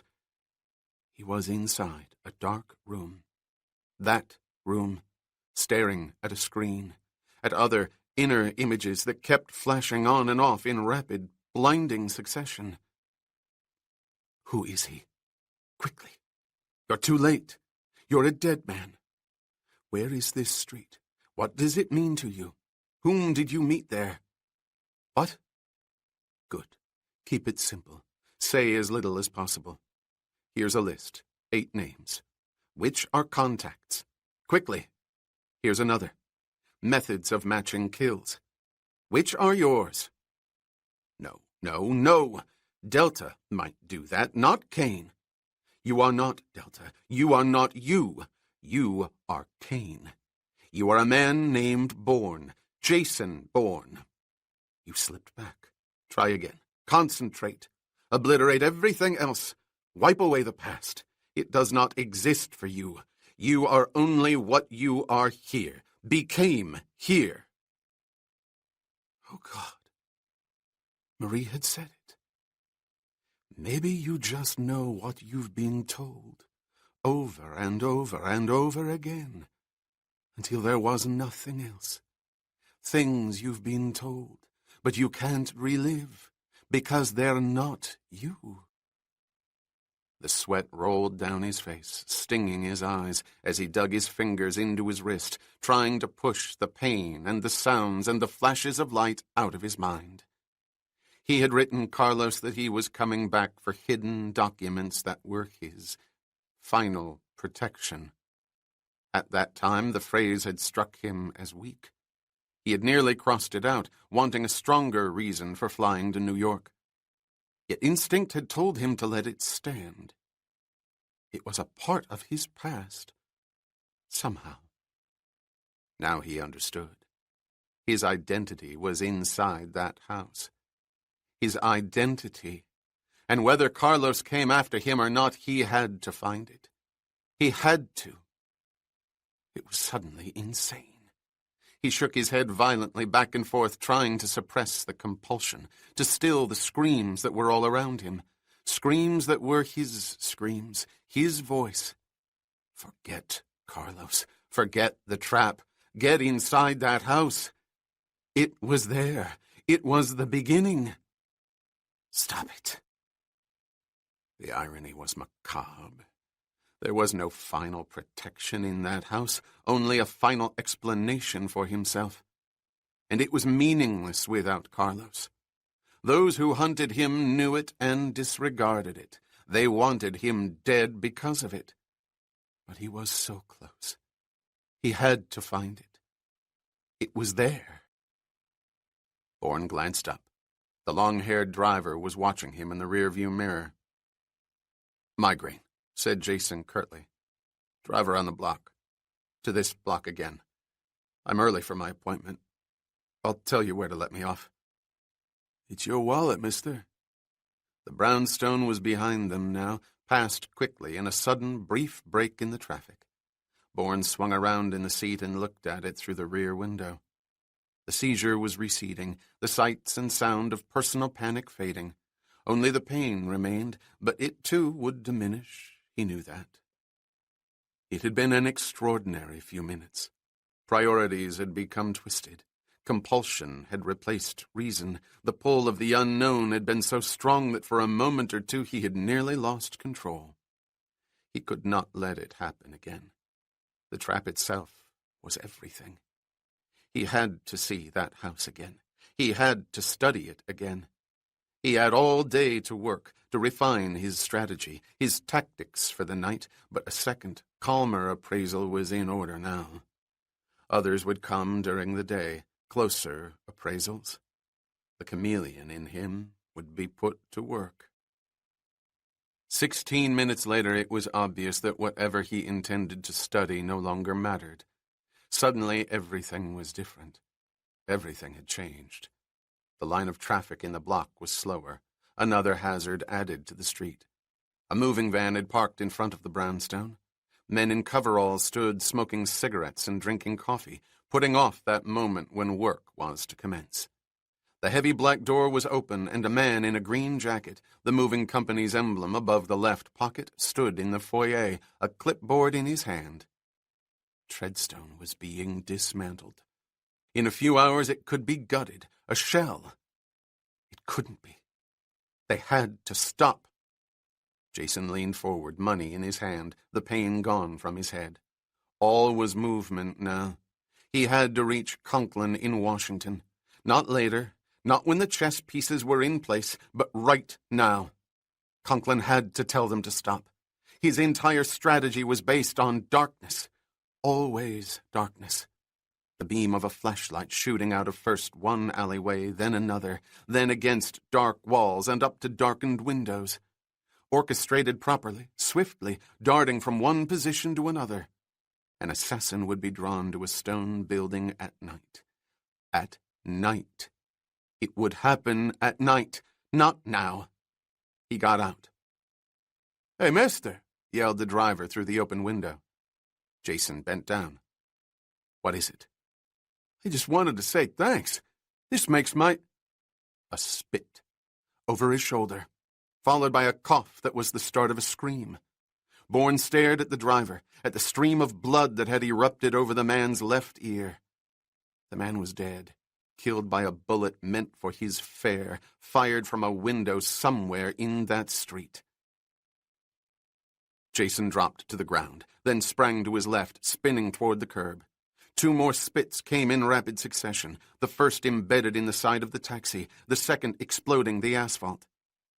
It was unbelievable. He was marked before the hunt had begun. Carlos was there, in position. He or one of his men had taken the high ground, a window or a rooftop from which the entire street could be observed. Yet the possibility of indiscriminate death caused by a killer in a window or on a rooftop was crazy. The police would come, the street blocked off, even a reverse trap aborted. And Carlos was not crazy. It did not make sense. Nor did Bourne have the time to speculate. He had to get out of the trap. The reverse trap. He had to get to that phone. Carlos was here, at the doors of Treadstone. He had brought him back. He had actually brought him back. It was his proof. He got to his feet and began running, weaving in and out of the groups of pedestrians. He reached the corner and turned right. The booth was 20 feet away, but it was also a target. He could not use it. Across the street was a delicatessen, a small rectangular sign above the door, telephone. He stepped off the curb and started running again, dodging the lurching automobiles. One of them might do the job Carlos had reserved for himself. That irony, too, was macabre. The Central Intelligence Agency, sir, is fundamentally a fact-finding organization, said the man on the line condescendingly. The sort of activities you describe are the rarest part of our work and frankly blown out of proportion by films and misinformed writers. "God damn it, listen to me," said Jason, cupping the mouthpiece in the crowded delicatessen. "Just tell me where Conklin is. It's an emergency." "His office already told you, sir. Mr. Conklin left yesterday afternoon and is expected back at the end of the week." Since you say you know Mr. Conklin, you're aware of his service-related injury. He often goes for physical therapy. Will you stop it? I saw him in Paris, outside of Paris, 2 nights ago. He flew over from Washington to meet me. As to that, interrupted the man in Langley, when you were transferred to this office, we'd already checked. There's no record of Mr. Conklin having left the country in over a year. Then it's buried. He was there. You're looking for codes, said Bourne desperately. I don't have them, but someone working with Conklin will recognize the words. Medusa, Delta, Cain, Treadstone. Someone has to. No one does. You were told that. By someone who doesn't. There are those who do. Believe me. I'm sorry. I really... Don't hang up. There was another way. One he did not care to use, but there was nothing else. 5 or 6 minutes ago, I got out of a taxi on 71st Street. I was spotted, and someone tried to take me out. Take you out? Yes. The driver spoke to me, and I bent down to listen. That movement saved my life, but the driver's dead, a bullet in his skull. That's the truth, and I know you have ways of checking. There are probably 6 police cars on the scene by now. Check it out. That's the strongest advice I can give you. There was a brief silence from Washington. Since you asked for Mr. Conklin, at least used his name, I'll follow this up. Where can I reach you? I'll stay on. This calls on an international credit card. French issue. Name of Chamfort. Chamfort? You said, please. I'll be back. The waiting was intolerable, made worse by a stern Hasid glaring at him, fingering coins in one hand, a roll in another, and crumbs in his stringy, unkempt beard. A minute later the man in Langley was on the line, anger replacing compromise. I think this conversation has come to an end, Mr. Bourne, or Chamfort, or whatever you call yourself. The New York police were reached. There's no such incident as you described on 71st Street. And you were right. We do have ways of checking. I advise you that there are laws about such calls as this, strict penalties involved. Good day, sir. There was a click. The line went dead. Bourne stared at the dial in disbelief.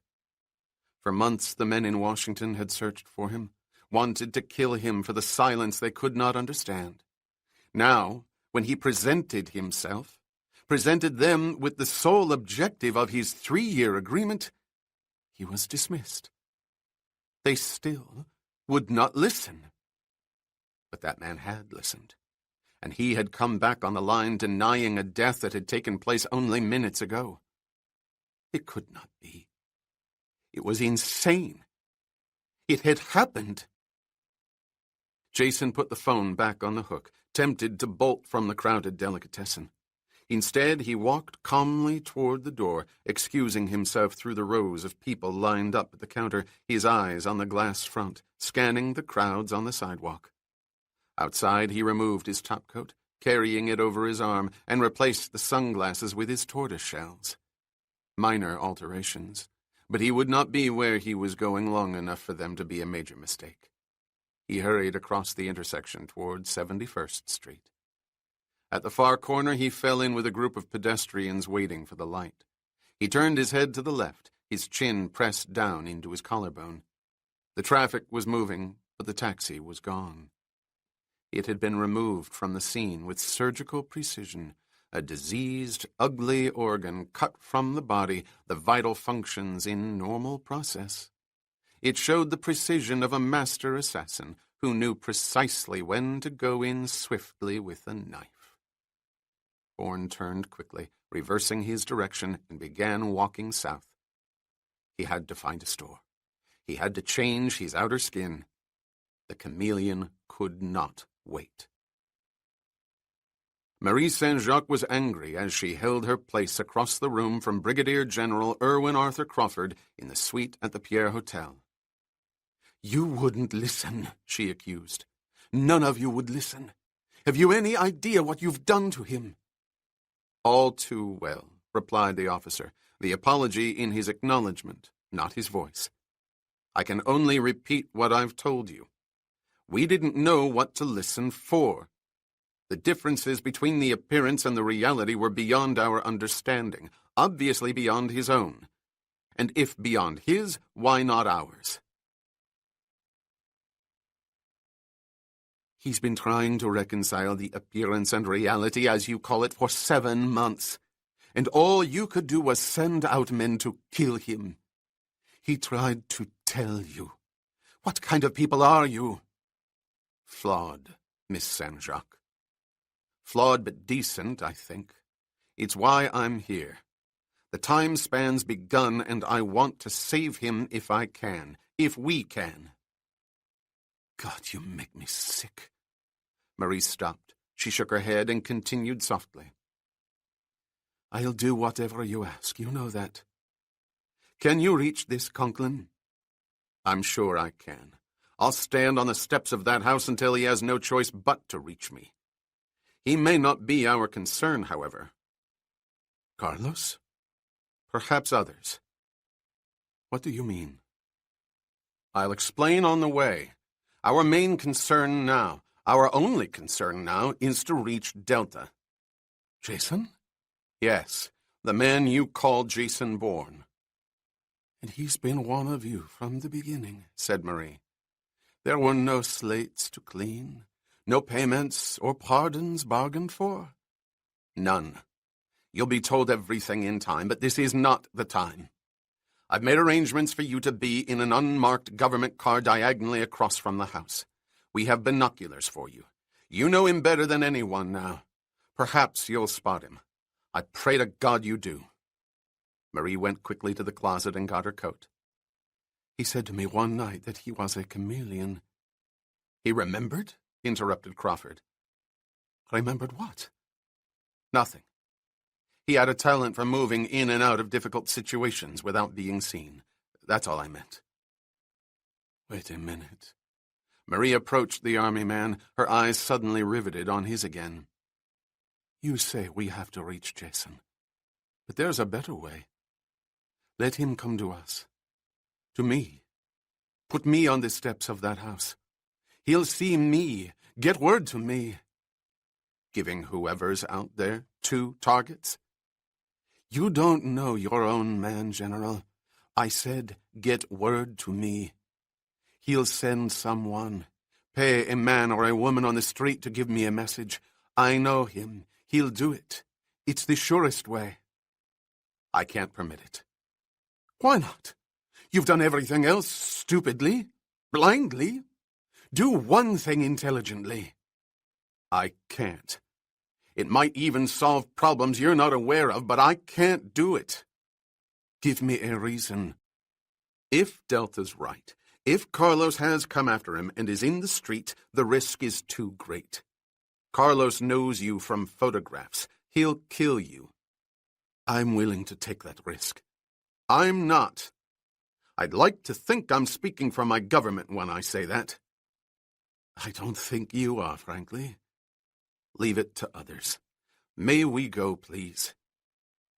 General Service Administration, intoned a disinterested switchboard operator. Mr. J. Petrocelli, please, said Alexander Conklin, his voice tense, his fingers wiping the sweat from his forehead as he stood by the window, the telephone in his hand. Quickly, please. Everybody's in a hurry. The words were shorted out, replaced by the hum of a ring. Petrocelli, Reclamation Invoice Division. What are you people doing? Exploded the CIA man, the shock calculated, a weapon. The pause was brief. Right now, listening to some nut ask a stupid question. Well, listen further. My name's Conklin, Central Intelligence Agency, 40 clearance. You do know what that means. I haven't understood anything you people have said in the past 10 years. You'd better understand this. It took me damn near an hour, but I just reached the dispatcher for a moving company up here in New York. He said he had an invoice signed by you to remove all the furniture from a brownstone on 71st Street. 139 to be exact. Yeah, I remember that one. What about it? Who gave you the order? That's our territory. We removed our equipment last week, but we did not, repeat, did not request any further activity. Just hold it, said the bureaucrat. I saw that invoice. I read it before I signed it. You guys make me curious. The order came directly from Langley on a priority sheet. Who in Langley? Give me a moment and I'll tell you. I've got a copy in my out file. It's here on my desk. The crackling of paper could be heard on the line. It stopped, and Petrocelli returned. Here it is, Conklin. Take up your beef with your own people in administrative controls. They didn't know what they were doing. Cancel the order. Call up the moving company and tell them to clear out. Now. Blow smoke, spook. What? Get a written priority requisition on my desk before 3 o'clock this afternoon, and it may, just may, get processed tomorrow. Then we'll put everything back. Put everything back? That's right. You tell us to take it out, we take it out. You tell us to put it back, we put it back. We have methods and procedures to follow just like you. That equipment, everything was on loan. It isn't an agency operation. Then why are you calling me? What have you got to do with it? I don't have time to explain.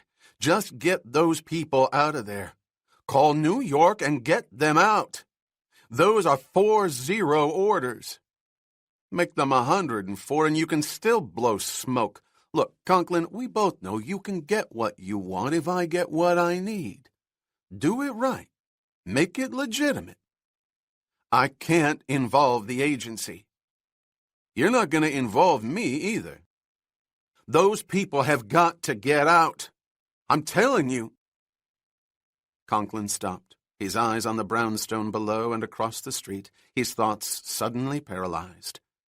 A tall man in a black overcoat had walked up the concrete steps. He turned and stood motionless in front of the open door. It was Crawford. What was he doing?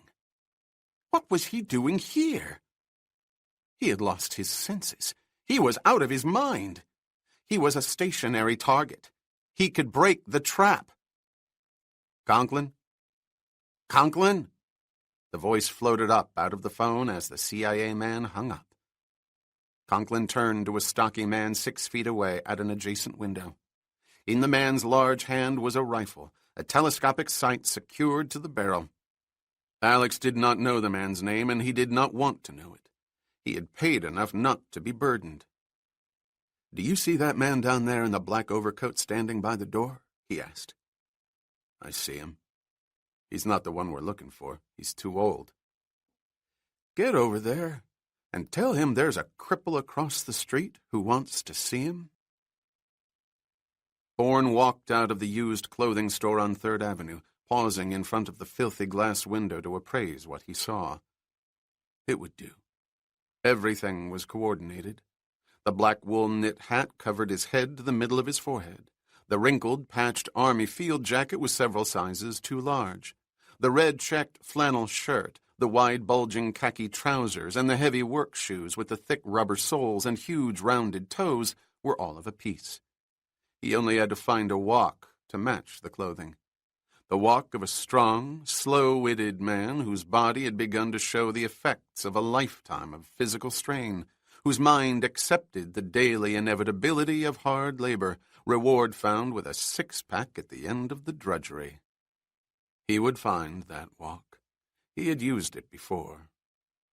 Somewhere. But before he searched his imagination, there was a phone call to make. He saw a telephone booth up the block, a mangled directory hanging from a chain beneath the metal shelf. He started walking, his legs automatically more rigid, his feet pressing weight on the pavement, his arms heavy in their sockets, the fingers of his hands slightly spaced, curved from years of abuse. A set, dull expression on his face would come later. Not now. "Belkin's moving in storage," announced an operator somewhere in the Bronx. "My name is Johnson," said Jason impatiently but kindly. "I'm afraid I have a problem, and I hope you might be able to help me." "I'll try, sir. What is it?" "I was on my way over to a friend's house on 71st Street. A friend who died recently, I'm sorry to say, to pick up something I'd lent him. When I got there, your van was in front of the house. It's most embarrassing, but I think your men may remove my property. Is there someone I might speak to?" "That would be a dispatcher, sir." "Might I have his name, please?" "What?" "His name." "Sure. Murray Schumacher. I'll connect you." 2 clicks preceded a long hum over the line. "Schumacher. Mr. Schumacher?" "That's right." Bourne repeated his embarrassing tale. "Of course, I can easily obtain a letter from my attorney, but the item in question has little or no value." "What is it?" "A fishing rod. Not an expensive one, but with an old-fashioned casting reel, the kind that doesn't get tangled every 5 minutes." "Yeah, I know what you mean. I fish out of Sheepshead Bay. They don't make them reels like they used to. I think it's the alloys." "I think you're right, Mr. Schumacher. I know exactly in which closet he kept it." What the hell. The fishing rod. Go up and see a guy named Dugan. He's the supervisor on the job. Tell him I said you could have it, but you'll have to sign for it. If he gives you static, tell him to go outside and call me. The phone's disconnected down there." Mr. Dugan. "Thank you very much, Mr. Schumacher." "Christ, that place is a bull breaker today." "I beg your pardon?" "Nothing. Some wacko called telling us to get out of there. And the job's firm. Cash guaranteed. Can you believe it?" Carlos. Jason could believe it. "It's difficult, Mr. Schumacher." "Good fishing," said the Belkins man. Bourne walked west on 70th Street to Lexington Avenue. 3 blocks south he found what he was looking for, an Army-Navy surplus store. He went inside. 8 minutes later he came out carrying 4 brown padded blankets and 6 wide canvas straps with metal buckles. In the pockets of his field jacket were 2 ordinary road flares. They had been there on the counter looking like something they were not, triggering images beyond memory, back to a moment of time when there had been meaning and purpose. And anger. He slung the equipment over his left shoulder and trudged up toward 71st Street. The chameleon was heading into the jungle, a jungle as dense as the unremembered Tom Quan. It was 10:48 when he reached the corner of the tree-lined block that held the secrets of Treadstone 71. He was going back to the beginning, his beginning, and the fear that he felt was not the fear of physical harm. He was prepared for that, every sinew taut, every muscle ready. His knees and feet, hands and elbows, weapons, his eyes tripwire alarms that would send signals to those weapons. His fear was far more profound. He was about to enter the place of his birth, and he was terrified at what he might find there.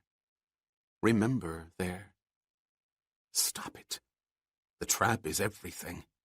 Kane is for Charlie, and Delta is for Kane. The traffic had diminished considerably, the rush hour over, the street in the doldrums of mid-morning quiescence. Pedestrians strolled now. They did not hasten.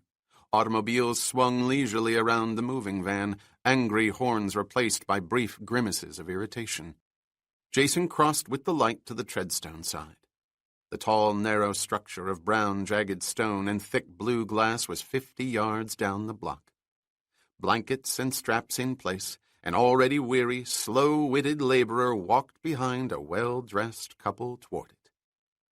He reached the concrete steps as 2 muscular men, one black, one white, were carrying a covered harp out the door. Bourne stopped and called out, his words halting, his dialect coarse.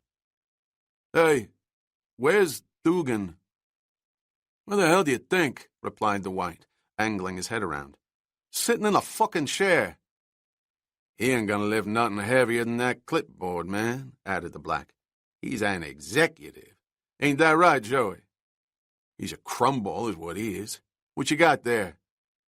"Schumacher sent me," said Jason. "He wanted another man down here and figured you needed this stuff. Told me to bring it." "Marie the Menace," laughed the black. "You new man. I ain't seen you before. You come from Shape Up?" "Yeah." "Take that shit up to the executive," grunted Joey, starting down the steps. "He can allocate it. How about that, Pete? Allocate. You like it?" "I love it, Joey. You a regular dictionary." Bourne walked up the reddish-brown steps past the descending movers to the door. He stepped inside and saw the winding staircase on the right and the long, narrow corridor in front of him that led to another door 30 feet away. He had climbed those steps 1,000 times, walked up and down that corridor thousands more. He had come back, and an overpowering sense of dread swept through him. He started down the dark, narrow corridor. He could see shafts of sunlight bursting through a pair of French doors in the distance. He was approaching the room where Cain was born. That room. He gripped the straps on his shoulder and tried to stop the trembling. Marie leaned forward in the back seat of the armor-plated government sedan, the binoculars in place. Something had happened. She was not sure what it was, but she could guess. A short, stocky man had passed by the steps of the brownstone a few minutes ago, slowing his pace as he approached the general, obviously saying something to him. The man had then continued down the block, and seconds later, Crawford had followed him. Conklin had been found. It was a small step if what the general said was true. Hired gunmen, unknown to their employer, he unknown to them. Hired to kill a man, for all the wrong reasons. Oh God, she loathed them all. Mindless, stupid men. Playing with the lives of other men, knowing so little, thinking they knew so much. They had not listened. They never listened until it was too late, and then only with stern forbearance and strong reminders of what might have been. Had things been as they were perceived to be, which they were not?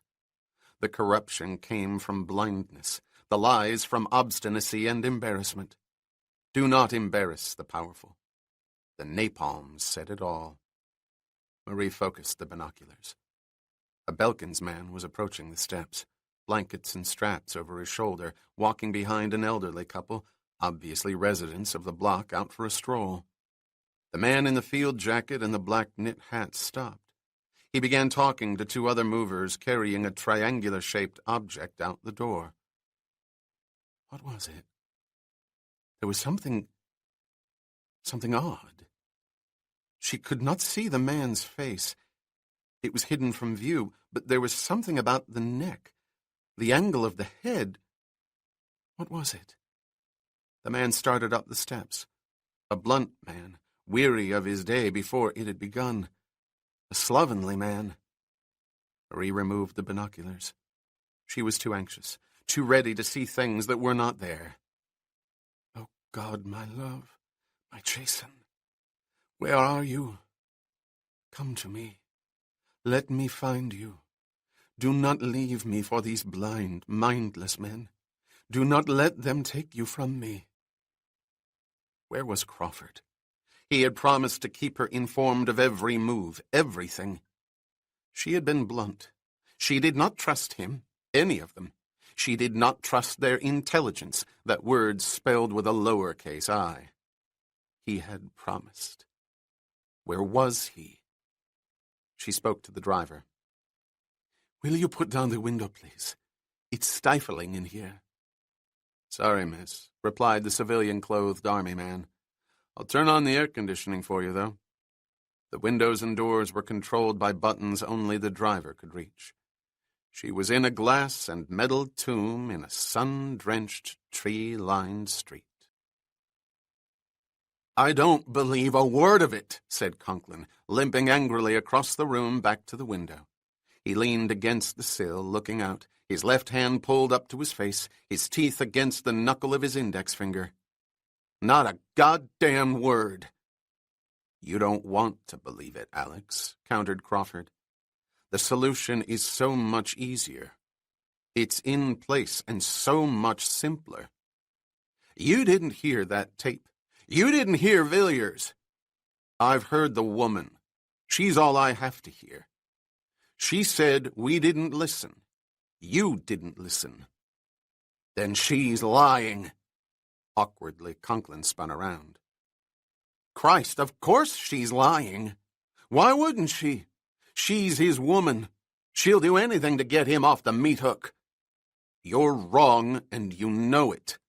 The fact that he's here proves you're wrong, proves I was wrong to accept what you said. Conklin was breathing heavily, his right hand trembling as he gripped his cane. Maybe...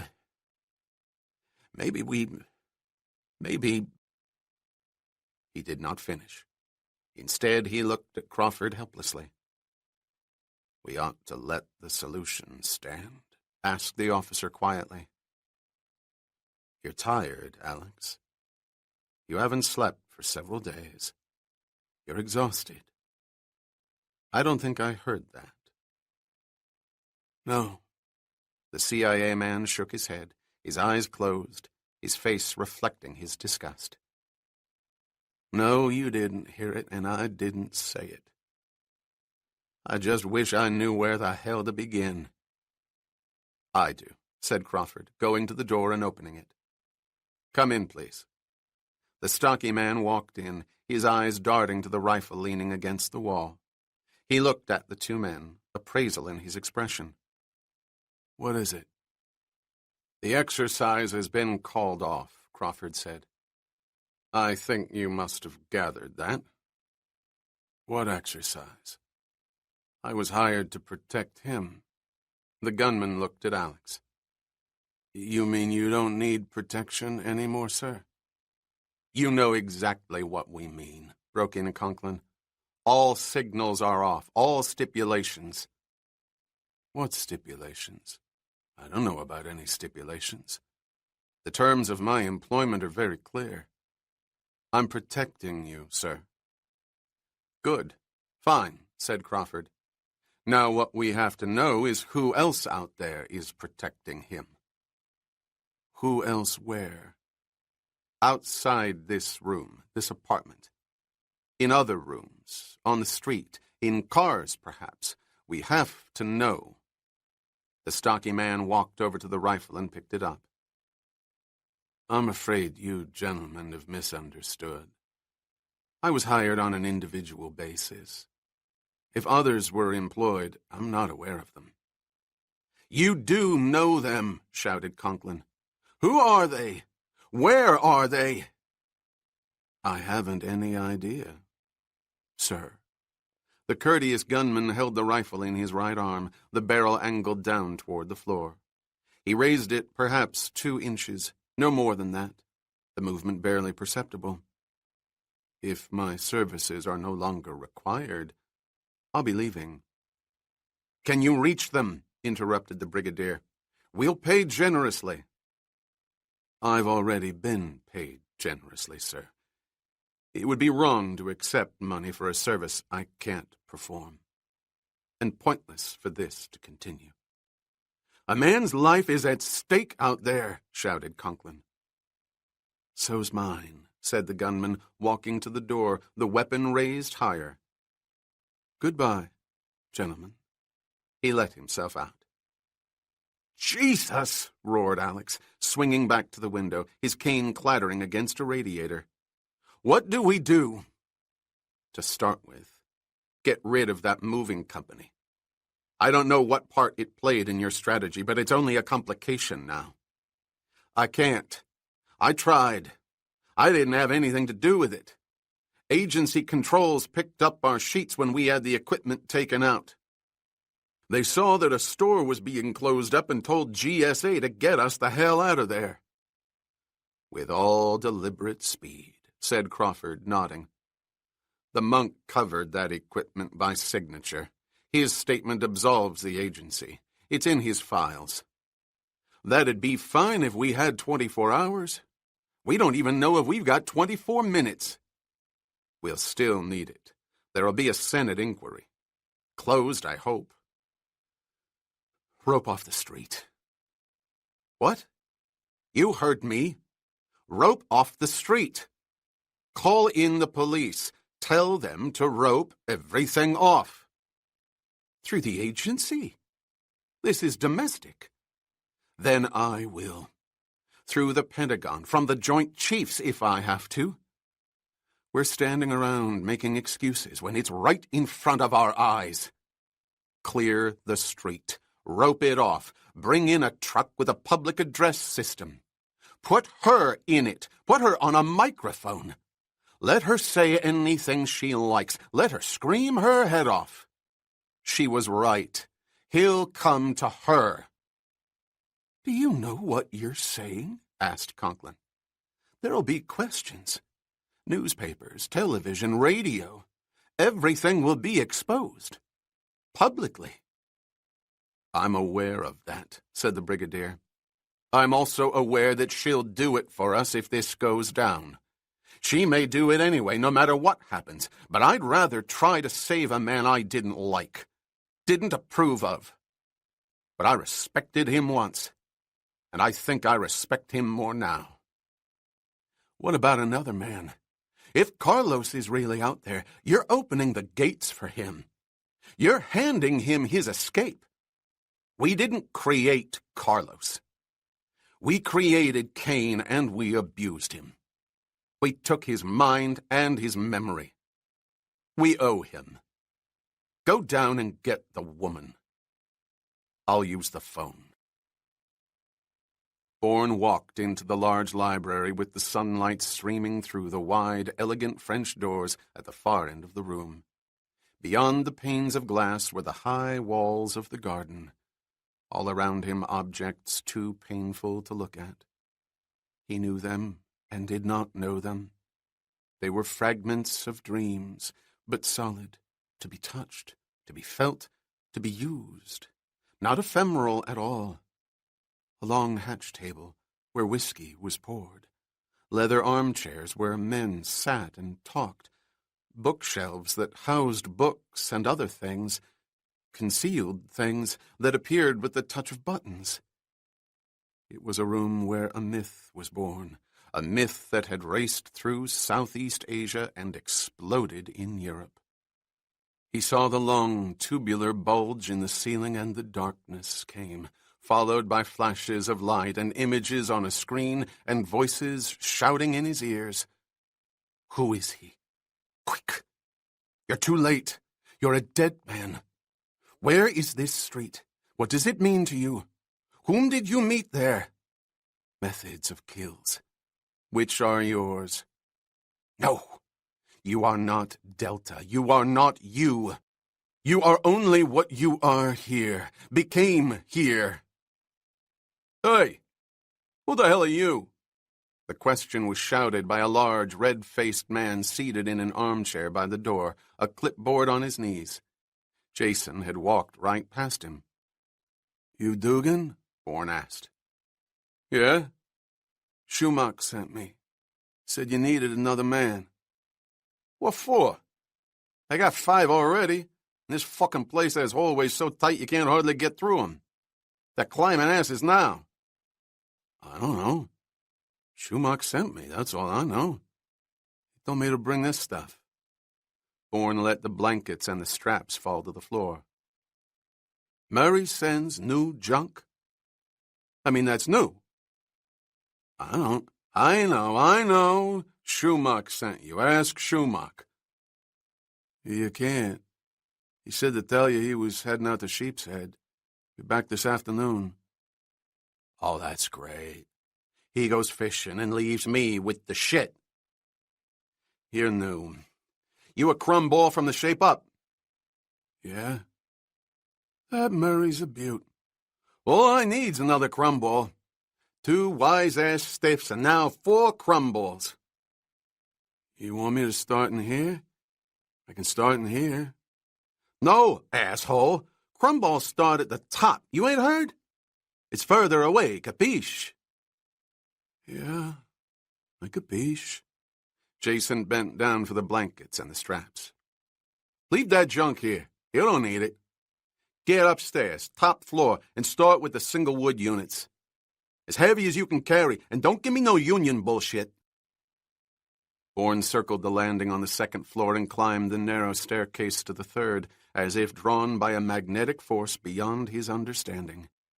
He was being pulled to another room, high up in the brownstone, a room that held both the comfort of solitude and the frustration of loneliness. The landing above was dark, no lights on, no sunlight bursting through windows anywhere. He reached the top and stood for a moment in silence. Which room was it? There were 3 doors, 2 on the left side of the hallway, 1 on the right. He started walking slowly toward the second door on the left, barely seen in the shadows. That was it. It was where thoughts came in the darkness. Memories that haunted him, pained him. Sunlight and the stench of the river and the jungle. Screaming machines in the sky, screaming down from the sky. Oh, God, it hurt. He put his hand on the knob, twisted it, and opened the door. Darkness, but not complete. There was a small window at the far end of the room, a black shade pulled down, covering it, but not completely. He could see a thin line of sunlight, so narrow it barely broke through where the shade met the sill. He walked toward it, toward that thin, tiny shaft of sunlight. A scratch in the darkness. He spun, terrified at the tricks being played on his mind. But it was not a trick. There was a diamond-like flash in the air, light bouncing off steel. A knife was slashing up at his face. "I would willingly see you die for what you've done," said Marie, staring at Conklin. "And that realization revolts me." "Then there's nothing I can say to you," replied the CIA man, limping across the room toward the general. "Other decisions could have been made. By him and by you." Could they? Where was he to start? When that man tried to kill him in Marseille? In the Rue Sarrazin? When they hunted him in Zurich? When they shot at him in Paris? And all the while he didn't know why. What was he to do? Come out. God damn it, come out. He did. And when he did, you tried to kill him. You were there. You were with him. You had a memory. Assuming I knew whom to go to, would you have listened to me? Conklin returned her gaze. "I don't know," he answered, breaking the contact between them and turning to Crawford. "What's happening?" "Washington's calling me back within 10 minutes. "But what's happening?" "I'm not sure you want to hear it. Federal encroachment on state and municipal law enforcement statutes. Clearances have to be obtained." "Jesus." "Look!" The army man suddenly bent down to the window. "The truck's leaving." "Someone got through," said Conklin. "Who?" "I'll find out." The CIA man limped to the phone. There were scraps of paper on the table, telephone numbers written hastily. He selected one and dialed. "Give me Schumach." "Please." "Schumach, this is Conklin, Central Intelligence. Who gave you the word?" The dispatcher's voice on the line could be heard halfway across the room. "What word? Get off my back. We're on that job and we're going to finish it. Frankly, I think you're a wacko." Conklin slammed down the phone. Christ. Oh, Christ. His hand trembled as he gripped the instrument. He picked it up and dialed again, his eyes on another scrap of paper. "Petrocelli. Reclamations," he commanded. "Petrocelli?" Conklin again. "You faded out. What happened?" "No time. Level with me. That priority invoice from agency controls. Who signed it?" "What do you mean, who signed it?" "The top cat who always signs them. McGivern." Conklin's face turned white. "That's what I was afraid of," he whispered as he lowered the phone. He turned to Crawford, his head quivering as he spoke. "The order to GSA was signed by a man who retired 2 weeks ago. Carlos." "Oh, God!" screamed Marie.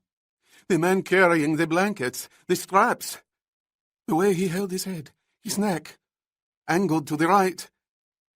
It was him. When his head hurts, he favors the right. It was Jason. He went inside." Alexander Conklin turned back to the window, his eyes focused on the black enameled door across the way. It was closed. The hand, the skin, the dark eyes in the thin shaft of light. Carlos. Bourne whipped his head back as the razor-like edge of the blade sliced the flesh under his chin, the eruption of blood streaming across the hand that held the knife.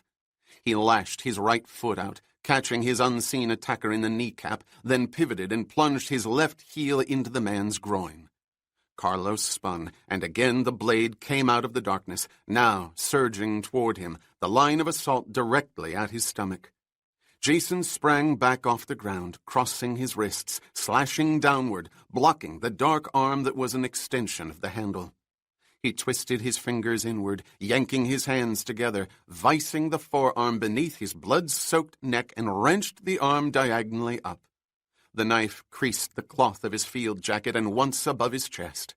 Bourne spiraled the arm downward, twisting the wrist now in his grip, crashing his shoulder into the assassin's body, yanking again as Carlos plunged sideways off balance, his arm pulled half out of its socket.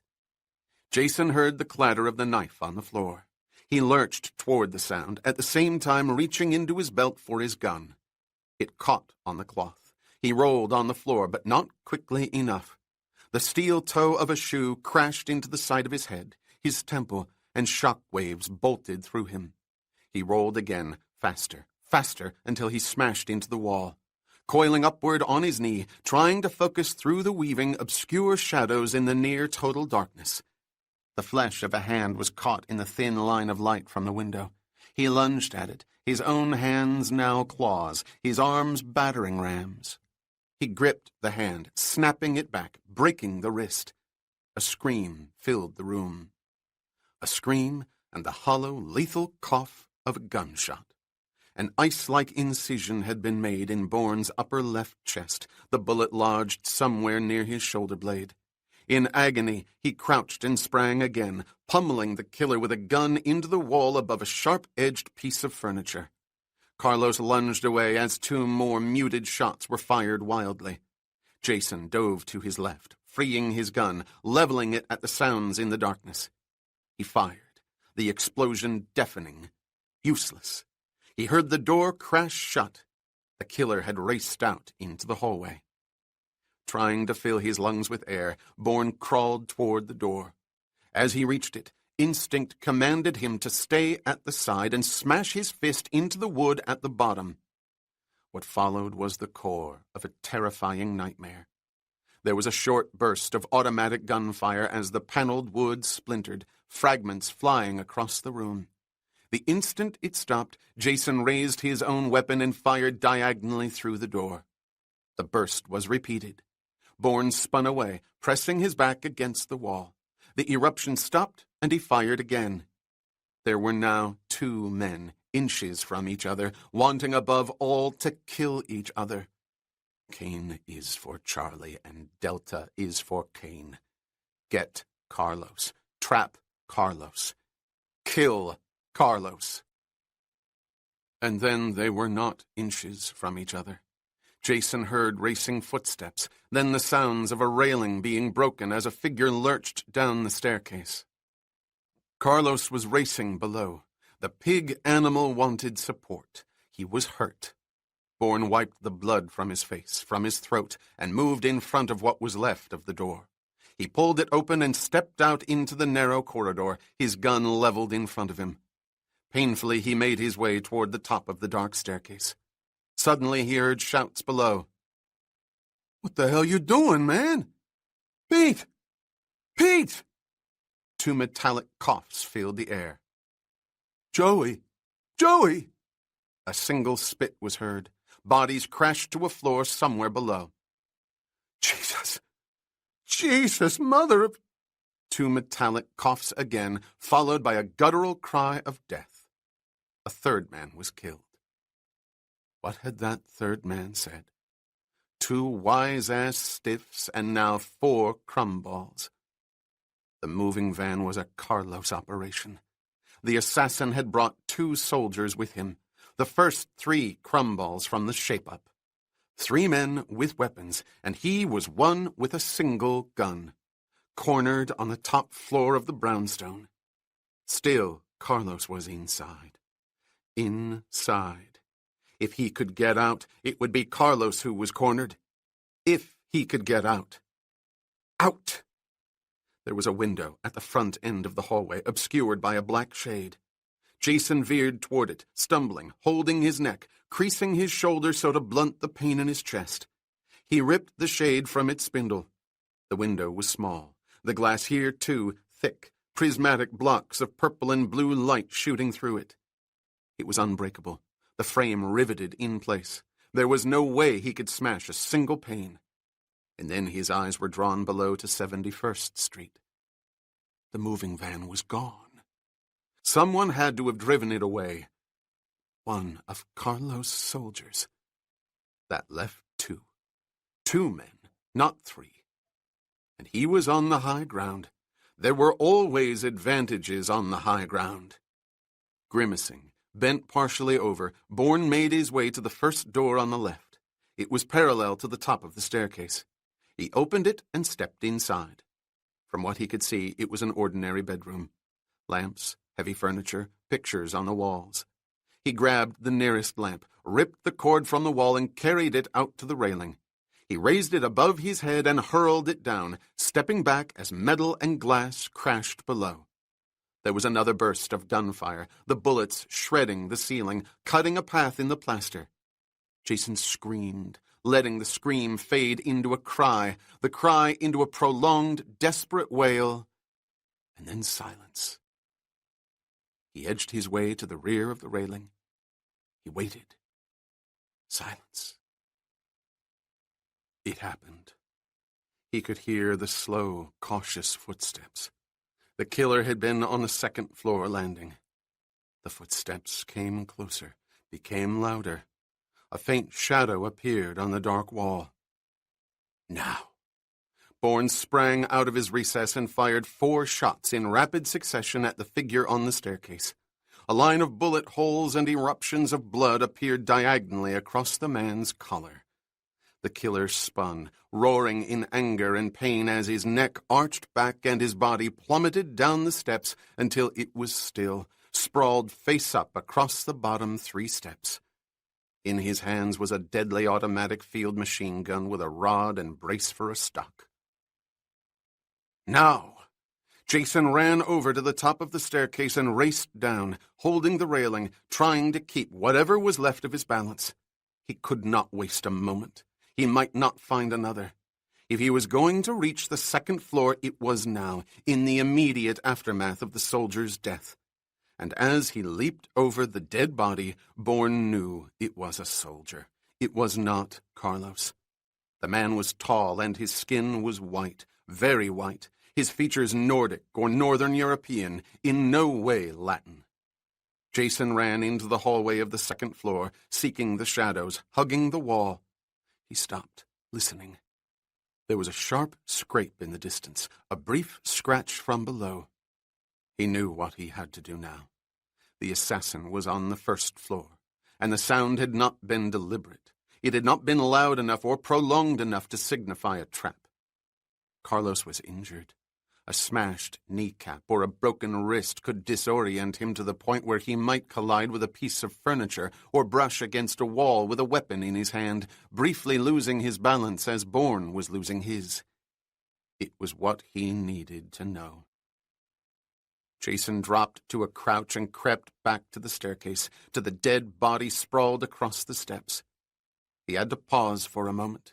He was losing strength, too much blood.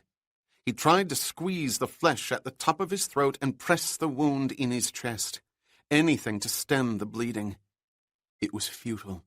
To stay alive, he had to get out of the brownstone, away from the place where Cain was born. Jason Bourne. There was no humor in the word association. He found his breath again, reached out and pried the automatic weapon from the dead man's hands. He was ready. He was dying, and he was ready. Get Carlos. Trap Carlos. Kill Carlos. He could not get out. He knew that. Time was not on his side. The blood would drain out of him before it happened. The end was the beginning. Cain was for Carlos, and Delta was for Cain. Only one agonizing question remained. Who was Delta? It did not matter. It was behind him now. Soon there would be darkness, not violent, but peaceful. Freedom from that question. And with his death, Marie would be free. His love would be free. Decent men would see to it, led by a decent man in Paris whose son had been killed on Rue de Bac, whose life had been destroyed by an assassin's whore.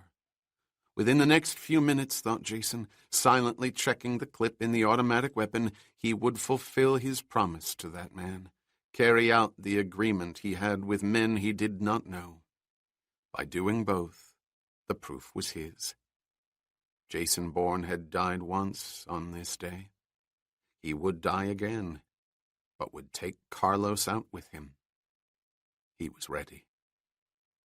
He lowered himself to a prone position and crept, hands over elbows, toward the top of the staircase. He could smell the blood beneath him, the sweet, bland odor penetrating his nostrils, informing him of a practicality. Time was running out. He reached the top step, pulling his legs under him, digging into his pocket for one of the road flares he had purchased at the Army-Navy store on Lexington Avenue. He knew now why he had felt the compulsion to buy them. He was back in the unremembered Tom Quan, forgotten except for brilliant, blinding flashes of light. The flares had reminded him of that fragment of memory. They would light up a jungle now. He uncoiled the waxed fuse from the small round recess in the flare head, brought it to his teeth, and bit through the cord, shortening the fuse to less than an inch. He reached into his other pocket and took out a plastic lighter. He pressed it against the flare, gripping both in his left hand. Then he angled the rod and the brace of the weapon into his right shoulder, shoving the curved strip of metal into the cloth of his blood-soaked field jacket. It was secure. He stretched out his legs and, snake-like, started down the final flight of steps, head below, feet above, his back scraping the wall. He reached the midpoint of the staircase. Silence. Darkness. All the lights had been extinguished. Lights. Light? Where were the rays of sunlight he had seen in that hallway only minutes ago? They had streamed through a pair of French doors at the far end of the room. That room, beyond the corridor, but he could see only darkness now. The door had been shut. The door beneath him, the only other door in that hallway, was also closed, marked by a thin shaft of light at the bottom. Carlos was making him choose. Behind which door? Or was the assassin using a better strategy? Was he in the darkness of the narrow hallway itself? Bourne felt a stabbing jolt of pain in his shoulder blade, then an eruption of blood that drenched the flannel shirt beneath his field jacket. Another warning. There was very little time. He braced himself against the wall, the weapon leveled at the thin posts of the railing, aimed down into the darkness of the corridor. Now. He pulled the trigger. The staccato explosions tore the posts apart as the railing fell, the bullets shattering the walls and the door beneath him. He released the trigger, slipping his hand under the scalding barrel, grabbing the plastic lighter with his right hand, the flare in his left. He spun the flint.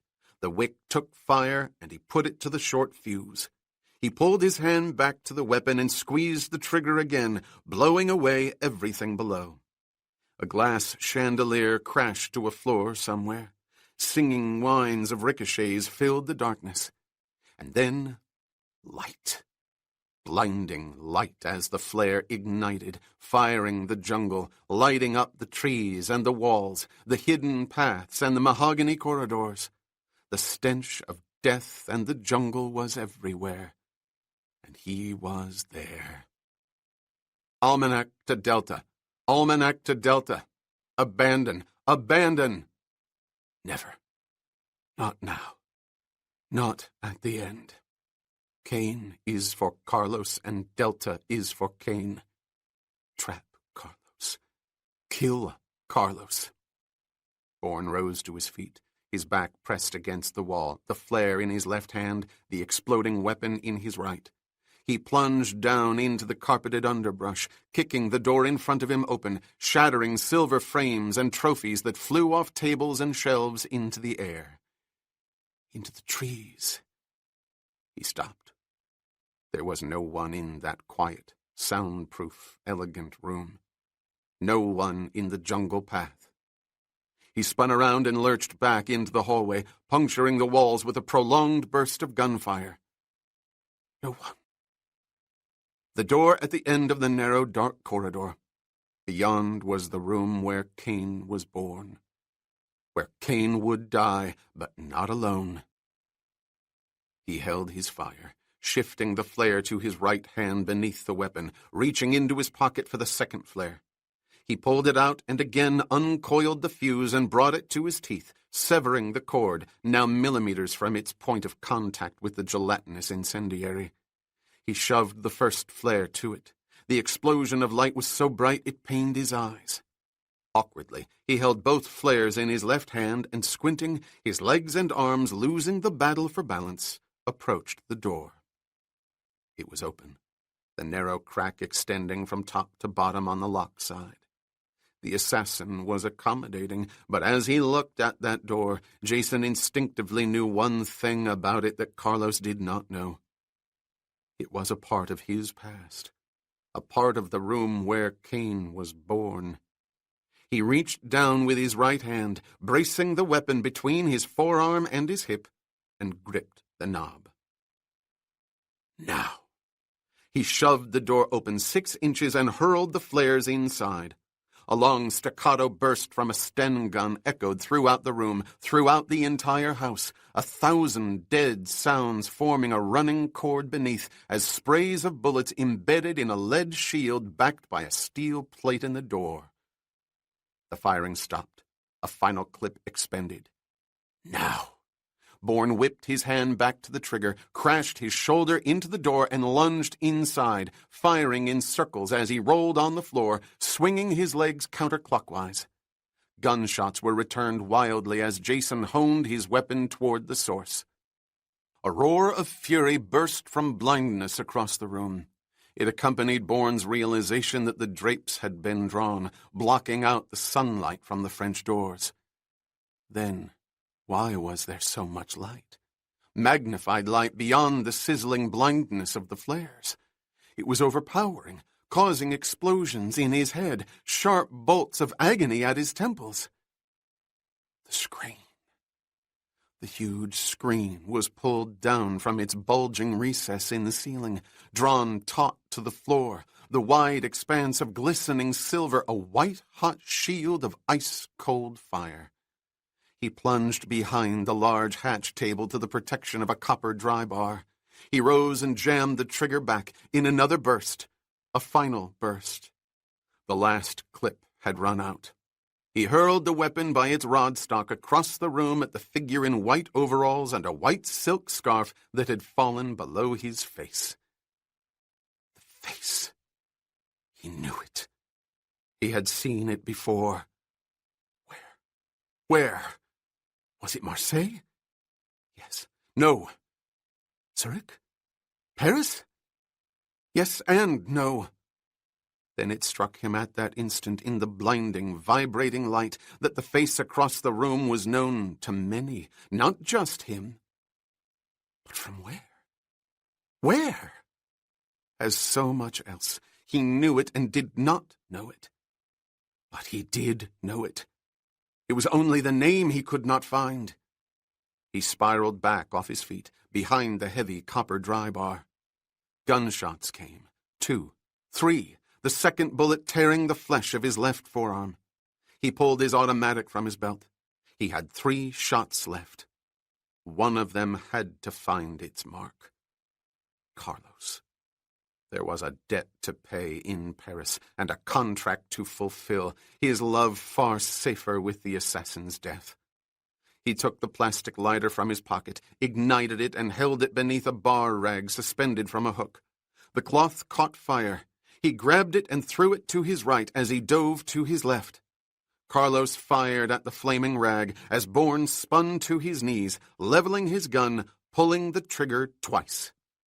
The figure buckled, but did not fall.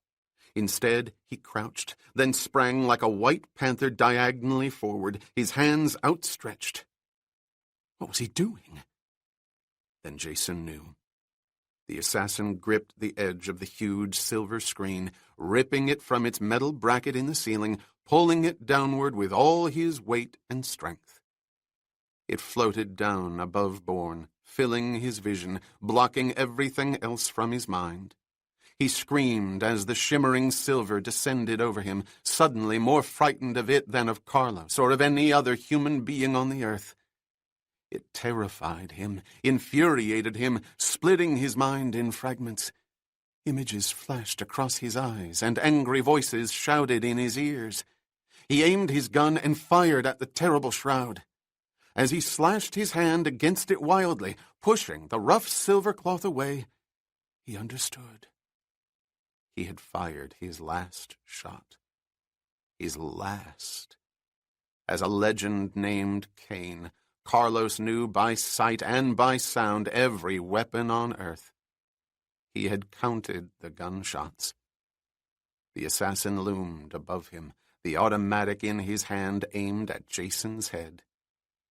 Your execution, Delta, on the day scheduled, for everything you've done. Bourne arched his back, rolling furiously to his right. At least he would die in motion. Gunshots filled the shimmering room, hot needles slicing across his neck, piercing his legs, cutting up to his waist. Roll! Roll! Suddenly the gunshots stopped, and in the distance he could hear repeated sounds of hammering, the smashing of wood and steel, growing louder, more insistent. There was a final deafening crash from the dark corridor outside the library, followed by men shouting, running, and beyond them, somewhere in the unseen outside world, the insistent whine of sirens. "In here! He's in here!" screamed Carlos. It was insane. The assassin was directing the invaders directly toward him, to him. Reason was madness. Nothing on earth made sense. The door was crashed open by a tall man in a black overcoat. Someone was with him, but Jason could not see. The mists were filling his eyes, shapes and sounds becoming obscured, blurred. He was rolling in space. Away. Away. But then he saw the one thing he did not want to see. Rigid shoulders that floated above a tapered waist raced out of the room and down the dimly lit corridor. Carlos. His screams had sprung the trap open. He had reversed it. In the chaos, he had trapped the stalkers. He was escaping. Carlos. Bourne knew he could not be heard. What emerged from his bleeding throat was a whisper. He tried again, forcing the sound from his stomach. It's him. It's Carlos. There was confusion. Commands shouted futilely, orders swallowed in consternation. And then a figure came into focus. A man was limping toward him, a cripple who had tried to kill him in a cemetery outside of Paris. There was nothing left. Jason lurched, crawling toward the sizzling, blinding flare. He grabbed it and held it as though it were a weapon, aiming it at the killer with a cane. "Come on. Come on. Closer, you bastard. I'll burn your eyes out. You think you'll kill me? You won't. I'll kill you. I'll burn your eyes." "You don't understand," said the trembling voice of the limping killer. "It's me, Delta. It's Conklin. I was wrong." The flare singed his hands, his eyes. Madness. The explosions were all around him now, blinding, deafening, punctuated by ear-splitting screeches from the jungle that erupted with each detonation. The jungle. Tom Quan. The wet, hot stench was everywhere, but they had reached it. The base camp was theirs. An explosion to his left. He could see it. High above the ground, suspended between two trees, the spikes of a bamboo cage. The figure inside was moving. He was alive. Get to him. Reach him. A cry came from his right.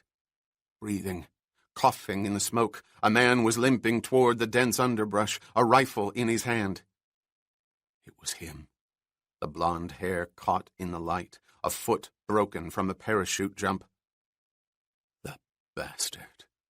A piece of filth who had trained with them, studied the maps with them, flown north with them, all the time springing a trap on them. A traitor with a radio who told the enemy exactly where to look in that impenetrable jungle that was Tom Quan. It was Bourne. Jason Bourne. Traitor. Garbage. Get him. Don't let him reach others. Kill him. Kill Jason Bourne. He is your enemy. Fire! He did not fall. The head that had been blown apart was still there, coming toward him. What was happening? Madness. Tom Quan. "Come with us," said the limping figure, walking out of the jungle into what remained of an elegant room. That room. We are not your enemies. Come with us. Get away from me. Bourne lunged again, now back to the fallen screen. It was his sanctuary, his shroud of death, the blanket thrown over a man at birth, a lining for his coffin. You are my enemy. I'll take you all. I don't care. It doesn't matter. Can't you understand? I'm Delta. Kane is for Charlie and Delta is for Kane. What more do you want from me? I was and I was not. I am and I am not. Bastards. Bastards. Come on. Closer. Another voice was heard, a deeper voice, calmer, less insistent. Get her. Bring her in. Somewhere in the distance the sirens reached a crescendo, and then they stopped. Darkness came, and the waves carried Jason up to the night sky, only to hurl him down again, crashing him into an abyss of watery violence. He was entering an eternity of weightless memory. An explosion filled the night sky now. A fiery diadem rose above black waters. And then he heard the words, spoken from the clouds, filling the earth. Jason, my love, my only love, take my hand. Hold it. Tightly, Jason. Tightly, my darling. Peace came with the darkness. Grand march through the ancient halls and the stained glass light. The sanctuary of the wind shines bright.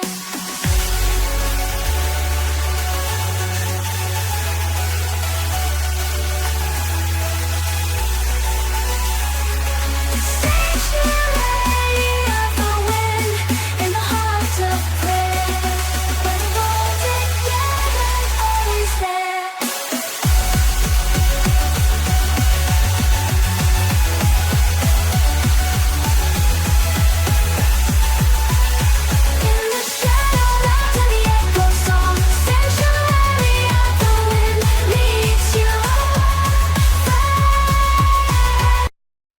Epilogue.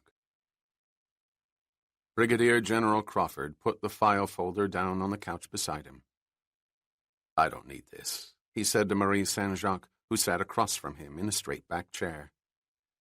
"I've gone over it and over it, trying to find out where we missed."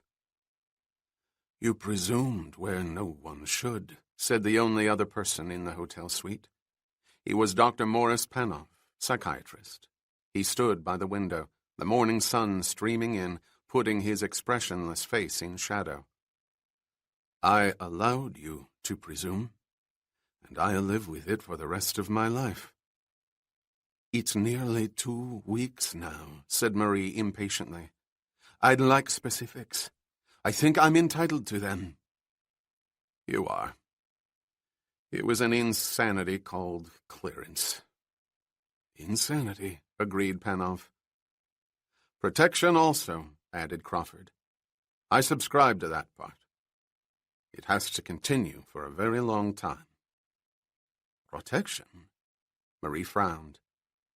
"We'll get to it," said the general, glancing at Panoff. "From everyone's point of view, it's vital. I trust we all accept that." "Please. Jason, who is he?" "His name is David Webb. He was a career Foreign Service officer, a specialist in Far Eastern affairs until his separation from the government 5 years ago." "Separation?" "Resignation by mutual agreement. His work in Medusa precluded any sustained career in the State Department. Delta was infamous, and too many knew he was Webb. Such men are rarely welcome at the diplomatic conference tables. I'm not sure they should be. Visceral wounds are reopened too easily with their presence." "He was everything they say. In Medusa?" "Yes. I was there. He was everything they say." "It's hard to believe," said Marie. "He'd lost something very special to him, and couldn't come to grips with it. He could only strike out." "What was that?" "His family. His wife was a Thai. They had 2 children, a boy and a girl. He was stationed in Phnom Penh, his house on the outskirts near the Mekong River. One Sunday afternoon, while his wife and children were down at their dock, a stray aircraft circled and dove, dropping 2 bombs and strafing the area. By the time he reached the river, the dock was blown away, his wife and children floating in the water, their bodies riddled." "Oh, God," whispered Marie. "Whom did the plane belong to?" "It was never identified. Hanoi disclaimed it. Saigon said it wasn't ours. Remember, Cambodia was neutral. No one wanted to be responsible. Webb had to strike out. He headed for Saigon and trained for Medusa. He brought a specialist's intellect to a very brutal operation. He became Delta." "Was that when he met Danjou?" "Later on, yes. Delta was notorious by then.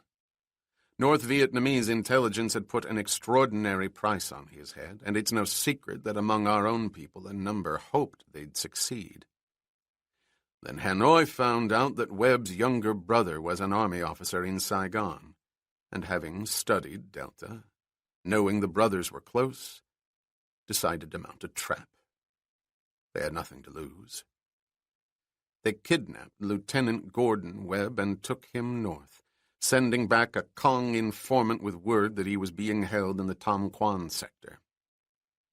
Delta bit. Along with the informer, a double agent, he formed a team of Medusans who knew the area and picked a night when no aircraft should have left the ground to fly north. Danjou was in the unit. So was another man Webb didn't know about. A white man who'd been bought by Hanoi, an expert in communications who could assemble the electronic components of a high-frequency radio in the dark, which is exactly what he did, betraying the unit's position. Webb broke through the trap and found his brother. He also found the double agent and the white man. The Vietnamese escaped in the jungle. The white man didn't. Delta executed him on the spot. And that man? Marie's eyes were riveted on Crawford. Jason Bourne, a Medusan from Sydney, Australia. A runner of guns, narcotics, and slaves throughout all Southeast Asia. A violent man with a criminal record who was nevertheless highly effective, if the price were high enough. It was in Medusa's interests to bury the circumstances of his death. He became an MIA from a specialized unit. Years later, when Treadstone was being formed and Webb called back, it was Webb himself who took the name of Bourne. It fit the requirements of authenticity, traceability. He took the name of the man who'd betrayed him, the man he had killed in Tam Quan. Where was he when he was called back for Treadstone? Asked Marie. What was he doing? Teaching in a small college in New Hampshire. Living an isolated life. Some said destructive. For him. Crawford picked up the file folder.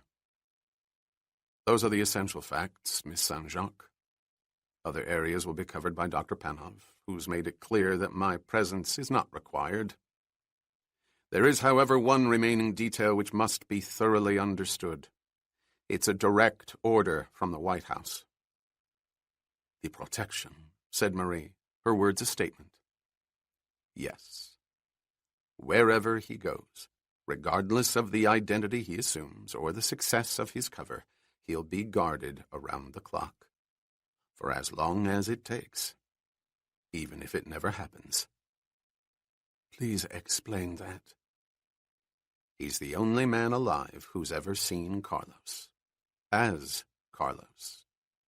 He knows his identity, but it's locked away in his mind, part of an unremembered past.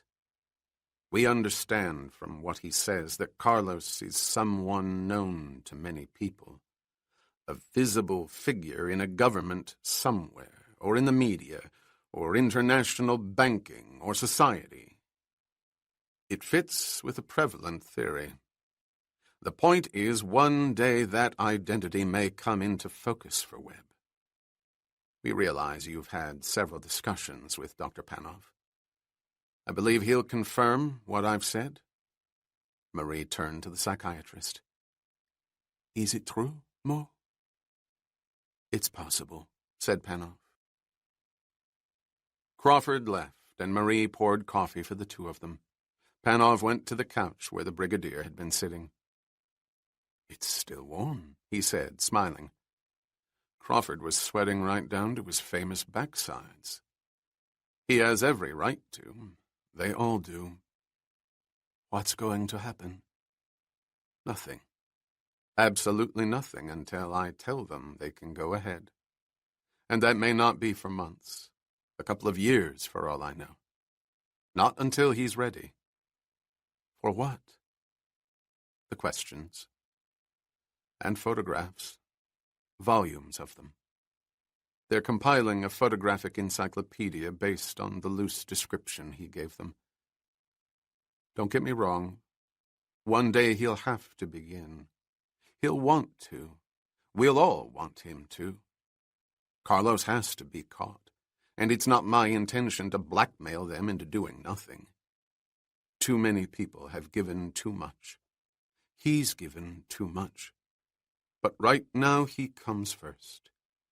His head comes first. That's what I mean. What's going to happen to him? Panov put down his coffee. I'm not sure yet. I've too much respect for the human mind to deal you chicken soup psychology. There's too damn much of it floating around in the wrong hands. I've been in on all the conferences. I insisted upon that, and I've talked to the other shrinks and the neurosurgeons. It's true we can go in with a knife and reach the storm centers, reduce the anxieties, bring a kind of peace to him, even bring him back to what he was, perhaps. But it's not the kind of peace he wants. And there's a far more dangerous risk. We might wipe away too much, take away the things he has found, will continue to find. With care, with time. Time? I believe it, yes. Because the pattern's been established. There's growth, the pain of recognition, and the excitement of discovery. Does that tell you something? Marie looked into Panov's dark, weary eyes. There was a light in them. All of us, she said. That's right. In a way, he's a functioning microcosm of us all. I mean, we're all trying to find out who the hell we are, aren't we? Marie went to the front window in the cottage on the waterfront, with the rising dunes behind it, the fenced-off grounds surrounding it, and guards. Every 50 feet, a man with a gun. She could see him several hundred yards down the beach. He was scaling shells over the water, watching them bounce across the waves that gently lapped into the shore.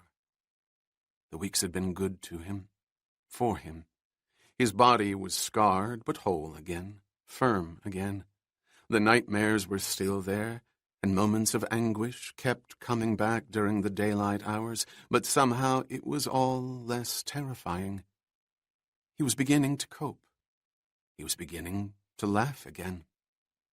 Panov had been right. Things were happening to him.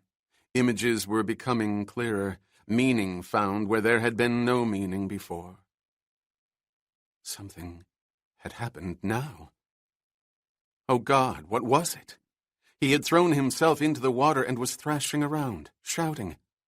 Then suddenly he sprang out, leaping over the waves onto the beach. In the distance, by the barbed wire fence, a guard spun around, a rifle whipped up under an arm, a handheld radio pulled from a belt.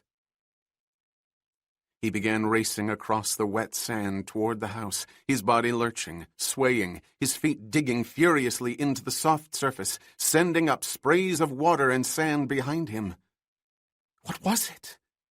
Marie froze, prepared for the moment they knew might come one day, prepared for the sound of gunfire. He burst through the door, chest heaving, gasping for breath. He stared at her, his eyes as clear as she had ever seen them. He spoke softly, so softly she could barely hear him. But she did hear him. My name is David.